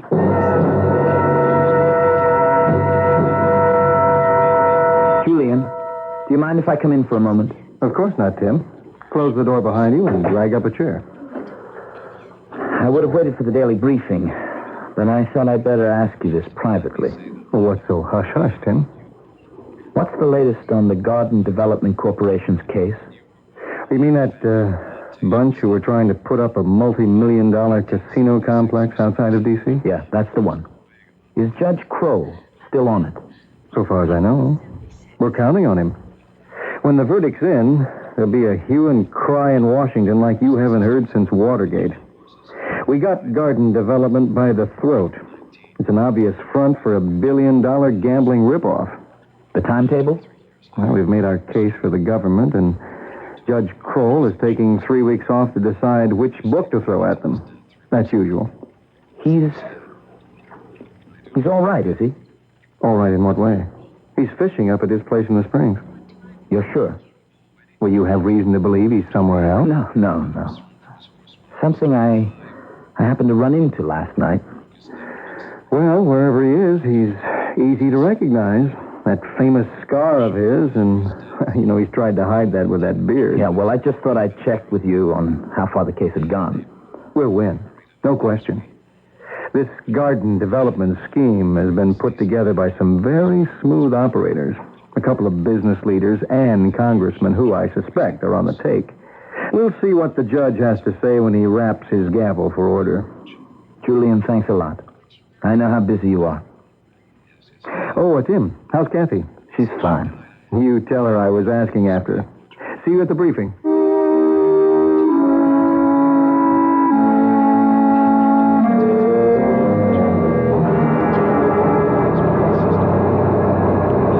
Anything to drink?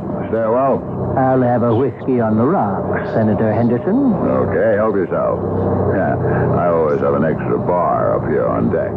This is a beautiful yacht you have here. Oh, yeah, the best. That's all I want out of life. Now, Stairwell, I had you come aboard because this is the only private place I know of in Washington where we can talk without being observed. I understood that when I got your message. First of all, how is our deceased friend? I was going to ask you. What do you wish me to do with him, Senator? Well, I'm making arrangements to have him photographed. I'll let you know the day. As soon as that's done, I'd say cremation. What do you think, Stairwell? Can you get some papers together? False identity, doctor's certificate, that sort of thing? I don't understand why you want pictures of the deceased. He's been photographed so many times, magazines, newspapers. Stairwell. Do you suppose when they wish to make a wax copy of a personage for Madame Tussauds that they use any old magazine photographs? You're making a wax effigy of Judge Crowell? In a few weeks, Judge Crowell was to hand down a verdict which in all probability would have gone against myself and my associates. Coles would have been raped, reputations ruined. Well, as fortune would have it, when I went to visit the judge at his cabin in the Springs, I found him on the floor. As you know, he'd passed away. Heart attack. I saw the advantage and took it. Called you, arranged for the embalming, etc. We are engaging a gentleman who is the spit and image of the judge.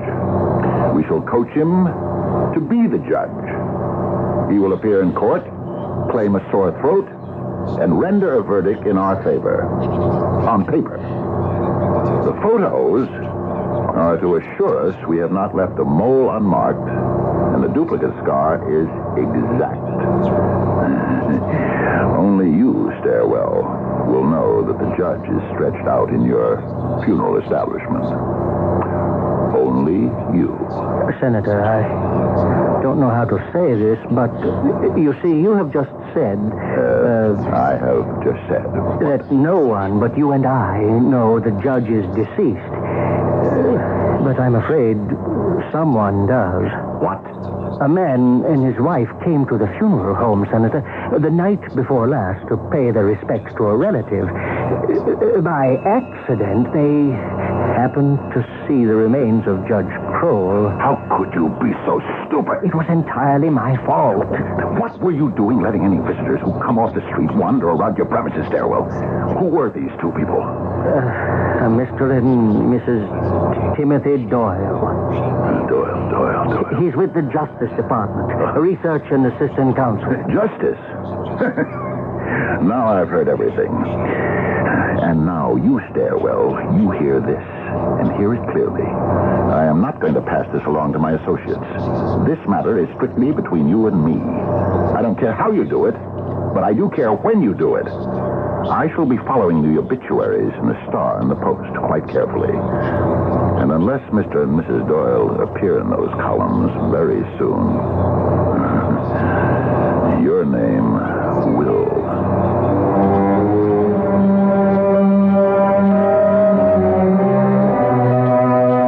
Unwittingly, unknowingly, a young couple have unlocked the door of a secret. They have encountered the wheels of a juggernaut, which, when in motion, could crush them. More when I return shortly with Act 2. Who's there? Who is it? Come on a fascinating journey through the minds of the world's most gifted mystery writers. Agatha Christie, Dorothy L. Sayers, G.K. Chesterton, and 10 other members of England's famous detection club twist a gripping tale of intrigue, deceit, and murder. The Floating Admiral.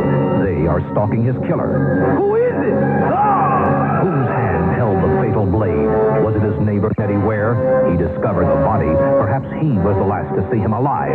The Admiral's niece, Elma, had no strong motive, but then why did she hide the dress she was wearing the night of his death? Was it the vicar whose hat was found next to the corpse? Too obvious? Or is it? Match wits with the finest deductive minds as each grapples with the clues and struggles to unmask the killer. The Floating Admiral, Agatha Christie's toughest case.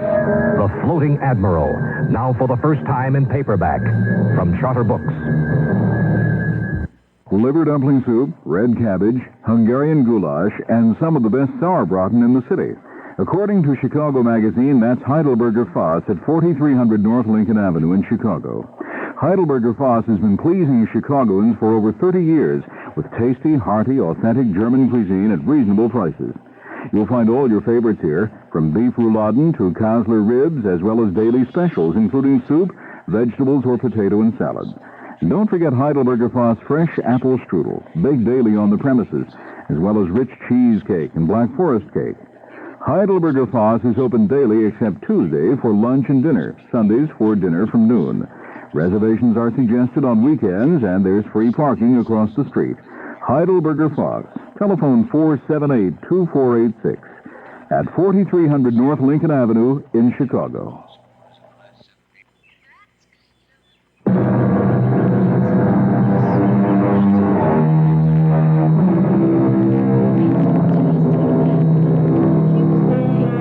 100 years ago, Henry James, a writer I greatly admire, wrote, "Life is a battle. Evil is insolent and strong. Goodness is apt to be weak. Folly, very apt to be defiant. Wickedness to carry the day. The world as it stands is no illusion, no evil dream of the night. We wake up to it forever and ever." This morning, when Kathy Doyle awoke, it seemed that horror and dread were peering over her shoulders. You do understand, Tim, don't you? I felt I just had to get out of the house. I sort of understand, Kathy. I'm enjoying driving up this morning to Big Hunting Creek. I like the view of the waterfall. We can picnic. But I don't know. I thought weekends. You like staying at home. I do, Tim. But the last few days... I know this sounds weird, but when I'm home alone, I get the feeling I'm being watched. I gotta shift into second. This is a pretty steep grade. Hey, look at that fool, speeding down the hill towards us. He's crazy. Oh, drunk. Look at him, weaving all over the road. Did you see that? I kept my eyes closed and grabbed my seatbelt. That was a near miss, inches. Good thing he was on the outside and we were on the mountainside. Tim, what's that in the road up ahead? Oh, no. Son of a gun. Well, there goes lunch by the waterfall. What is it? The roadblock. I better pull up and stop. There are branches and trees pulled right across the road. Some local is telling us there's danger up there. Does that mean we can't go any further? If we're smart. Somebody went to the trouble of warning us.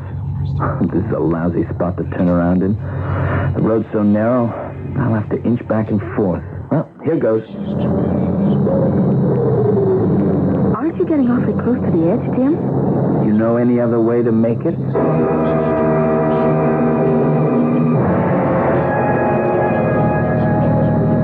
I'm so disappointed we have to go all the way back downhill. Maybe we'll find another place to picnic.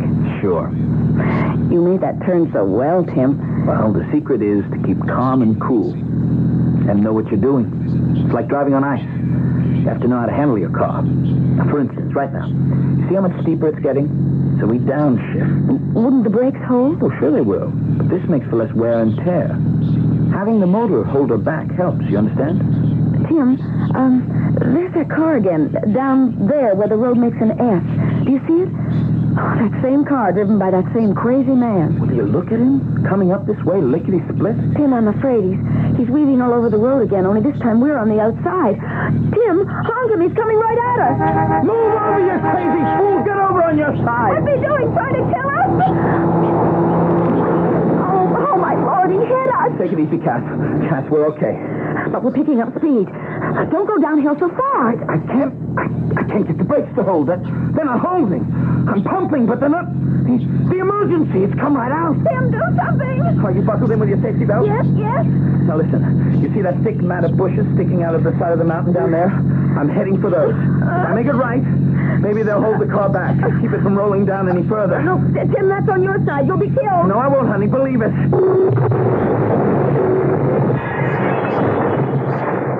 Kathy? Kath? I'm all right, I think. Nothing feels broken. Can you unbuckle your safety belt? I can't reach around there. It got all twisted. You've got to get out of this car, but fast. Now hold still.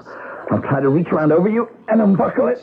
Yeah, there. You're free. Now, Kathy, can you reach over and open your door? I think so. Oh, hurry, baby, hurry. Okay, now, get out as fast as you can and run straight downhill. You see where that big rock sticks out? Get in back of that. What about you? I'll be right behind you. Okay, now, down here behind this boulder.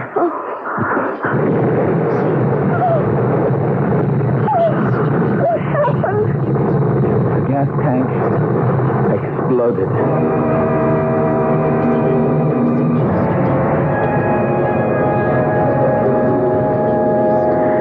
It's so good to be home again with my feet up on the sofa.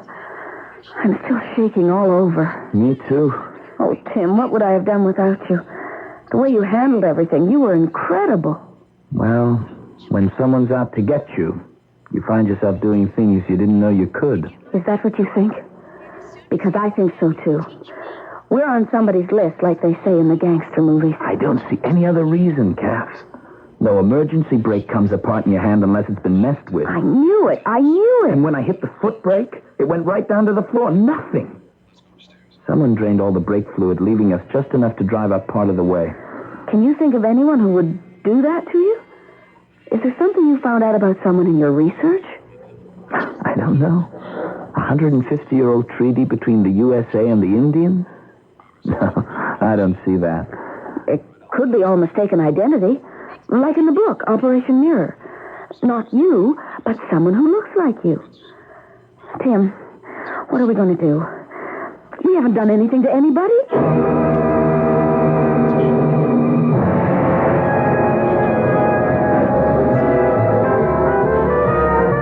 How did you like the movie, Kathy? I loved it, Tim, but I like this better.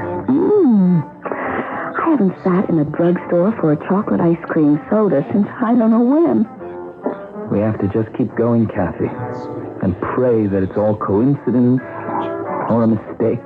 It isn't, Tim, and we both know it. Okay, hon. You finished? Yep. Let's walk home. It's a nice, clear night. You see, it didn't rain after all. Yeah, the radio said it would. Wait till I pay the man for the sodas.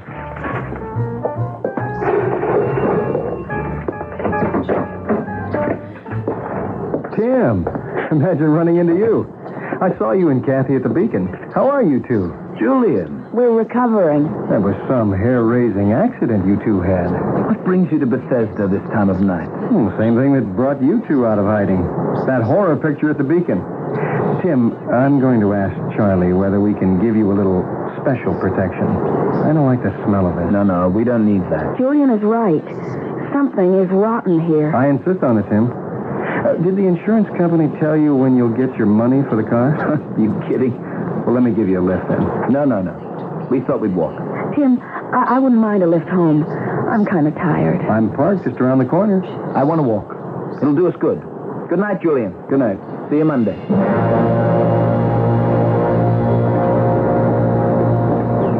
Why didn't you let Julian give us a lift home? I can't explain it, Kathy. It was as if a voice inside of me was saying, don't get into Julian's car. Your own boss at the department? What do you suspect him of? I don't know. Maybe I'm in such a state I see an enemy in every shadow. Timothy Doyle, I don't want you to say any more. Let's just enjoy our walk. See? The moon's out. Rain tonight. Ha! Doesn't the public library look beautiful at night? Like an old Greek temple. Wouldn't you know it? I left the umbrella in the movie house. I better run back and get it. Shall I wait for you here? No. You might as well come along. Let's jog, okay? Oh, Tim! Look back there where we were just standing. Oh, Mother of Mercy. A great walloping piece of marble fell down from the roof and smashed on the street. If we'd been standing there. Right where we were. Hold on to me, Tim. I'm getting real scared now. If we hadn't turned round and run back to get your umbrella... 1 second later... we would have been crushed to death.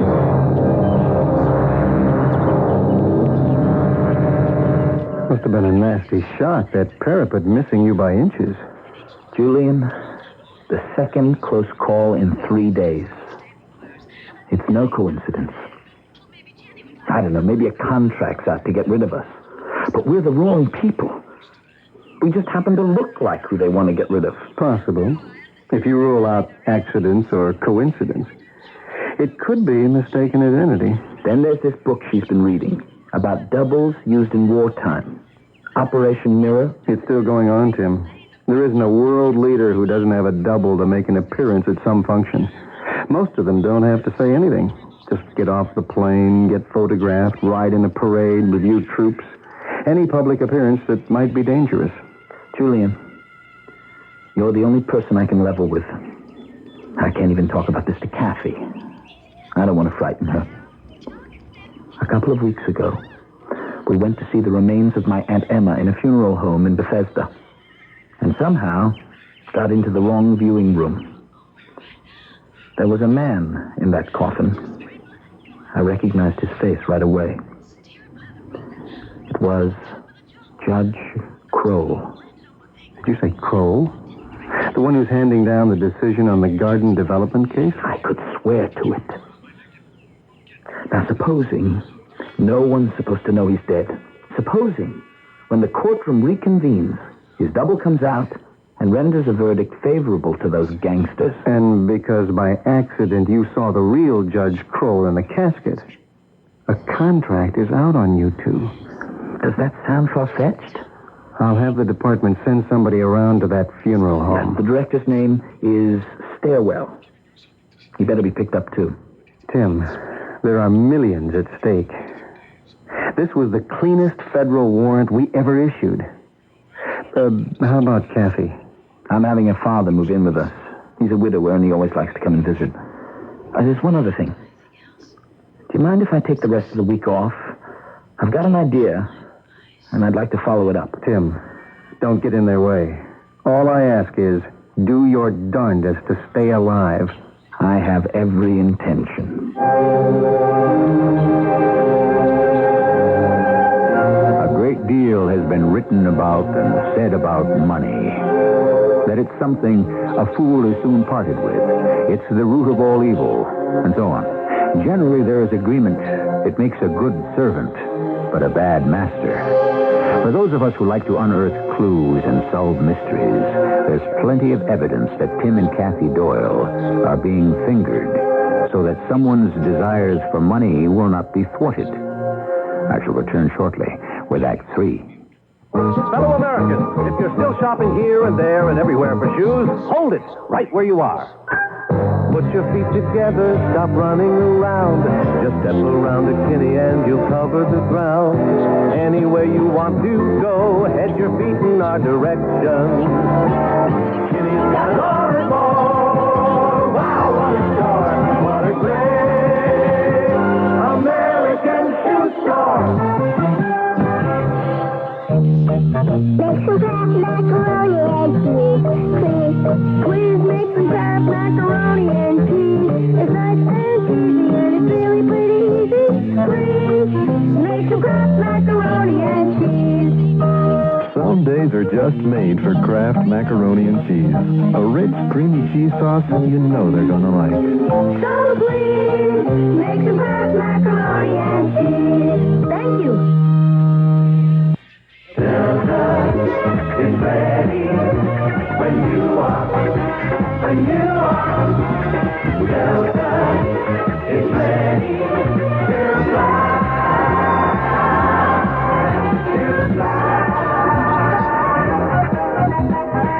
You name name the time, we've got the plane.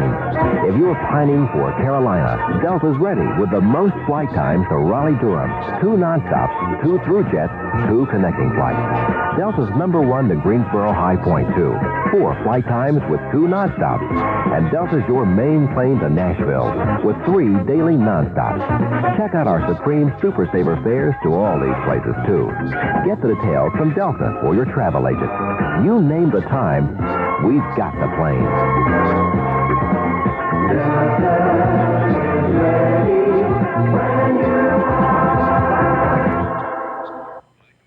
This is WBBM Chicago.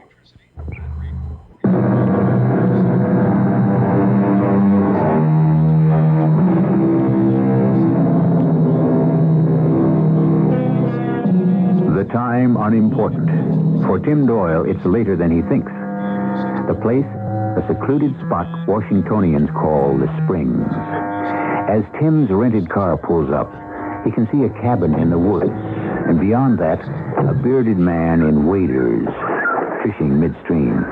No one else is in sight. You there. Where are you going? My name is Timothy Doyle. I've come to see Judge Crow. Yeah? What makes you think the judge wants to see you? Who are you? You have any identification? Certainly. Have a look. Uh-huh. Oh, indeed. Justice Department. Is the judge expecting you? Senator Henderson. The judge doesn't have a telephone up here, and you and I both know it. He could scarcely get away for a few weeks' quiet fishing if he had a phone. Uh-huh. So you know me, do you? There isn't a person in the country who doesn't, Senator. He's over there fishing. May I have my ID card back, please? Mr. Doyle, I'm going to show it to Judge Crow to ask whether he would like to see you. I'll ask him myself. Oh, no, you won't. The judge has asked me to keep people away from him, and I intend to do just that. I need to see him before he arrives in court next Tuesday. Then, my dear Mr. Doyle, you will have to go through channels. Are you the only one here, Senator, besides the judge? Why do you ask? If I'm not mistaken, there's a man standing in the window of that cabin. I see something glinting in the sunlight, like the barrel of a gun. You may see a man, but a gun? No.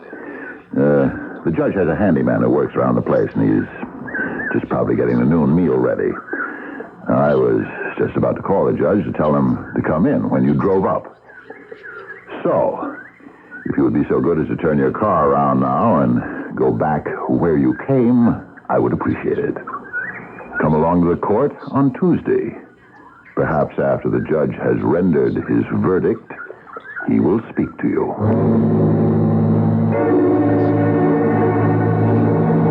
Who was that, Senator? That young friend of yours, Stairwell. The one who leads a charmed life. Timothy Doyle? Here? You're asking yourself the same questions I did. Why didn't you get him a little closer to the cabin? I could have picked him off with this rifle. What a brilliant idea. Think of the explaining I'd have to do with the authorities.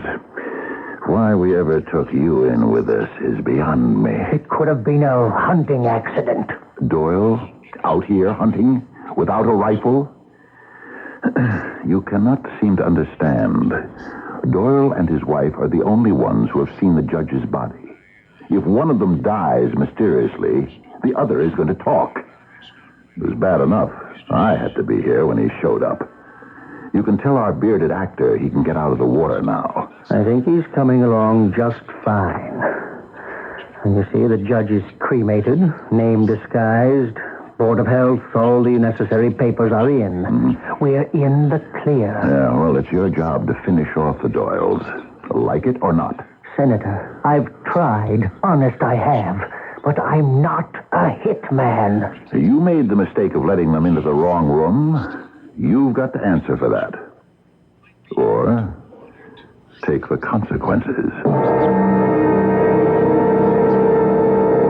Oh, there's nothing like a Saturday morning. Tim, how can you be so relaxed and cheery? I'm always cheery on weekends. I'm home with you. Why shouldn't I be happy? Tim, what are we going to do? About what? You know. Rats. Your father's upstairs. Across the street is an operative from Justice protecting us. We're as safe as we can be, honey. Do you think any of this is somehow connected with that ugly man in the coffin? The one with the beard? I thought you didn't see him. I did. I didn't want to remember him. Some connection. It's possible. But I don't see how. Who do you suppose was in that coffin? Tim, I asked you a question. I heard you. Don't try being evasive with me. Do you know who that dead man was? Did you recognize that face in the coffin? Not positively. That's the truth, Cassie. But you have an idea. It's such a wild idea anyway. You know, the insurance people said they'd put a form for me to sign for the car in the mail. Let's go see if it's come. Coming? Uh-huh.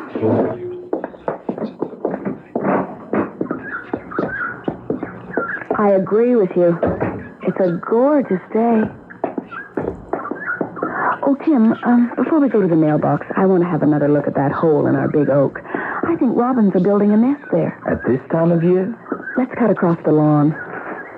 Oh, this big oak gets wider and thicker every year. Look, the both of us can hide behind it now. There it is.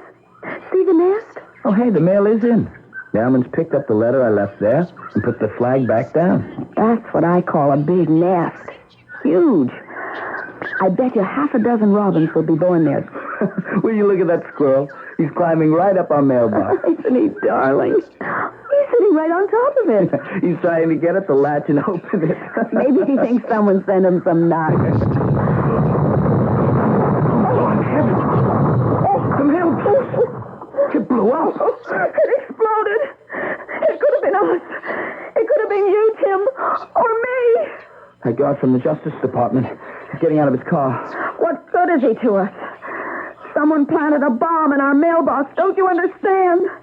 That man was sitting there, probably watching him, doing nothing. It wasn't a squirrel they were hoping to kill.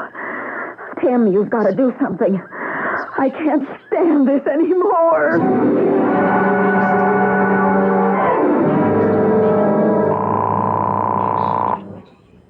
Justice Department. Doyle speaking. Tim, is that you? Yes, Kathy. Is everything all right? Yes, it is. I thought I'd just like to talk to you.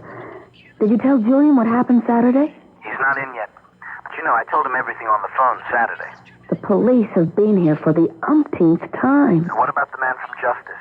His car is gone. And your dad? Is he okay? Yeah. I just sent him out to do some shopping. Tim, it's so hard to pretend to him that it was all a mistake. I'll get home early, honey. Don't you worry about anything. And you don't mind my calling you at the office on a busy Monday morning? Of course not, darling.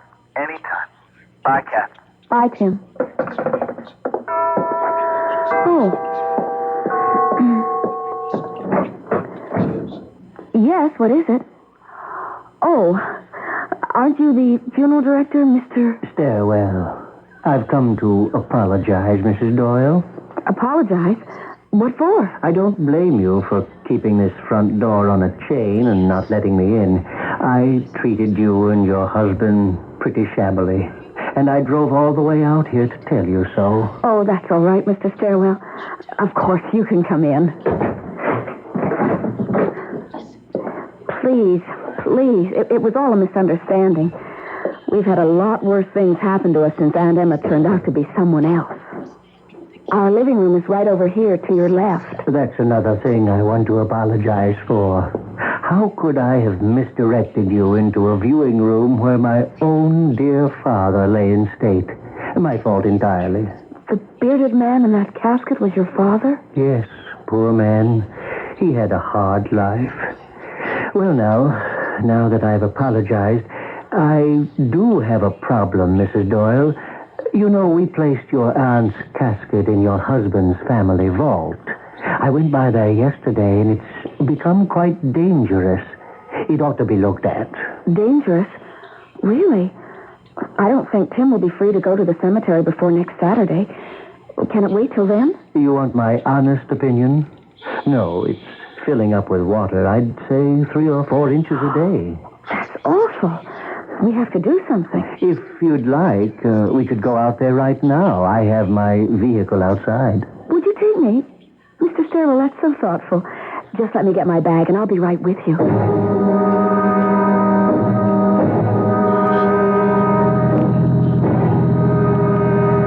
This is the first time I've ever ridden in a hearse. Up front, it's not at all uncomfortable. If you'll forgive a bad joke, Mrs. Doyle, I've never had a complaint from a passenger in the back either. Well, here we are. This is the East Gate. Oh, dear. I never thought I'd be visiting this cemetery so soon again. Let's hope it'll be the last time. I'll get the door for you. Let me see. The vault is right behind that big poplar tree. Am I right? Before we go into the cemetery, would you mind turning around, Mrs. Doyle? You've got a gun. Yes, I have, and it's loaded. Mr. Stairwell, what are you going to do? You see that public telephone right by the gate? I want you to walk in there slowly, attract no attention, and call your husband.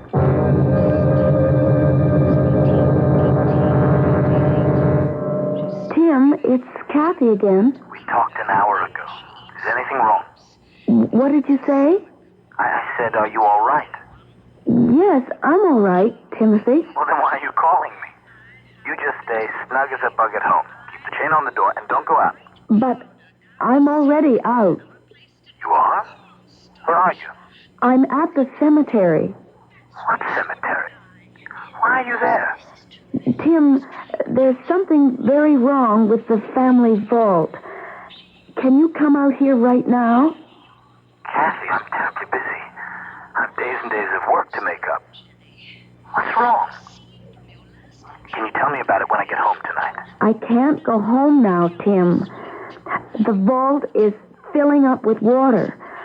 I don't know what to do about it. Please, Tim. Okay. I'll be there. And maybe on the way here, Tim, you better stop off at home and feed Buster. Okay, Kath. Will do. There, I did it. I wish you'd point that gun in another direction. We're fortunate. The cemetery is deserted now. Get out of the booth, Mrs. Doyle. Where to? Into the vault.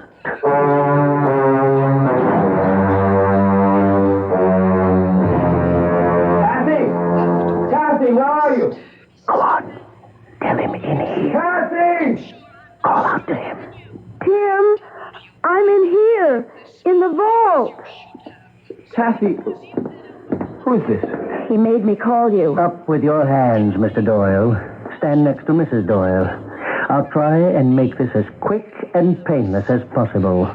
Aren't you Mr. Stairwell from the funeral parlor? Stand still. You're mad. You can't shoot a pistol in here. Your eardrums will burst. Be quiet and stand still.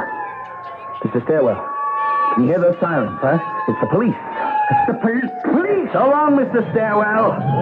Look at him go. Oh, darling. I hope this is the end of it. I couldn't stand another one of these things. Honey, it's all right. Well, he made the hearse. This is the police. You come out of that hearse and drop that gun. Oh, Tim, darling, I knew I could count on you. When you phoned with that message for Buster, I knew exactly what to do. They're taking Mr. Stairwell away.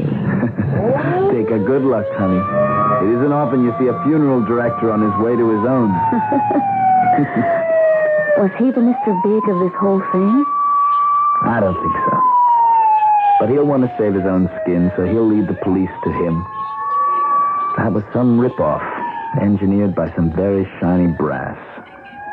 But they were weak in one department. They were?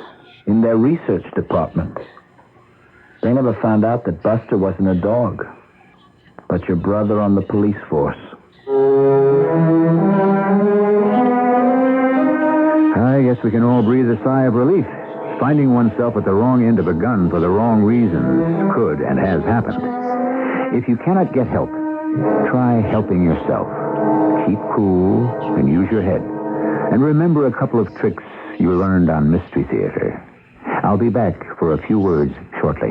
I could have been in shape for the disco marathon. You could have had a V8. I could have had good stuff to drink instead of sweet stuff. Yes. You could have had a V8 instead of what you're drinking right now. Wow! I could have had a V8. V8 cocktail vegetable juice with only 35 calories per 6-ounce serving. It's the great-tasting, healthful blend of 8 country vegetables. Wow! I could have had a V8. It's never too late. I'll have a V8. I'm Susan Anton. It's a good feeling to sleep the night away on a perfect sleeper by Pillow Soft is the ultimate in sleep. Unique extra thick cushioning for heavenly comfort on top. Ultra firm support inside. Perfect sleeper Pillow Soft. Firmness that feels good. Be a perfect sleeper. Buy a perfect sleeper. Perfect sleeper by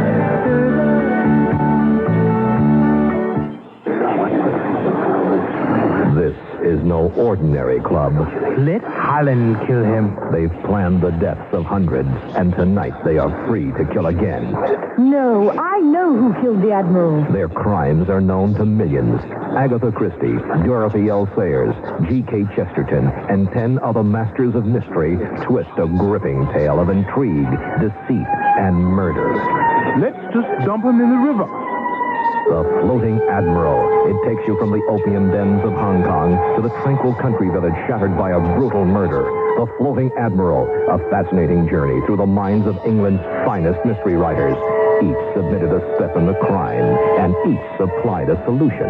Which one would you choose? They're solving a murder tonight, and you are there. The Floating Admiral.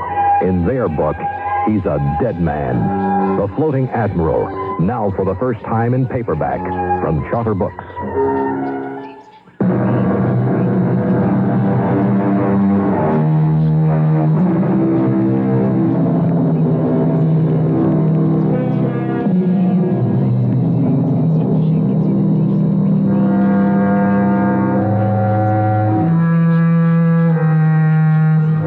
Somebody famous, whose name escapes me, has said, "It's not death that frightens me, it is dying. The known does not alarm me. The unknown does. So be not frightened of enigmas, secrets, or mysteries. Look sharp, be strong, and say to yourself, he who fears being conquered is sure of defeat." Napoleon said that, and look what happened to him. Our cast included Roberta Maxwell, Christopher Tabori, Bob Caliban, and Fred Gwynn. The entire production was under the direction of Hyman Brown. This is E.G. Marshall inviting you to return to our Mystery Theater for another adventure in the macabre. Until next time, pleasant dreams.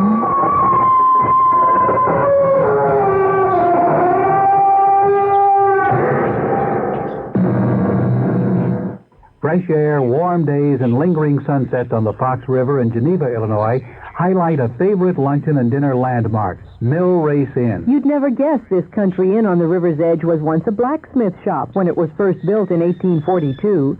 Mill Race Inn has literally become a tradition, serving the best in freshly prepared American cuisine with decidedly continental touches for over 47 years. Guests flock once again to the gazebo to sip refreshments on its open decks overhanging the Fox River and to muse at the frolicking ducks, the Mill Race ducks, spurred on by crumbs of bread tossed by delighted onlookers. Then on to a relaxing luncheon or dinner served with smiling hospitality amidst antiques and greenery. You'll always find favorites like trout almondine and prime rib of beef, or lighter fare like salads and varied daily specials. Top it all off with a luscious homemade dessert, Mill Race style, and you've experienced a rare pleasure.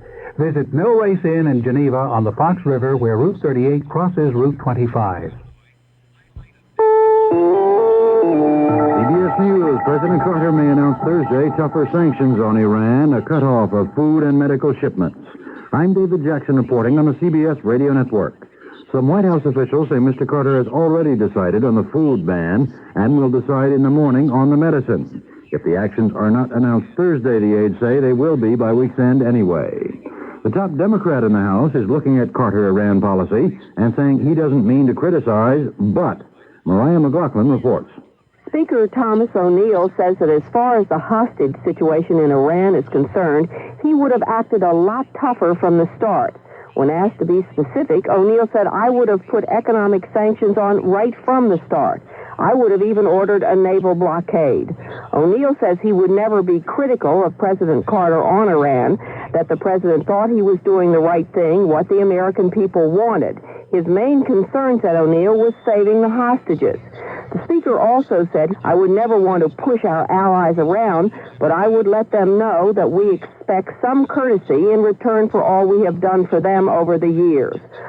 O'Neill, who was at the White House for a congressional leadership meeting with the president, said he did not think the president was satisfied with the response of our allies on Iran. O'Neill added he was certainly not satisfied. Mariah McLaughlin, CBS News, Capitol Hill. President Carter is pressuring the allies, seeking economic sanctions against Iran from them. Common Market foreign ministers meet next Monday to discuss the matter. We'll have more news after this. If you're serious about business, you should be reading the Wall Street Journal. Have a pencil ready so that you can get the journal delivered to your home or office and keep up with the business news that can affect you. The journal recently reported on the disturbing rise of business failures and why a slowdown may be in sight for runaway gas prices. Other Wall Street Journal stories reveal what you need to know if you're considering early withdrawal of time deposits, the plan that enables home buyers to save 25% on their down payment, and the high price that banks could pay for making huge loans to Iran. You would have learned why the prime rate may finally be reaching its peak. The Wall Street Journal. It's all the business news you need when you need it. Right now, you can get 20 weeks of the journal. That's 100 copies for just $26. A real money-saving offer. So in the continental U.S., call this toll-free number now, 800-228-2222. That's 800-228-2222, except in Nebraska. You'll be billed later. Fidel Castro may have said the 10,000 Cubans seeking asylum at the Peruvian embassy may leave Cuba, but he's not making it easy. The daily shuttle of flights out is not going as smoothly as planned. 2 plane loads of refugees were flown to Costa Rica Wednesday, but they reported being stoned by their countrymen on the way to Havana Airport. Sources say Castro has agreed to let 4 more planes in, but is not saying how many refugees he'll let out aboard them or when. The Costa Rican authorities say they are concerned that a scheduled anti-Peru rally scheduled in Havana next Saturday could lead to a dangerous situation. Republican presidential candidate Philip Crane is reportedly about to bite the dust.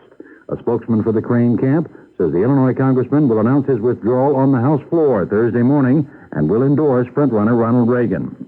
United Press International quotes highly placed sources within the John Anderson presidential campaign as saying the congressman has decided to bolt the Republican Party and run as an independent against the wishes of top staffers.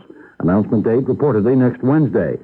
Delaware's Republican Governor Pierre DuPont says he's told Anderson not to do it. He says Reagan can win in November, and an independent Anderson run, he says, would divide the GOP. Chrysler Corporation says bankers and other lenders have agreed to a $650 million loan package that is the final private aid the company needs to qualify for $1.5 billion in federal loan guarantees. Chrysler says it'll present the papers for government approval in a couple of days. The economic news Wednesday was, in general, dismal. Housing starts were way off, showing the steepest monthly decline in that index in 20 years. The nation's factories are running at just 83% of capacity, and General Motors, following Ford's lead, says it'll have to curtail some operations and lay off 12,000 workers. Now this. Barton Personnel Agency, Tim O'Connor speaking. Tim, it's Frank. Did I get the job? Gee, Frank, they haven't made up their minds yet. Really? Tell me, if my hair weren't so gray, would I have a better chance? Well, it sure couldn't hurt, Frank. I've been thinking about coloring my hair, but so many dye jobs look phony. Gray one day, brown the next. I'd never live it down. Look, forget about an ordinary dye job. Use Colorex. Colorex? I've seen great results with it. Really looks natural because you get rid of the gray gradually. I think I'll try it. Colorex. It's a unique cream specifically made for the man whose black or dark brown hair is going gray. Contains no ingredients to cause yellowing or unpleasant odor. Used daily like a hairdressing, Colorex gradually helps bring your hair closer to its original natural-looking color in just 6 weeks. Hey, Frank, finally got the word on that new job. You did? Congratulations. It's yours. Oh, wow. I wish I'd used Colorex months ago. Colorex. At drug counters in selected stores. Use only as directed. Ferryboat workers in Washington State have, by a wide margin, voted to accept a tentative contract and end a 12-day strike that shut down the nation's largest ferry system, the one plying Puget Sound. Officials say the boats are expected to be running within hours, and 33,000 commuters who use them will find life getting back to normal. David Jackson, CBS News. This is your White Sox station, Sports Radio 78, WBBM, Chicago. Good evening, everyone. 11:35 now. This is Alan Dickley on WBBM News Radio 78. The CBS Radio Mystery Theater presents...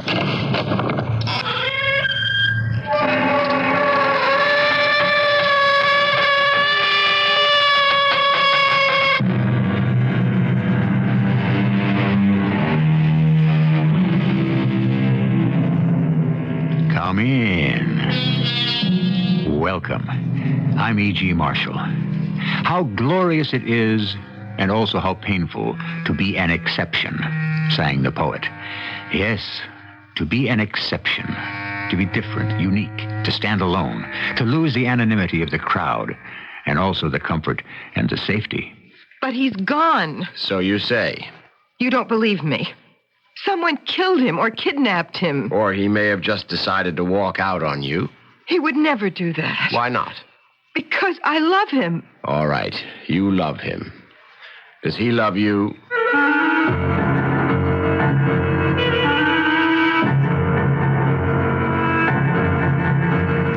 Our mystery drama, The Fourth Reason, was written especially for the Mystery Theater by Sam Dan and stars John Lithgow and Terry Keane.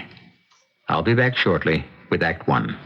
Tuesday night on CBS television, take a magical trip to the land of Narnia on The Lion, the Witch, and the Wardrobe. It's always winter here and never Christmas. 4 children tumble into Narnia by accident, but getting out may be impossible. There's a wicked queen. That human creature is mine. There's danger at every turn. Don't miss The Lion, the Witch, and the Wardrobe. Tuesday night at 8, 7 Central on CBS television. I run a supermarket, and people always ask my advice. Nick, what should I buy for this? What should I buy for that? Well, I can't steer them wrong, or they won't come back. So when someone asks, well, what should I buy to clean my bathroom? I always say, fantastic. They say, fantastic is my kitchen cleaner. Look, I tell them, as fast and easy as Fantastic cleans your kitchen, it'll clean your bath. Well, they must like it. They keep coming back for more. Fantastic. What it does for your kitchen, it'll do for your bath. Excuse me, I own that shoe store across the street. Want to buy it? Well, I'll be honest. I have great shoes, but no customers, so I'm ready to sell the whole thing at any price you name it. $12. Sold. Ooh. Well, now that you own a shoe store, what'll you do with it? Well, advertise. I tried. A lot of newspaper ads, then TV and magazines. I'll probably go radio. Radio? Yeah, according to the latest studies, everyday radio reaches more people than newspaper, TV, or magazines. How did you What's know? more, radio targets customers. I'll match up the right stations for my dressier lines and different stations for young casual. Since radio costs a lot less than newspapers or TV, I'll get good efficiency. Listen, I'd like to buy my store back from you. Well, at a fair profit. Okay. How much do you... $156,000. That's a pretty fair profit. Take it or leave it. I'll take it. What you don't know about radio could cost you a lot. What you can learn is free for the asking. Call this radio station or the Radio Advertising Bureau. They brought you this message. Radio. It's red hot.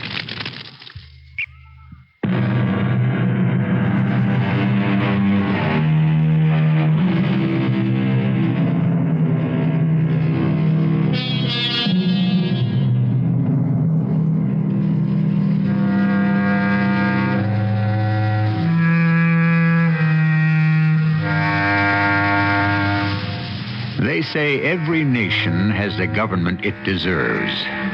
If that's true, We can expand the basic proposition and say that every man has the wife he deserves, and every woman, the husband.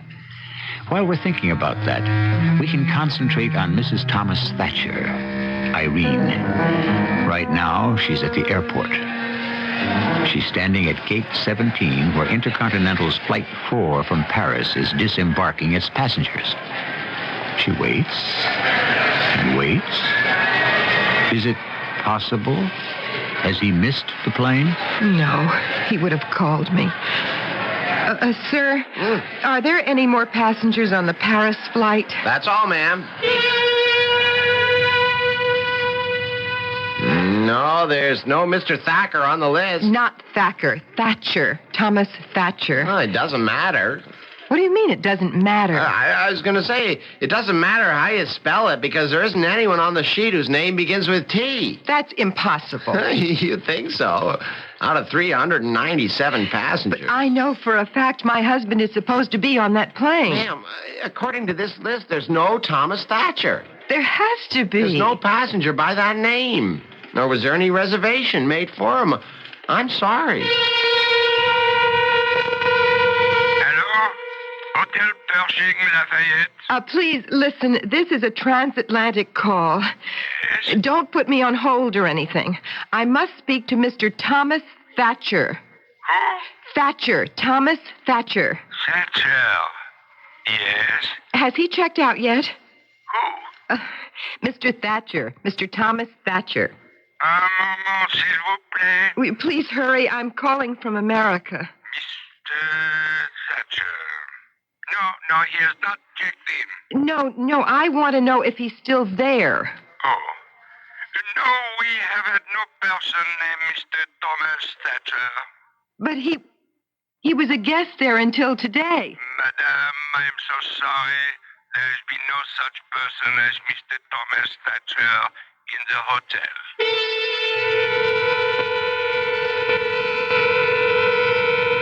Yes, ma'am? Mr. Purvis, is that your name? George Purvis? I was told to come here to my congressman's office. That is, the police suggested that I see you. The police? The desk sergeant at the precinct. Oh, won't you sit down? Mrs. Thatcher, Irene Thatcher. Mrs. Thomas Thatcher. Yes, Mrs. Thatcher. I really don't know what to do. About what, Mrs. Thatcher? It's my husband. Last week, he left for Paris on a business trip. He told me he would be staying at the Lafayette Pershing Hotel and that he would be coming home on Thursday, the 19th, yesterday. He wasn't on the plane. He missed it? No, he hadn't even booked the flight. I mean, that is, they say he hadn't. Well, perhaps there was some last-minute change of plans. Well, he would have called me. Well, it's difficult sometimes to make overseas calls. Well, I didn't have any problem. Then you called him in Paris? He wasn't at the hotel. Had he checked out? They told me he had never checked in. They didn't know who he was. They had never heard of him. Oh. I went to the police, and this desk sergeant said there was nothing that could be done about it here. Oh, that's true. That it was a matter for the Paris police. He said I would have to take it up with the State Department. He was very nice because he saw the way I felt. I mean, how do you go about taking up things with the State Department if you're an ordinary citizen? Well, it isn't easy, even if you're an extraordinary citizen. So he said to see you. Well, not you specifically, but to call at the local office of my congressman. I mean, that's the way to, I guess, get some action. Yes, Mrs. Thatcher, the congressman is always available to help his constituents. Well, I'm not a registered member of the party. I didn't even vote last year. Oh, that doesn't matter. The congressman will do everything in his power to bring this matter to the attention of the proper authorities. Oh, thank you. I don't know what else to do. Mrs. Thatcher, you're not to worry. Just leave everything to the congressman.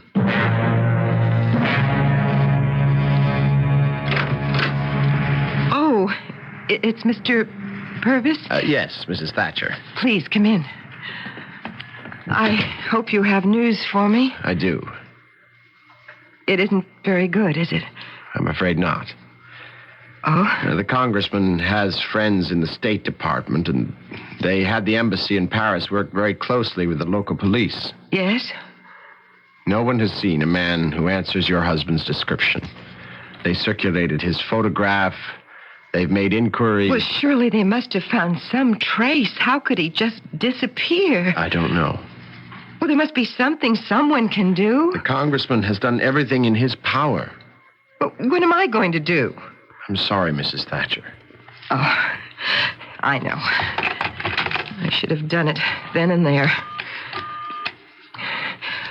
Operator, what's the number of Intercontinental Airlines? Mrs. Thatcher, just think for a minute.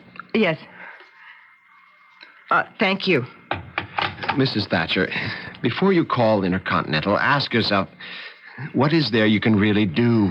I can go to Paris. But what will you accomplish? I will go to the police. The embassy has already done that. I'll do something. Well, Mrs. Thatcher, do you speak French? No. Do you know anyone? Do you have any friends there? No. You'll be a woman, all alone in a foreign country.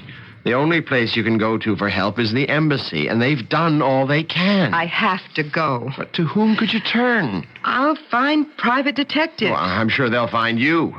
They'll take your money, and they'll go through the motions for as long as you can afford them. Then what do you suggest? Look, I know it's difficult, Mrs. Thatcher, but you just have to wait. Wait? For what?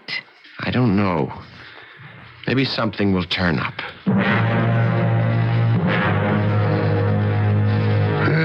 What more do I have to know about this appropriations bill, Purvis? Well, I think that's about it, Congressman. Well, I better be getting back to Washington. Yes, sir. Oh, I got a note from a fellow named Boggs in the State Department. Who is he, anyhow? Frederick Hamilton Boggs. Sounds like it. Well, he's about a 10th assistant undersecretary. The thing said, we were glad to be of assistance to you in this matter. Please don't hesitate to avail yourself of our services again or something.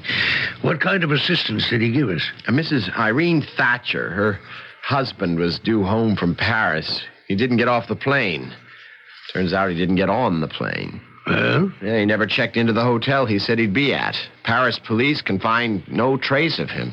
What else? Nothing, Congressman. That's the whole story. Is it? Why? Do you think it isn't? Well, the boys over at State, do you think they really had the embassy look into it? Or was it just a routine phone call to the Paris police? Oh, what else is there to be done? Who is this Thatcher? I don't know. Well, find out. Any reason, Congressman? You never know what you can pick up, Purvis.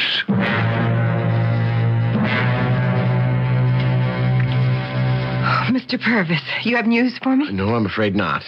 Oh. But we're interested in doing all we can. We don't know anything at all about your husband. I gave you his picture. You have all the relevant facts. Well, you say he was a businessman.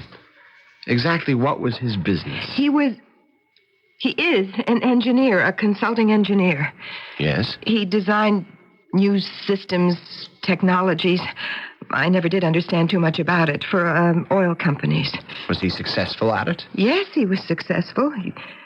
He didn't like to talk business at home. You mean he didn't confide in you? Well, he couldn't, because I wouldn't be able to follow it. We never had to worry about money. We own this house and the 2 cars.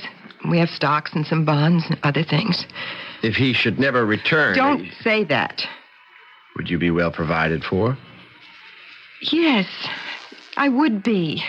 But why are you asking me all these questions? Because the more we know about him, the more leads we can uncover. You say you don't know much about his business. Did he have an office? Yes, upstairs in the den. Would you know any of his clients? There's Jack Toomey. He's president of an oil company. Mr. Purvis, please tell me. Do you think Tom was murdered? It doesn't do us any good to speculate. But is it possible? These days, anyone at all can walk down the streets of any city, anywhere in the world, and suddenly... That's how it is.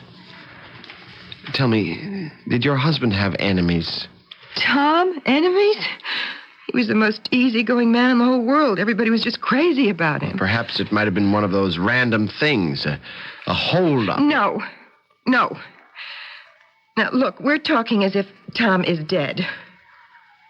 Isn't it possible that he might have amnesia. Yes, it's possible. And he could be wandering around the streets of Paris alone, helpless. He'd have been picked up by now. Then he's been kidnapped. You'd have received a note. Well, maybe it wasn't for money. Maybe it's one of those political things. You know, terrorists. Then the government would have heard about it. What are you trying to tell me, Mr. Purvis? Right now, nothing. Let's just hope for the best. Morning, Purvis. I saw your message, Congressman, when I got back home last night. I took the first plane this morning. I want to talk to you about the Thatcher affair. Do you mean you had me fly here to Washington just on this Thatcher situation? You notice I said the Thatcher affair. Yes, but why? Because that's maybe what it can become. Why should a legitimate American businessman disappear under mysterious circumstances? I don't know. Well, would you like to know? Yes, I suppose. Do you think the American people would like to know? Oh, I see. Congressman, I'm not sure there's anything there for us. Well, neither am I. But there could be. What business was he in? He was an engineer. That sounds promising already. What did he engineer mostly? Well, from what I gather, oil technology. Oil? Well, don't look now, but we may have a natural. Maybe some international intrigue, espionage, sabotage. I don't know. It's an election year. I need an issue. You've got plenty of issues. I need an issue that's all mine. Like, what is our government doing about your neighbor, Thomas Thatcher? Has he been murdered, silenced? What is the real story? Well, how do you like it, Purvis? I'd like it if... If what? If we knew what the story was ourselves. How do we know she's telling the truth? Why should she lie? For instance, what if they're trying to pull an insurance fraud? I've got a hunch on this thing, Purvis. We could be involved with a threat to the security of our country, the very strength of our economy. Get to work on it.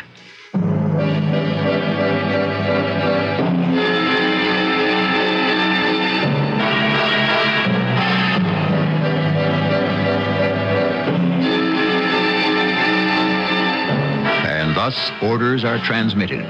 Orders that superiors give to subordinates. Orders throughout history. Orders that have changed the face of the world. We don't actually have anything that cosmic, cataclysmic, or even apocalyptic in store for you. But who is Thomas Thatcher? What happened to him, and why? I shall return shortly with Act 2. I'm Susan Anton. It's a good feeling to sleep the night away on a perfect sleeper by PillowSoft is the ultimate in sleep. Unique extra thick cushioning for heavenly comfort on top. Ultra firm support inside. Perfect sleeper PillowSoft. Firmness that feels good. Be a perfect sleeper. Buy a perfect sleeper. Perfect sleeper by Fellow Americans, if you're still shopping here and there and everywhere for shoes, hold it right where you are. Put your feet together, stop running around. Just step around to Kinney and you'll cover the ground. Any way you want to go, head your feet in our direction. Kinney's got it all and more. Wow, what a store. What a great American shoe store. If you're serious about business, you should be reading the Wall Street Journal. Have a pencil ready so that you can get the journal delivered to your home or office and keep up with the business news that can affect you. The journal recently reported on the disturbing rise of business failures and why a slowdown may be in sight for runaway gas prices. Other Wall Street Journal stories revealed what you need to know if you're considering early withdrawal of time deposits, the plan that enables home buyers to save 25% on their down payment, and the high price that banks could pay for making huge loans to Iran. You would have learned why the prime rate may finally be reaching its peak. The Wall Street Journal. It's all the business news you need when you need it. Right now, you can get 20 weeks of the journal. That's 100 copies for just $26. A real money-saving offer. So in the continental U.S., call this toll-free number now, 800-331-1000. That's 800-331-1000. Except in Oklahoma. You'll be billed later.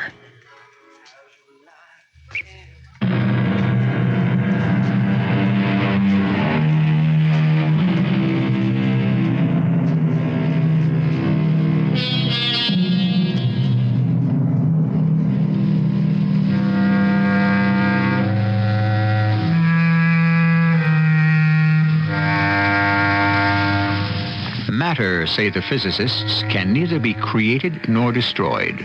If it didn't exist in some form in the first place, you can never make it. And if it does exist, you can't do away with it. All right? While it's true that you cannot destroy matter, you can make it disappear. We're now talking about a finite quantity of matter named Thomas Thatcher. It seems that Mr. Thatcher is nowhere to be found. It's very kind of you to take me to lunch, Mr. Purvis. I read that article in the paper about Tom and how the congressman wants an investigation. I should take you to lunch. Mrs. Thatcher, do you consider me a friend? Yes, a very good friend. And I'd like you to call me Irene. I have to say something to you. And when I've said it, we may not be friends any longer. But at least we shall understand each other. What do you mean? Why won't we be friends? I said we may not be friends. Mrs. Thatcher, the congressman is going out on a limb for you. I certainly appreciate that. I won't, and certainly he won't, if it should turn out that this is a hoax. Why would I attempt such a thing? I don't know. Well, then how can you even suggest... Mrs. Thatcher, all I know is what you've told me. I really don't know anything about the relationship between you and your husband. We have friends, you could ask. Well, other people can only see the outside of a relationship. How do I know that you didn't murder him and bury him under the cellar floor and come up with this story as a cover-up? I could never have done that. I believe you. I took him to the airport. He told me when he was coming back. I waited for him at the airport, and that's all I know. Once again, I'm not prying, but I need this information. How did the two of you get along? We were very much in love. No fights, arguments, quarrels? No, none at all. He used to say, Irene, are we normal? We never get mad at each other. Mr. Purvis. George. Yes. I have this terrible feeling. I know Thomas is dead. We don't know anything yet. I've been getting calls from the papers and the radio and TV reporters. They're asking me all kinds of intimate questions. Well, you knew something like this would happen. It's news. It's a mystery. The media eats it up, and so does the public. But I'm a very private sort of person. For your own good, be careful what you tell them. But I don't know anything. What can I tell them? Well, you know a great deal. First of all, how can you even be sure he went to Paris? Because he said so. Yes. And I told you I took him to the airport. Did you see him get on the plane? Yes. And did you see the plane take off? Well, no, I had a dentist appointment and I had to hurry back to town. Then he could have gotten off the plane. But why would he do that? Well, that's what we're trying to find out. I'm not saying he did or he didn't. Was he under any pressures? I don't know. Was there anything unusual about his behavior recently? No, I don't think so. Did he owe anybody money? I told you, I don't know anything about his business affairs. I just don't know what to do. At this moment, there's not much you can do. Except enjoy your lunch. How can I enjoy my lunch? You could try. Thank you, Mr. Purvis. George. George. You're very kind.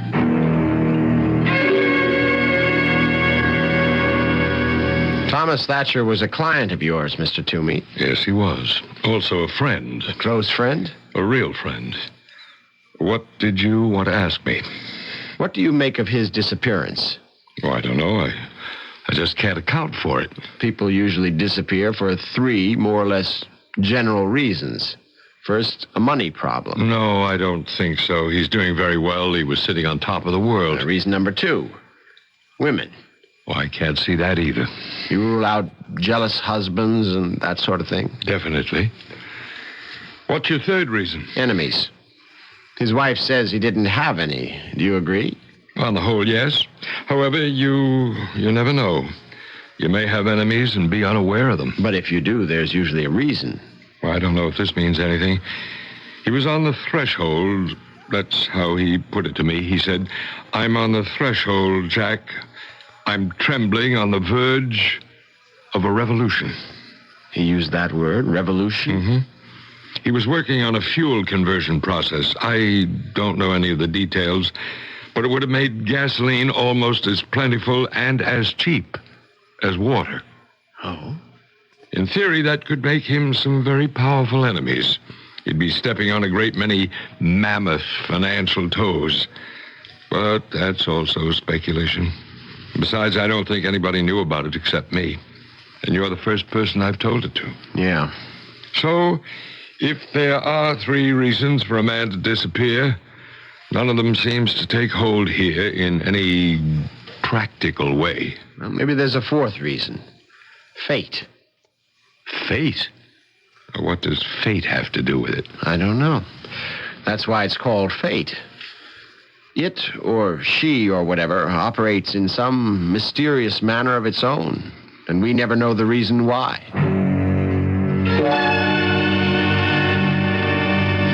He never said anything at all about an invention or a discovery, Irene? No, George. Not to me, anyhow. You say he used this room as his office? Yes. He had no other place of business? No. Not that I know of. Why are there so few papers here? Where did he keep his records? I suppose he kept a lot of them in his head. He had a fantastic memory. I think he was one of those people with total recall. Irene, I think we know each other well enough for me to ask you this question. You say you know very little about his work. Yes. What does that mean? It means exactly that. I know very little about his work. Why? You're a bright woman, intelligent. Am I to assume you cared very little about his work? Or that you were uninterested? It was very complicated. Well, I understand, but obviously it was his whole life. I tried in the beginning, but for me to appreciate what he was doing, I would have had to be a geologist, an engineer. It just was another language to me. I simply couldn't learn it. Then the 2 of you really had nothing in common. Well, don't say that. Very few women are aware of the real nature of their husbands' jobs. As a matter of fact, despite what you hear, most men and women prefer it that way. Man comes home from a hard day. He wants to put it behind him. Doesn't want to relive it with his wife. Well, I think I would want to. You have an interesting job. It has its problems. Tell me about them. Oh, I wouldn't know where to begin. Begin at the beginning.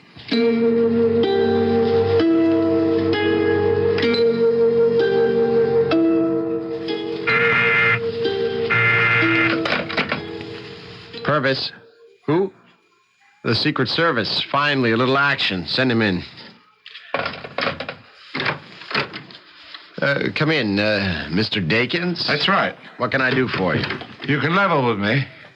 Is the congressman trying to get reelected? Sure. Is that a crime? What's he building here with this Thatcher situation? It's absolutely legitimate. A constituent comes in for help. We do precisely the correct thing. We go through channels to the proper government agencies to investigate.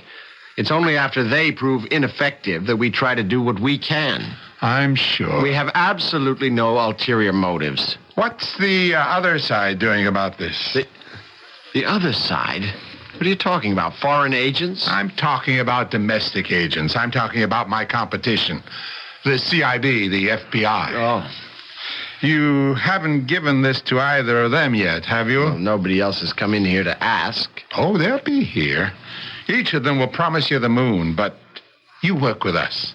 We're the oldest and the most solid of all services. We work in a quiet way, but we get the job done. That's the bottom line, isn't it? Yes, I guess it is. Good. Thatcher belongs to us. I'll have to check it out with the congressman. Sure. We'll find Thatcher. We have ways.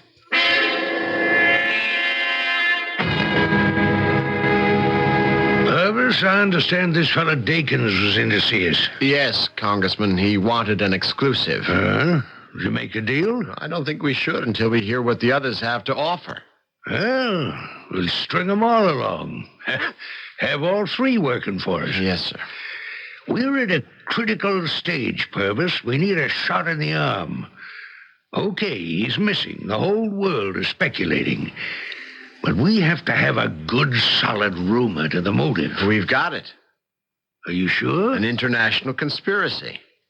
I like it already. What kind? Oil. He had made a discovery recently. He had? You know how you get water by turning the tap in your faucet? Well? You could get oil or gas or whatever in just about the same way. That's what he was supposed to have been working on just before he disappeared. Let me sit down. How does it sound? Maybe I won't have to run for Congress again after this term. You mean you'd give up all your seniority to try for the Senate? The Senate? Do you know what we're planting here, Purvis? Why, it's the kind of tree that makes a man presidential timber.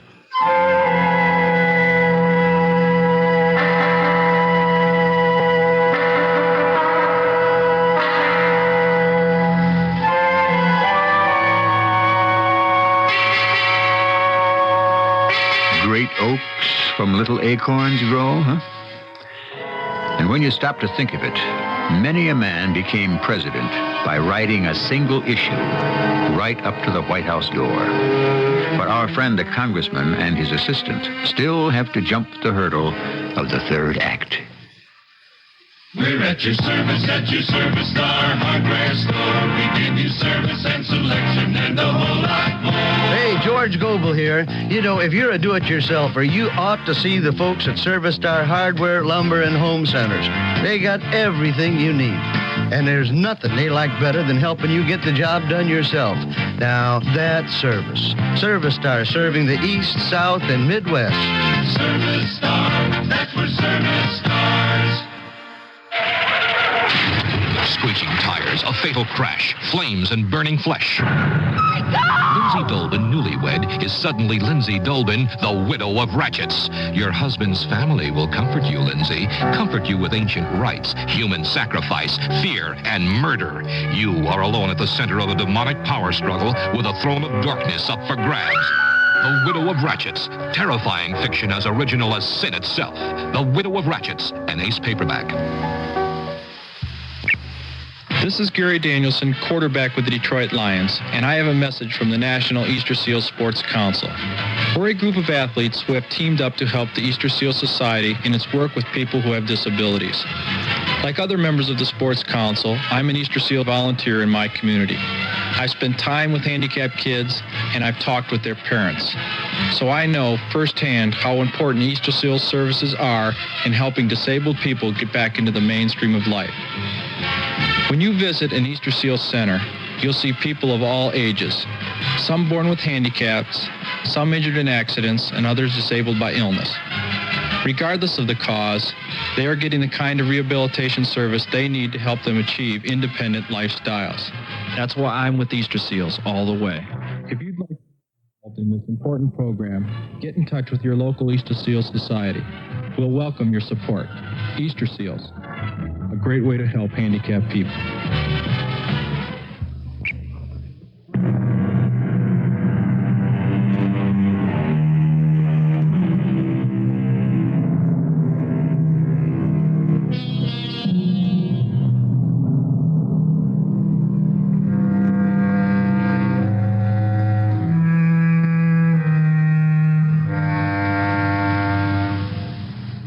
Truth, it is said, is the cry of all, but the game of only a few.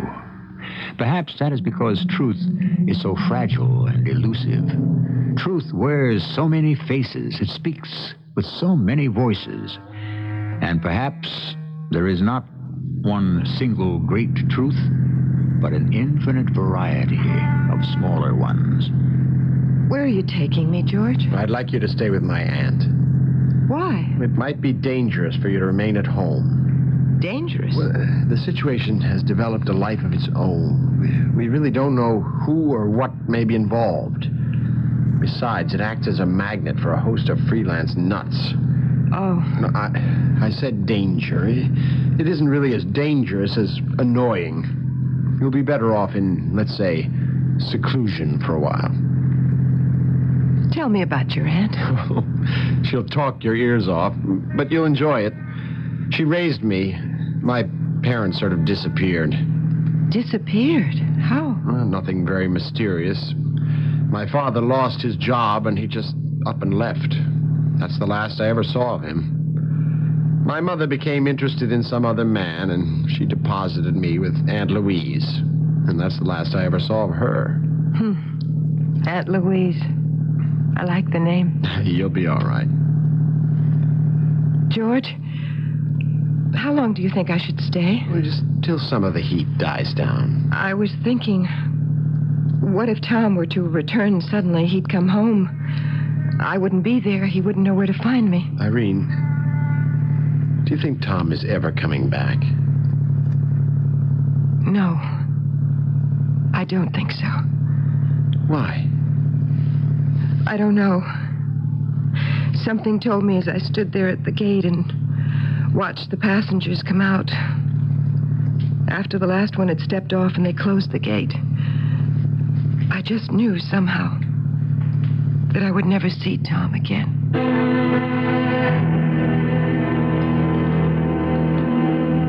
Hello, Mr. Toomey. Won't you sit down? Thank you. Is it about Tom Thatcher? Yes. Like everyone else, I can only speculate. I came here to discuss something. I don't even know what it means. It probably means nothing. Well, not if it's bothering you. It's something you said about fate. Fate? We were discussing the 3 logical reasons why a man would disappear. When none of them would seem to apply, you said... How did you put it now? You said maybe there's a 4th reason. Fate. Yes, fate. And it wasn't until after you left my office that it occurred to me. Yes, Mr. Toomey? Now, you and I are practical men, Mr. Purvis. We don't really believe in fate. Well, I'm not so sure. We use the word conversationally. Fate. But we like to think we're concerned with so-called practical things. Are you saying that fate, then, is responsible for Mr. Thatcher's disappearance? It would seem to me that fate can be definitely ruled out. Why? Because fate had the opportunity to get rid of Tom Thatcher and turned it down. I don't understand. Tom Thatcher was in a position to be carried off, killed by, let us say, fate, and he survived it. Let me tell you how it happened. I own a couple of 100 acres upstate. I've got a little hunting lodge. But we don't hunt. We just go up there to enjoy the woods, the outdoors. A little while before Tom left for Paris, he and I drove up there one morning. Tom loved to be out in the wilderness. He said it helped him to think better. And suddenly we heard a rustle in the bushes, and this big, beautiful deer broke cover and bounded past us. Then we heard shots. And Tom said... Hey, I thought you posted this place. I did, Tom. That must be a poacher. Tom. Tom, are you all right? Hey, look, it's bleeding just above your temple. That one stung me. Are you all right? Well, it just grazed me, I guess. Like someone just drew a hot poker quickly across my head. Well, let's get back to the house. I'll get the sheriff. Look, right here in this tree. That's where the bullet went. See? Right here. If I were standing just a fraction of an inch to the left, I'd be dead now. That's all I needed, a fraction of an inch. It was a narrow escape, Tom. Let's go in and put some antiseptic on that. I wonder what it means, Jack. Why did he miss me? Whoever he happens to be, I'm sure he wasn't aiming at you. You see, Jack, you get a concentration of circumstances. Oh, what? A coming together. Of me deciding to come up here with you today, of the poacher deciding to come to these woods, of the deer deciding to break cover, the poacher fires, the bullet misses. All right, Tom. It misses by the absolute limit of error. Anything closer and I'm dead. How do you account for it? Let's say it's fate. I know that. Why did you ask? Because I don't know what fate had in mind. Mind? What I don't know and somehow have to figure out, did fate intend that poacher to miss me or to hit me? Tom, why don't you simply forget the whole thing? Well, what does it mean, Jack? What does it mean?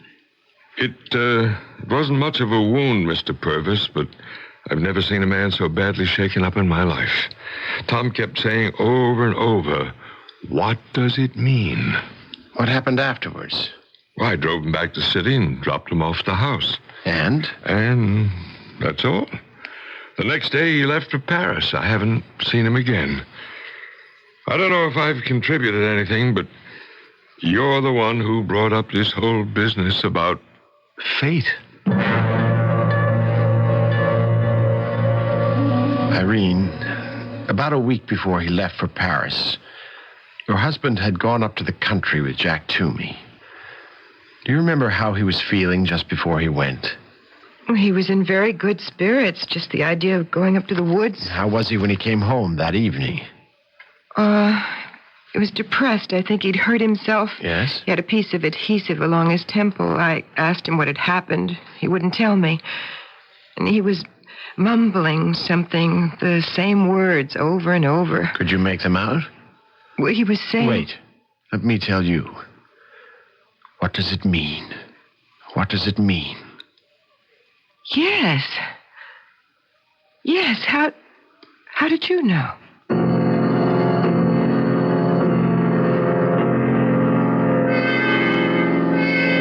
George, we got the notes from my TV appearance. And some results from that environmental study.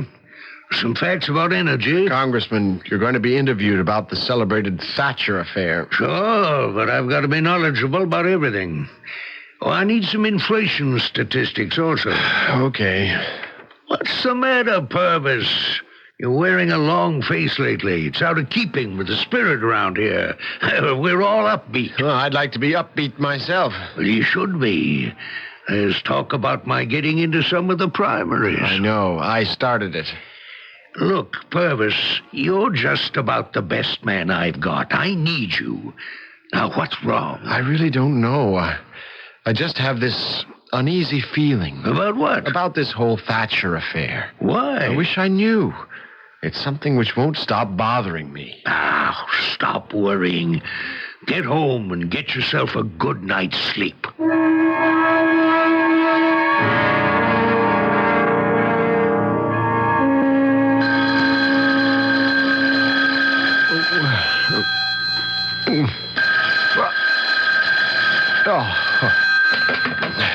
Hello? Listen, do you want to know what happened to Thomas Thatcher? Well, who is this? Get on the interstate, and just past exit 12, there's a rest area. Just a minute. Pull in there. I'll be parked near the first picnic table. Who am I talking to? Be there in 20 minutes.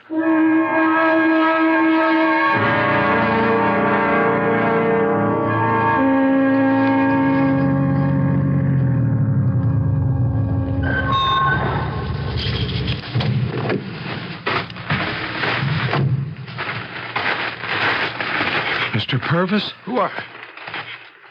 Wait a minute.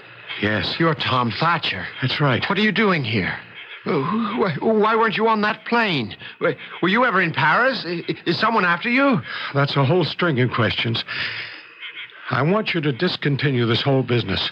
What whole business? This investigation, this publicity. Well, look, once you start a ball rolling... You can stop it. Wait, even if we could, why should we? What are you running away from? I'm not running away from anything. I'm running towards something. What? I don't know yet. It'll be revealed to me in time. You think I'm crazy? No, I just... It's all right. If I heard someone else speak to me like that, as recently as a month ago, I'd think he was crazy. What are you after? Once again, I don't know what I'm after. I only know what I'm not after. I don't understand a word you're saying. My name is Thomas Thatcher. I'm a genius. But I've spent my life really doing nothing with my ability. But you're considered successful. What does that mean? I devoted my time and effort to adding to people's comforts. Well, that's bad? It made rich, comfortable people even richer and more comfortable. Is that wrong? It's not right. One day I was walking through the woods with my friend. A bullet from a poacher's gun grazed my head. Yes, I know about that. How easily it could all have ended. He wasn't aiming at me. But what made him sight just faintly to the right? Did he blink as he fired, or did he flinch? Was the cartridge faulty? An infinite number of things. Do you agree? All right, I agree. I could have been dead. Suppose I had been dead. What would have happened? You would have been buried. But suppose it was meant as a sign, as a warning. Yes. The message, if any, was for me. The warning, if any, was for me. The lesson was for me. And the decision is mine alone. And what's that decision? Isn't it obvious? I'm dead. Tom Thatcher is dead. I want to start over. Begin again. You want to walk out on your wife? I've left her very well provided for. We're in love now because we thought we were in love earlier. There's nothing fresh, nothing new. After the shock wore off about my disappearance, she realized she didn't really love me. She's more attracted to you. Look, I wasn't trying to... It doesn't matter. I want her to be happy. If all you want to do is disappear, why did you reveal yourself to me now? Because I want you to end this whole affair. I can't. The congressman smells blood. If this thing is kept at fever pitch, I run the risk of discovery, and I won't be a free agent. I want to live in my own way. But how can we stop it? Stop feeding it. After a while, it'll all die down. But the congressman... He's already gotten enough mileage out of it. Convince him to be a statesman. You don't know him. Just tell him if he doesn't cut it out, I'll make an appearance. Say I was suffering from amnesia, and he'll look like a fool. Now, that's the kind of language he can understand. Now, make sure. Because if I'm discovered, Irene will feel duty-bound to stay with me. And where will that leave you? So goodbye, Mr. Purvis.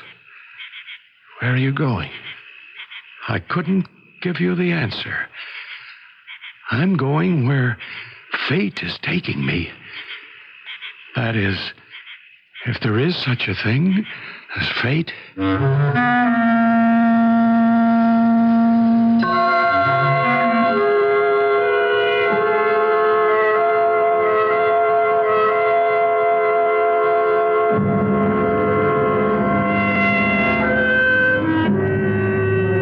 Is there? We just don't know.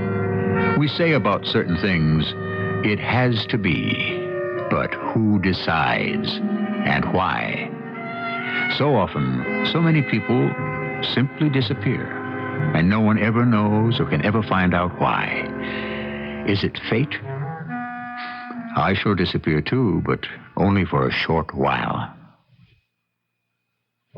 And this mattress is called the what? The King Coil Posture Bond. You can't buy any better in our store. Well, it's very comfortable. Oh, yes, and you'll get firmness and durability year after year. Oh, gee, I wish my husband were here to try it out with me. That's the best way. Oh, see, that man over there, he's about the same size and weight as my... Excuse me, sir? Yes? Could you lie down on this King Coil Posture Bond mattress for a moment? Well, I'm just waiting for my wife Oh, it'll here. just take a second. She's buying a throw pillow for our breezeway. There you go. Now, let me get on the other side. Ooh, this posture bond is very comfortable. It's the unique construction construction of the king coil posture See, bond. could you throw your arm over me? That's what Walter does. Like this? Exactly. Now, could you put your foot in the small of my back? Okay. And the pillow over your head. All right. No matter how you scrunch up, this king coil posture bond is still firm and comfortable. Yeah, golly. You know what Shirley and I do? We sometimes... Hi, Shirley. I was just lying in bed here telling this lady how we... See, this is a king coil. She needed my foot to help. Try a king coil posture bond. Its unique bonded construction assures comfort and durability year after year. Right now, Avon's got an exciting new game. We call it Open Up to Avon. Open up to Avon. Open up to looking good. A new game. Open up to feeling like you should. The fun begins with your Open Up to Avon game card. Open up to Avon, bringing beauty door to door. With surprises everybody's looking for. The game card is your ticket to savings on exciting beauty products and maybe even a free gift. Open up to Avon. Open up to looking good. Your representative is bringing your Open Up game card, so get in on all the fun.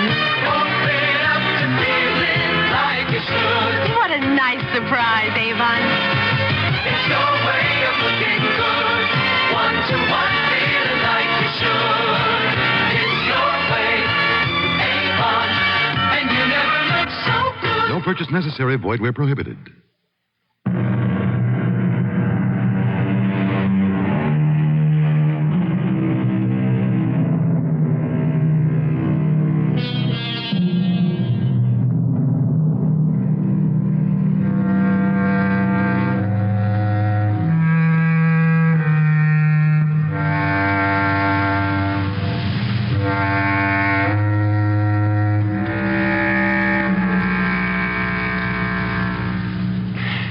Those people who suddenly turn away from the tasks they've been devoted to all their lives. Without warning or even reason, suddenly they are gone. If not physically, then they become someone so completely new and different that in a very real sense, it can be said that they are born again.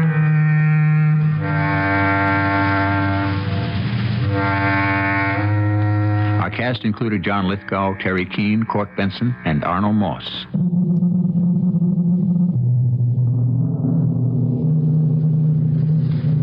The entire production was under the direction of Hyman Brown.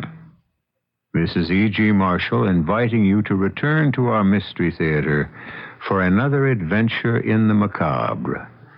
Until next time, pleasant dreams.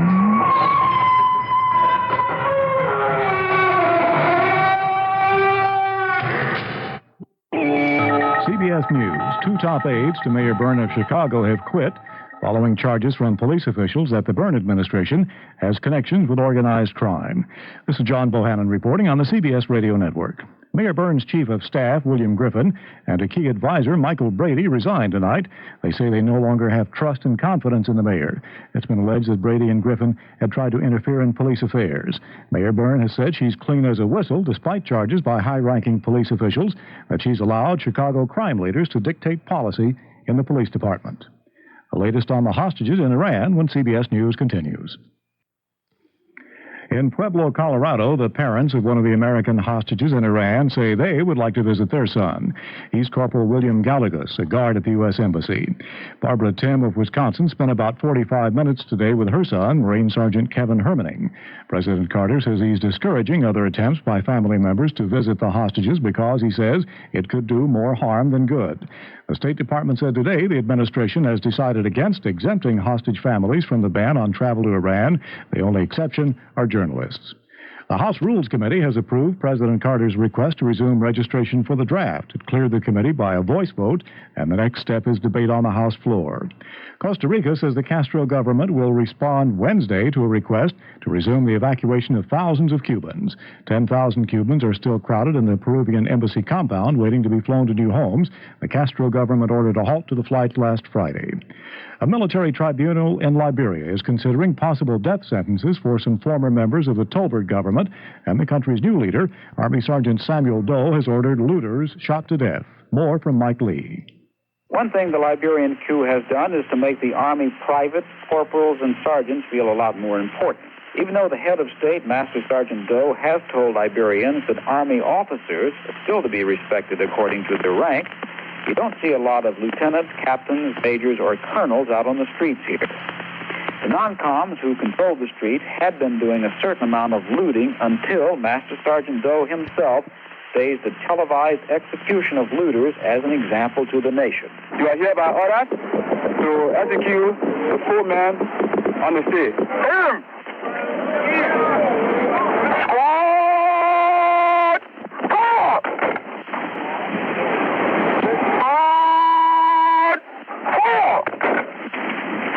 The looting has stopped, but the Army remains on the street, mainly checking for possible members of the former Tablet regime. Mike Lee, CBS News, Monrovia. A first-class stamp may cost 20 cents early next year. Deputy Postmaster General James Conway says it's because of inflation. Our last fiscal year 1979, we had an operating surplus of about $470 million. However, we're the victims of inflation like everybody else, and our costs are going up.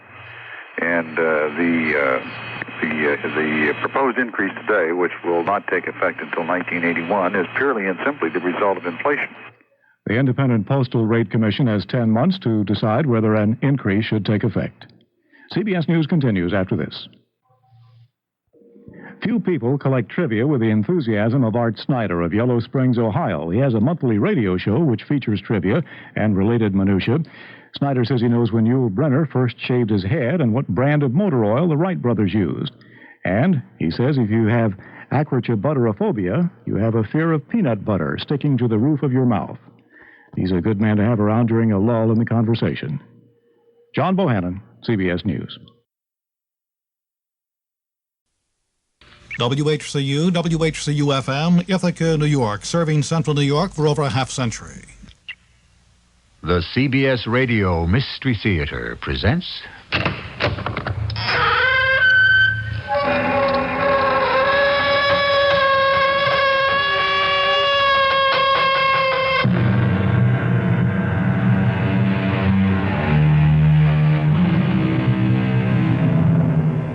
Come in. Welcome. I'm E.G. Marshall. When we began these times together, many of the stories were what we call Gothic. This time, I'm returning to that vein with a story that does not depend on the immediate characters, but those whose roots are buried in the past. So don't be surprised if a ghost might raise its head. I am the voice of conscience, and I cry from the grave that I may not be left in limbo. Who are you? Look in my face. No. No. You are dead. The better to take you with me. No! No!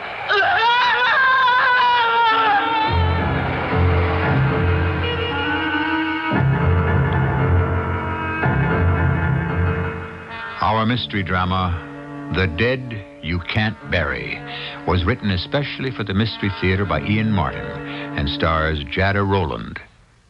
It is sponsored in part by True Value Hardware Stores. I'll be back shortly with Act One.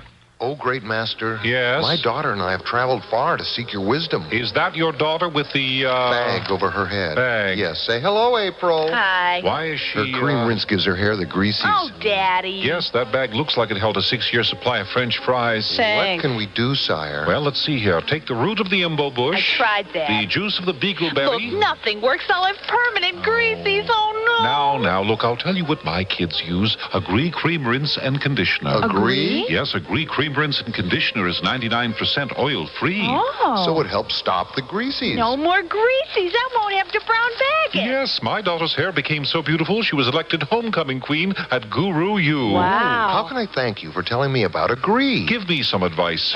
Should I let my daughter wear pantyhose? How old is she? 28. Oh, then I think... Both legs? Yes, both. Fine. You can search the wide world world over and may never find anything that can help stop the greasies better than a Gree Cream Rinse and Conditioner. And be sure and try a Gree shampoo. It helps stop the greasies, too.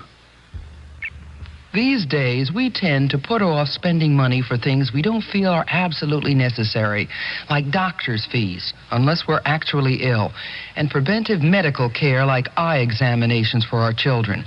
And yet, suppose a child has a vision problem that he or she isn't aware of or can't explain. It shouldn't go undetected.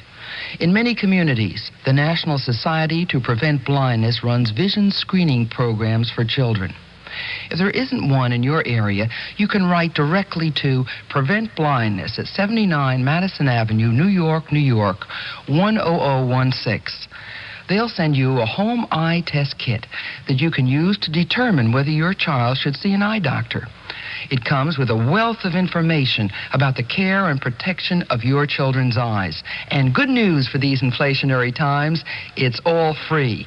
Write Prevent Blindness, 79 Madison Avenue, New York, New York, 10016.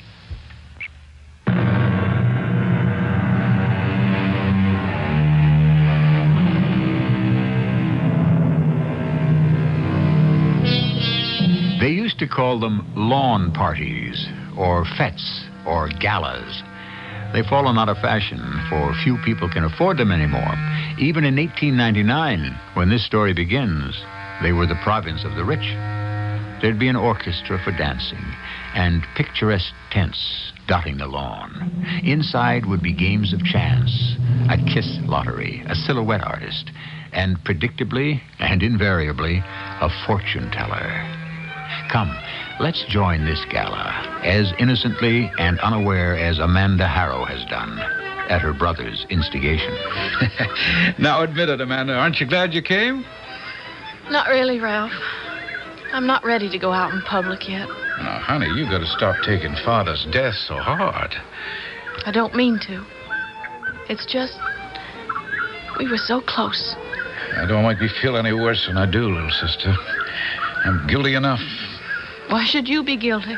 Well, I know how rough the last year's been on you, and I couldn't be around to help. Not your fault, Ralph. You have a career to follow. That takes me to the damnedest places. Not this time around. Don't you like Vienna? Oh, who could not like Vienna as long as it lasts? What does that mean? I have a kind of feeling I'm going to get my moving instructions again. Oh, no. Where to? Looks like the Far East. Japan, I guess. It's all a bit unsettled. Not the best time for making plans. You mean you and Grace don't want me in Vienna? Oh, don't be silly, honey. You always have a home with us. I got better dreams for you. That's why I coaxed you out to this gala today. I have someone I want you to meet. Oh, now, don't tell me you're turning matchmaker. This happens to be about the best friend I have in the whole world. And he said he'd be here by lunchtime. Look, Amanda, it'd be easier for me to hunt through this crowd for him if I'm alone. So why don't you go over to Madame Lazonga's tent there and have your palm read while we're waiting? No, thanks. I don't like people who forecast the future. Gives me cold shivers. I'll pass it up. I'll sit here on this bench and have a nice rest. I'm still not back to myself. Well, if you'd rather, I wouldn't leave you. Don't be silly. Go find your friend. I'm just going to shut my eyes for a moment against the glare of the sun. I won't be long.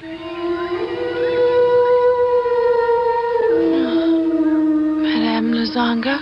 I have been expecting you. Me? I don't even know you. But I know you.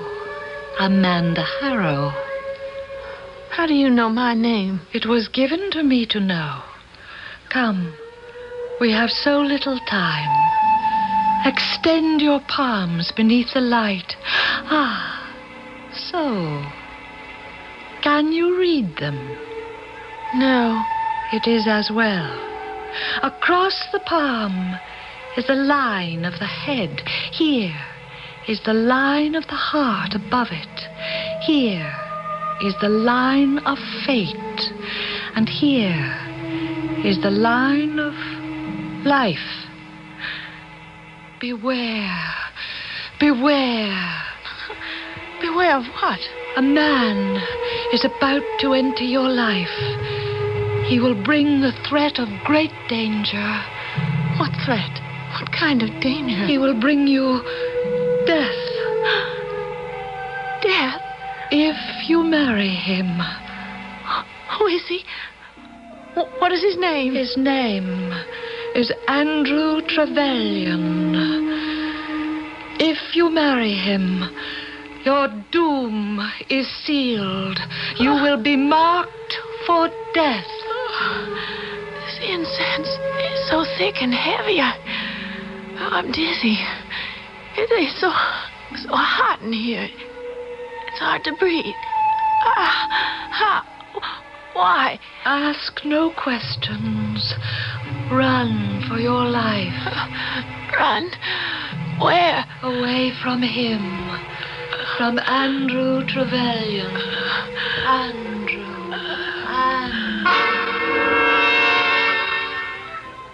Amanda? You must have fallen asleep. Wake up. I didn't fall asleep. It was that incense. Oh, never mind. I'm all right now. Amanda, I want you to meet one of my dearest friends, Andrew Trevelyan. Well, the pleasure, it would seem, is all mine. I didn't mean to startle you. You look as though you'd seen a ghost. Something wrong, Amanda? No, Ralph. Not really. I just didn't realize how tired I am. Amanda's been under a terrible strain for the last year. Well, no one knows better than I how exhausting and debilitating a long, terminal illness can be. See, Andy lost his wife a year ago. And I'm very sorry about your father, Miss Harrow. I'm sorry about your wife. Thank you. Well, shall we push aside the cobwebs and enjoy this festive occasion? I've been looking forward to meeting you, Miss Harrow. But do we have to be so formal? Can't we make it Amanda and Andrew? Well, I'd be delighted. Amanda? Of course. Andrew. Well, now that makes it so much easier to invite you to be my guest for lunch. You'll have to count me out. I have to get back to the embassy.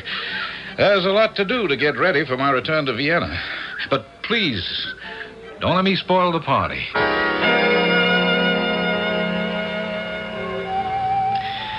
Oh, it was a lovely lunch, Andrew. If it was, you made it so, Amanda. Would you like to dance? Why, yes. I think that might be nice.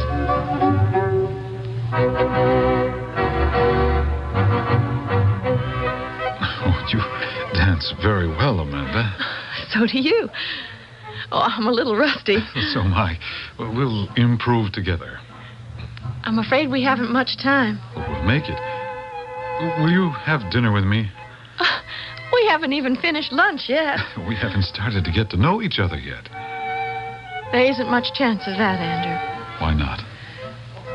Because I have to leave for Vienna with Ralph next week. I don't think so.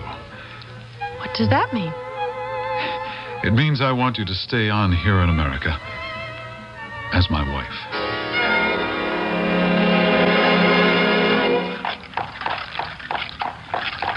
I'm immensely flattered, Andrew, of course, but it's quite impossible. You can't refuse me, Amanda. I need you. You need me. We need each other. But we've just met. We could very shortly be separated forever. But we don't know anything about each other. Well, that can be remedied. Well, first of all, let me say that I know a great deal about you. You do? I do. Well, you were born on the family plantation at Stanford, Maryland, in 1876 or 77. Your brother's a little vague about the date. That's Ralph. It was 76. Well, now I know even more about you. You have no other brothers and sisters. You love horses and to ride. When you were 19, your mother died and you took over running the house. 2 or 3 years later, your father was stricken, and you took over all the nursing chores. You stayed with him until his death 3 weeks ago. So you see, I do know quite a bit. About me. But what do I know about you? Oh, anything you want to. I'm 28. My father was thrown from his horse when I was 25, and, well, he broke his neck instantly. I took over the family business, lumber, and shortly before his death, we'd all taken a trip to Mexico where I met a girl named Margarita Valdez. We fell in love and were married as decently after my father's burial as we could. Within a year, she contracted a wasting illness and died a little over 12 months ago. There were no children. But you loved her. Yes, I did. And since she died, I haven't thought about life as being much worth living until I met you. Oh, I kept up the pretense because of Mother and Jenny. Jenny? Yes, my little sister. I guess life has been harder on her than all of us. She was born and still is a deaf mute. Oh, I'm sorry. For everything. For Margarita. Did you love her very much? Yes, for the short time I was allowed to. But that's past and buried with her. Life must go on.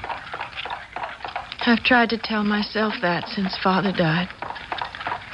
But somehow, I didn't have much interest until... Oh, say it. Go on, Amanda, say it. Till I met you. Oh, I knew it. I could see it in your eyes. Oh, whoa, hold, boys, hold. Then will you marry me? Oh, Andrew, give a girl a chance. No, not on your life. I'll keep after you till you say yes. And I'm not going back to Seattle without you as my bride.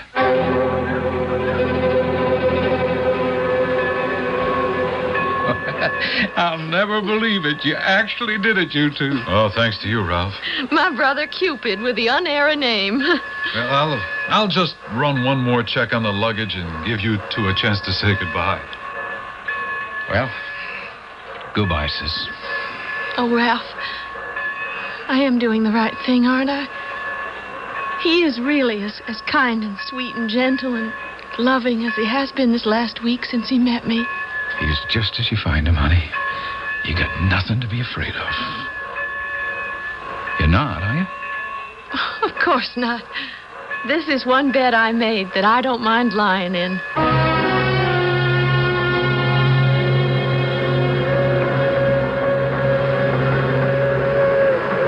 You were warned, Amanda. You were warned. It's still not too late. Get off at the next station and run. Run for your life. For your life. Oh, I'm sorry, darling. I didn't know you were asleep. I wasn't. I mean, I didn't think. Oh, I didn't mean to take so long. There was some trouble with our dinner reservations, but it's all straightened out. What is it? Amanda, what's wrong? It's nothing. Where do you go? Beg pardon? Where do you go on these little snoozes of yours? What demons do you meet there that send you back with such haunted eyes? Oh, Andrew, please forgive me. It's so silly. I'm not like this usually.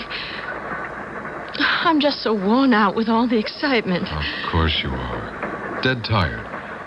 But it's a nice long trip to the West Coast. I'm going to make you forget all the bad things.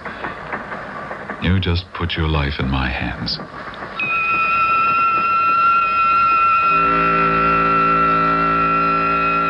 Now I wonder, can we take Andrew at face value?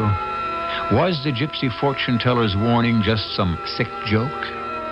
No, I don't think we can dismiss it that easily. If you remember, she named names. But then, was there a fortune teller at all? Or was it just the product of Amanda's imagination as she half dozed? I shall return shortly with Act 2. It's your way of looking good. You're looking good. Having fun in summer like you should. It's easy. easy to stay cool with Avon's Feelin' Fresh Body Splash. It even has moisturizers. Feelin' Fresh is as much fun as a plunge into a swimming pool. You've got lots of things to do, so we bring Avon right to you. It's Avon Summer, and you never look so good. Come on! I'm coming! Oh, I can't believe we lost our traveler's checks. Me neither. Come on, we've got to find the tour guide. Oh, there he is. Mr. Lee! Mr. Lee! What's wrong? Mr. Lee, we lost all our traveler's checks. All of them. What kind were they? American Express. No problem. American Express has an office right here in Hong Kong. In Hong Kong and in hundreds of cities around the world, you can find help with American Express traveler's checks. Ask for them by name. And that's why we say, go out and buy a bunch today. That's your new TV commercial, Mr. Sloak, for snacky crackies with raisin pits. How much did that actually cost me? Cost? Yes. Well, we're still adding it all up here. 42,000. Gee, TV is so expensive. Not as long as there aren't any changes. Did I mention there may soon be a worldwide shortage of raisin pits? One TV version without raisin pits. How much will that add to the... 3,000. And we want to tell Health Nuts we make snackies with Health Nuts. 279,000. And we need a version that will talk to the financial community. Put the singing mouse and the dancing bunny in a business suit for... Let me add that one for you. 380. If business conditions make it necessary, with radio you can afford to change commercials fast. If you want to really target consumer groups, it won't cost a fortune to make commercials that fit each audience. Put amazingly flexible radio to work as a primary medium. Radio, it's red hot. For the red hot facts, call this station or the Radio Advertising Bureau. They brought you this message.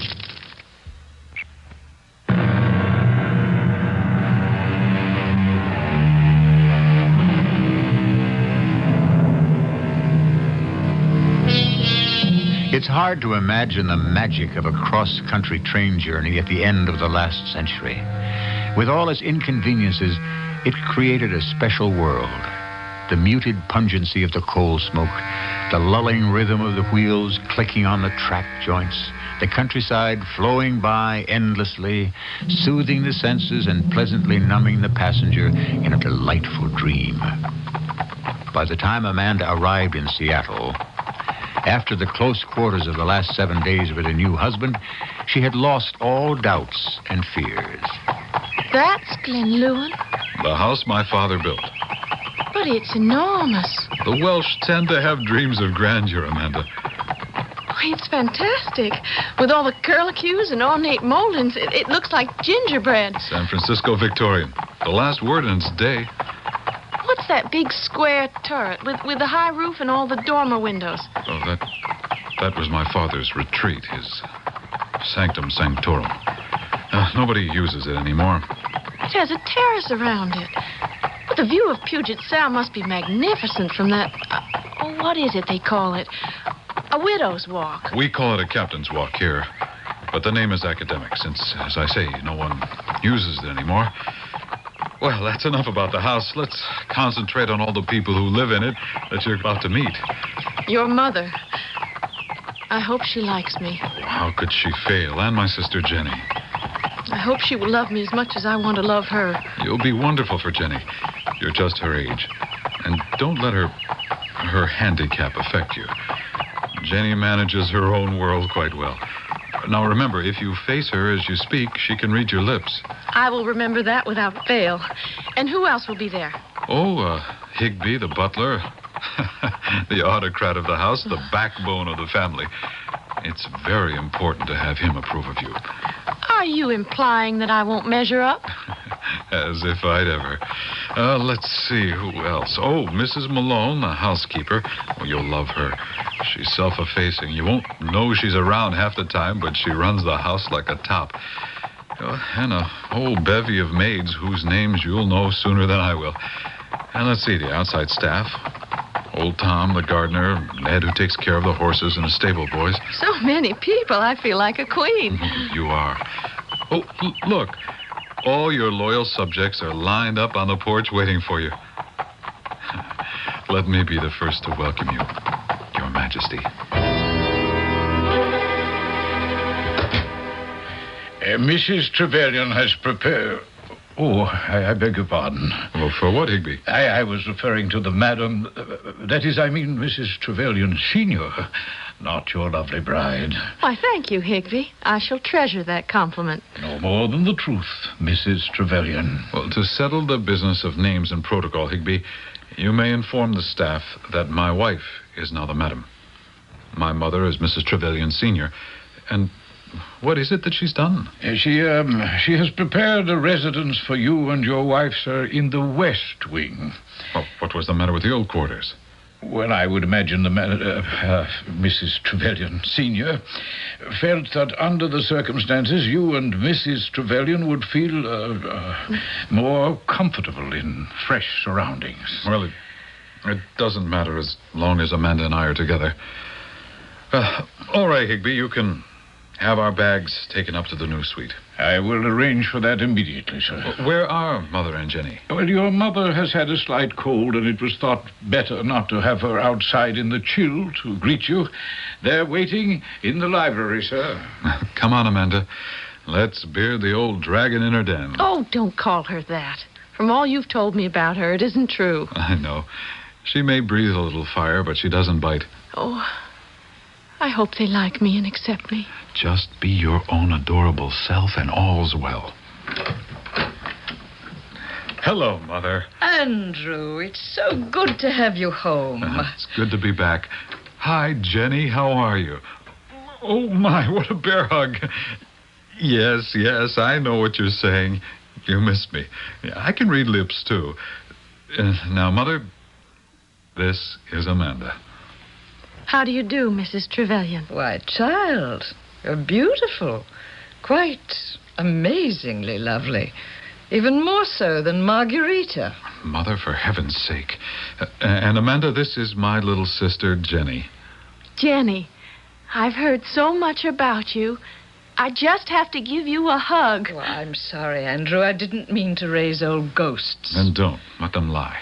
But Andrew didn't prepare me for how pretty you are. We're delighted to have you here at Glenlewin. I hope you'll find happiness here. I trust you've had a good trip. It was wonderful. Most of our country is new to me, and it was exciting to see it firsthand. I suggest you take Amanda to her new home. Let her get settled and have a rest. That would suit me. I need a bath. I'd like to sort of get adjusted and freshen up. Well, then, off you go. There's plenty of time to get acquainted in the days to... Come. Jenny, where are you going? No, child. They want to be alone. Only till I get unpacked and get my bearings. Then as soon as you or Andrew teach me sign language, we'll have some long talks. Did she understand me, Andrew? Oh, yes. Well, then why does she look so unhappy? Well, she gets a little moody at times.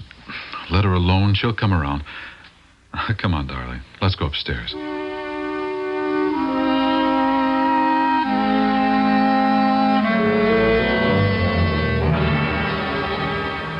What are you looking at, Amanda?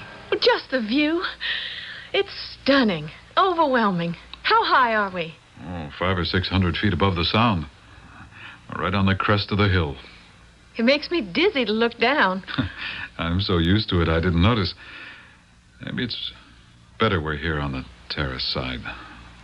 The front of the house is built right up to the edge. It's a sheer drop all the way down. Andrew, you look ill suddenly. No, just a ghost crossing my grave. Don't mind me. A couple of memories still to wash away. Oh, I wish we had time for a ride before dinner. Oh, I'd love that. Well, it's silly. Our clothes are still packed. I'd have to check the horses out. Too late for today. We'll have to make it tomorrow.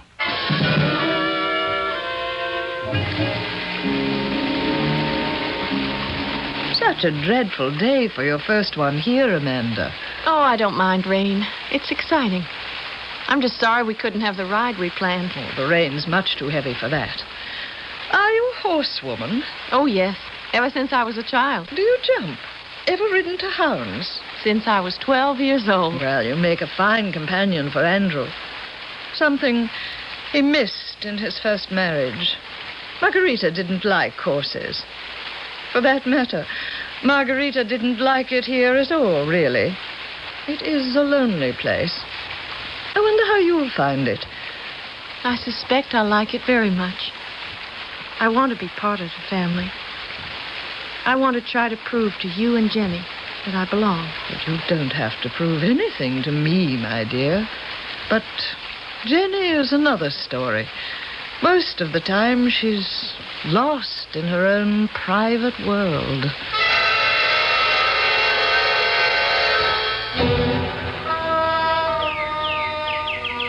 Hello, Jenny.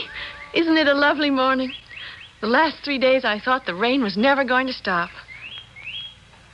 Did you understand what I said? Oh, good. Well, where have you been hiding yourself? I haven't seen you except at meals. What did you say? Oh, dear, I wish I could understand sign language. Oh, here comes Andrew. You can tell him, and he'll tell me. Jenny? Jenny, what did I say that was wrong? Hey, Jenny, where are you off to? Jenny? What on earth did you say to her, Amanda? Nothing, darling. I mean, I just asked her jokingly where she'd been hiding herself the last 3 days, and she took off like a startled deer. Oh, well, you'll have to get used to her. She has her days when she disappears like a little animal and holds up somewhere. Well, come on, darling. The rain's over and the sun's out. Time to cheer up. How'd you like to go for that nice long ride? That's just what I need to lift my spirits.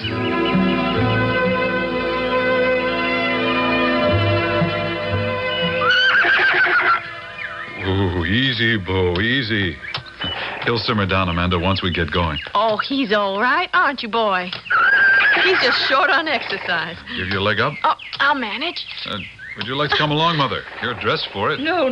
These are just old stable clothes. I've been carrying down my mare. Well, maybe Jenny would like to come. I thought I saw her lurking by one of the horse stalls. No, she's in one of her moods today. Oh, better let well enough alone. Andrew, I understand you've married a real horsewoman. Why don't you run her over the South Trail? Oh, too many jumps, Mother. Well, she's not used to the horse. Why, Bo and I are bosom pals already. Besides, after being cooped up in the house for 3 whole days, a few jumps are just what I need to work off my frustrations. Okay, if you're game, we'll head straight between those 2 big sequoias. All right. Catch me.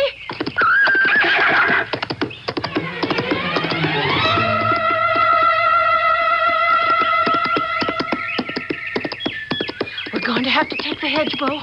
Easy does it. Now, duck and hop. Oh! Oh! Amanda, are you all right?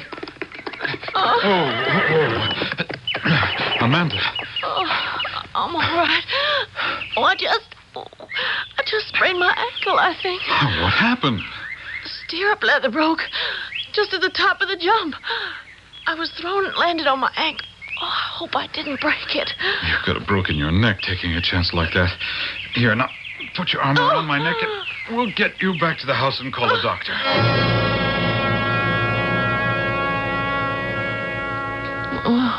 Where am I? In your bed, safe at home. Who are you? I'm Dr. Wilson, a family physician. Physician? Oh, yes. I took a tumble. My ankle.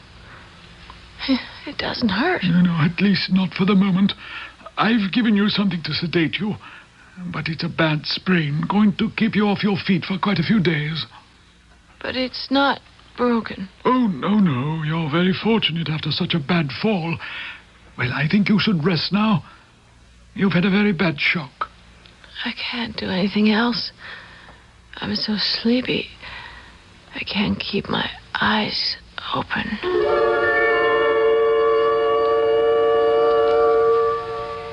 Why don't you listen to my warnings, Amanda? Don't you see what is planned for you? You nearly broke your neck, like mine. Don't you see? You have to be killed. You're going to die.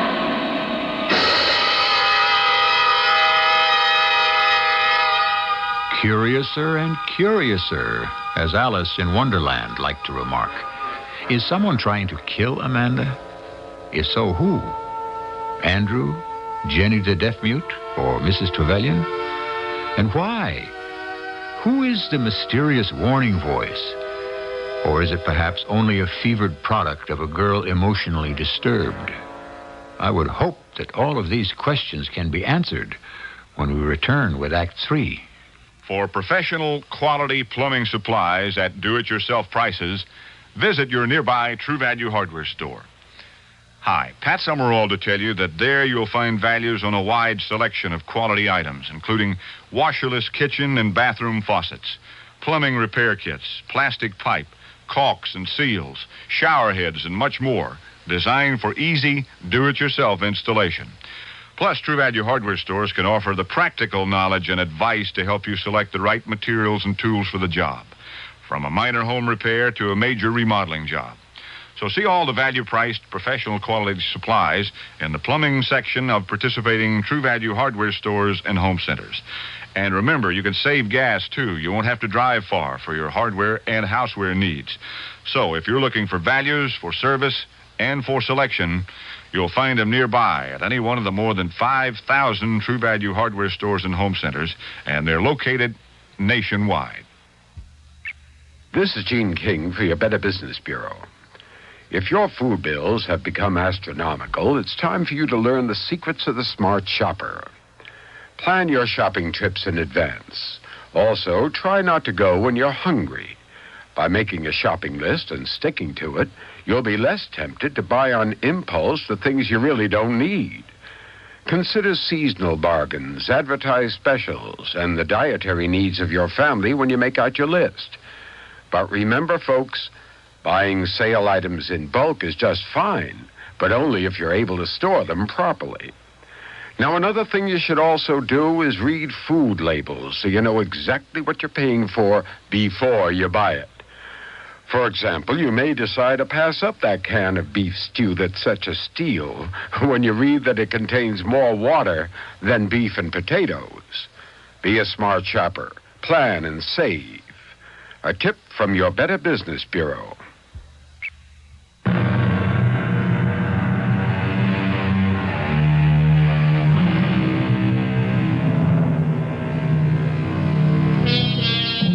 It was Francis Bacon who said, "The inquiring of truth, or the wooing of it, and the belief of truth, which is the enjoying of it, is the sovereign good of human nature."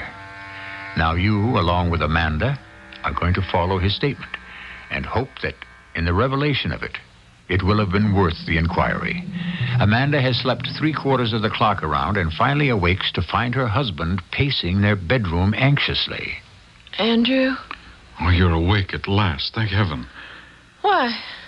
What's the matter? I was afraid I wouldn't see you again. Darling, I'm not that sick. Only a sprained ankle. I didn't mean you wouldn't be here. I meant me. What are you talking about? I've got to leave you for a day or two. Why? It's an emergency.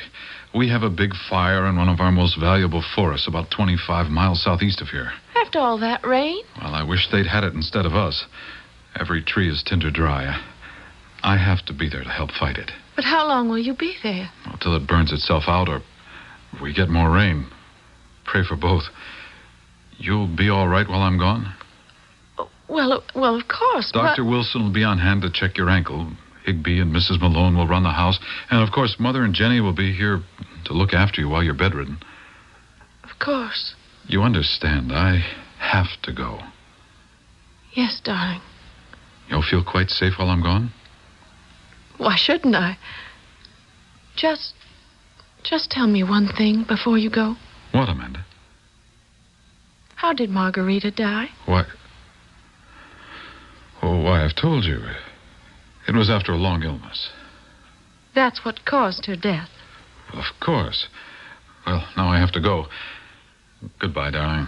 Goodbye. Till I see you again. Well, here comes Higby with your breakfast. He'll take care of you till I get back, won't you, Higby? Oh, you may be sure of that, sir. Back as soon as I can, darling. Hurry. Will you have the tray in bed, madam? Oh, I'd rather sit up, but Do feel a little shaky still. I'd better have it in bed. There you are, Mrs. Trevelyan. Higby, maybe I have no right to ask this question. But would you tell me how the first Mrs. Trevelyan died? I mean, Andrew's first wife. Hasn't Mr. Trevelyan told you himself? He said of a long, wasting illness.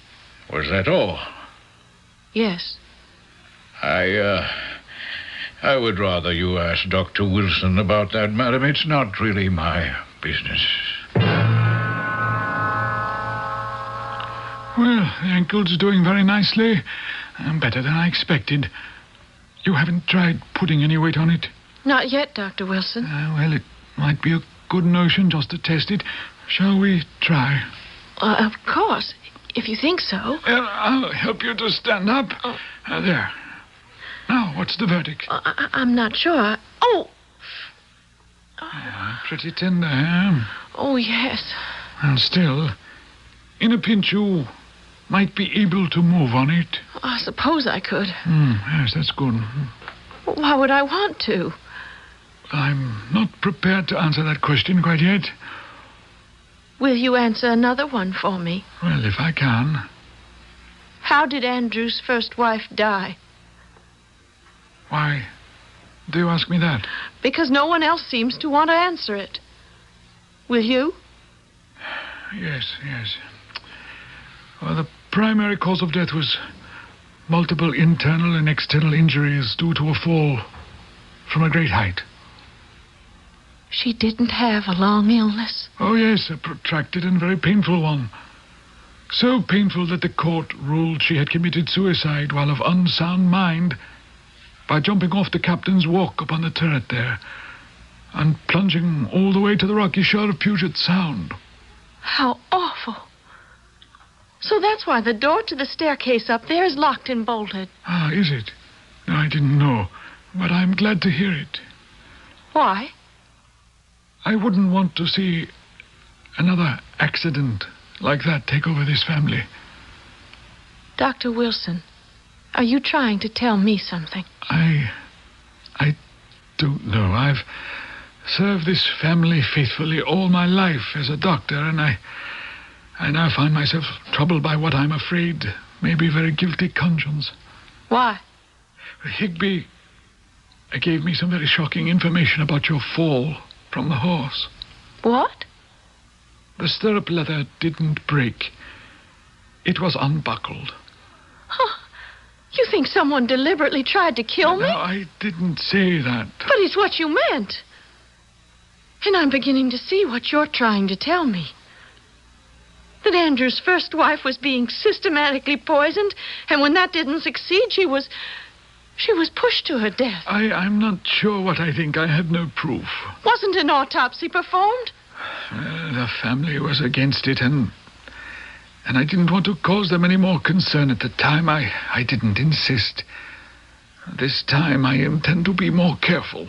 But who would want to kill me? You don't mean my husband. Not Andrew. He was the only person on the ride with you. But why? Why would he want me dead? It's common knowledge that the lumberyard and mill have been in trouble. Andrew's father was my friend, but he was a very poor businessman. You're saying Andy killed his first wife for her money? Margarita had no money. So he had to kill her, so he would be free to come east and marry an heiress like me? Well, he went east to raise a loan. I know that. No. I won't believe it. And somebody loosened that stirrup strap. It could have been a careless groom. You don't really believe that? Well, it could have been Mrs. Trevelyan or Jenny. They were both at the stable before we left. And Trevelyan? Well, that's incredible. Yes, but Jenny, it's hard to reach her and what she thinks. I can't believe she'd hurt anyone. The whole problem is you can't believe it of any of them. Now, tomorrow I will get a court order to exhume Margarita's remains. If any trace of arsenic is found, then we must get you out of this house.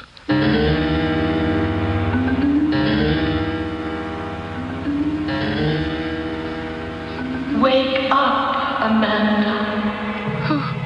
Who is it? You know who it is by now. Oh, yes. I suppose I knew it all along.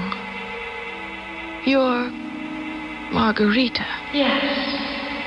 And you were the fortune teller, too, at the beginning. The one I didn't listen to. If you only had, I could have rested easier in my grave. Oh, please. Tell me it wasn't Andrew that killed you.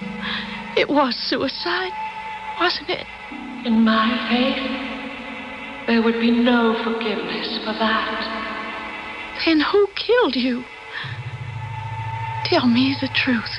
It is not given to me to know all of that yet.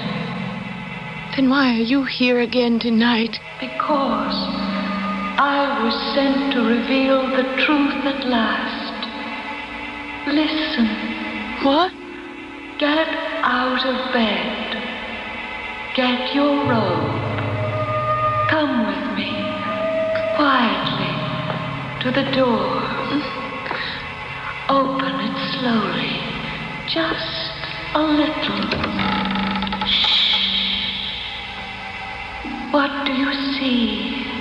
It's Mrs. Trevelyan. She's going toward the turret stairs. But she can't go up there. It's locked. Not if you have a key. Look.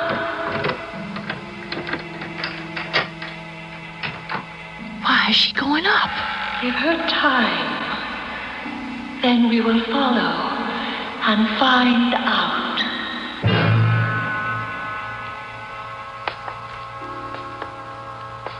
It's so dark. We're on the landing now. But there's another door. Slightly ajar. Can you see in? Who's there? Mrs. Trevelyan and Jenny. Hush. Listen. Did you hear me, Jenny? What are you doing here? Answer me. What are you clutching in your hand? Give it to me, you little brat. What have you got here? Your diary. So this is where you've been hiding it ever since. Give it to me. Now, just let me turn to that date and find out. No, don't move, or I'll strangle you. You understand? You can read my lips. Don't move. August 17th, 1898. She's still giving Margarita the white powder in things she eats and drinks. It hurts her stomach. I'm afraid to tell anyone. Mother would kill me as easily as a fly. I have a better way. I poured her white powder down the sink and replaced it with cornstarch. You little devil! That's why she wouldn't die. It was Mrs. Trevelyan who was trying to kill you. She finally succeeded. She was the one who pushed me off the widow's walk. But why? So, Jenny, I see from your last entry in your diary that you have concluded I am going to kill this wife, too. You are right. You are right about something else, too. I am also going to kill you. No use running, Jenny. You can't get away. Now I have you just where I want you. They went through the door, out to the widow's walk. Go quickly. There's no escape for the child from there. Yes. Stop it, Mrs. Trevelyan. You can't get away with murder this time. You have a witness. Oh, you. What are you doing here? No, stop her. Run, Jenny, run. Get some help. Let her go for help. I'll attend to her later. You have to come first. Mrs. Trevelyan, get hold of yourself. I'm sure I'm much stronger than you. Why didn't you break your neck this morning as you should have? So it was you that unbuckled the stirrup. Why? Tell me. Why should you have wanted to kill both Margarita and me? You don't have a son. You couldn't understand. Since his father died, he's all I have left. No one is going to take him away from me, steal his love from me. He is my son, and as long as I live, no other woman shall have his love. I'll kill you first. No, Mrs. Trevelyan, you... Oh, no, don't. Help! It's too late. There's nothing to stop me now. I can. Who are you? Look on my face. No! Margarita! No! You're dead. The better to take you with me.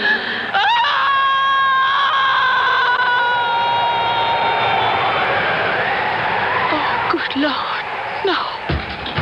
Madam, are you all right, madam? Oh, yes. Oh, let me lean on you, Hignett, please. Yes. I turned my bad ankle and it gave way. Yes, madam, yes. But where is Mrs. Trevelyan? She went over the parapet. All that long way down. I understand, madam. Have no fear. The secret will remain with me. I didn't push her. She just fell. Suicide? Retribution. Sleep in peace, Margarita. At last.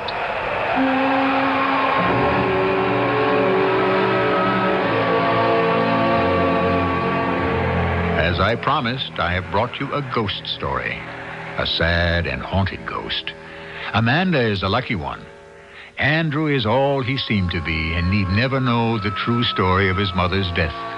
Memories will soon fade for Jenny, who will live in happiness with Amanda and Andrew. Amanda, too, will gradually forget in the joy of all her companionship. Only Margarita is left alone. Join Amanda to pray that she will rest in peace. I'll be back shortly. I can't wait to meet your daughter, sir. Well, I'll call her. Evie! What? Come here, would you? This better be good. She's got a lot of spunk. Yes. What is it? Evie, I'd like you to meet a nice young man. Oh, no, my hair looks dirty. Daddy, how could you do this to me? I want to die. I'm afraid her cream rinse makes her hair a little greasy. May I suggest Agree? Of course you'd agree. All you have to do is look at her. No, Agree cream rinse and conditioner. It helps stop the greasies. Really? Sure. After I shampoo, I use Agree cream rinse and conditioner, And it helps stop the greasies. Right. Gee, it sounds like I would like Agree, too. Well, Agree cream rinse and conditioner is 99% oil-free. Evie, stop crying. I'll go get some Agree. And after you use it, I'll drive you to the movies, okay, Evie? No. Why not? Because you got a creepy car. What? It's a brown station wagon. I hate station Some conditioners contain oils that can cause the greasies, but Agree Cream Rinse and Conditioner is 99% oil-free. And try Agree Shampoo. It helps stop the greasies, too. I'm glad you decided to come to the movie. Your hair looks great. Thank you. And I love your station wagon. You can call Best Western any day or night. We'll get you a room that will be just right. Round the world, lodging for you when you want Best Western. Here's all you do. Call 1-800-528-1234. Best Western. 1-800-528-1234. Best Western. 1-800. A message from the CBS television network. Harry Truman said it best, the buck stops here. The American presidency has been called the world's toughest job, and covering it's a non-stop challenge. That's why the president doesn't make a move without Robert Pierpoint, Leslie Stahl, and Lee Thornton. CBS News White House team, Washington, or anywhere around the world.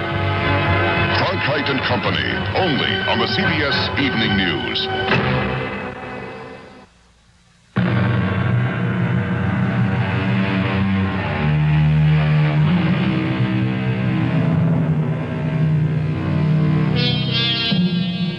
There's nothing either good or bad, but thinking makes it so. If only we could all follow that simple precept, at least on the negative side. Accept people as they are, not the way we would like to find them. But then, if everyone were that bland, there would be precious few stories to tell. And where would I be? Or you, dear audience? Our cast included Jada Rowland, Lloyd Battista, Carol Teitel, and Ian Martin. The entire production was under the direction of Hyman Brown. This is E.G. Marshall inviting you to return to our Mystery Theater for another adventure in the macabre. Until next time, pleasant dreams.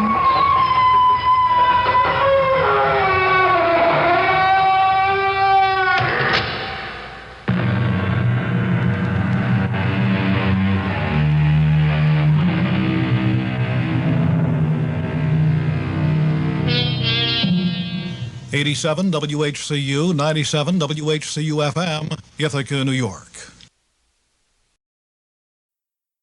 The CBS Radio Mystery Theater presents...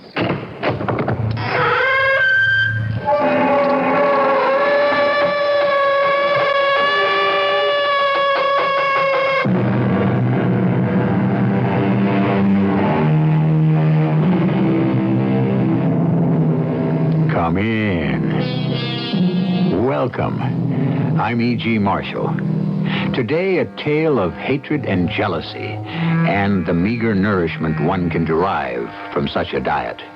It is one of Henry James' best. Some say it is autobiographical, some say not. We say it is unforgettable. This portrait of yours, Maria, it's a great work. Did you do it all without sketches of the man or studies? I destroyed everything years ago. Then you once had them. I once had everything. So that it's all memory. It is all hate.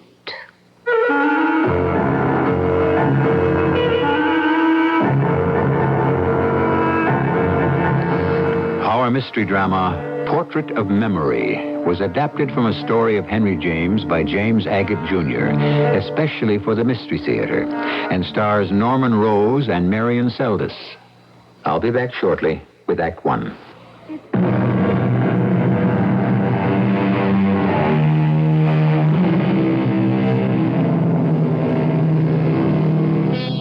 Expatriates, they call them, those who live abroad. Americans or any national who makes his home in a foreign land and who rarely, if ever, goes home again. Such a man was Justin Court, who spent his youth in the New England town of Old Bedford and maturity in France. It is 2 p.m. in an art gallery off the Rue Jacob in Paris. It's my exhibit, actually. I've had half a dozen or so over the past 20 years, generally in this same gallery, Guéranger's. You know the place. Derain hung here, Matisse, Van Dongen, so I'm in good company. Only the art lovers have changed, and I'm afraid not for the better. His predilection with death and destruction and disfigurement, Miss Lark, is awesome. Tremendous, tremendous. Do you realize there isn't one painting in this entire room in which a human is portrayed at peace? Even his landscapes are torture. It is soutine all over. Oh, I would like to meet him. Oh, isn't that him? That man with the beard over there talking to the lady with the feather in her hat. I have not met Justin Court either, so it could be. I hear he had some violent accident when he was younger. That is why the dark glasses. All this murder and blood hanging on these walls. Oh, Professor Benoit, perhaps we should go. This exhibit upsets you so. All I am expressing, Miss Lark, is an opinion. This Julian Court is fine, very fine, but his anger brings out the anger in me. Do you understand? I couldn't help overhearing you both because you were speaking in English. Permit me to introduce myself. I'm Amelia North. I'm an American. I should have guessed from your accent, Madame. I am Charles Benoit. This is Mademoiselle Beatrice Lark. She's from England, one of my art students at the Lycée. Aren't you overcome with these paintings? Who is this Justin Court? We think that may be him standing over there. Professor Benoit doesn't know him, but I'd give anything to meet him. There is some reason why this painter is punishing himself. He is? Well, it's there. You only have to look for it. There, that one. Like Daumier. And there, that one. Poor Vince. Well, I must say this is the most exciting afternoon I've ever spent. Thanks to both of you. I feel like such a stranger in a foreign land. Oh, you should not, madame. This Justin Court is also an American. If he suffers, or has suffered, then he has joined the human race, n'est-ce pas?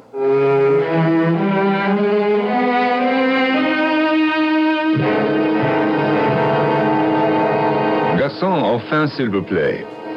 I have a certain hoarseness which still plagues me ever since... Oh, well, we shan't talk about that. When I'm tired or overwrought, there it is. The only cure is a Paris cafe and a good brandy at 4 in the afternoon. Ah, merci, thank you.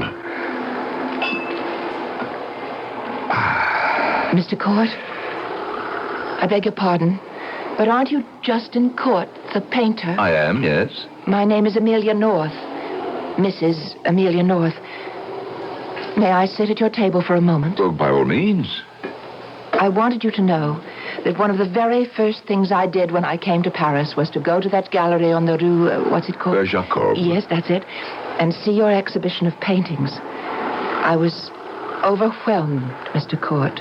So modern, so real, so new. You're very kind, Mrs. North, but I'm afraid I'm a throwback to the minor surrealists of the 30s. Oh, you're famous. Oh, no, dear lady. Though I've lived here for 20 years or so, I'm still regarded as that relatively unknown American expatriate dauber. Is that what they say? No, they say, there goes what's-his-name.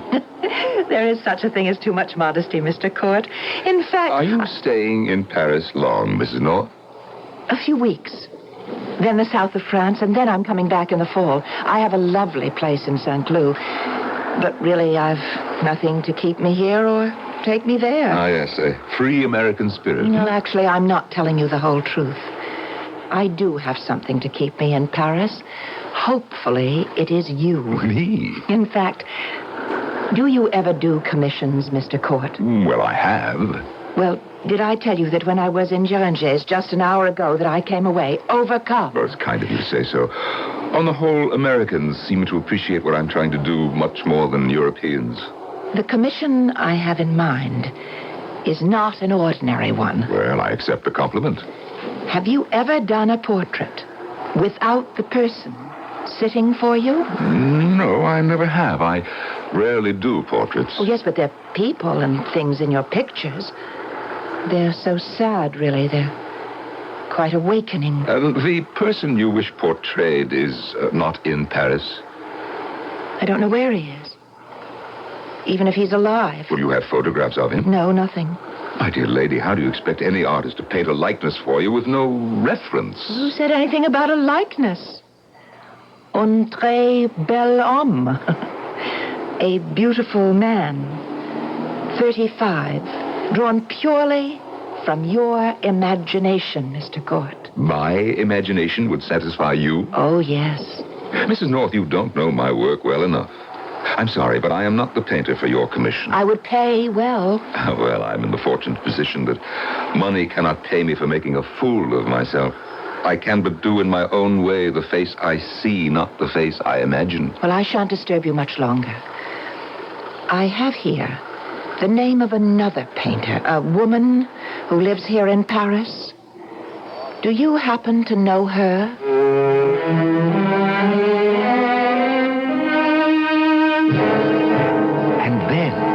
And then, Maria Elena, she hands me this card with your name written on it. Why are you so surprised, Justin? It's possible my reputation has reached America. Of course. I'm not saying that, but the coincidence of you, someone I know so well. After all, I was born there. So, send her along, your Mrs. North. I can always use another commission. I don't see how. Yours is the most crowded studio on the Rue Saint-Benoît. Maria, you'll never live long enough to complete all these works. Ah, commercial stuff. Copying the old masters for film studios, schools, and for the not extremely rich. Oh, this isn't the original Rembrandt, is it? No, my dear. It's my prize copy. I shall make money with that one. Fantastic. I think this Mrs. North's commission will intrigue you. So long as it is something to copy I can enjoy. No, not a copy this time. She wants a portrait out of the blue, as it were. Oh, but you do portraits, Justin. No, my kind is not for this lady. She wants a pretty picture. Of whom? Of nobody. No person in particular, but it must be someone the artist wishes to do. I've never heard of anything like that. Do you mean I choose the sitter? There is to be no sitter. Well, then, whom is the portrait to represent? An ideal. Mine or hers? This is what this strange and wealthy American lady wants. A handsome, distinguished, agreeable man, 30, 35, clean-shaven, well-dressed, a perfect gentleman, and a perfect scoundrel. A perfect scoundrel. And I'm to find him myself. Well, I told her you could. Well, I suppose if I wandered about Montmartre, I could find a model. And after all, if Rembrandt could pick up some old bum by the docks for his Apostle Paul, I should be able to find the right face. No, Maria Elena, this is not what Mrs. North wants. She wants the portrait from your soul, your imagination. Why didn't you take this on, Justin? Because I have to start with the face I see before me. And you think I can paint a face I don't see? You see so many more faces than I do. And you see them in memory. From all the museums that you've haunted, the great art you've studied. Now, let me arrange a meeting between you two. No. You won't take the job? Well, do I have to meet her to try it? Is she married? Not married? Is this to be her lover? Now, the way I see it is, I see her at home or here in her apartment in Paris. Visitors arrive. Your creation hangs over the mantel. Who is that extremely handsome man, says someone. Oh, that's a portrait of my dear departed husband. That's my guess, Maria. I'll do it. Thank you, Mrs. North. Since she's an American, double whatever price you had in mind. Tell her she'll have it in a week or two. You already have an idea, don't you? Something very powerful is telling me to go ahead with this. That all the roads I have taken in the past converge on this very decision. Ah, Maria, I am glad. It'll be an experience to begin in my studio, not in a museum. I shall make him supremely beautiful and supremely base. Base? The finest gentleman a young girl did ever see. And the worst friend. Justin, I have always wanted to ask you, is Justin your real name? Ah, Maria, what a strange question. Do you realize, my old friend, that in all these years, I have never seen you without those great big dark glasses covering half your face? Neither has anyone else. But accidents happen. Glass cuts, vocal cords, skin is punctured, bones fractured. But in time, everything heals. But one's looks. Goodbye, my dear. I must go. The finest gentleman and the worst friend. I shall repeat those words to your patron. And again, double the price I had in mind.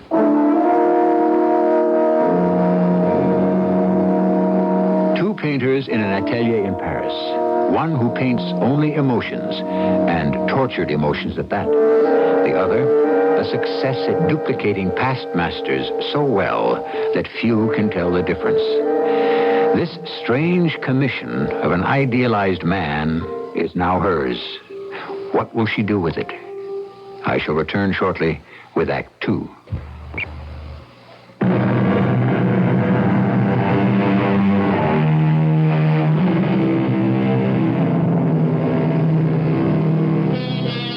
Painters have an insight into seeing things that most of us don't even know exist, and of saying things equally surprising. A room hung with pictures is a room hung with thoughts. Sir Joshua Reynolds, the renowned portrait painter of the royalty and rich. He also said, the mind sees more clearly than the eyes, which is pretty much what Justin Court told Mrs. North the following day. Absolutely, Mrs. North. She accepted your commission. Does she want to meet me? Or talk to me? No. She feels it would add nothing to her imagination. And since you wished Maria Elena to reach into herself for this portrait, why see you? Well, I only thought she might be curious who I was. And I suppose I would have liked to have met her. I know I've asked for something very unusual. Maria is an unusual painter, and you'll meet her when the portrait's finished. You'll have plenty of time to thank her. And to pay her the balance, too, I suppose. I did give you the down payment you asked for. Oh, yes, I have it right here in my pocket. Maria Elena. An interesting name. Have you known her long, Mr. Court? A dozen years or so, since she came to Paris to work. I'm getting such a tingly, jittery feeling now that it's being started. Does she work quickly? Oh, my impression is she'll toss it off at white heat. You artists are a most extraordinary people. Oh, how rude I'm being. I haven't even thanked you for coming all the way down here to my house in St. Cloud. And by the way, let me show you where I plan to hang the portrait. This is my room, my boudoir, I guess you'd call it. Yes. Is that a music box playing on the table? Yeah, it was given to me long ago. It runs for 2 hours, and I try to keep it going all the time. Now, Mr. Court, if you'll turn around, it is over that mantelpiece I am going to hang the painting. You see what it will do for this room? And for you, too, I hope. Why do you say that? You are waiting for something to happen, aren't you, Mrs. North?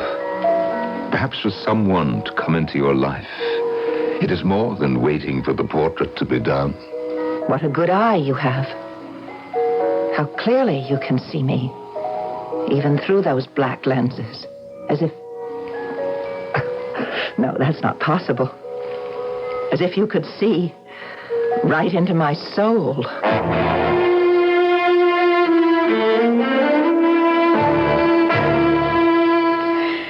No, don't look, Justin. Wait. Wait. Maria? Do you mean to tell me it's finished already? It's been less than a week. Justin, before I let you see it, I have to tell you, I cheated. You have? For 4 days, I painted as though I were bewitched. Oh, I slept a few hours here and there, but I felt I was in a furnace of passion to get every line, shadow, nuance of color, light, highlight, quickly onto the canvas before it all escaped me. That's what I told your client. You would paint at white heat. Oh, the man I have done is not from my imagination, not a Raphaelite or a Tintoretto man in a modern suit. He is real. Of course, to you. He is a likeness of a living person. At least someone who did live once. But nobody will ever know. Are you sure? Nobody she has ever seen or knew. All right. Now, may I see him? You may wait, Justin. Lord knows I had to. Oh, of course. Someone you have raked up from the past. Your past. I don't see why not, after all. Mrs. North won't know the man. I'm glad you agree. Now, I'll turn the painting around and place it on this easel. Oh, Maria. Whom have you brought to life? Oh, Mrs. North will be pleased, I'm sure. He is un bel homme. Perhaps a little too fine for her fantasy. I would say it needs something less sincere in the expression. But you have captured a daredevil. I see it in his eyes, in the way he holds himself. Oh, yes, reckless. He was. Joy, pride, high spirits, the expectations of a great fortune. But he was a dilettante, a would-be painter, believe it or not. Oh, how many years ago that all was. It's a great work, Maria. All done without sketches or studies. I destroyed them years ago. Ah, then you once had them. I once had everything. So that it's all memory. It is all hate. In all the years we had known one another, I had never seen Maria Elena in such a state. She turned away from me. I could see her eyes filling with tears. And abruptly she left the room. Maria Elena, please come back to the studio. Maria! Forgive me, Justin. I couldn't bear to look at him any longer. I'm all right now. I don't know what to make of all this. I didn't want you to see my face, Justin, that's all. Your tears. I was 17. What is that? 20 years ago. I was very much in love with him. I thought we would marry. To this day, I don't know whether my love was ever returned. Then, one day, without explanation, without even saying goodbye, he left me to marry someone else. You were in love with a dilettante? Of course. What does one know at 17? He loved painting, hoping to study and become one. It's funny, isn't it? I think that's why I took it up. I had to be better than he was at what he desired. Painting meant more to him than I ever could. Maria, you have created a living, breathing man. But the evil in him, the evil you speak of, the evil Mrs. North wanted, is not as clear. Nor was it in him. Take it. Take it now, right now. I don't want to see him again. I'll take the portrait to my place. She can see it there and pay me, and I'll send you a check by the first post. I told you, didn't I? I doubled your price, and she agreed. It now stands at 30,000 francs. 30? Why do I feel like such a Judas?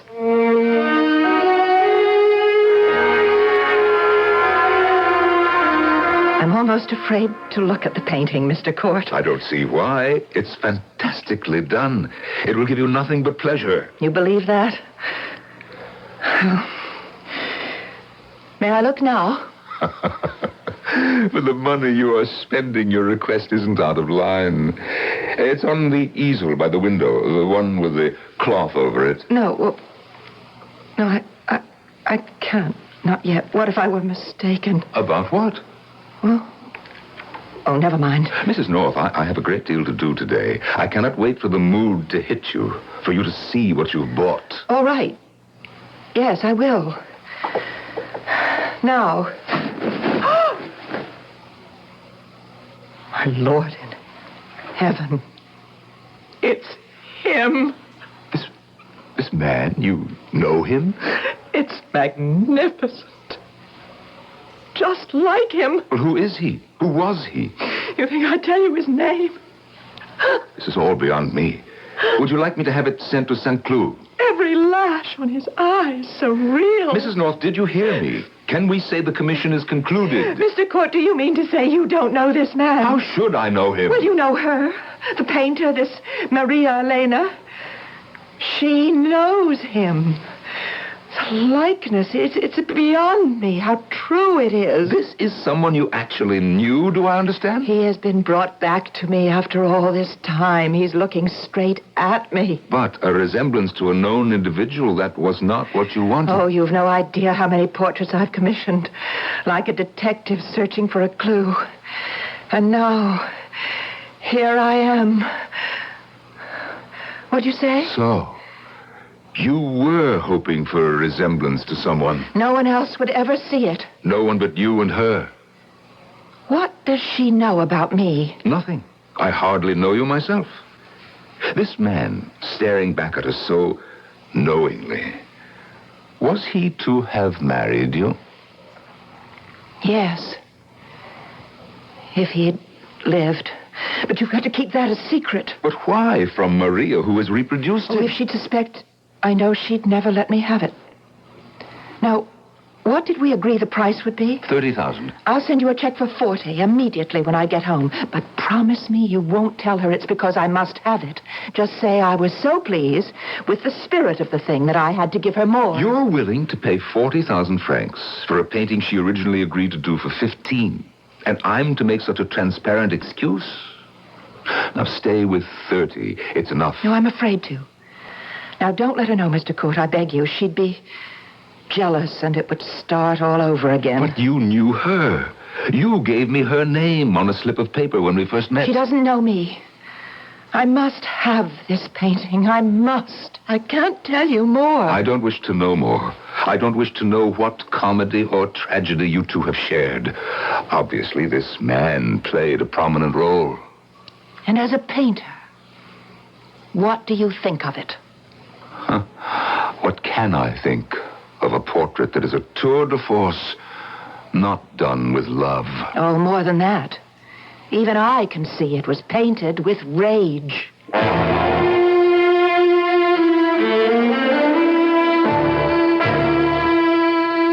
40,000 francs. It was my idea, Maria. You contracted for a decorative trifle, and you've produced a breathing masterpiece. Is that what she calls it? Oh, Justin, what does she know? She knows she wants it. As much as that? Said she'd send me a check today, and you'll have mine by the first post tomorrow. But why such a roundabout way? It's not my idea. You said you didn't wish to meet her. I didn't think you wanted her to know where you lived. Well, there's more to it. 40,000 before she's even received it? Yes, but she's seen it. It's the same as if someone bought one of mine at Guéranger's. Money down and then delivery of the painting. She said she'd send for it. Now, Maria, try to understand. She's well off.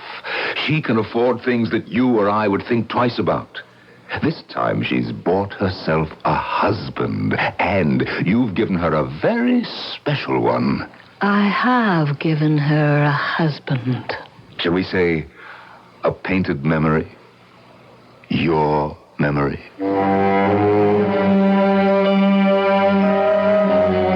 Henry James, author of this story, was fascinated with where life left off and art began. Art does not lie in copying nature, he said. Nature furnishes the material, beauty still unexpressed, and the artist beholds more in nature than she herself is conscious of. I shall return shortly with Act 3.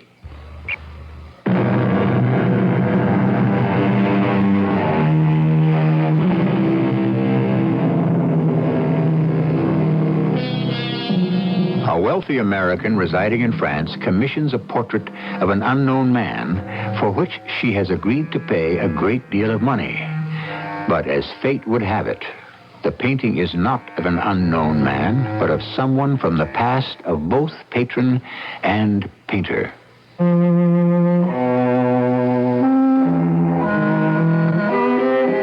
The concierge in my building told me that while I was dining out, a lady had stopped by and said she was to pick up a painting.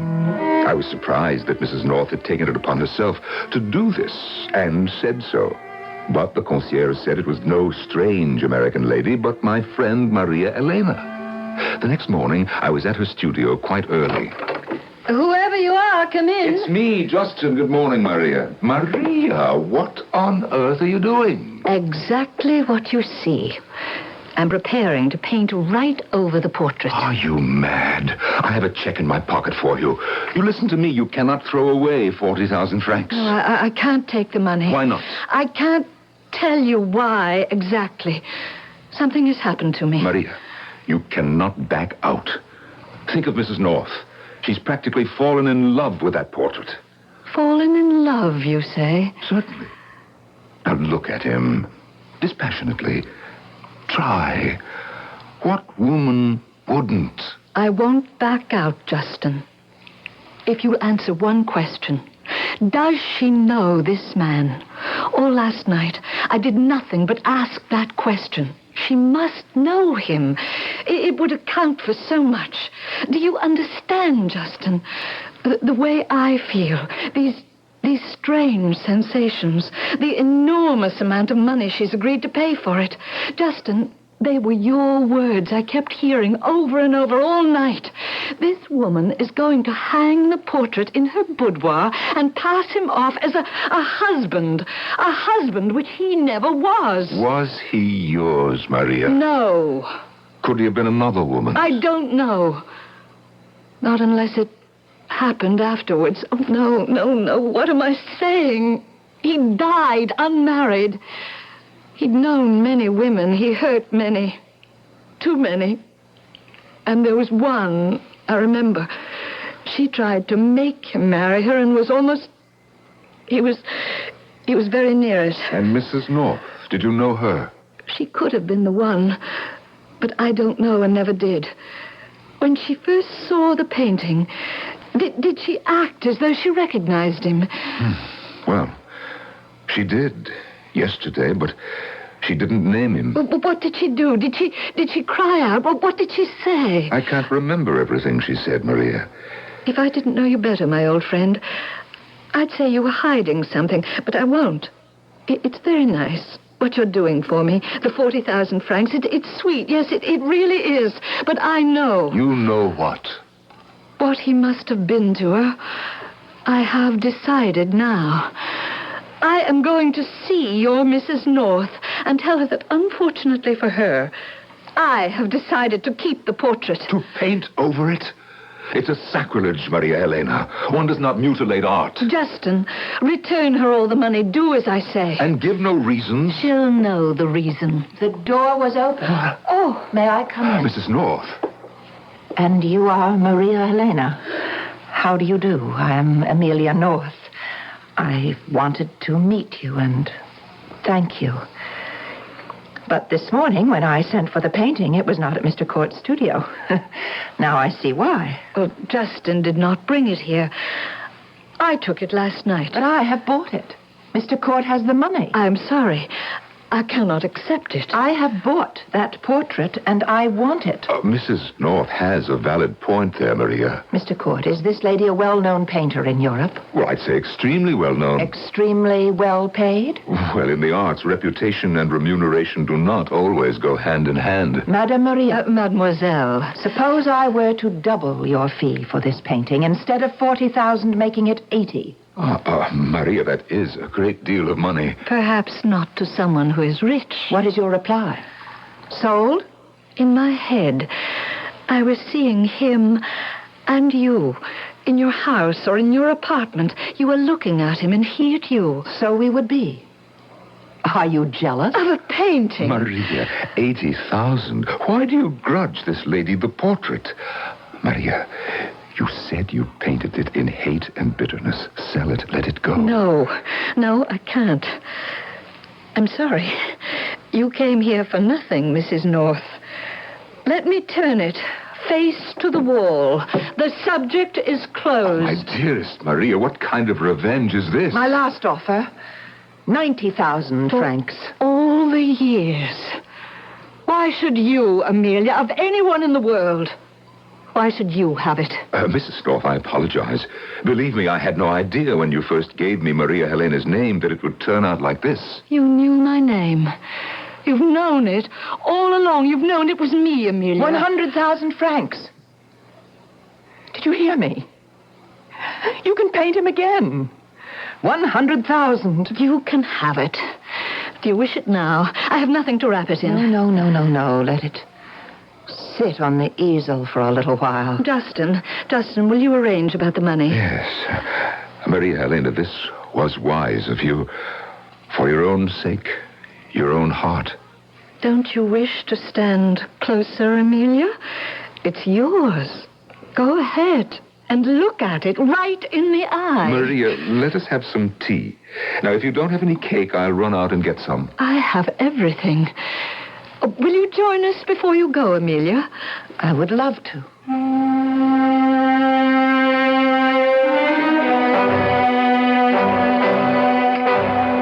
Maria, you never knew I existed, did you? I knew I was not the only woman in his life. But you, by name? No, I did not. Pour me a little more tea, will you, Maria? I'll have some, too. Mind if I help myself to another slice of the genoise? Don't get up, Maria. I can cut some for myself. Where is that big knife? He was a wicked one. But I thought I loved him. I was 17. What did I know? A child of 17 in a small backwoods town in Massachusetts, needing so much reassurance. I used to say to him, "Do you really love me? Do you? Do you? Of course I do, Mary Ellen. I've never loved anyone but you. Is that true? How can that be true? Because it is. They say you have many girls and that I'm just one of them. Do you believe that? Well, I don't want to believe it. Will we marry someday? How can I marry a girl of 17? I'm 30. Besides, what will we live on? Well, you're so clever. You can sing, you can recite poetry, you could teach English. Mary Ellen, I barely graduated from school. If my father and mother hadn't left me money, I don't know what I'd do. Oh, darling, what would you like to do? Paint. I would give my soul to paint. I know that I have the true artistic spirit. Oh, you have. Oh, what can you see in plain Mary Ellen Gray living in the oldest farm in our village? I see everything, my darling Mary Ellen Gray. One day I shall paint you. I'm going abroad to learn how. I shall study with the masters. Alone? No, I'll take you with me. You will? You will? Yes, I shall. Now, dearest heart, I must go. Oh, where are you going? Oh, to meet some other woman, What a suspicious girl you are. You know that you are the only one for me. I swear to you. So you were the young girl who lived in the old farmhouse? Mary Ellen, a farm girl who became Maria Elena, the painter. And you? Amelia North. I was then. I am now.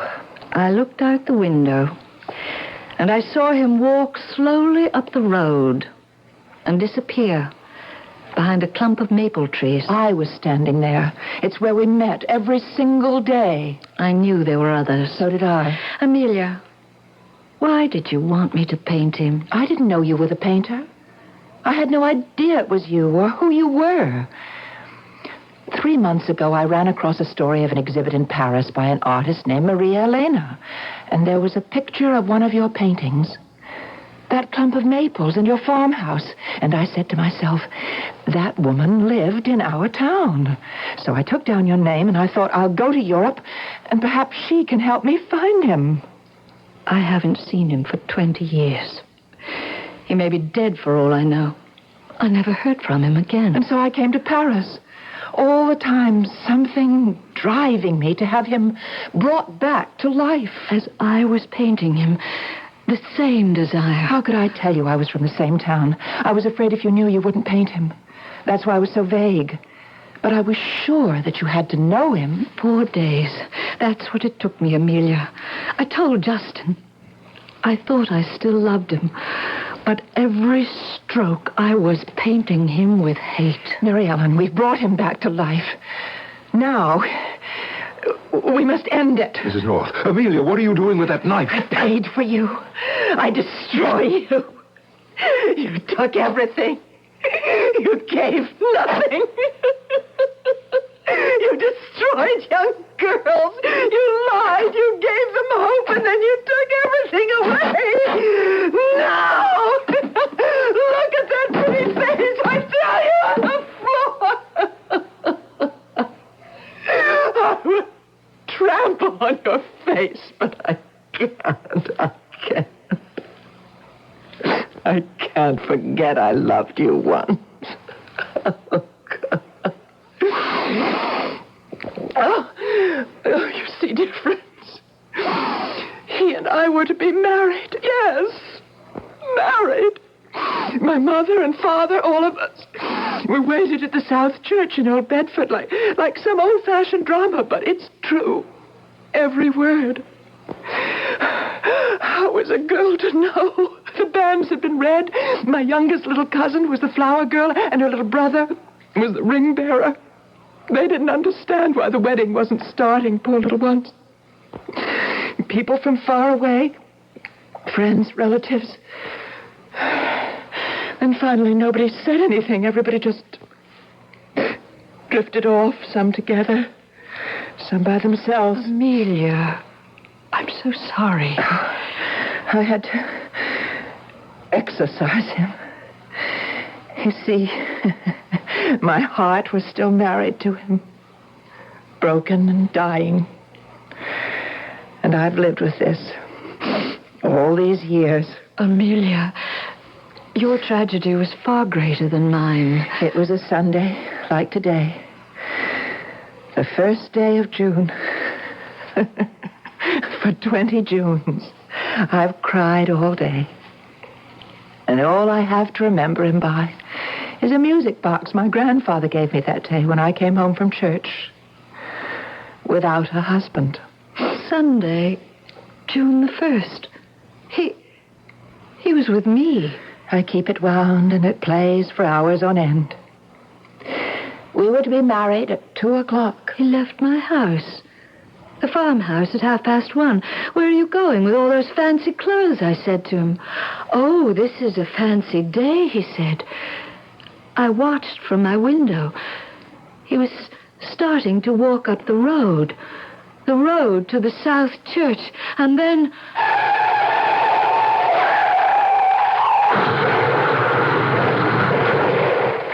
I was frozen. I couldn't move. I knew he had been hit. I was that certain, even though I didn't see it.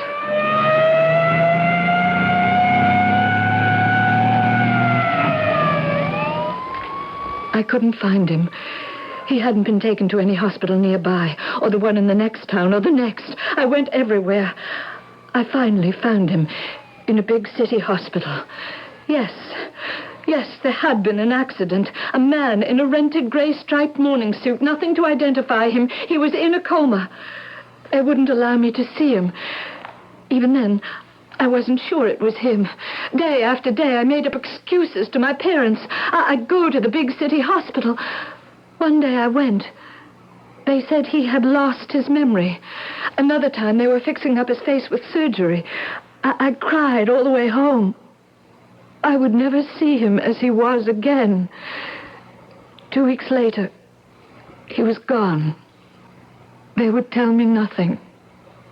I was sure he had died. I watched the two women cling to one another.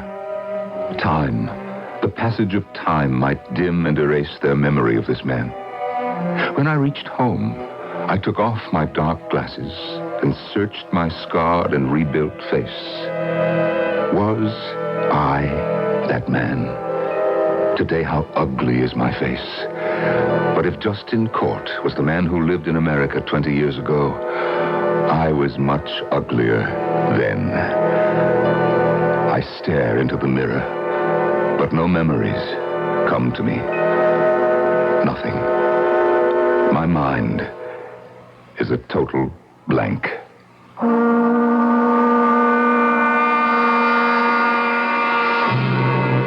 Many writers have dealt with the effect of art on human nature, and the reverse.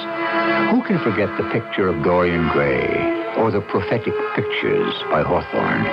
Henry James was no less an artist for using life as his palette, emotions as his colors, and the mystery of people's actions as his paints. I shall rejoin you shortly.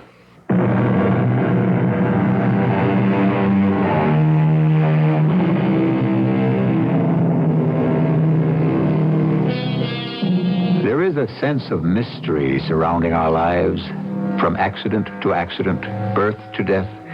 We live with beauty and pain. We find ourselves, we lose ourselves. The author of this story we have just dramatized confessed that he lived intensely, indeed, was fed by life. And he adds, my value, whatever it be, is in my own kind of expression of that. We of Mystery Theater are grateful Henry James drank so deeply of the cup of life and expressed it all so vividly. Our cast included Marion Seldes, Norman Rose, and Carol Teitel. The entire production was under the direction of Hyman Brown. This is E.G. Marshall inviting you to return to our Mystery Theater for another adventure in the macabre. Until next time, pleasant dreams.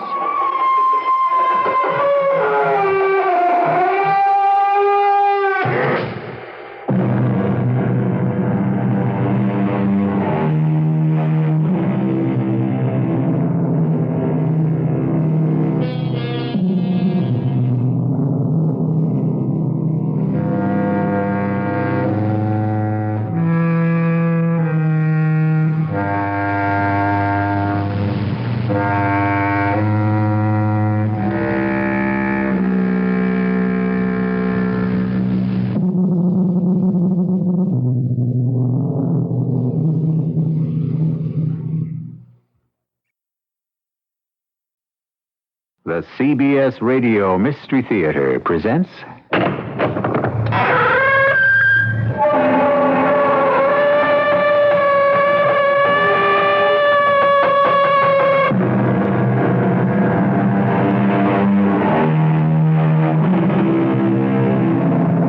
Come in. Welcome. I'm E.G. Marshall. Necessity, the old philosopher remarked, is a most unpredictable lady. She inspires some of us to become inventors and thus acquire fame and fortune. She also drives some of us to make bad bargains and thus acquire misery and debt. And how are you to know what necessity will do with you? Friends, isn't it clear by this time? It's not what she does with you. It's what you do with her. Al, I didn't want it to happen. Believe me. Look, I'm willing to make it up to you. You don't have to. I'm prepared to propose another course of action. Anything you say, Al, anything. Just tell me what I have to do. You don't have to do anything. Just stand there. And don't move. Al! Don't spoil my aim.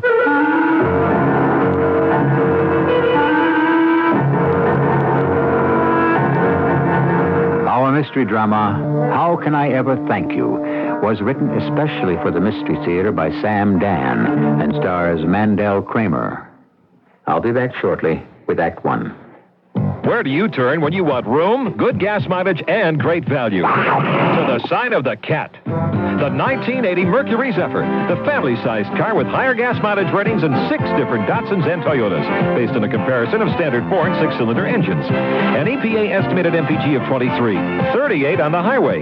Use the 23 number for comparison. The actual mileage you get may differ. Highway mileage in California estimates less. And Zephyr is base sticker price more than $300 less than Toyota Corona. And right now, you can save as much as 40% on a specially priced option package, including interior accent group, two-tone paint or vinyl roof, luxury exterior group, and style wheel covers. Based on the sticker price for the package, compared to traditional suggested retail pricing for the options purchased separately. Zephyr, room, mileage, value. Now that's something you can really be proud of. See your Lincoln Mercury dealer, his bright is shining through. At the sign of the cat. We can take you any day, yes we can. Fly you from the USA, yes we can. For business or for play, from Vancouver to Gaspé, yes we can. Air Canada can.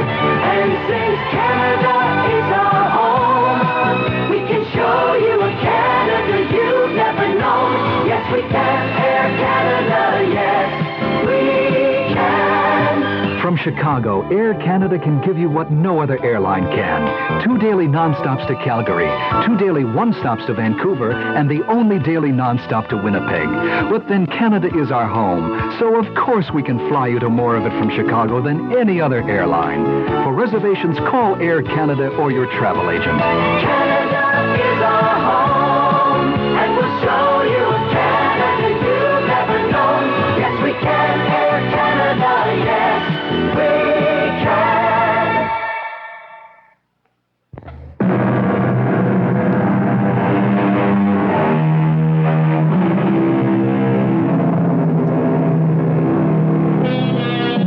How did Mr. Franklin put it?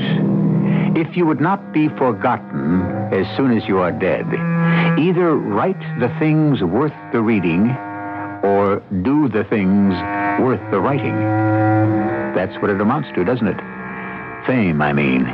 Write or be written about. Considering that true fame is something you can only get long after you're dead, what difference should it really make once you're gone and placed down under? Should it matter? Evidently it does, to a great many people. Mr. Barraclough, you simply must talk to me. Why don't you go home? I can't go home. Have you had a fight with your wife? No, I'm not married. Then your home should be a most pleasant place indeed. I simply cannot go home until we've arrived at some sort of understanding. I already have one. I am not going to speak to you. And hopefully you are not going to speak to me. But you have to speak to me. I'm your attorney. But I did not engage you. I was appointed by the court. Then go speak to the judge. Mr. Barracow, please try to understand my situation. Mr. Jaggers, I couldn't care less about your situation. The eyes of the country, yes, even the world, will be on this trial. And, of course, on me. I understand. Now, you are going to make me look like a fool. Why? Well, because you refuse to allow me to present a defense. That isn't true. Present any sort of defense you like. I only ask you not to involve me in it. Well, how can I defend you without involving you? There does seem to be a difficulty there. You'll have to get around it as best you can. Mr. Barraclough, I have to tell the ladies and gentlemen of the jury exactly why you killed Malcolm Tinsley. But I did not kill Malcolm Tinsley. That's why we have to work up a defense. Mr. Jaggers, this discussion is beginning to bore me. Your life is at stake. They haven't abolished the death penalty. You can still get the chair. Now, think about that. Mr. Jaggers, I am compelled to stay in this small, cramped, uncomfortable cell which is lacking in all but the barest amenities. But you, sir, are free to depart at any time. As I was saying, even if you don't get the chair, you'll get life. Or 25 years, which is just about the same thing for all practical purposes. All that time in a place like this, it amounts to death. A living death. Poor Mr. Jaggers. Mr. Barraclough, I don't know. I couldn't even hope to guess what your game is. But believe me, whatever it is, it isn't going to work. Game? Is that what he thinks it is? I really shouldn't be so hard on him. What can he do? He's a lawyer. He's a victim of his education and his experience. So many of us are. We're the prisoners of our own philosophy. Why did you kill Tinsley? Was it because of Margaret? The prosecutor will state that was the motivating factor. Margaret. You know what I'd like? A glass of champagne. Well, there isn't any, so you might just as well go to bed. If you really loved me, you'd go out and buy me some. At this hour? What's wrong with this hour? You know who'd go out and buy me a bottle of champagne right now? Malcolm Tinsley. The stores are closed. It's just an excuse. No, it's a law. They can't stay open past midnight. There are ways. When there's a will, there's a way. Or is it when there's a will, there's a motive? That's the title of Malcolm's latest book. Or is it the theme of the book? Malcolm's books do not have themes. Oh, that was a low blow. A low and jealous blow. Jealous? Why should I be jealous of Malcolm? Well, for one thing, he's got $1 million. Maybe $2 million. I wouldn't doubt it. When you sell out to the Philistines, you get a good price. Oh, let's not start that. I feel too good. I had such a marvelous time at the party. Margaret, I suggest that we end this discussion since you show unmistakable signs of intoxication. In other words, I'm drunk. If that's how you would have it. Yes, that's how I would have it. I am drunk. I'm drunk with happiness and drunk with joy. I still think you should get to bed. I want another glass of champagne, and I want another dance with Malcolm. But Margaret, I don't have time to listen to any more of this nonsense. I have work to do in the morning. Now, good night. Am I to understand you're not going to get me some champagne? There isn't any. Good night, Margaret.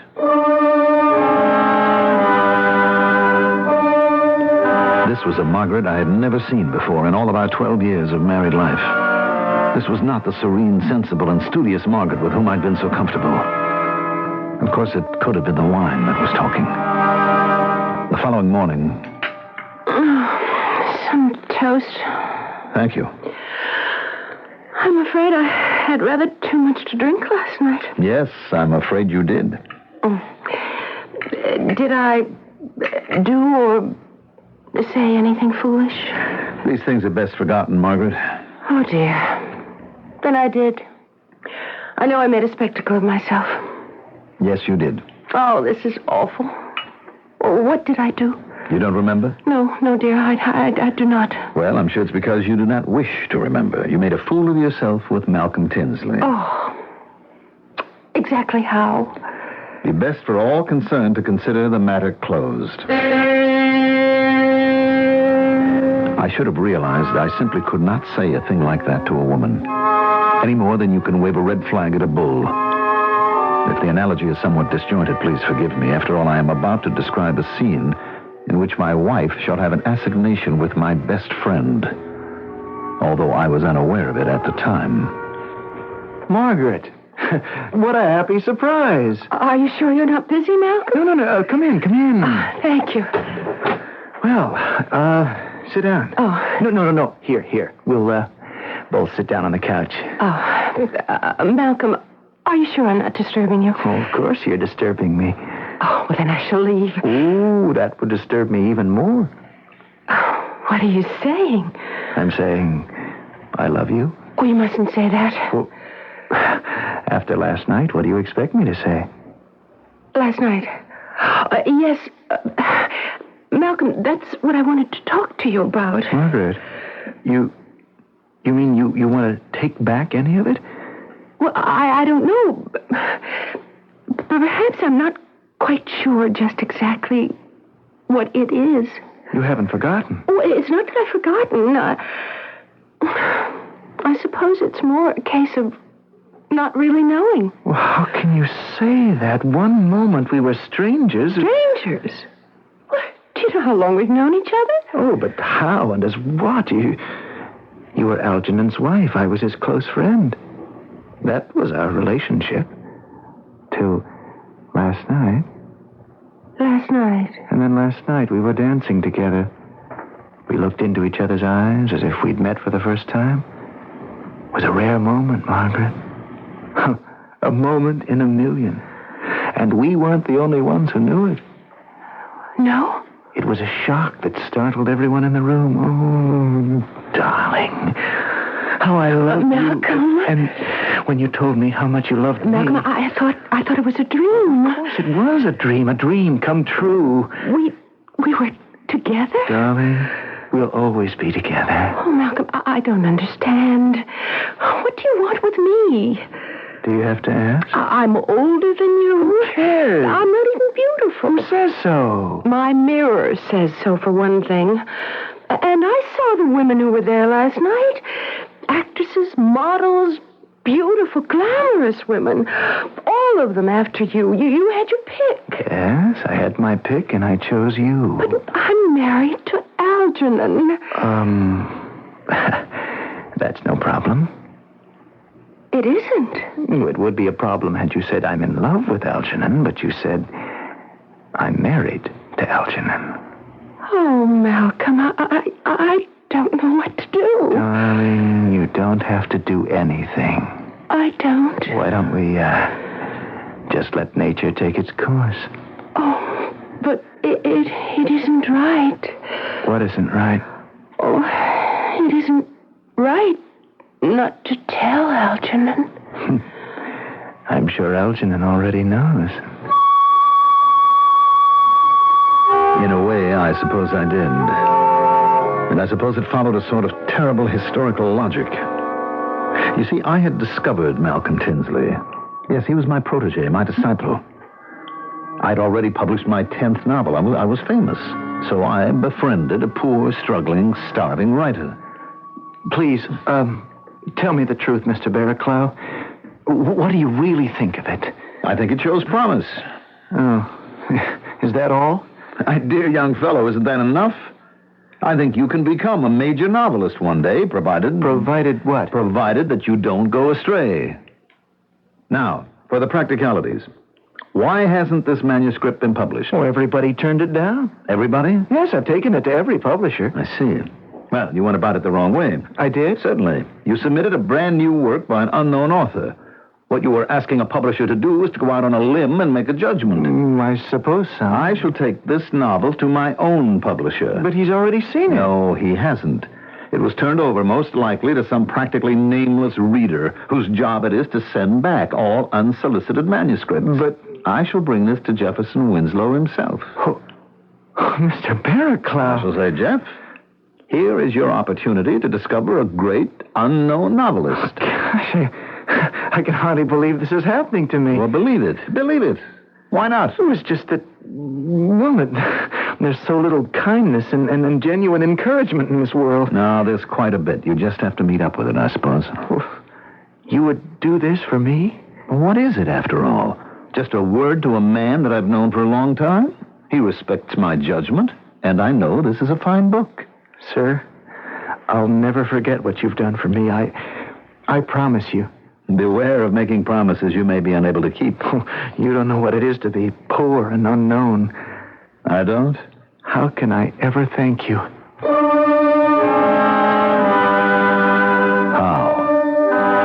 Obviously, you thanked me by stealing my wife. Yes. Well, that isn't the worst of it. I could have forgiven you for that. It was the other thing, Malcolm. The other thing.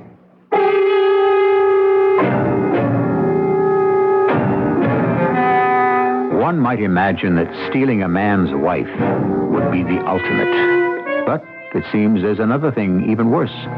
What can that be? Mr. Oscar Wilde might have said that the one thing that's worse than stealing a man's wife is not stealing a man's wife. But this isn't that kind of story. We shall consider the other thing shortly in Act 2. Look to CBS television for the very best in daytime drama. Stories about people facing each day as it comes on Search for Tomorrow and the new hour-long version of The Young and the Restless. Follow the private lives of people trying to find their way as the world turns and the guiding light. So when you think about daytime drama, think about Search for Tomorrow, The Young and the Restless, as the world turns and the guiding light. They're here for you every weekday on CBS television.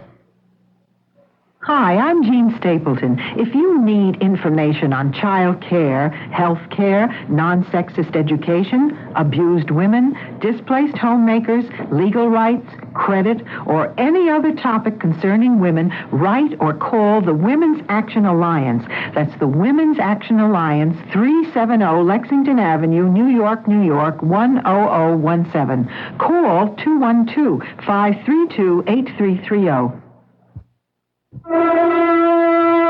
Hello, this is Ivan Kennedy, inviting you to enjoy dinner from our international menu at Kennedy's Wine Cellar Restaurant in the Hotel Belmont at Belmont and Sheridan. We feature of the finest foods from 11 different countries, from Austria's Wiener Schnitzel to America's hamburger a la Washington and Western France, as well as family recipes from my homeland, Hungarian goulash and chicken paprikash. Kennedy's is perfect for leisurely luncheon, offering homemade soups, salads, crepes, and hearty hamburgers, and main dishes like chicken a la Viennese and Alaska creamed crab meat in aspic. We are proud of Kennedy's unique Sunday lunch bunch, served from 12 noon to 3 o'clock. Instead of a buffet, we prepare each order individually. Eggs Benedict, cheese blintzes, omelets, or you may choose a main course from our international menu. Complete your meal with one of our Austro-Hungarian pastries made on the premises. Come to Kennedy's Wine Cellar Restaurant in the Hotel Belmont, corner of Belmont and Sheridan, or call 929-7500.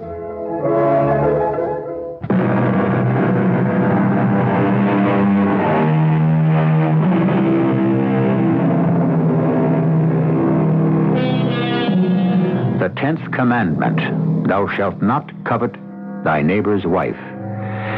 And that's usually the problem.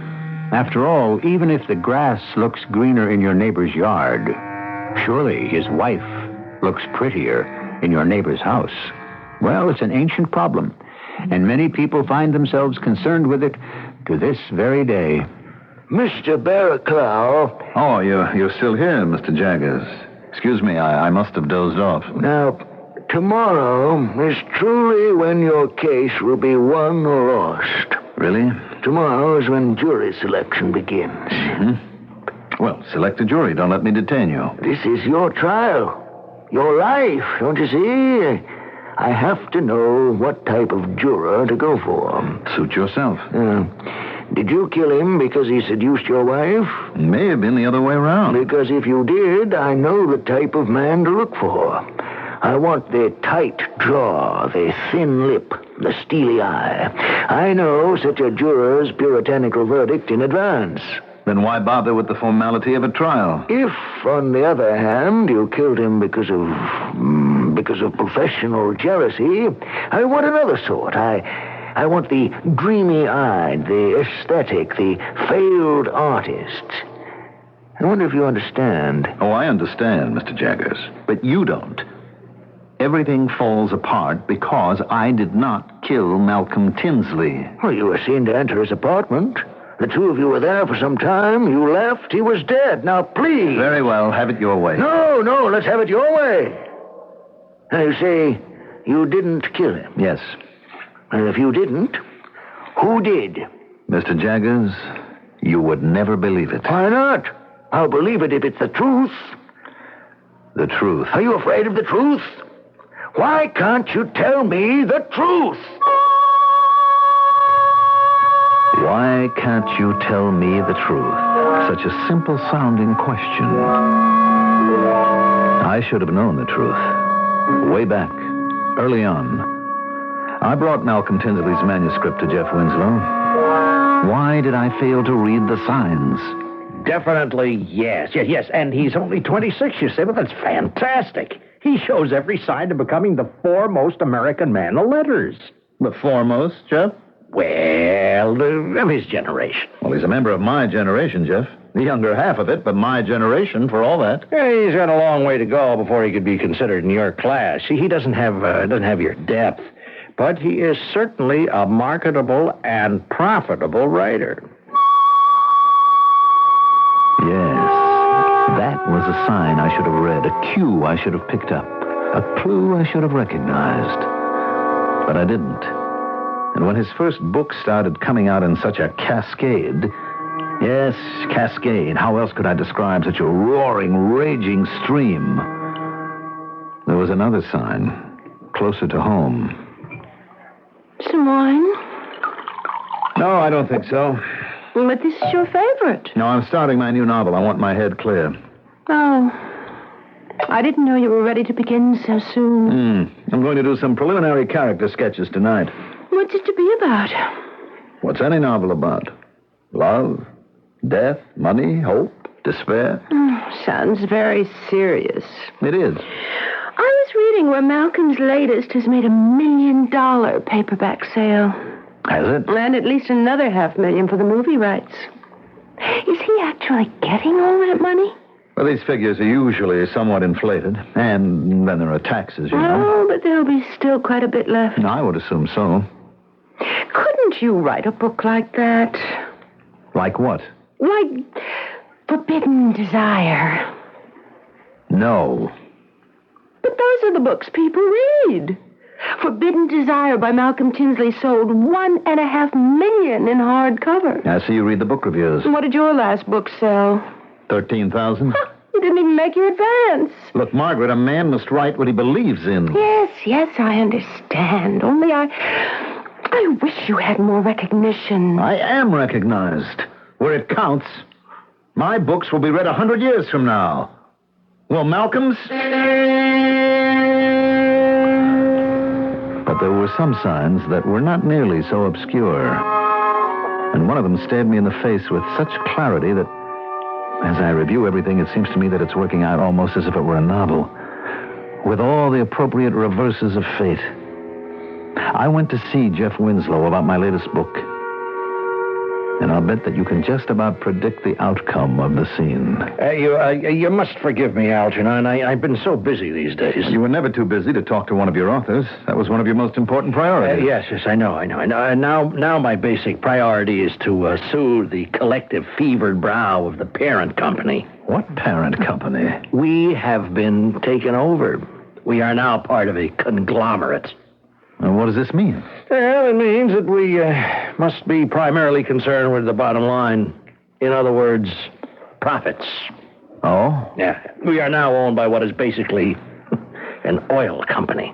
What does an oil company know about literature? It doesn't know anything about literature, but it knows everything about product.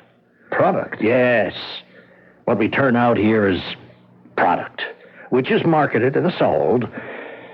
And this gets us to your latest novel. Yes, I brought it in early so we could get a spring publication date. Yeah, Algernon, we can't publish it. What? Oh, no, wait. We could discuss this thing for days. I mean, even weeks. But the basic fact, the bottom line is we can't publish it. You don't like it, Jeff? Oh, no, I like it. I like it. It isn't that. It just won't sell.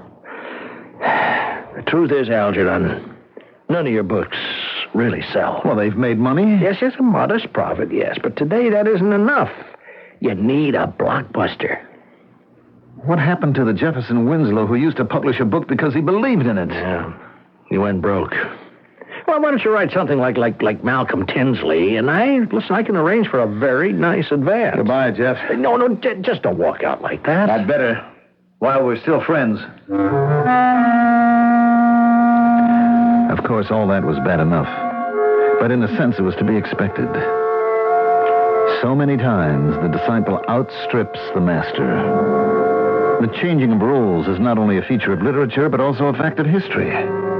Sometimes the erstwhile disciple kills the master with cruelty, and sometimes he kills him with kindness, as Malcolm Tinsley did to me. Algernon, I thought I'd find you here. Are you looking for me? Margaret told me. Margaret? You talk about me when you're together? Al, neither of us could help ourselves. Seems to me I've read that line in every one of your books. Look, let's talk about something that's really important. You and Jeff Winslow. And why would that be important? I understand he doesn't want to publish your latest. Well, I am not going to let him get away with it. Oh? If it weren't for you, I might never have made it. You had patience with a young, unknown stranger.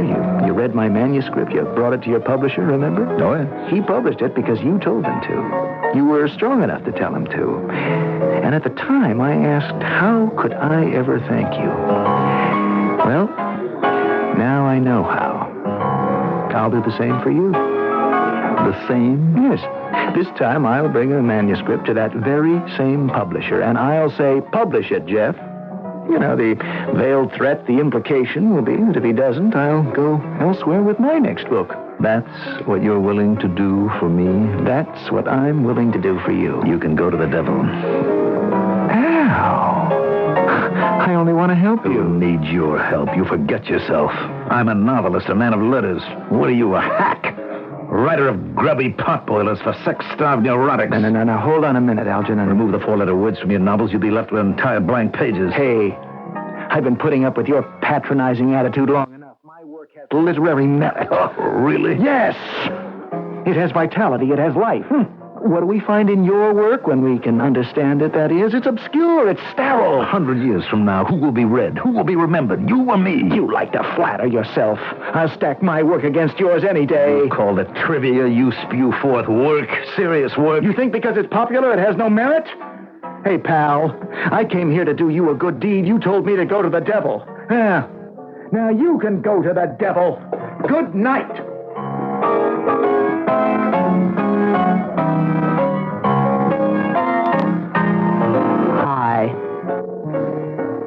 I said hi. I heard you. So? Hi again? I don't wish to be impolite, but I am not looking for company. I know. So if you'll excuse me. He's gone, but you stayed. Therefore, I would assume you're the one who wants me. My good woman. Oh, no. You mustn't call me that. Anything but that. I would appreciate it if you would let me alone. Now, I'm sure there are other gentlemen in the establishment who would be glad of your company. We really should cut through this nonsense. What happened was this. You told him to go to the devil. He didn't. He told you to go to the devil. And obviously, you did. What? What are you saying? When you say to someone, go to the devil, just what do you think happens? What do I... Look, what are you trying to tell me? If it should so happen that the person really wants to go to the devil, then your command has struck a sympathetic chord. Do you follow this? No. I think you do. And so this coincidence becomes a reality, and you literally do go to the devil. What devil? How many are there? The famous devil of song, story, and legend. How do you do? What do you mean, how do you do? I am the devil. felt. Why are you staring at me like that? Well, I must say this is the most interesting approach I've ever encountered in all my life. You don't believe on the devil? Oh, madam, I don't know what your game is, nor do I care. You, sir, are a male chauvinist. If I were a man with a mustache and horns and a tail, you'd have no trouble believing me. Well, you must admit... What must I admit? Who says the devil has to be what you have chosen to picture? What you have been conditioned to accept? Please, let's not have a scene. Do you know how long we had to fight, we women, before one of us could be accepted as the devil? No, but I'm sure... Well, let's get down to business. I don't have all night. Business? What business would I have with you? Assuming you're the devil. I am the devil. And you have business with me. Well, I can't think of any. You came to me, didn't you? No. You came to me. I came to you because you wanted me. Now, tell me. Why do you want me? But I don't want you. That's a lie. It's the truth. Is it? Think what it is that you want. What it is that you want so badly, you'd give your soul for it.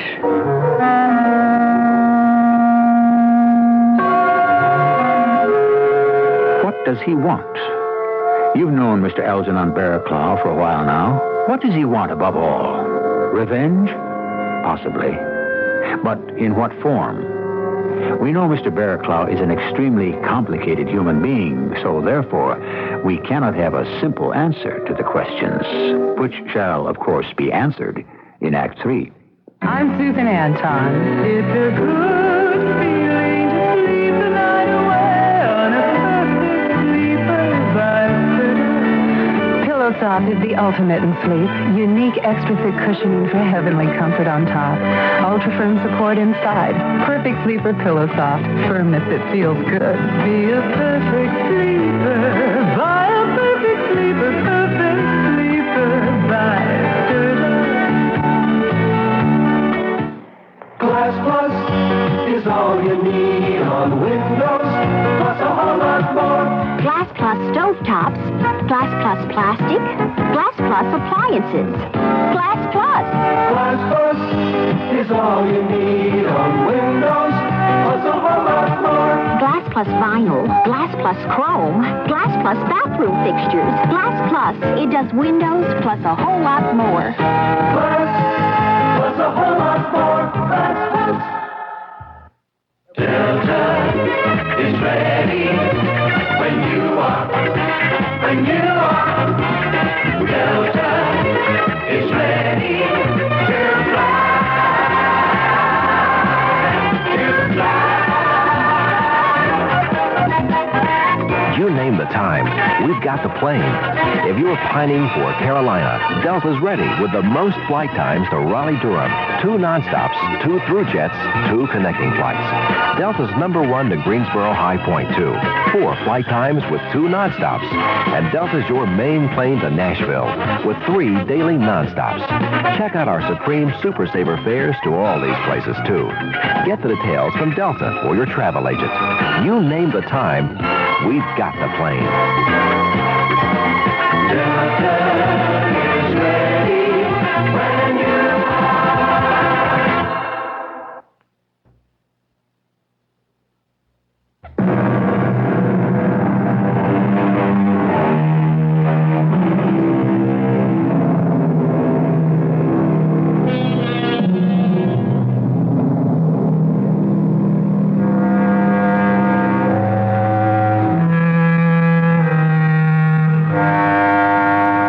Was it that said, if you would make a man your enemy, do him a good turn? Ah, well, unfortunately, sometimes that appears to be the way of the world.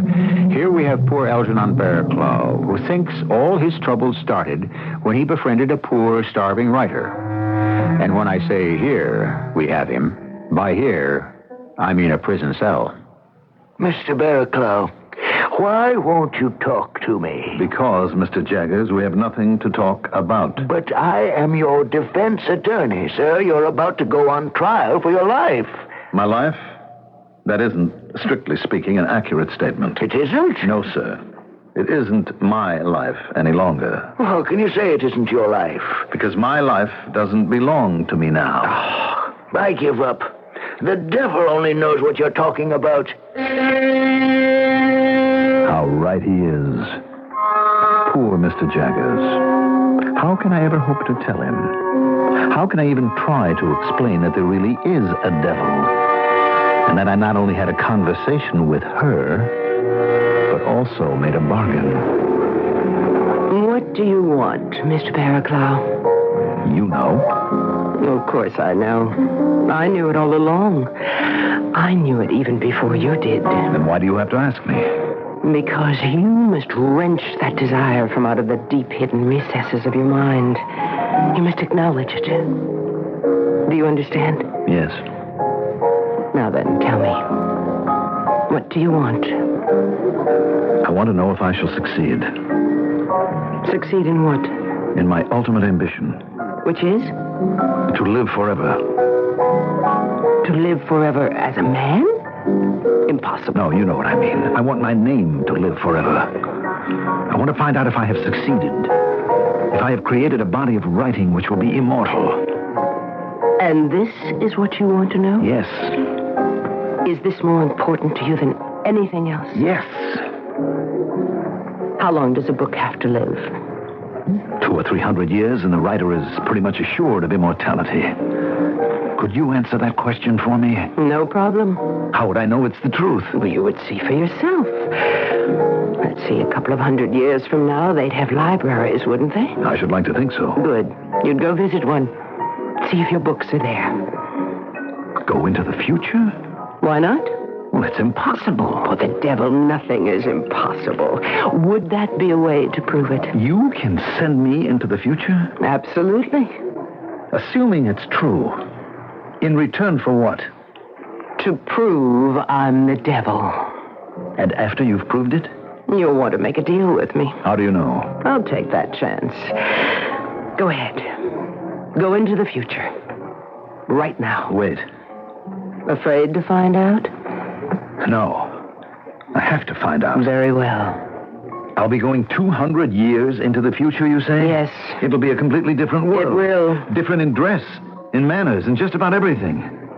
How will I be able to manage? Don't worry. You'll be equipped with the proper attire and the correct diction. And now, here you go.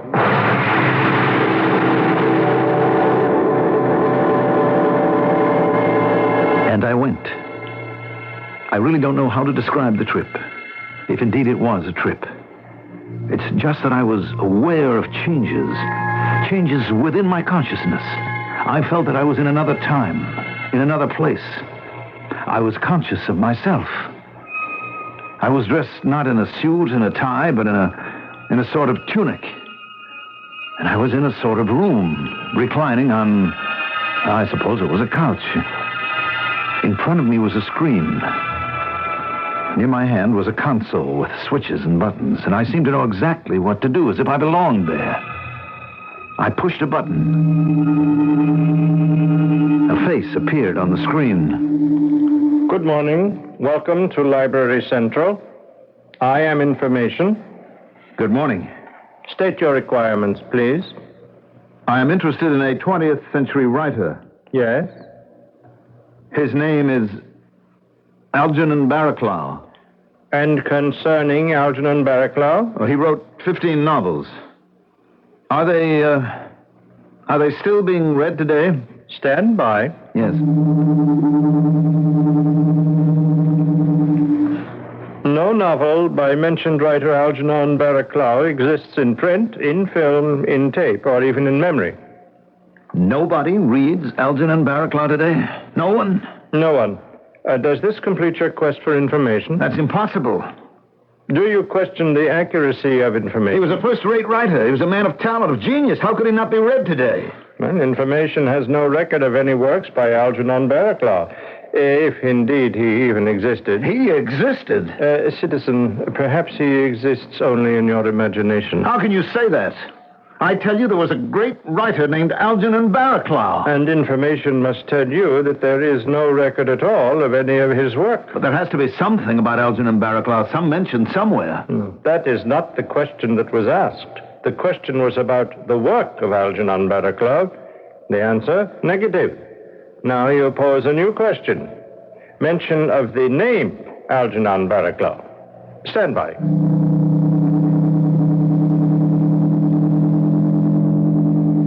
The name Algernon Barraclough has been recorded for history. I told you. In passing. Passing? Yes, in connection with the celebrated Malcolm Tinsley. What are you saying? Reference is made, in passing, to one Algernon Barraclough who is credited with helping Malcolm Tinsley. Malcolm Tinsley? What about Malcolm Tinsley? Stand by. Yes, Malcolm Tinsley, the most celebrated writer of the 20th century. That's a lie. You persist in challenging information. Go on. Go on. I might as well hear the rest of it. Malcolm Tinsley published his first novel in 1970. For the next 15 years, he wrote lurid stories of violence and explicit sex. There, I knew it. That's what he's famous for. Well, he can have it. However, in the late 1980s, he suddenly changed direction.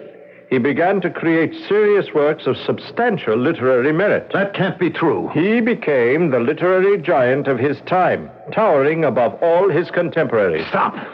I don't want to hear any more. I don't want to know any more.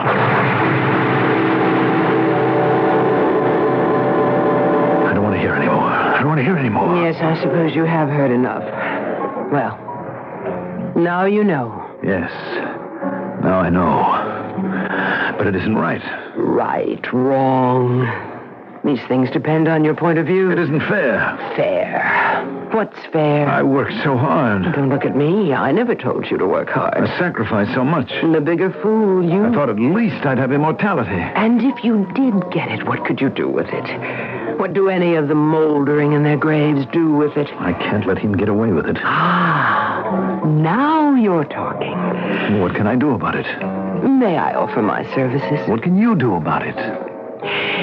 He became a serious writer because of work published after the late 1980s. Yes. The late 1980s are still in the future. Oh. Kill him. Change the course of his life. I couldn't do that. I understand. And that's why you need me.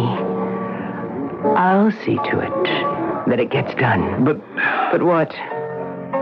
Do you want him to achieve immortality? Never. Well, the only way to stop him is, you know.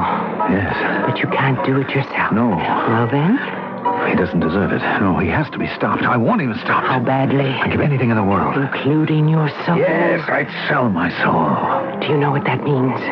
To sell your soul. It means you become one of us. One of our people. You are subject to call at our convenience. Call? Does that mean I die? Oh, your body is unimportant. Well, it is to me. It won't be where you're going. Where am I going? Hell. What's it like? A place that's filled with people like yourself. And how soon afterward will I die? That depends. Just as soon as we can arrange to have it happen in a neat and orderly fashion. How is that going to work? Logically. You'll understand when the proper time comes. Meanwhile, you must have your value received. Malcolm Tinsley must not live to write his great works. Go and visit Mr. Tinsley tonight. Do I have to? Oh, yes. But we're not on speaking terms. Telephone him. I wouldn't know what to say to him. I'll tell you what to say to him. You will? Certainly. From now on, every word you speak is a word I shall put into your mouth. After all, you belong to me.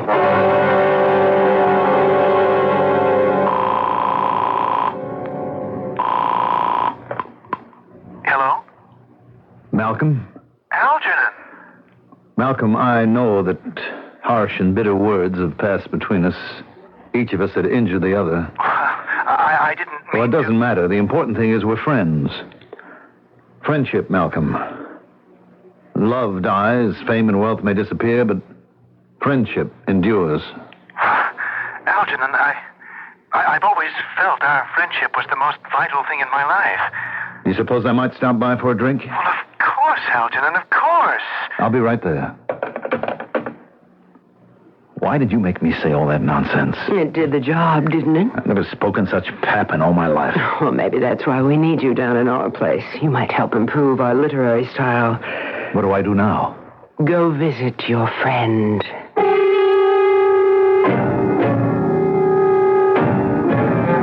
Which is exactly what I did. When I arrived there, I rang the bell. No one answered. Then I noticed the door was open. So I walked in. And there he was. Lying on the floor, there was blood oozing from his chest. His shirt was covered with a stain that kept growing larger and darker. He had just been stabbed. You could see the knife still sticking in the wound. I called the police like a good citizen. He was dead when you arrived, you say? Yes, Captain. So, why did you have blood on your shirt and on your hands? Because I leaned over to see if I could... to see if he was still alive and needed help. Look, let's cut through all this nonsense, huh? He stole your wife. Stole her? Well, if that's how she felt, good riddance. You had a fight in the bar. No blows were struck. It was still a fight. You were jealous of his reputation. Me? Jealous? Mr. Barraclough, you killed him. Your prints are on the knife. I explained that. I removed it from the wound. You killed him, and you know it, and I know it. Now, let's call in the stenographer, and you can make your confession. What's to confess? A bargain with the devil? Who would believe it? So here I am, in my cell, waiting to be tried. And I have this very kind, very patient lawyer who keeps asking me to help him prepare a defense. Poor Mr. Jaggers. Doesn't he know that there is no defense? That this is how I must go? This is the devil's design? Mr. Barraclough, you must help me. I would if I could, Mr. Jaggers. But you can. Just tell me what happened. I know the case looks stacked against you, but I'm a good lawyer. Just give me some ammunition. I can shoot down that DA. Poor Mr. Jaggers. The truth is, you're not up against the district attorney, just another lawyer. You're up against the prince of lawyers. What? Or I should have said, the princess of lawyers. You can't fight her. This is how it has to end.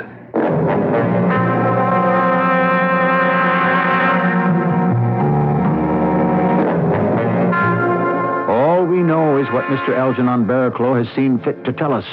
And after all, if he has shaved a fact here and slanted a point there, well, after all, the man is a novelist by profession. My profession is to await your pleasure, and I shall return shortly. This is Gary Danielson, quarterback with the Detroit Lions, and I have a message from the National Easter Seal Sports Council. We're a group of athletes who have teamed up to help the Easter Seal Society in its work with people who have disabilities. Like other members of the Sports Council, I'm an Easter Seal volunteer in my community. I've spent time with handicapped kids, and I've talked with their parents. So I know firsthand how important Easter Seal services are in helping disabled people get back into the mainstream of life. When you visit an Easter Seal Center, you'll see people of all ages, some born with handicaps, some injured in accidents, and others disabled by illness. Regardless of the cause, they are getting the kind of rehabilitation service they need to help them achieve independent lifestyles. That's why I'm with Easter Seals all the way. If you'd like to get involved in this important program, get in touch with your local Easter Seals Society. We'll welcome your support. Easter Seals, a great way to help handicapped people.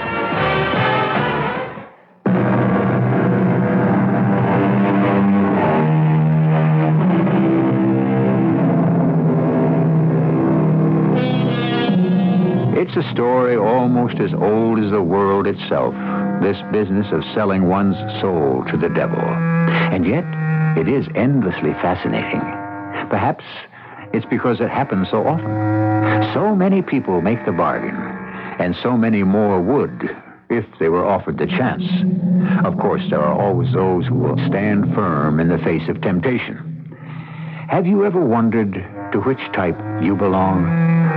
Or have you already found out the hard way?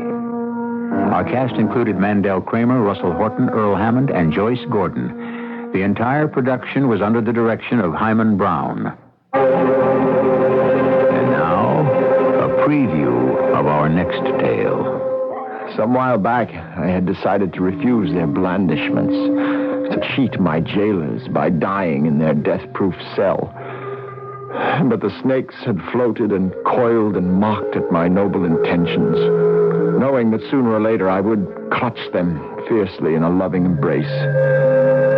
I would eat and drink until I was sated and sick with self-disgust, and fall back panting against my prison wall, and sleep like the miserable, unloved infant I had become. No, I couldn't die. They wouldn't let me. It was against the code of my jailers, a law more inflexible than any written for humanity since the days of Moses. But of course, my jailers weren't human. This is E.G. Marshall inviting you to return to our Mystery Theater for another adventure in the macabre. Until next time, pleasant dreams.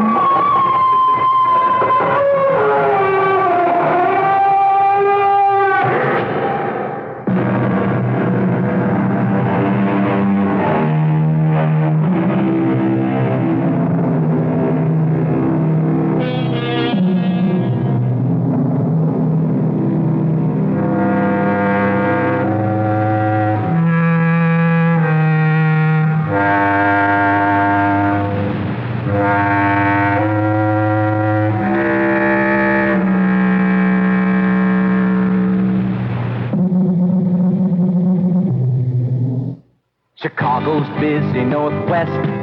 That's where you work, play, and live. You know the Northwest got so much to do and to give. Now there's a major newspaper the great Northwest calls its own, bringing world and national news and Northwest views to you at home. It's the Daily Herald. The Daily Herald. News for New Chicago. For a close-up look at the people, places, and events in your new Chicago community, look to the Daily Herald. Every day, the new close-up feature has a fascinating profile of neighborhood people with some very interesting stories to tell. And as always, the Daily Herald brings to you the complete local and suburban scene with a style and color you won't find anywhere else. So see what's news in the Daily Herald. Choose the Daily Herald. The Daily Herald. News for New Chicago.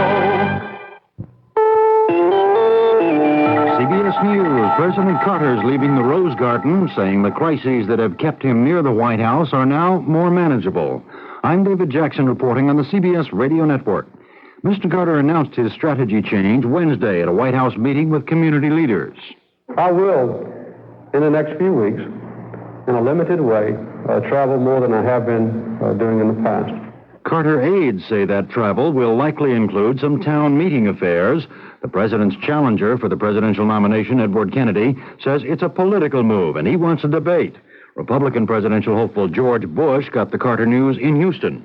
One reaction would be, I'm glad he's doing it, and clearly he ought to get out now and debate Ted Kennedy. The second reaction is that he cites some, I'm told, some forward movement in events or some plateau that means events in foreign affairs are under control. I'll be candid with you, I don't see anything that's under control. Ronald Reagan, campaigning in Midland, Texas, wondered out loud that if President Carter now feels freed, does he also somehow feel the hostages in Iran are freed? In any case, the White House says Mr. Carter, if he is the Democratic nominee, will debate the Republican nominee, but sees no purpose now in debating Senator Kennedy. More news after this. Hey, we're the Oak Ridge Boys for the Bell System. Reach out and touch someone. Reach out, call up and just say hi. Reach out and touch someone. Wherever you are, you're never too far. They're waiting to share your day. Reach out and touch someone.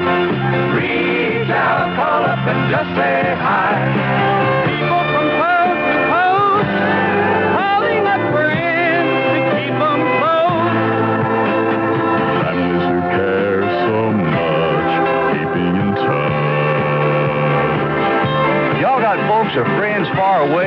pick up the phone and call them. Else, how they're going to know you care? That's what we all do. Reach out and touch someone. Iran's foreign minister up today says prisoners being held in a Khuzestan provincial jail will be executed if gunmen holding the Iranian embassy in London harm any of the embassy staff. 3 gunmen took the embassy Wednesday and are demanding release of 91 prisoners. They say they'll blow up the embassy and their 20 hostages 7 hours from now if demands are not met. Defense Department officials say that 5 of the helicopters that went on last week's aborted raid in Iran were accidentally sprayed with assault water and foam from a fire sprinkler aboard the carrier Nimitz just 10 hours before the raid began. Of the 3 choppers that broke down on the raid, at least 1 was sprayed. The Pentagon says the spraying had nothing to do with the malfunction, and Representative Samuel Stratton, whose subcommittee is investigating the chopper failures, concurs. Based on the information that I've received from the Joint Chiefs of Staff, this had no bearing on the problems that were encountered in the flight. The maintenance, I think, was outstanding. President Carter has ordered ships of the Atlantic Fleet to the Straits of Florida to aid Cuban refugees who are trying to navigate rough seas to get to Key West.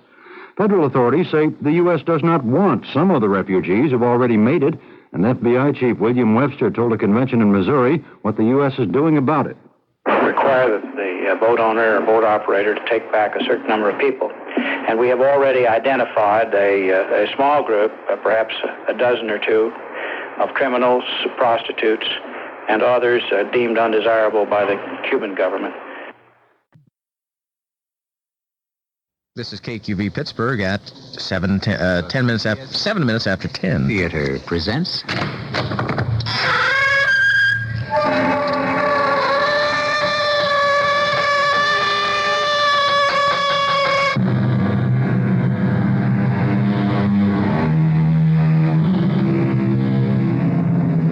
Come in.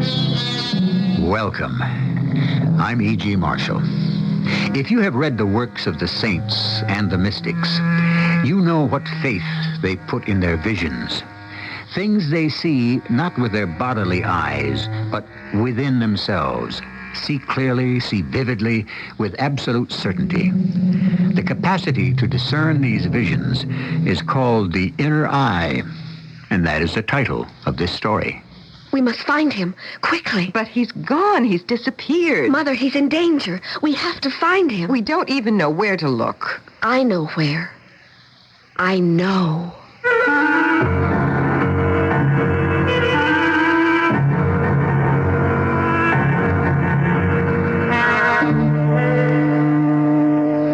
Our mystery drama, The Inner Eye, was written especially for the Mystery Theater by Elspeth Eric and stars Roberta Maxwell.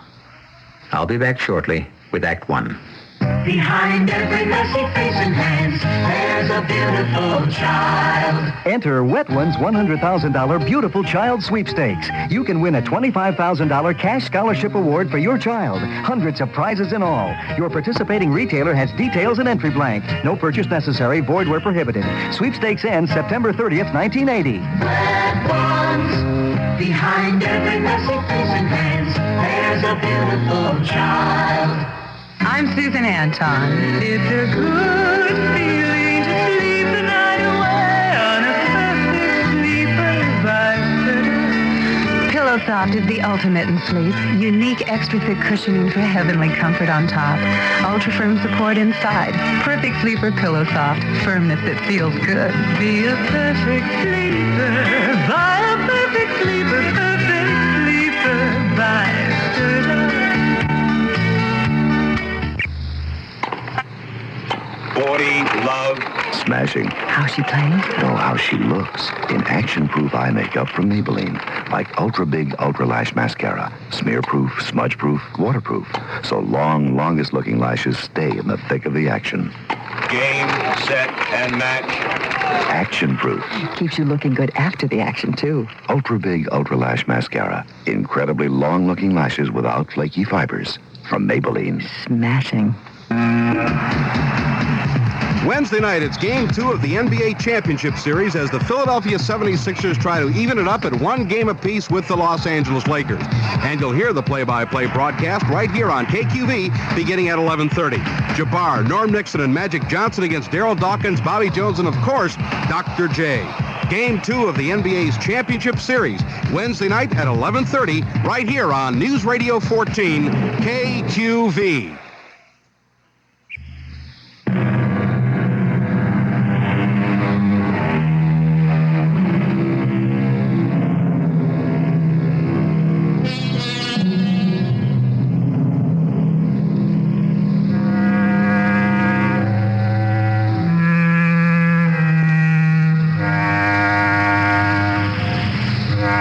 Visions are not confined to mystics and saints.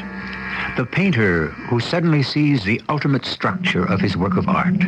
The novelist who senses the perfect conclusion to his book.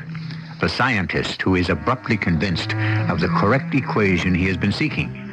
All these and many others have visions in which they know they can believe completely.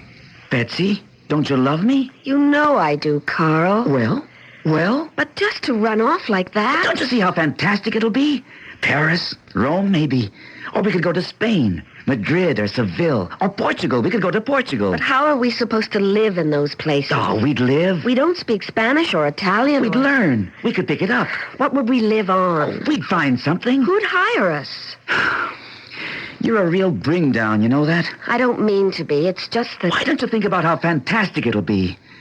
You and me, just the two of us, walking around Rome or Paris or wherever, meeting people, sitting in little cafes. But how would we live, eat, things like that? We'd make out.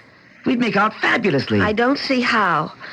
I don't know if Mother would keep on giving me my allowance.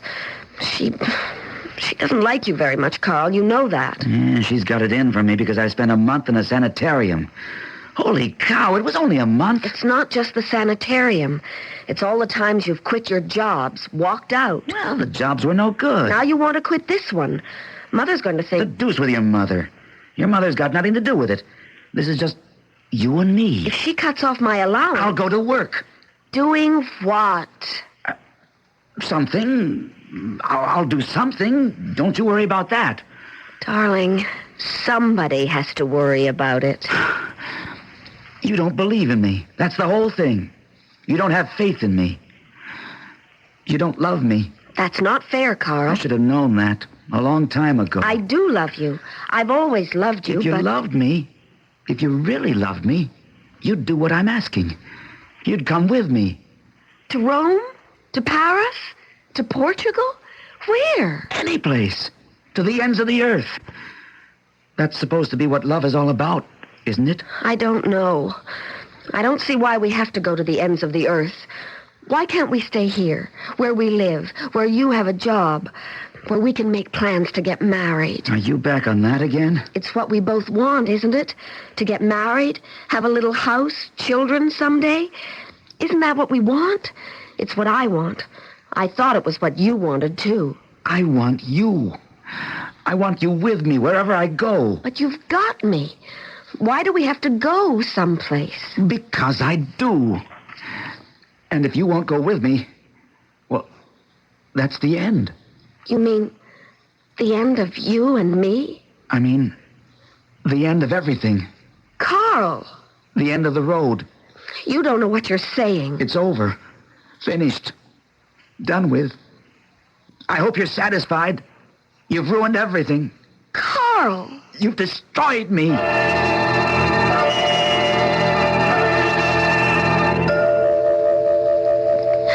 He said it's the end. We're washed up, finished. He said it's the end of the road, the end of us. He said I destroyed him. Now, darling, don't cry. Don't take on like that. He isn't worth it. He said if I really loved him, I'd go with him to the ends of the earth. Were you planning to walk? That's just it. He didn't have any plans. He said we'd make out somehow, and it would be fabulous. Dear heart, all young people think that things will somehow be fabulous. They think it's their birthright. It's quite a shock when things turn out otherwise. Maybe they would have been fabulous, that is.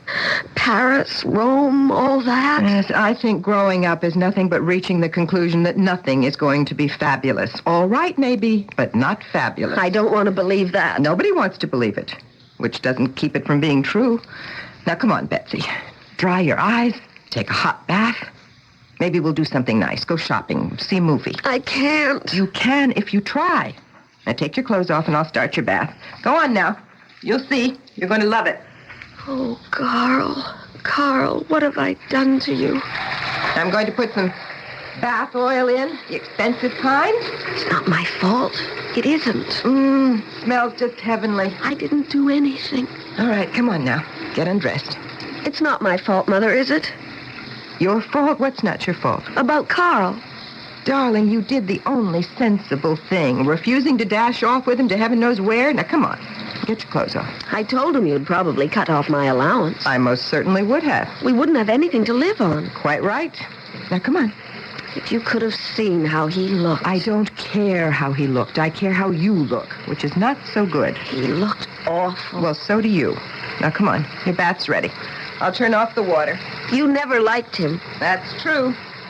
Come on now. Just because he spent that month in a sanitarium? That and other things. And kept quitting or getting fired. For heaven's sake, Betsy, isn't that enough? Not to want him for a son-in-law, not to want my daughter mixed up with him, eventually tied down to him? I'd say it was plenty. And this last fancy gesture of his, running off to Europe with no money, no plans, no idea of how he's going to survive, and expecting you to pack up and go with him? What is there for me to like about him? Now, get your clothes off and get into that tub and be quick about it. I wonder where he is right now. I don't care where he is. I wonder what he's doing. I don't care if he's jumping off the bridge. Now, come on. That's it. That's it. Oh, Mother. What is it? What's the matter? Carl's going to kill himself. What? He's going to kill himself. Now, Betsy, you don't mean that. I do mean it. What's more, I know it. How could you possibly know something like that? I can see it. See it? See him? See Carl? It's like the picture on a television screen. Just as clear. Where do you think he is? I don't know exactly. But he's got a gun in his pocket. He's taking it out of his pocket and looking at it. All right. This can't be allowed to go on any further. What are you doing? I'm calling that nice Dr. Bradley. The one who took care of Carl? He's the only psychiatrist I know. That's where he is. Carl's there, at the sanitarium. What? Dr. Bradley speaking. What are you talking about? Hello? Oh, Dr. Bradley? Yeah, speaking. He's there. Carl's there. Dr. Bradley, this is Mrs. Conover. I don't suppose you remember me. Conover? No, I don't. My daughter, Betsy, was engaged to a young man you treated recently for a month or so, Carl Ashton. Oh, yes, I treated Mr. Ashton. Yeah, well, I'm not calling about him. I'm calling about my daughter. He's there, at the sanitarium. Yes? Mr. Ashton and my daughter have had a falling out, a quarrel, and she's extremely agitated about the whole thing. I was hoping that you could see her. You mean now, right away? If possible. She's really in a dreadful state. She imagines all sorts of things, dreadful things. And I can't get her to do anything, take a bath even. So if you could, if you have the time. Mrs. Conover, can you come right over? I'll take the time. Oh, thank you, Dr. Bradley. And, before you hang up, among other strange things, Betsy is convinced that, Carl is at the sanitarium. Would you know, is that possible? Well, if he were to come here, Mrs. Conover, it would be to see me since I was his doctor. I was the only one who treated him, and I haven't seen him or heard from him since he was discharged. Thank you, Doctor. And thank you for consenting to see Betsy. I'll expect you shortly. Thank you, Dr. Bradley. Not at all. Well, that settles that. What did he say? He said Carl hasn't been at the sanitarium at all. He's lying. Dr. Bradley is lying.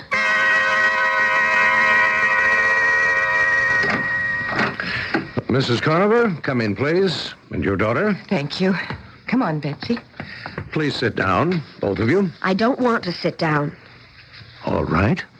I want to tell you that you are a liar. Carl came to this place this morning and asked to see you. Did he say he was going to do that? No, but he did it. How do you know? I saw him. You mean you followed him here? No, I saw him in my mind. I had a picture of him walking up the steps and going through the door and up to the desk. He's here, I tell you. I know he's here. You think I'm crazy, don't you? Did I say that? No, but you're thinking it. I assure you, at the moment, I don't know what to think. He's here. I see him here.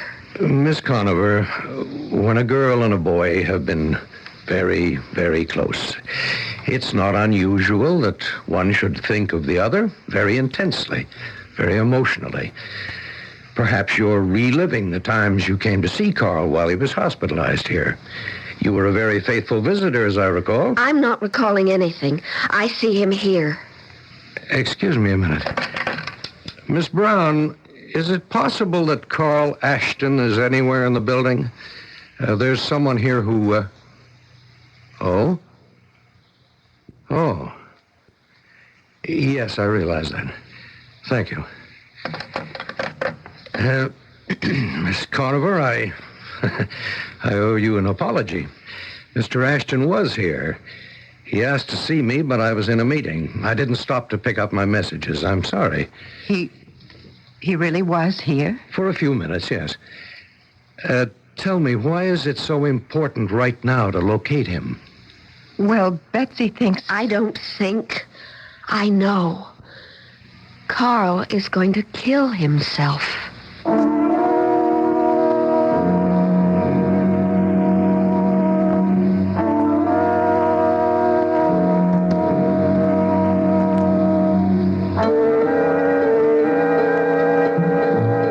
You see, saints and mystics are not the only ones who can see with the inner eye. It is not necessary to have practiced meditation, transcendental or otherwise, in order to have visions. The most prosaic, the most practical, the most mundane of God's creatures can experience this phenomenon, possibly more than once. I'll be back shortly with Act Two. There's never been a story to equal America's. The pioneers who came here for freedom. Except one. The epic story of the first settlers of my country, Australia. They came in chains. Dell proudly announces The Australians, the breathtaking new series from the creator of John Jake's Kent Family Chronicles. The Australians, beginning with Book 1, The Exiles. They were exiles. Some convicts, some just dirt poor, shipped out of England like so much cargo to a strange, violent land. The women had it hardest of all, like Jenny Taggart in The Exiles. Jenny's fight for love and freedom is just the beginning of a story filled with the same passion it took to build your country. When you read The Exiles, you'll be glad there are more books and more memorable Australians to come. The Australians, an epic book series that begins with The Exiles. Now, a Dell paperback bestseller. These days, we tend to put off spending money for things we don't feel are absolutely necessary, like doctor's fees, unless we're actually ill, and preventive medical care like eye examinations for our children. And yet, suppose a child has a vision problem that he or she isn't aware of or can't explain. It shouldn't go undetected. In many communities, the National Society to Prevent Blindness runs vision screening programs for children. If there isn't one in your area, you can write directly to Prevent Blindness at 79 Madison Avenue, New York, New York, 10016.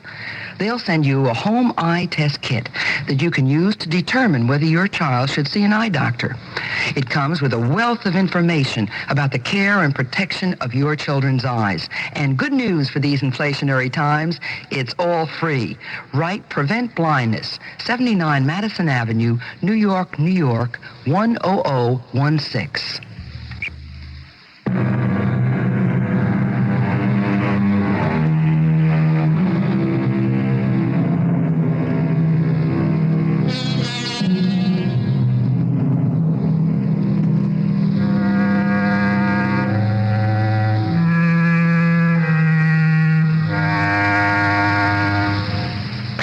we do not wish to give the name of visions to Betsy's mental pictures, then we could call them the product of precognition, which is foreknowledge or knowing ahead of time.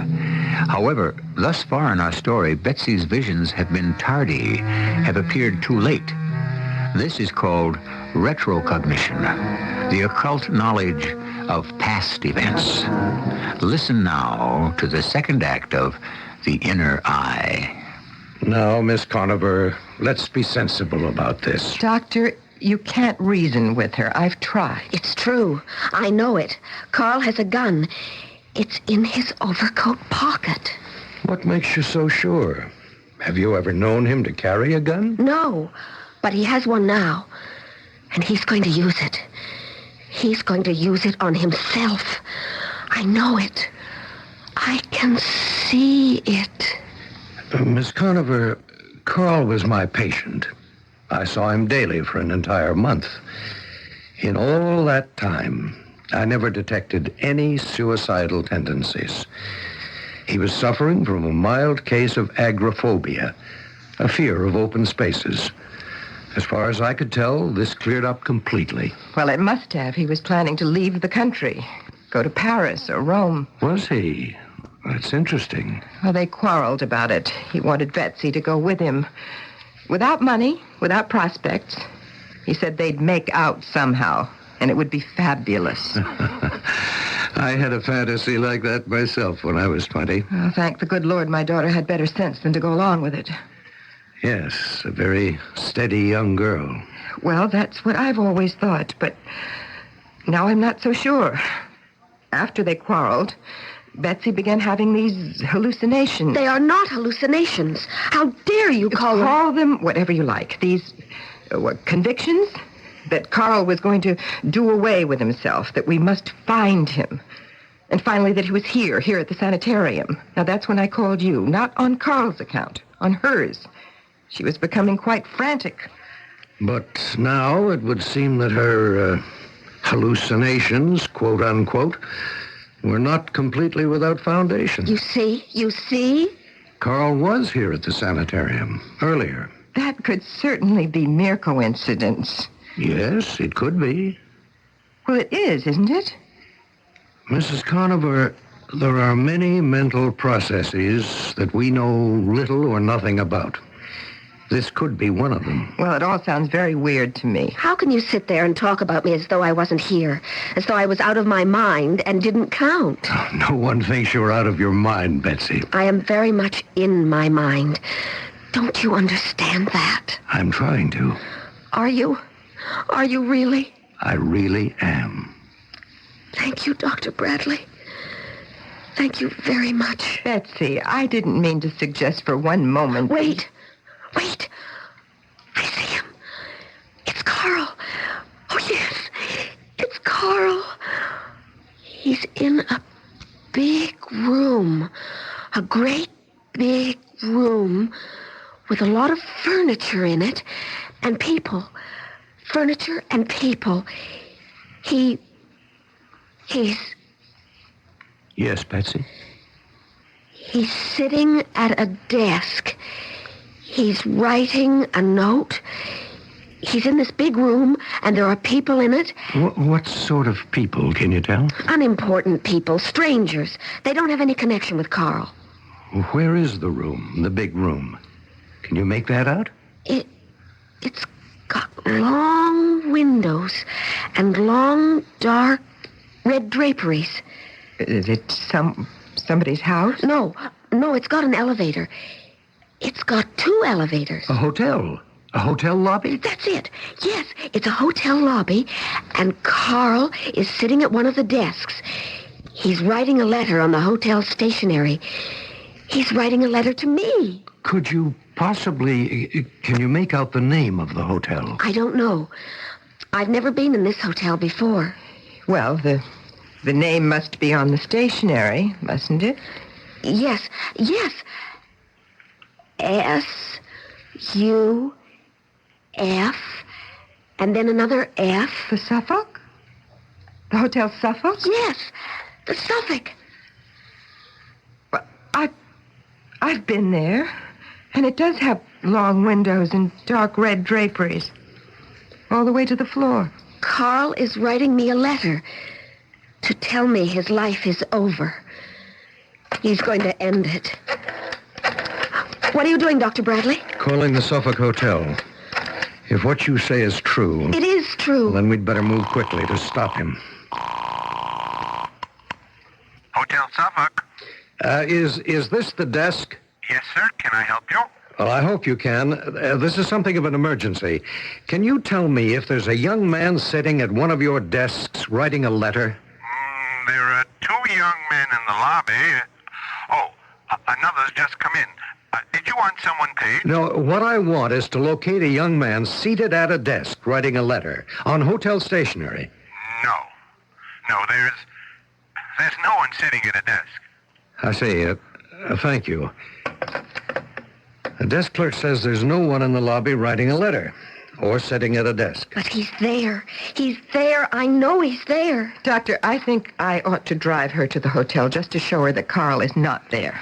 All right, I'll come with you. Oh, would you? It's my afternoon off. I'll be glad to devote it to you and your daughter and this mystery.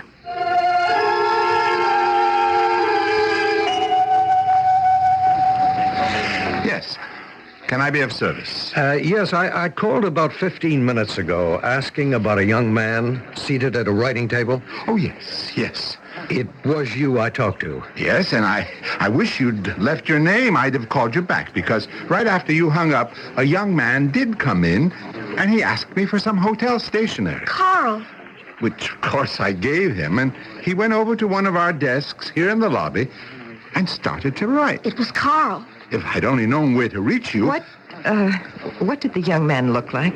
Medium height, blonde hair, blue eyes, I think. Yes, that's Carl. Tell me, did he seem at all agitated? Well, now, I guess you could say agitated, anxious. Yes, you could say that. He was writing a letter to me. The main point is, where is he now? Well, he wrote only a brief note, put it in an envelope, and sealed it.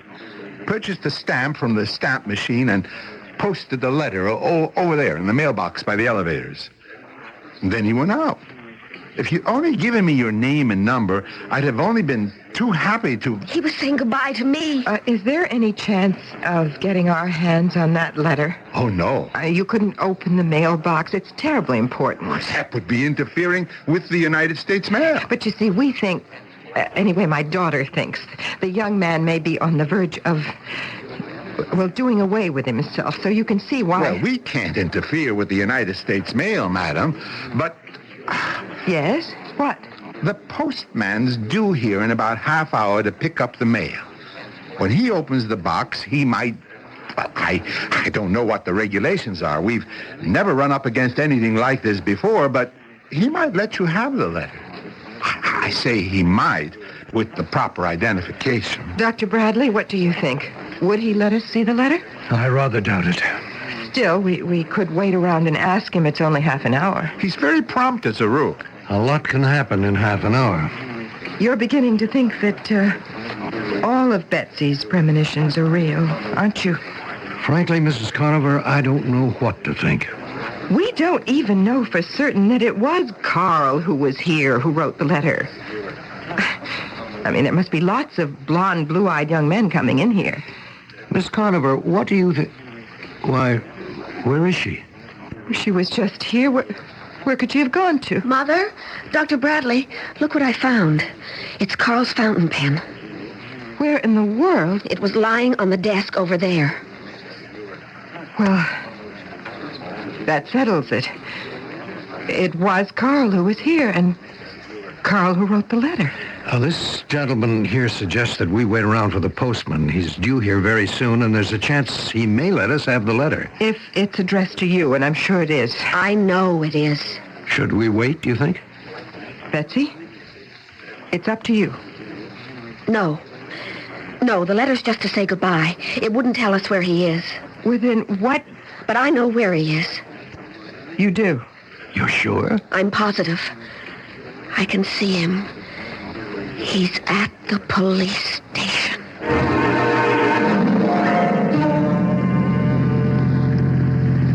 Betsy, we can't just keep driving around if you don't know which police Just station. keep going. We've already been to 4. Mother, keep on driving. I'll find it. Perhaps if we phoned headquarters, central headquarters, they could tell us something. I don't know what, but something. Yes, let's do that. No, we're almost there.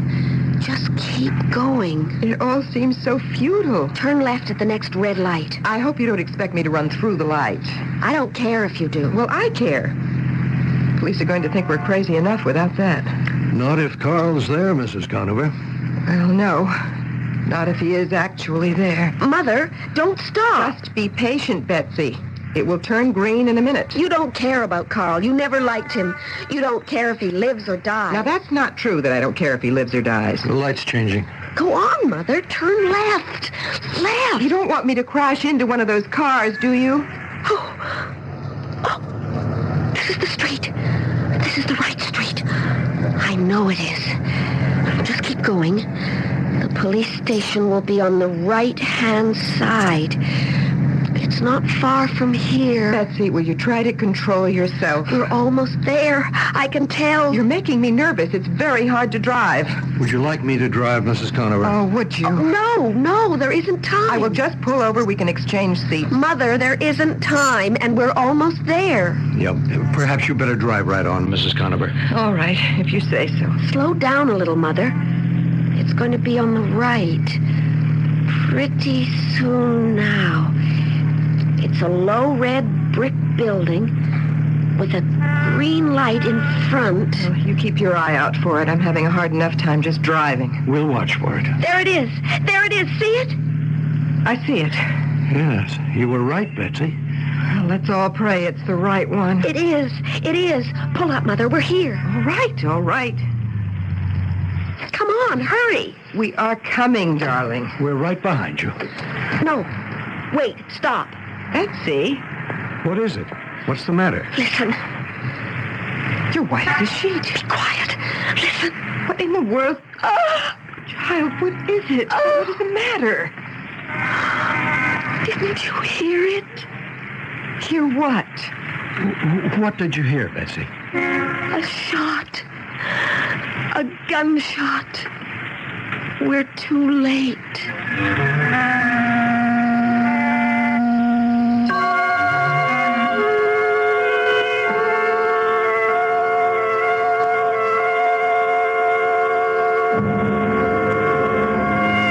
Perhaps we were wrong. Perhaps there's no such thing as the inner eye, or precognition, or retrocognition, or anything else but instinct, or the simple bond that links one loving person to another who is loved. The sort of instinct that wakens a mother a second before her baby cries. I'll be back shortly with our final act. If your house is too hot, if your house is too cold, well, maybe it's a house, but it's hardly a home. And if that fits your description, we've got the prescription. Call your GE Climate Doctors. We've got the cure. We are the experts. We'll check out your house for free. We've got heating and cooling that'll save you energy. Think it hurts to pay for central heating and cooling? See your participating GE Climate Doctor. He'll give you a free diagnosis and prescribe just the right General Electric system for your home. He's got many energy-saving systems you can choose from. So call your Climate Doctor, your GE dealer, in the yellow pages under air conditioning equipment. He's got the cure for painful heating and cooling costs. Call your GE Climate Doctors. We've got the cure. Call your GE Climate Doctors. We've got General Electric, we bring good things to life. I'm not the handiest person in the world, but nowadays do-it-yourself home repair is almost a necessity. Admittedly, some of my work is not perfect, but it gets by. Like many people, I try painting, woodworking, and even masonry, but I never dabble with electricity because it can be dangerous and not forgiving of carelessness. Yes, Americans are learning how to do more with their hands and hopefully are not forgetting some of the old rules, like never mixing water and electricity and reading all power tool instruction booklets before use. And let's not forget about the rule to check for damaged electrical cords either. And remember the one to always dress appropriately. Wear closed-toed, sturdy shoes and safety glasses. And finally, never leave power tools unattended. And keep children away from the work area. A public service announcement from Underwriters Laboratories in this station.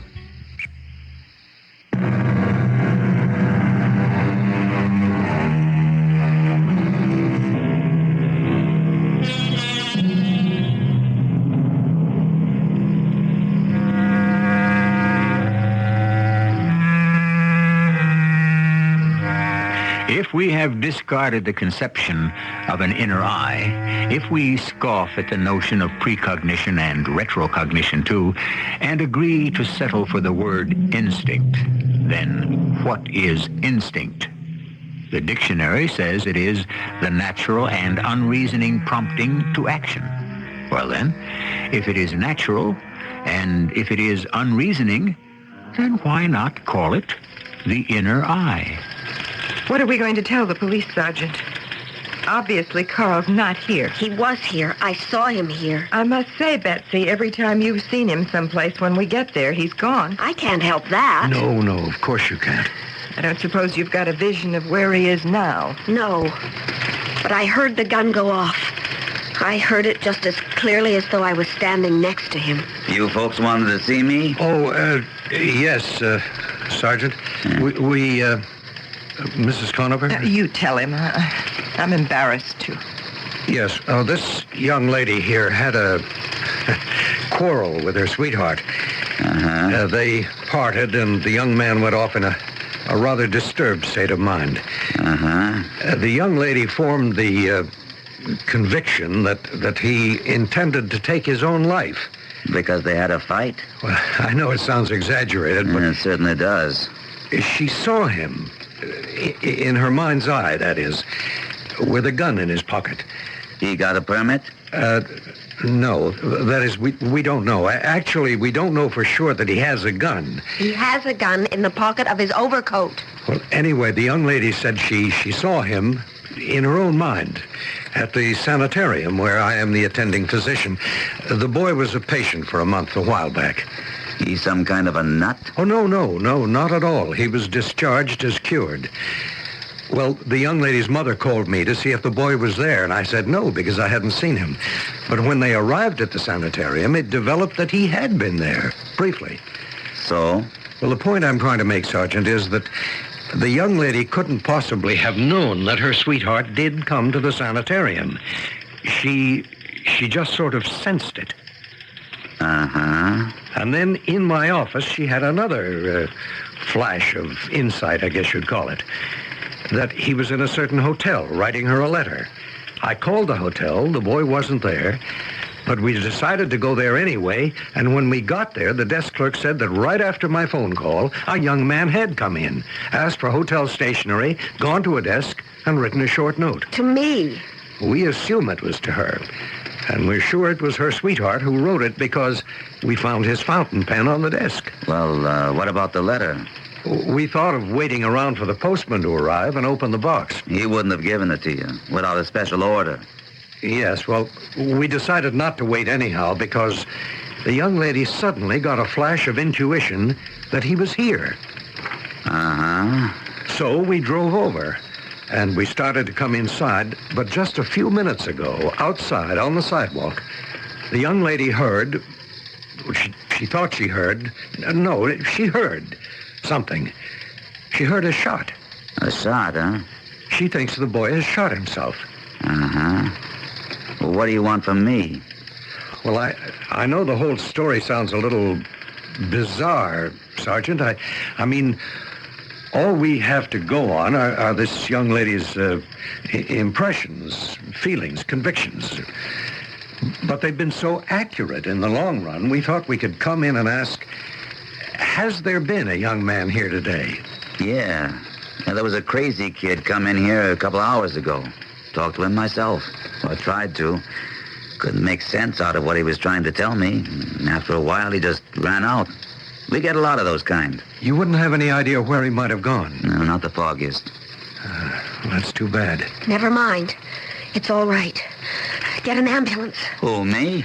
He's not very far from here, and he's not dead. He's just wounded. Get an ambulance. Hurry up. He's bleeding. Oh, I can't do that, little girl. You don't even know where the fella is. You don't even know if he shot himself. I can't send out one of our ambulances on a chase like that with nothing to go on. But you have to. You have to. Never mind, Betsy. I'll take care of this. May I use your phone, Sergeant? Go ahead. What do you have in mind, Mrs. Conover? Since the police will not oblige, I'm calling a private service. Don't worry, Betsy. We'll get you an ambulance.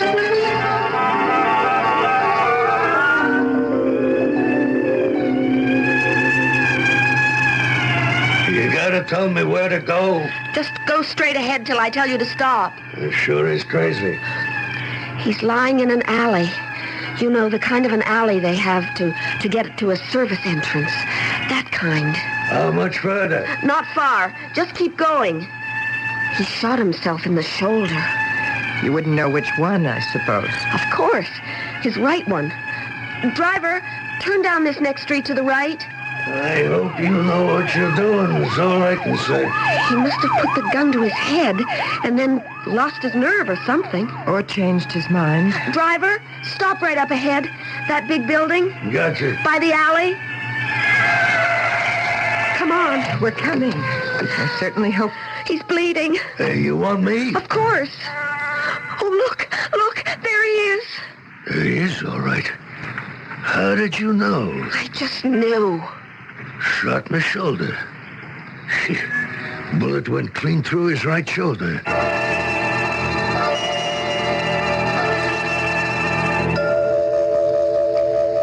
I talked to your doctor, Carl.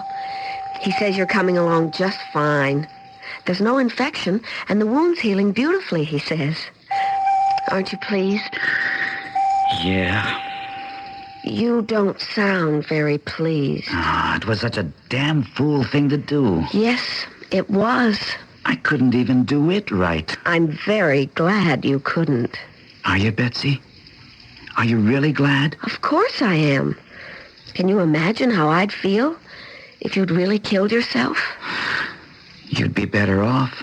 Now, that's a ridiculous thing to say. I'd have been miserable. Going through the rest of my life thinking I was responsible. Oh, you shouldn't think that. You mustn't ever think that. I couldn't stand it if you ever thought that, Betsy. Well, anyway, you didn't kill yourself. You've just got a little wound in your right shoulder, and it's healing up just fine, and in a few days, you'll be out of here. Then what? What do you mean, then what? Then what? Will we just pick up again? You and me? Pick up where we left off? Why don't we just wait and see? You've been through a lot, Carl. And so have I. Yeah, I guess you have. But it all turned out all right. So, let's forget it. You know, I could have bled to death in that alley if you hadn't found me. I suppose you could have. They had to give me a blood transfusion. Really? Yeah. I'd lost so much blood. I think I'd better leave, Carl. You need your rest. Oh, stay for just a minute. I have this terrible feeling I'll never see you again. Oh, we'll see each other. But not like before.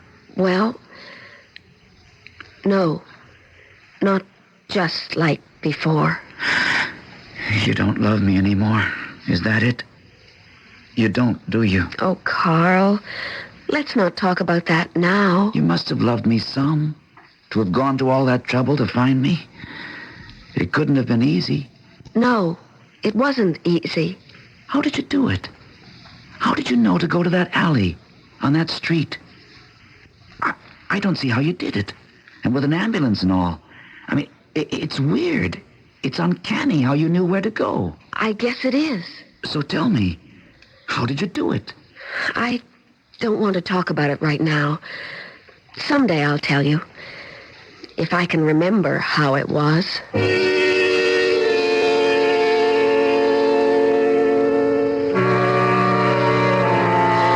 He wanted to know how we found him, Dr. Bradley, and I didn't know what to tell him. You did it. Your mother and I just tagged along. Okay, I did it. But I still don't know how. Well, I suppose the psychics would say you were one of them. I don't want to be a psychic. It's too hard. Well, if you don't want to be a psychic, don't be.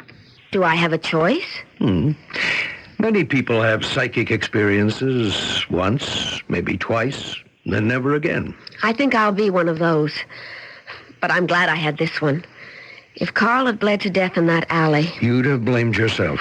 I understand that. You understand a lot, Dr. Bradley. It's part of my profession to understand, or try to. I'm so grateful to you for going along with me, humoring me. When you must have thought I was, a little soft in the head. Mother didn't. Why did you? I don't know. Maybe because I like the look of your soft little head. The independent way you carry it. Oh, come on. That wouldn't be the reason. Does there have to be a reason? I always thought there had to be. You may be right. But do we always have to know the reason? Can't we just go along on instinct? You did, you know. Me? I did. When you went along with your visions, with the pictures you saw in your inner eye. Is that what I did? I think so. Now, I ought to tell you that I, too, am having a vision. Really? Are you? What is it? Well, I see myself in a very attractive, very quiet little restaurant, sitting at a table with a very polite, nice waiter waiting to take my order. And across the table from me is a girl, a very pretty young girl, with a very pretty little head, which she holds very high. And I'm trying desperately to make a good impression on this young girl with the proud, independent little head, because... Because why? Because I want very much for her to like me. I see. Oh, excuse me. Yes, Miss Brown, what is it? Oh, wants to see me? Well, ask him to come in. It's the sergeant from the police station. Says it's urgent. I thought you might as well hear what he has to say. Come in, Sergeant. Thank you. You remember Miss Conover, of course? Sure. How are you? I'm fine, thank you. I'm glad you're here, Miss Conover. I've got something that may help clear up part of the little mystery in regard to your young man. Remember you said you saw him writing a letter in that hotel? Well, he was writing a letter, all right. Only it wasn't a letter to you. It wasn't? I was sure. No, it was to me. Seems your young man had embezzled some money from the firm he worked for. Oh, he'd put the money back, all right. But one of his co-workers was threatening to expose him. He was scared to death of the publicity. And that's why... That's why he wanted to run away. Mm-hmm. And when you wouldn't run away with him, he tried to kill himself. That's all there in the letter. You can read it for yourself. And you too, Doctor. Thank you, Sergeant. That's about all, I guess. I'll be getting back to work. Well, thank you for this, Sergeant. It's all right. Thought you ought to know. Well, it would seem your psychic abilities are not infallible after all. It would seem that way, wouldn't it? And you know what? I'm glad.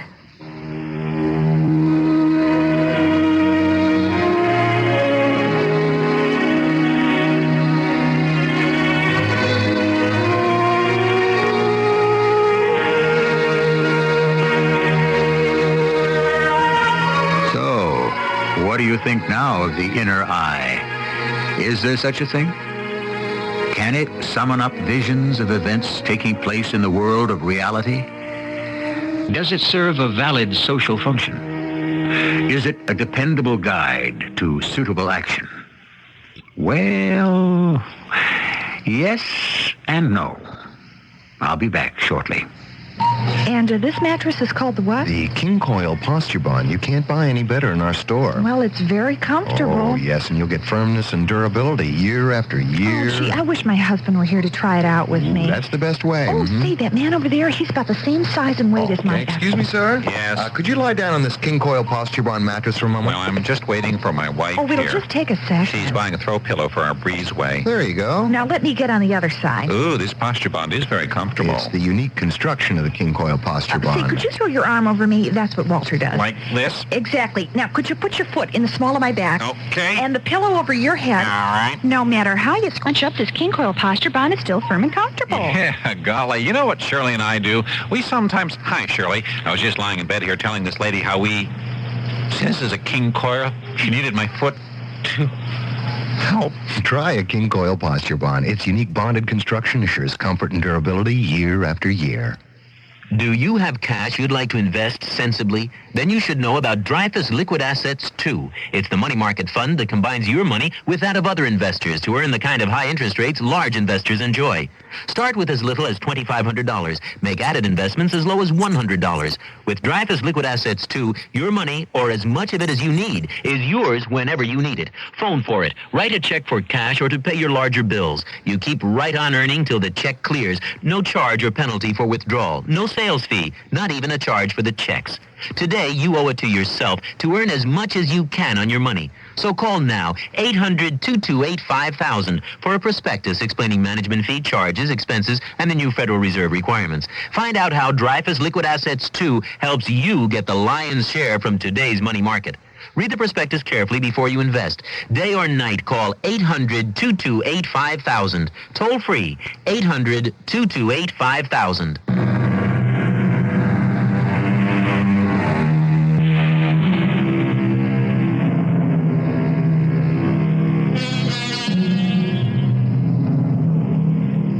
If you want my extremely humble opinion on the validity of the inner eye concept, it is this. There is a possibility, and only a possibility, that such a strong tie can exist between two people, that one can instinctively follow the movements of the other. This tie, by the way, may be fashioned of love, or it may be made of guilt. Our cast included Roberta Maxwell, Terry Keane, Gordon Gould, and Court Benson. The entire production was under the direction of Hyman Brown. This is E.G. Marshall inviting you to return to our Mystery Theater for another adventure in the macabre. Until next time, pleasant dreams.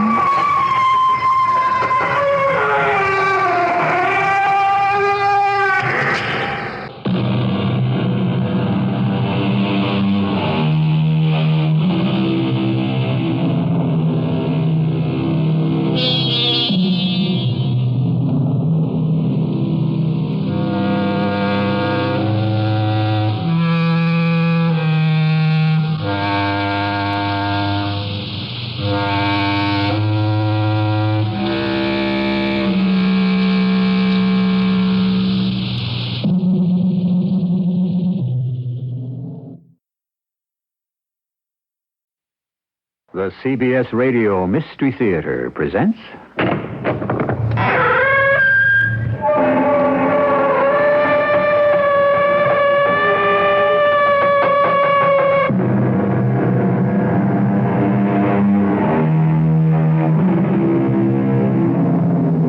Come in. Welcome. I'm E.G. Marshall. We're in very good hands for the next hour. A man of great experience wrote this story, and by experience, I don't mean a rosy life or a life of ease. His was a hard life. In fact, he took his writing name from a prison guard at the Columbus, Ohio Penitentiary, where he served a 3-year sentence. Between you and me, he wasn't even guilty. But our friend served his time and used it by inventing these great stories. The name he borrowed from the prison guard was Orrin Henry. Yep, you guessed it. Our author called himself O. Henry. I beg your pardon, but aren't you Jefferson Peters? As I live and breathe. If it ain't Wilhelmina Trotter. Willie Trotter. Willie, how is that enterprising husband of yours these days? Oh, he left me a widow, Jeff. So here I am, slinging hash. Oh, I'm sorry to hear that. He was his stingy self right to the end.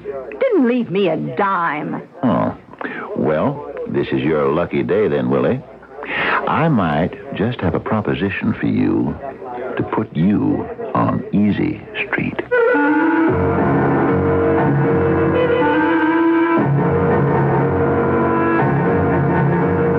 Our drama, Wanted a Husband, adapted from a story of O. Henry's by G. Frederick Lewis, stars Fred Gwynne.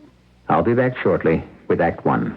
If your house is too hot, if your house is too cold, well, maybe it's a house, but it's hardly a home.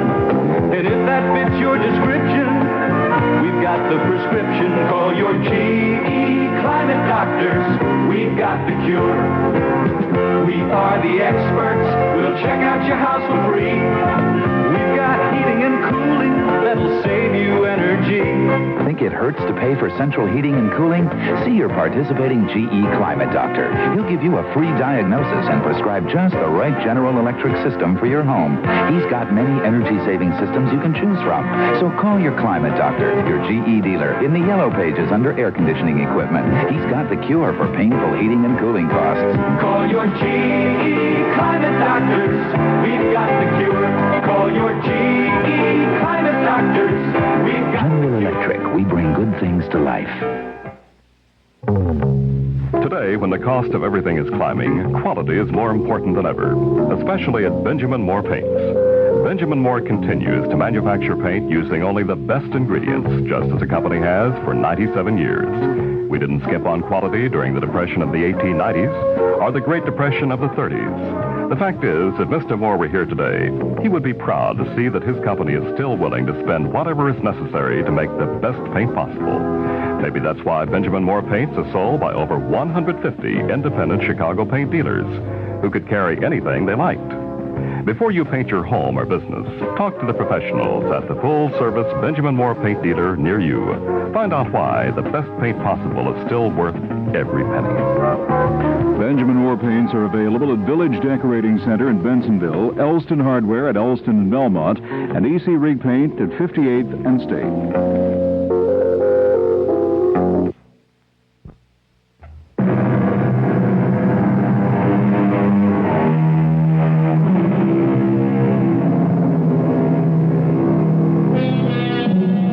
To be a lot of talk about the good old days. You don't hear that so much anymore. Maybe it's because, as a good friend once said to me, nostalgia ain't what it used to be. So for the balance of this hour, I'm appointing myself chief inspector of those wild and wicked, harmless and hazardous years when to be good was to be lonely.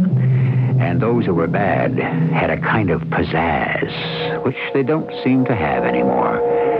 Which is probably why these two gents are being let off the old Prairie 440 in a real hurry. Get out, you bums! Out!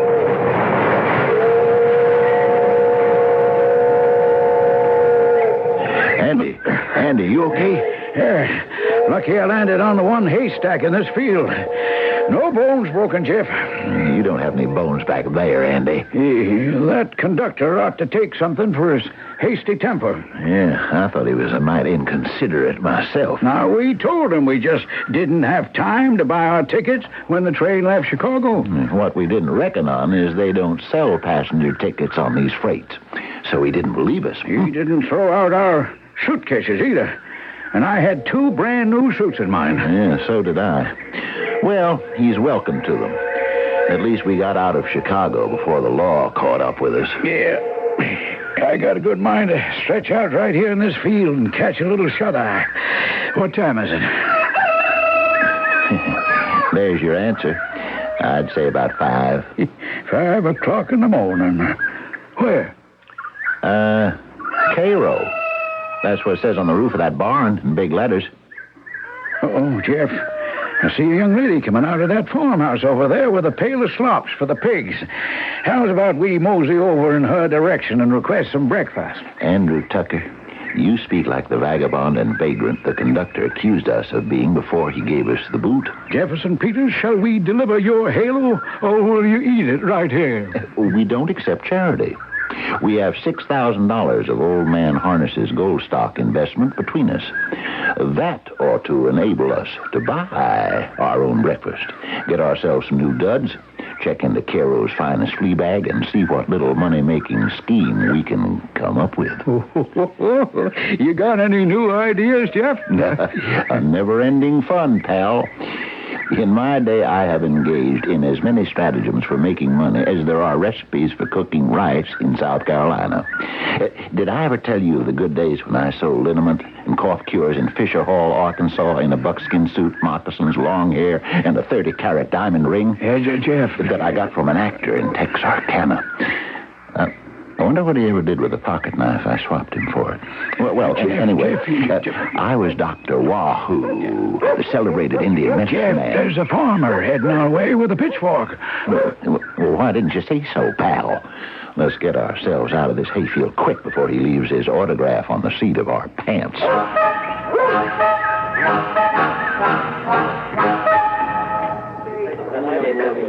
You know, Jeff, if you don't mind my saying so, the service in this hash house is not very good.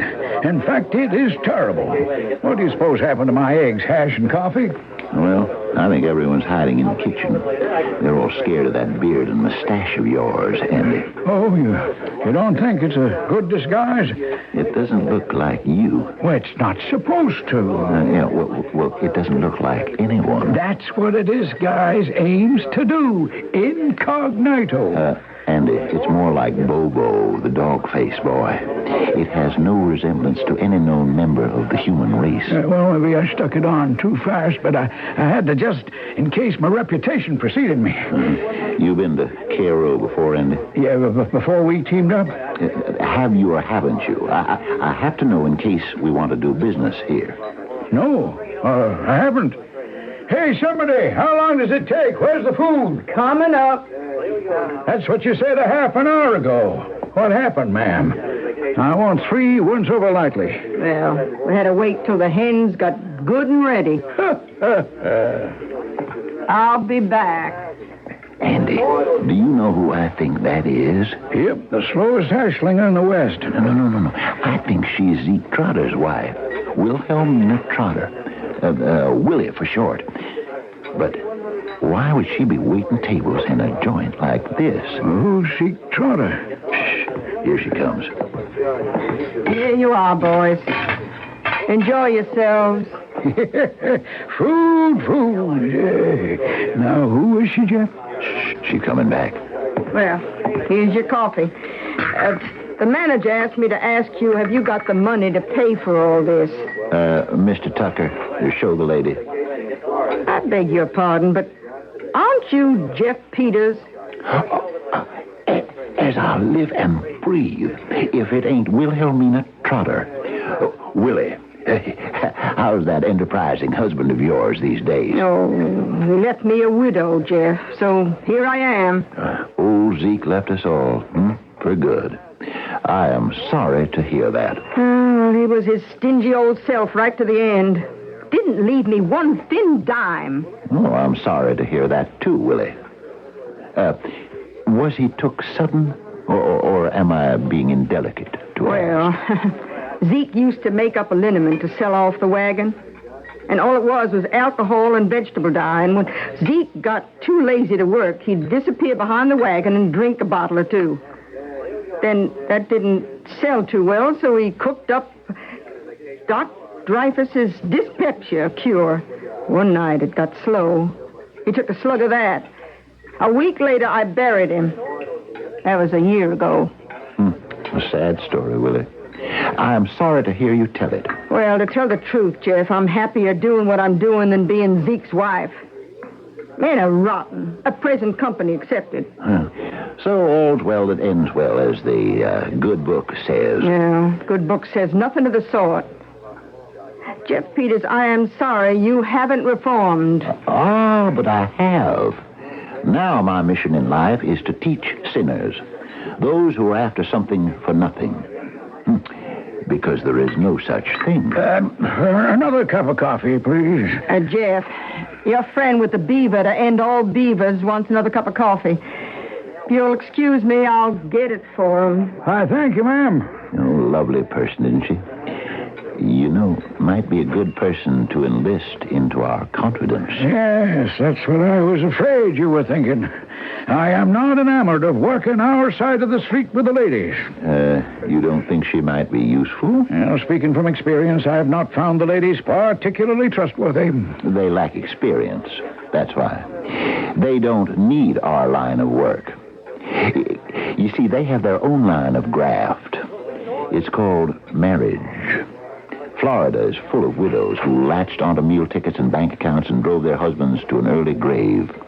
But Willie, the widow trotter, she might be just the right lure, the bait, for a little matrimonial agency. Nothing fancy, but it ought to be considered. Not by me. I'd like to make old Zeke proud of the gal that he left behind him. Yes, I'm the editor. You gentlemen looking for someone? Yes, we wish to place an advertisement in your newspaper. Certainly. Follow me into my office. Come on in. You have yourselves a stool. My name is Jefferson Peters, and this is my associate, Andrew Tucker, Esquire.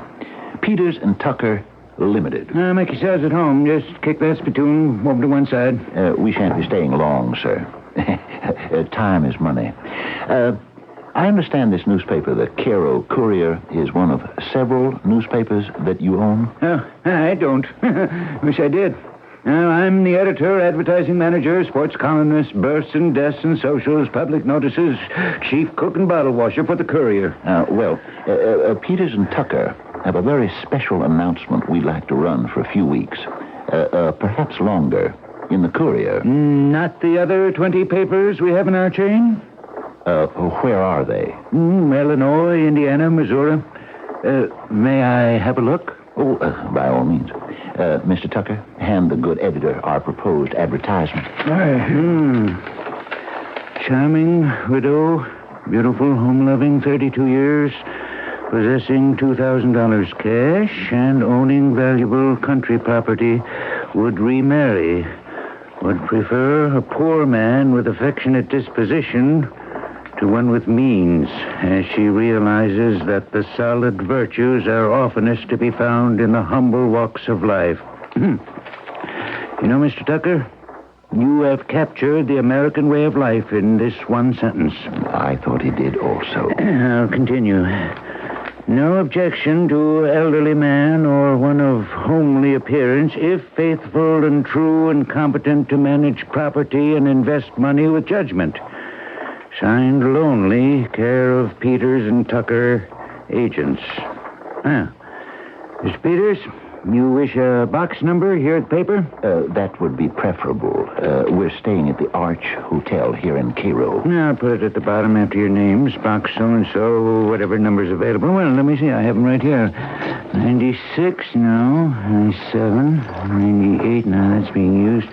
99, that's yours, gentlemen. Box 99, Cairo Courier, Cairo, Illinois. Gentlemen, if I wasn't a happily married man, I just might send in an application to meet that lonely lady myself.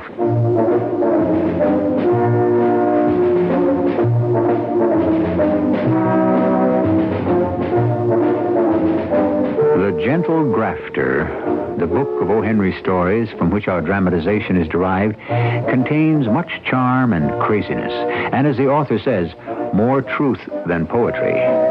Think of the excitement of those days. A New Yorker taking only 65 days to drive his auto from coast to coast. The New York subway starts its first Broadway run. An immigrant heading for the USA from anywhere in Europe pays only $10. Great days. And lots more to come when I return shortly with Act Two. And a man of radar range only $199? a Manners annual factory authorized super spectacular sale. And a Manna freezer, only $249? It's a Manners annual factory authorized super spectacular sale. Radar range microwave ovens, freezers, room air conditioners, ranges, refrigerators, too. A Manners factory authorized sale. Sale ends May 31st, 1980 at participating retailers. It's a good feeling to sleep the night away on a perfect sleeper by Serta. I'm Susan Anton. The Perfect Sleeper gives you the top comfort you love and the deep support you need. Top comfort, deep support. You get both from every Serta Perfect Sleeper. That's firmness that feels good. So, be a perfect sleeper. Buy a perfect sleeper. Perfect sleeper by Serta. Remember VE Day? So do Travel Directors Limited of Oak Brook. And they offer some exciting tours for the 35th anniversary of victory in Europe.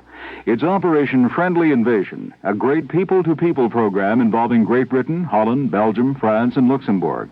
American veterans, non-veterans, and their families can visit World War II training, combat, and recreation areas in flexible, specially planned tours. 20 or more traveling together can form their own tour. Stop wherever they want. You'll see the real Europe. Visit out-of-the-way places, meet local people, travel at a leisurely pace. You might tour the Normandy beaches, the Chateau country or French Riviera, the lower Rhine Valley, Holland and Battle of the Bulge area, parts of Britain, and cities like Brussels, Paris, and London. For information on Operation Friendly Invasion, call Travel Directors Limited at 887-1020. This unique program is available this year only with departures in July, September, and October. Call Travel Directors at 887-1020.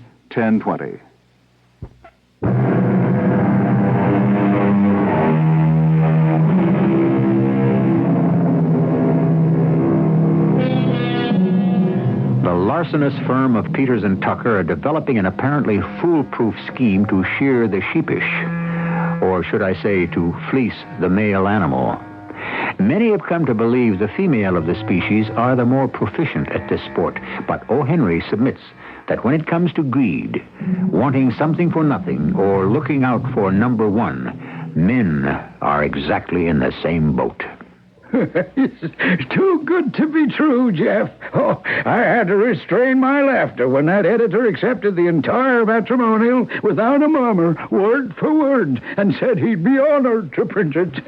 Why shouldn't he, Andy? It's all legitimate. Well, now that's done, all we have to do is wait for the inquiries. Then Peters and Tucker will answer, requesting a few dollars for postage and handling, and that's it. That is not it. Now we must find ourselves a charming widow who fits the description, give or take a year or two, and then... Well, why do we have to do that? What has a matrimonial advertisement got to do with a female? Andy, you know my rule. The article to be sold must be existent, visible, and producible. Otherwise, capital T. Trouble. We have to be able to produce said charming widow. Oh, I see. Just in case a postal inspector might get it into his head to investigate. But where would you hope to find a widow who would waste her time on a matrimonial that had no matrimony in it? Our Lady of the Lunch Counter? The Widow Charter? None other.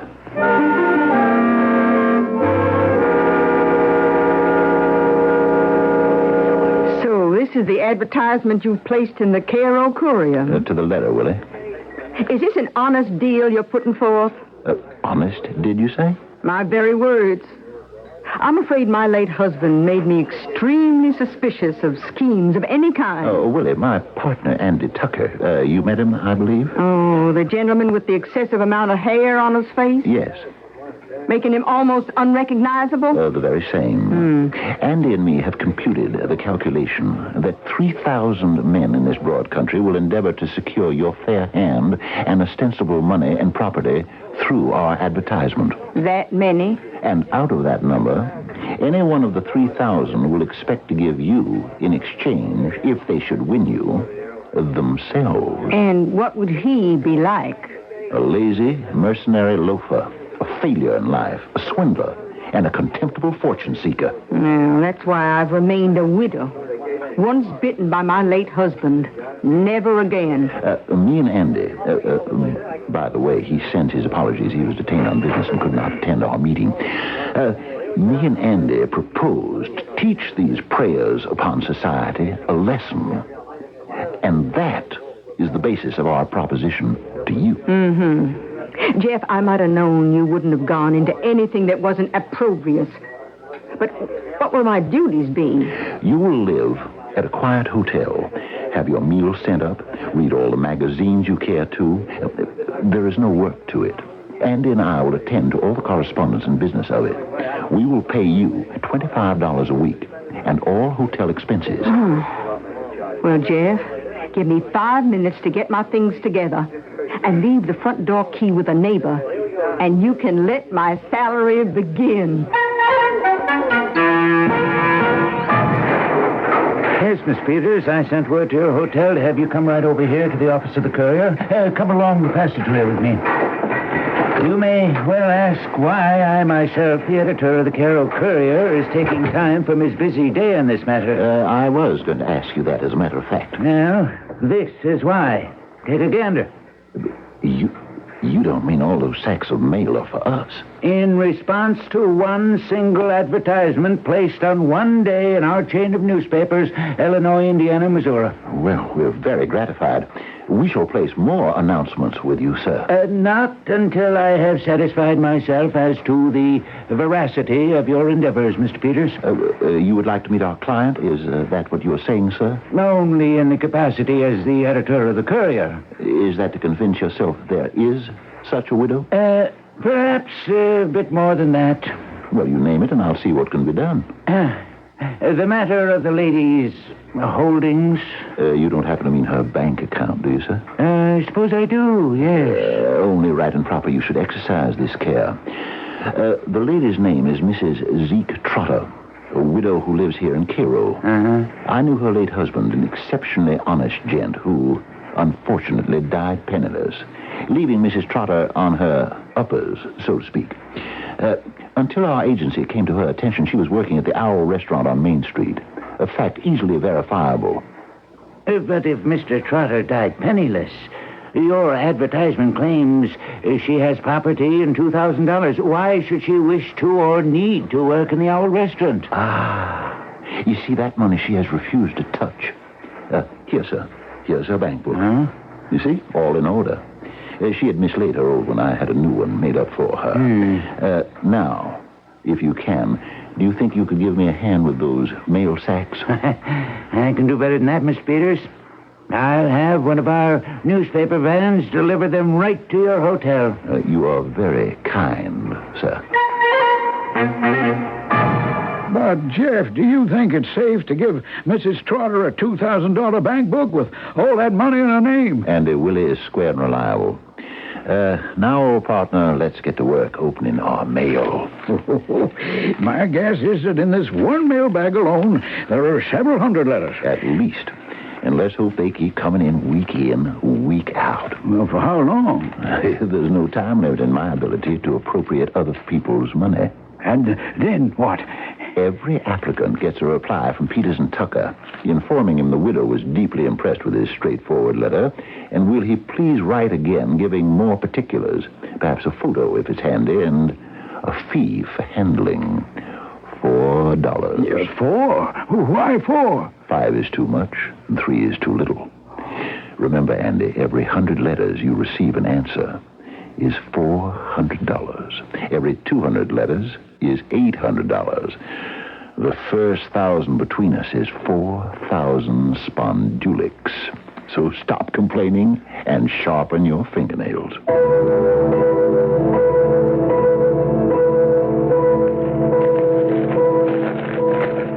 I'm getting mighty tired of writing to these simpletons. Well, the beauty of the scheme is we're getting better than 90% return on our letters, requesting $4 per. No, I wasn't cut out for this indoor life.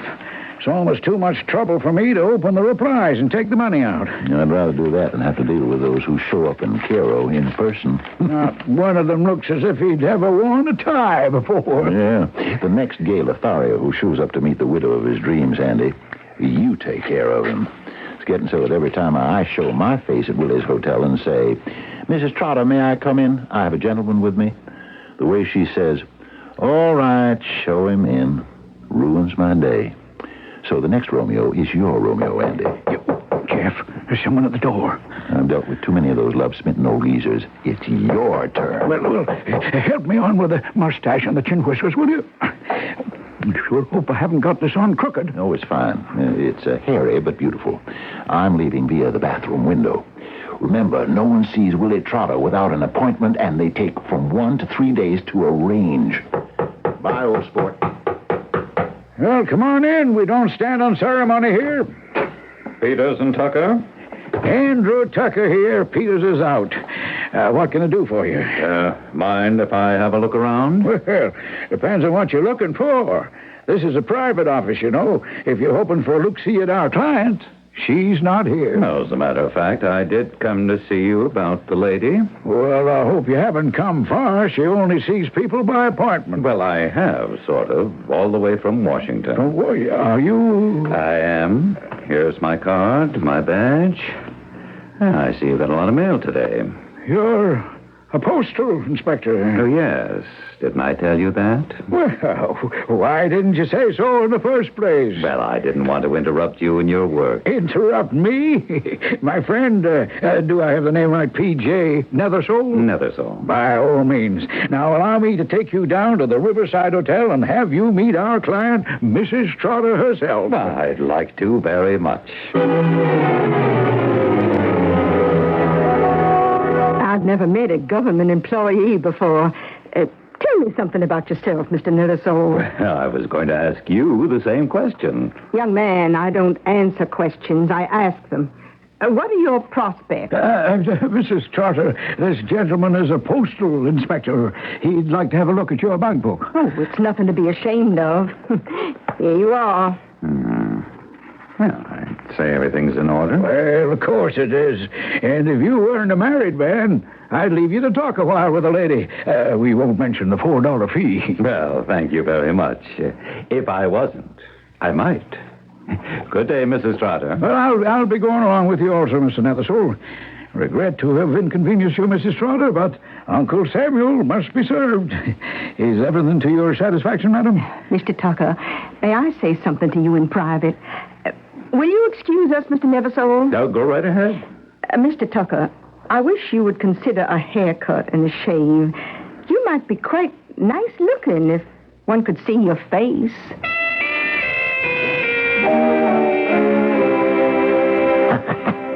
Partner, we've taken in about $8,000, and I think it's time to quit, don't you? I wouldn't be averse. Last time I talked to Willie, I got the impression she was getting tired of her job. I think there have been too many callers in person, and she doesn't care for that. Well, it was supposed to be mostly a mail order business. Yep, I think we can all safely pull up stakes. I'll get Willie to take her $2,000 out of the bank and return it to us. I'd say for a couple of months' hard work, we haven't done too badly. Nope. Not too.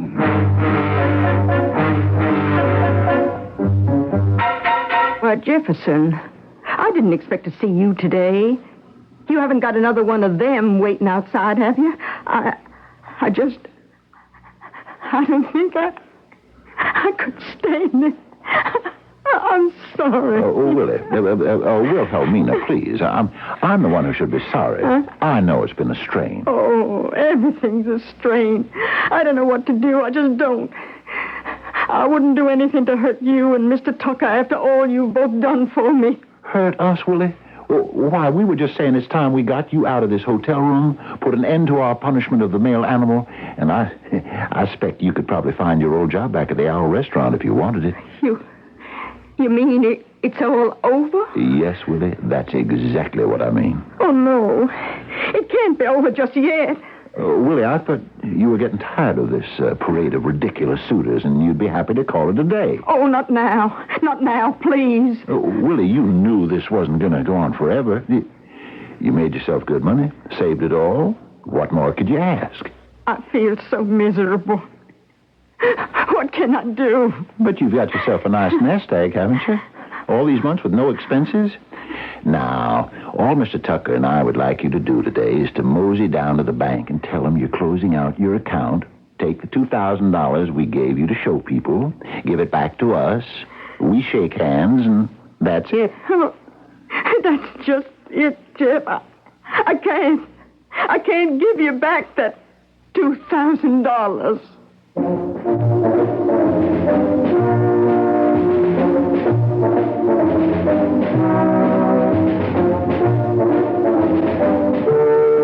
A trust is its weakest point. Author O. Henry has Jeff Peters say, a trust is like an egg, and it's not like an egg. If you want to break an egg, you have to do it from the outside. But the only way to break up a trust is from the inside. Every trust bears inside it the seeds of its own destruction. What he's saying is everyone is vulnerable. How and when, we'll discover certainly when I return shortly with Act 3. Glass Plus is all you need on Windows, plus a whole lot more. Glass Plus cabinets, Glass Plus lamps, Glass Plus bathroom fixtures. Glass Plus. Glass Plus is all you need on Windows, plus a whole lot more. Glass Plus washers, Glass Plus dryers, Glass Plus mirrors, Glass Plus. It does windows plus a whole lot more. Glass Plus a whole lot more. Glass Plus. For all the things you're going to need in the 1980s, MasterCharge is becoming MasterCard. MasterCard. A world of possibilities for you, because MasterCard is becoming a system for universal transactions, for daily needs, for all new and varied banking services, more clout in more than 140 countries. MasterCard Bank Card will replace your current MasterCharge card. Until you receive it, use your current card. We circle the world. MasterCard. The following is a commercial announcement. If this commercial for Z-Bart were shown on television, the man who's about to speak to you would have to hide in the shadows or behind a mask. For almost certainly, what he's going to tell you would cost him his job. The voice is distorted. The facts are not. I work as a mechanic for a well-known car dealer in the Chicago area. Like most places, we offer our own dealer rust-proofing package. I stand 10 feet away from our rust-proofers, so I know the quality of their work. That's why I headed straight for Z-Bart with my new car. It would have been more convenient to stay here, and I probably could have got the whole job done free. I still went to Z-Bart. You can't have our spokesman's name because he likes to eat, but so does rust and corrosion. That's why this man, a professional mechanic who watches dealer rust-proofing all day long, added up the facts, then made his own decision. I headed straight for Z-Bart. Z-Bart rust-proofs to every automaker's specifications, including foreign car makers.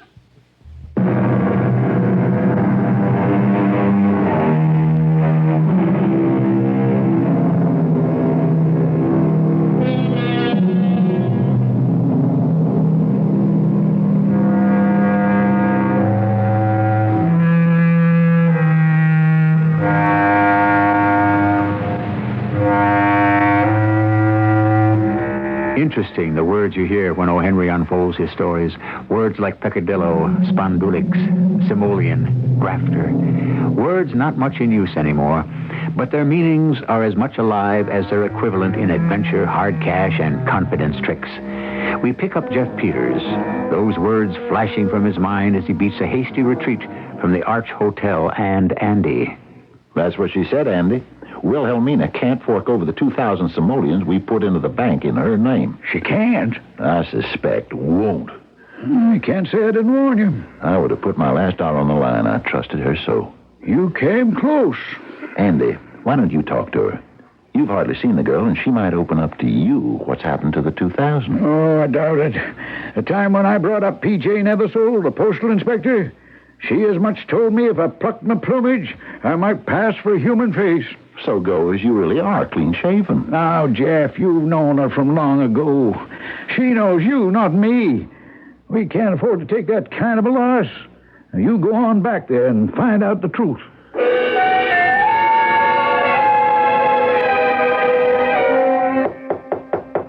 Oh, come in. Oh, it's you. Wilhelmina. Willie.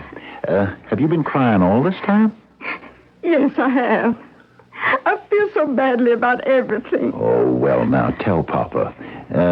So you can't give us back the money that was in the bank. I understand that. Oh, it's not that I can't. You mean you still have it? Oh, yes. It's still in the bank. I haven't touched it. You still have it? Oh, well, that's a relief. No, it's terrible. It means everything worse. I wish I didn't have that money.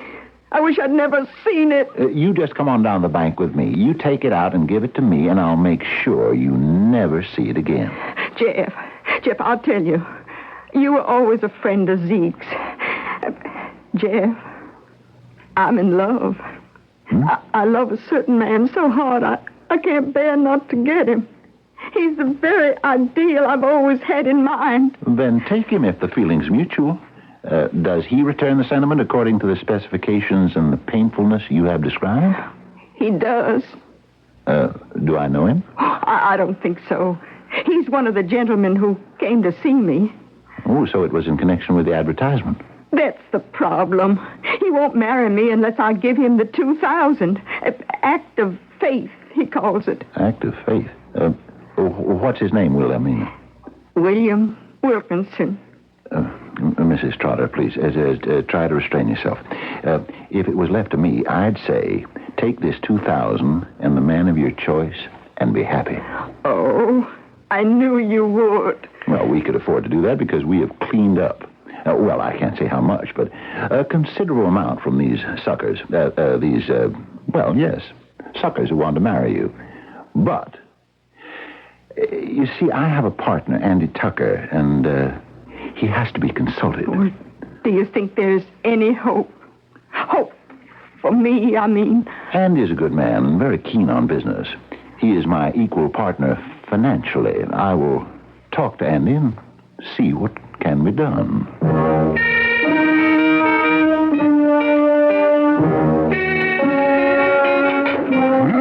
I was expecting something like this, Jeff. What did I tell you? You cannot trust a woman. I was suspicious to begin with. But when you invited me out for dinner on you at Delmonico's, I was downright wary. It's a sad thing, Andy, to think that we'll be the cause of breaking a woman's heart. Why, we've made over $10,000 on this little peccadillo. You're a hard man, Andy. You really think so? A heart made of stone. I am. I'm sorry to say. Well, perhaps I have been too suspicious of people. Go on. Go back to Mrs. Trotter and tell her to draw the $2,000 from the bank and give it to the man she's infatuated with and be happy. Andy, you are full of surprises. You've got a good heart.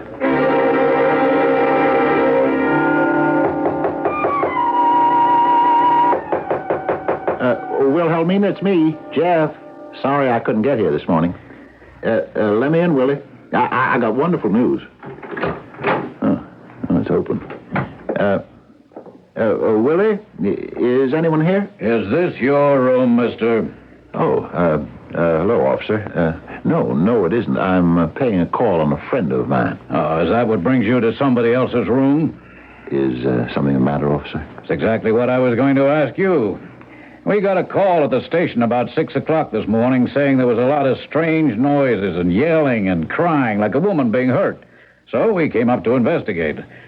You always visit your lady friends coming up to their rooms unannounced? Not always, and she's not a lady friend. She's the widow of a very dear friend of mine, and I came to give her some very good news. Would you mind telling me what it is? My partner and I are going to give her a very big personal wedding present. You'd have me believe that? I believe that. Oh, Jeff, that's wonderful. Lady, who are you? I know what you're going to say, Sergeant. I'll pay for the damage I did. I went a little daft this morning.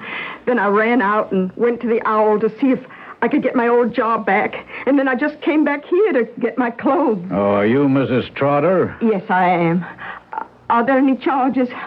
I'm sorry I made such a mess of my room. I don't know. You hear so many stories in this job, they just roll off you like water from a duck's back. Sorry I bothered you. Officer, Mrs. Trotter's going to get married. Don't you want to wish her luck? He's gone. So, you hang on to that money, dear. Do with it what you want, and the next time I see you, it won't be Mrs. Trotter anymore. Andy and me are happy you're going to be happy, and that's about the size of it.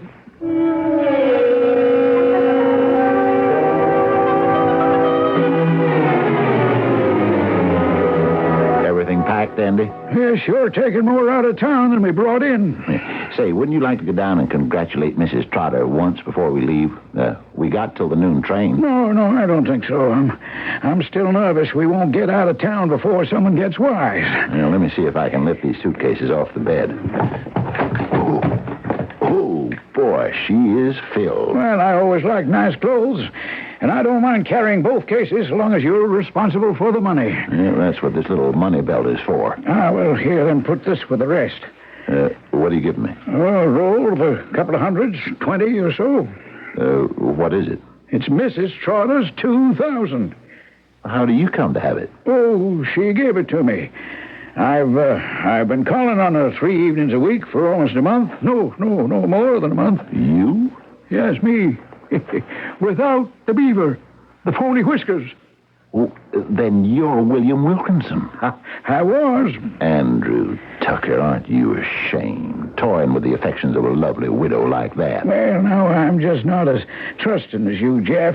If it hadn't been me, who knows who would have put his mitts on all that money, huh? I was only warding off some other, Mr. Wilkinson. So it was you all along. I was only protecting our investment. Open up in the name of the law. Andy, we're being apprehended. Out the window. Too late. Are you Jefferson Peters? I am. You're to come with me.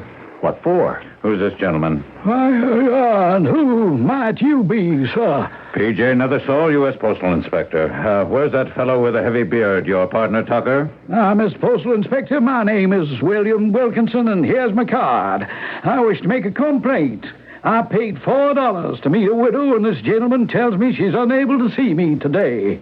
Now, I come from a long ways to meet this lady. Mr. Wilkinson, my advice to you is to go home. You're fortunate you only lost $4.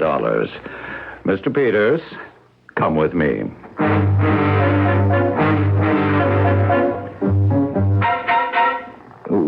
What seems to be the trouble here? The reason you're standing before this police desk awaiting to be booked is a charge of fraud brought against you by Mrs. Trotter. You know her. Of course I know her. Well, according to the lady, she was inveigled into giving a gentleman $2,000. And the man skipped town. How is that my responsibility? Using the mails to defraud. Hold on here. Nothing we did was fraud.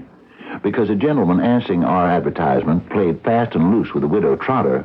How are we responsible for that? Officer, where's the lady? She said she'd be here to sign the complaint. Jeff, what are they doing to you?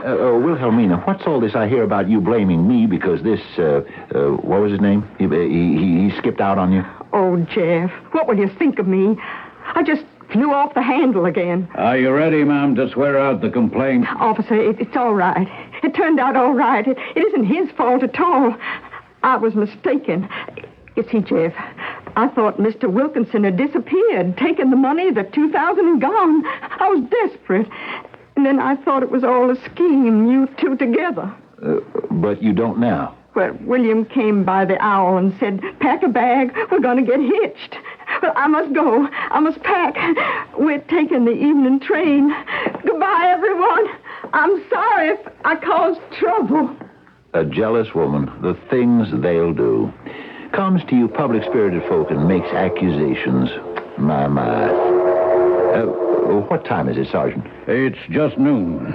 Both you gentlemen are fortunate I don't sue the britches off you for detaining a citizen without cause. I regret the occasion exceedingly, Mr. Peters. So do I. I hope you will forgive my overzealousness.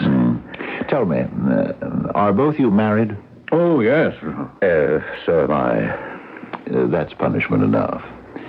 Well, if I hurry, I may be able to catch the 12:30.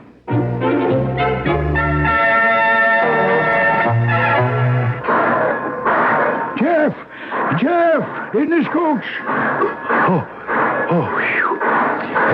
Just made it. Well, I was sure you would. Well, how do you like riding first class out of Cairo? Beats the way we arrived, doesn't it? Where's our bag? In the rack over our head. What made you so sure I'd be on this train, Andy? Well, now, Jeff, my boy, when I saw that old postal inspector hauling you off to the Hooskow, it didn't take me long to figure out who said what to whom. You smelled a rat. Oh, no. Perfume. Another proof of the unreliability of women. They sure do turn on you when you need them most. Willie was angry that you'd run out on her. That's why she sicked the law onto me. Held me responsible. Yes, I knew that. So I told her marriage was in the offing and sent her over to the pokey to get you out. Did she apologize nicely? No, but old Nethersold and Company ate some crow. Well, I'll have to confess to you, Jeff, at the last moment, I was thinking of giving her back her $2,000, a charitable act, you know. But you had the money. Andy, in our line of business, one has to remember where charity begins and ends. I know. At home.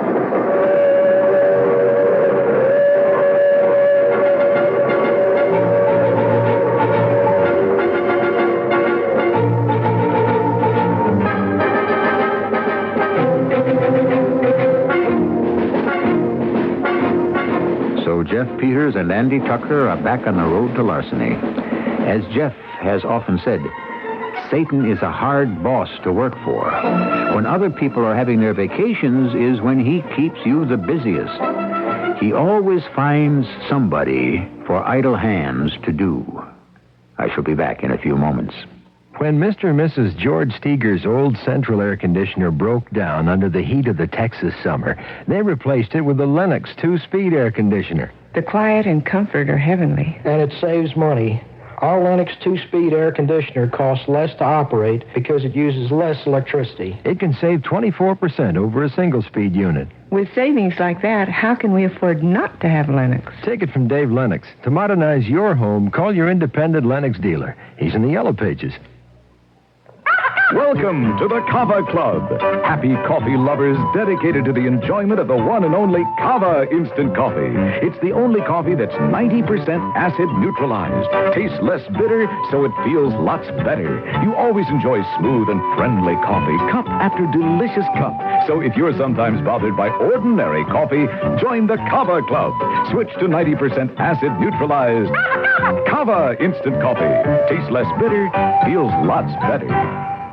If you've been putting money aside, you're right to be concerned about inflation eroding its buying power. That's why you ought to know about Dreyfus Liquid Assets 2 and how it can help you earn today's high money market yields without tying up your cash for months or years. Start with as little as $2,500. Make added investments as low as $100. With Dreyfus Liquid Assets 2, your money is yours whenever you need it. Phone for it or write a redemption check for cash or to pay your larger bills. You keep right on earning that high yield, compounded daily until your check clears. No penalties on interest, no sales charges, no charge for the checks. It's so simple, sensible, convenient. But find out for yourself. Call toll-free 800-228-5000 for free information and a prospectus explaining management fee charges, expenses, and the new Federal Reserve requirements. Read the prospectus carefully before investing or sending money. Discover how Dreyfus can help you get the lion's share of today's high money market rates. 800-228-5000. Toll-free 800-228-5000.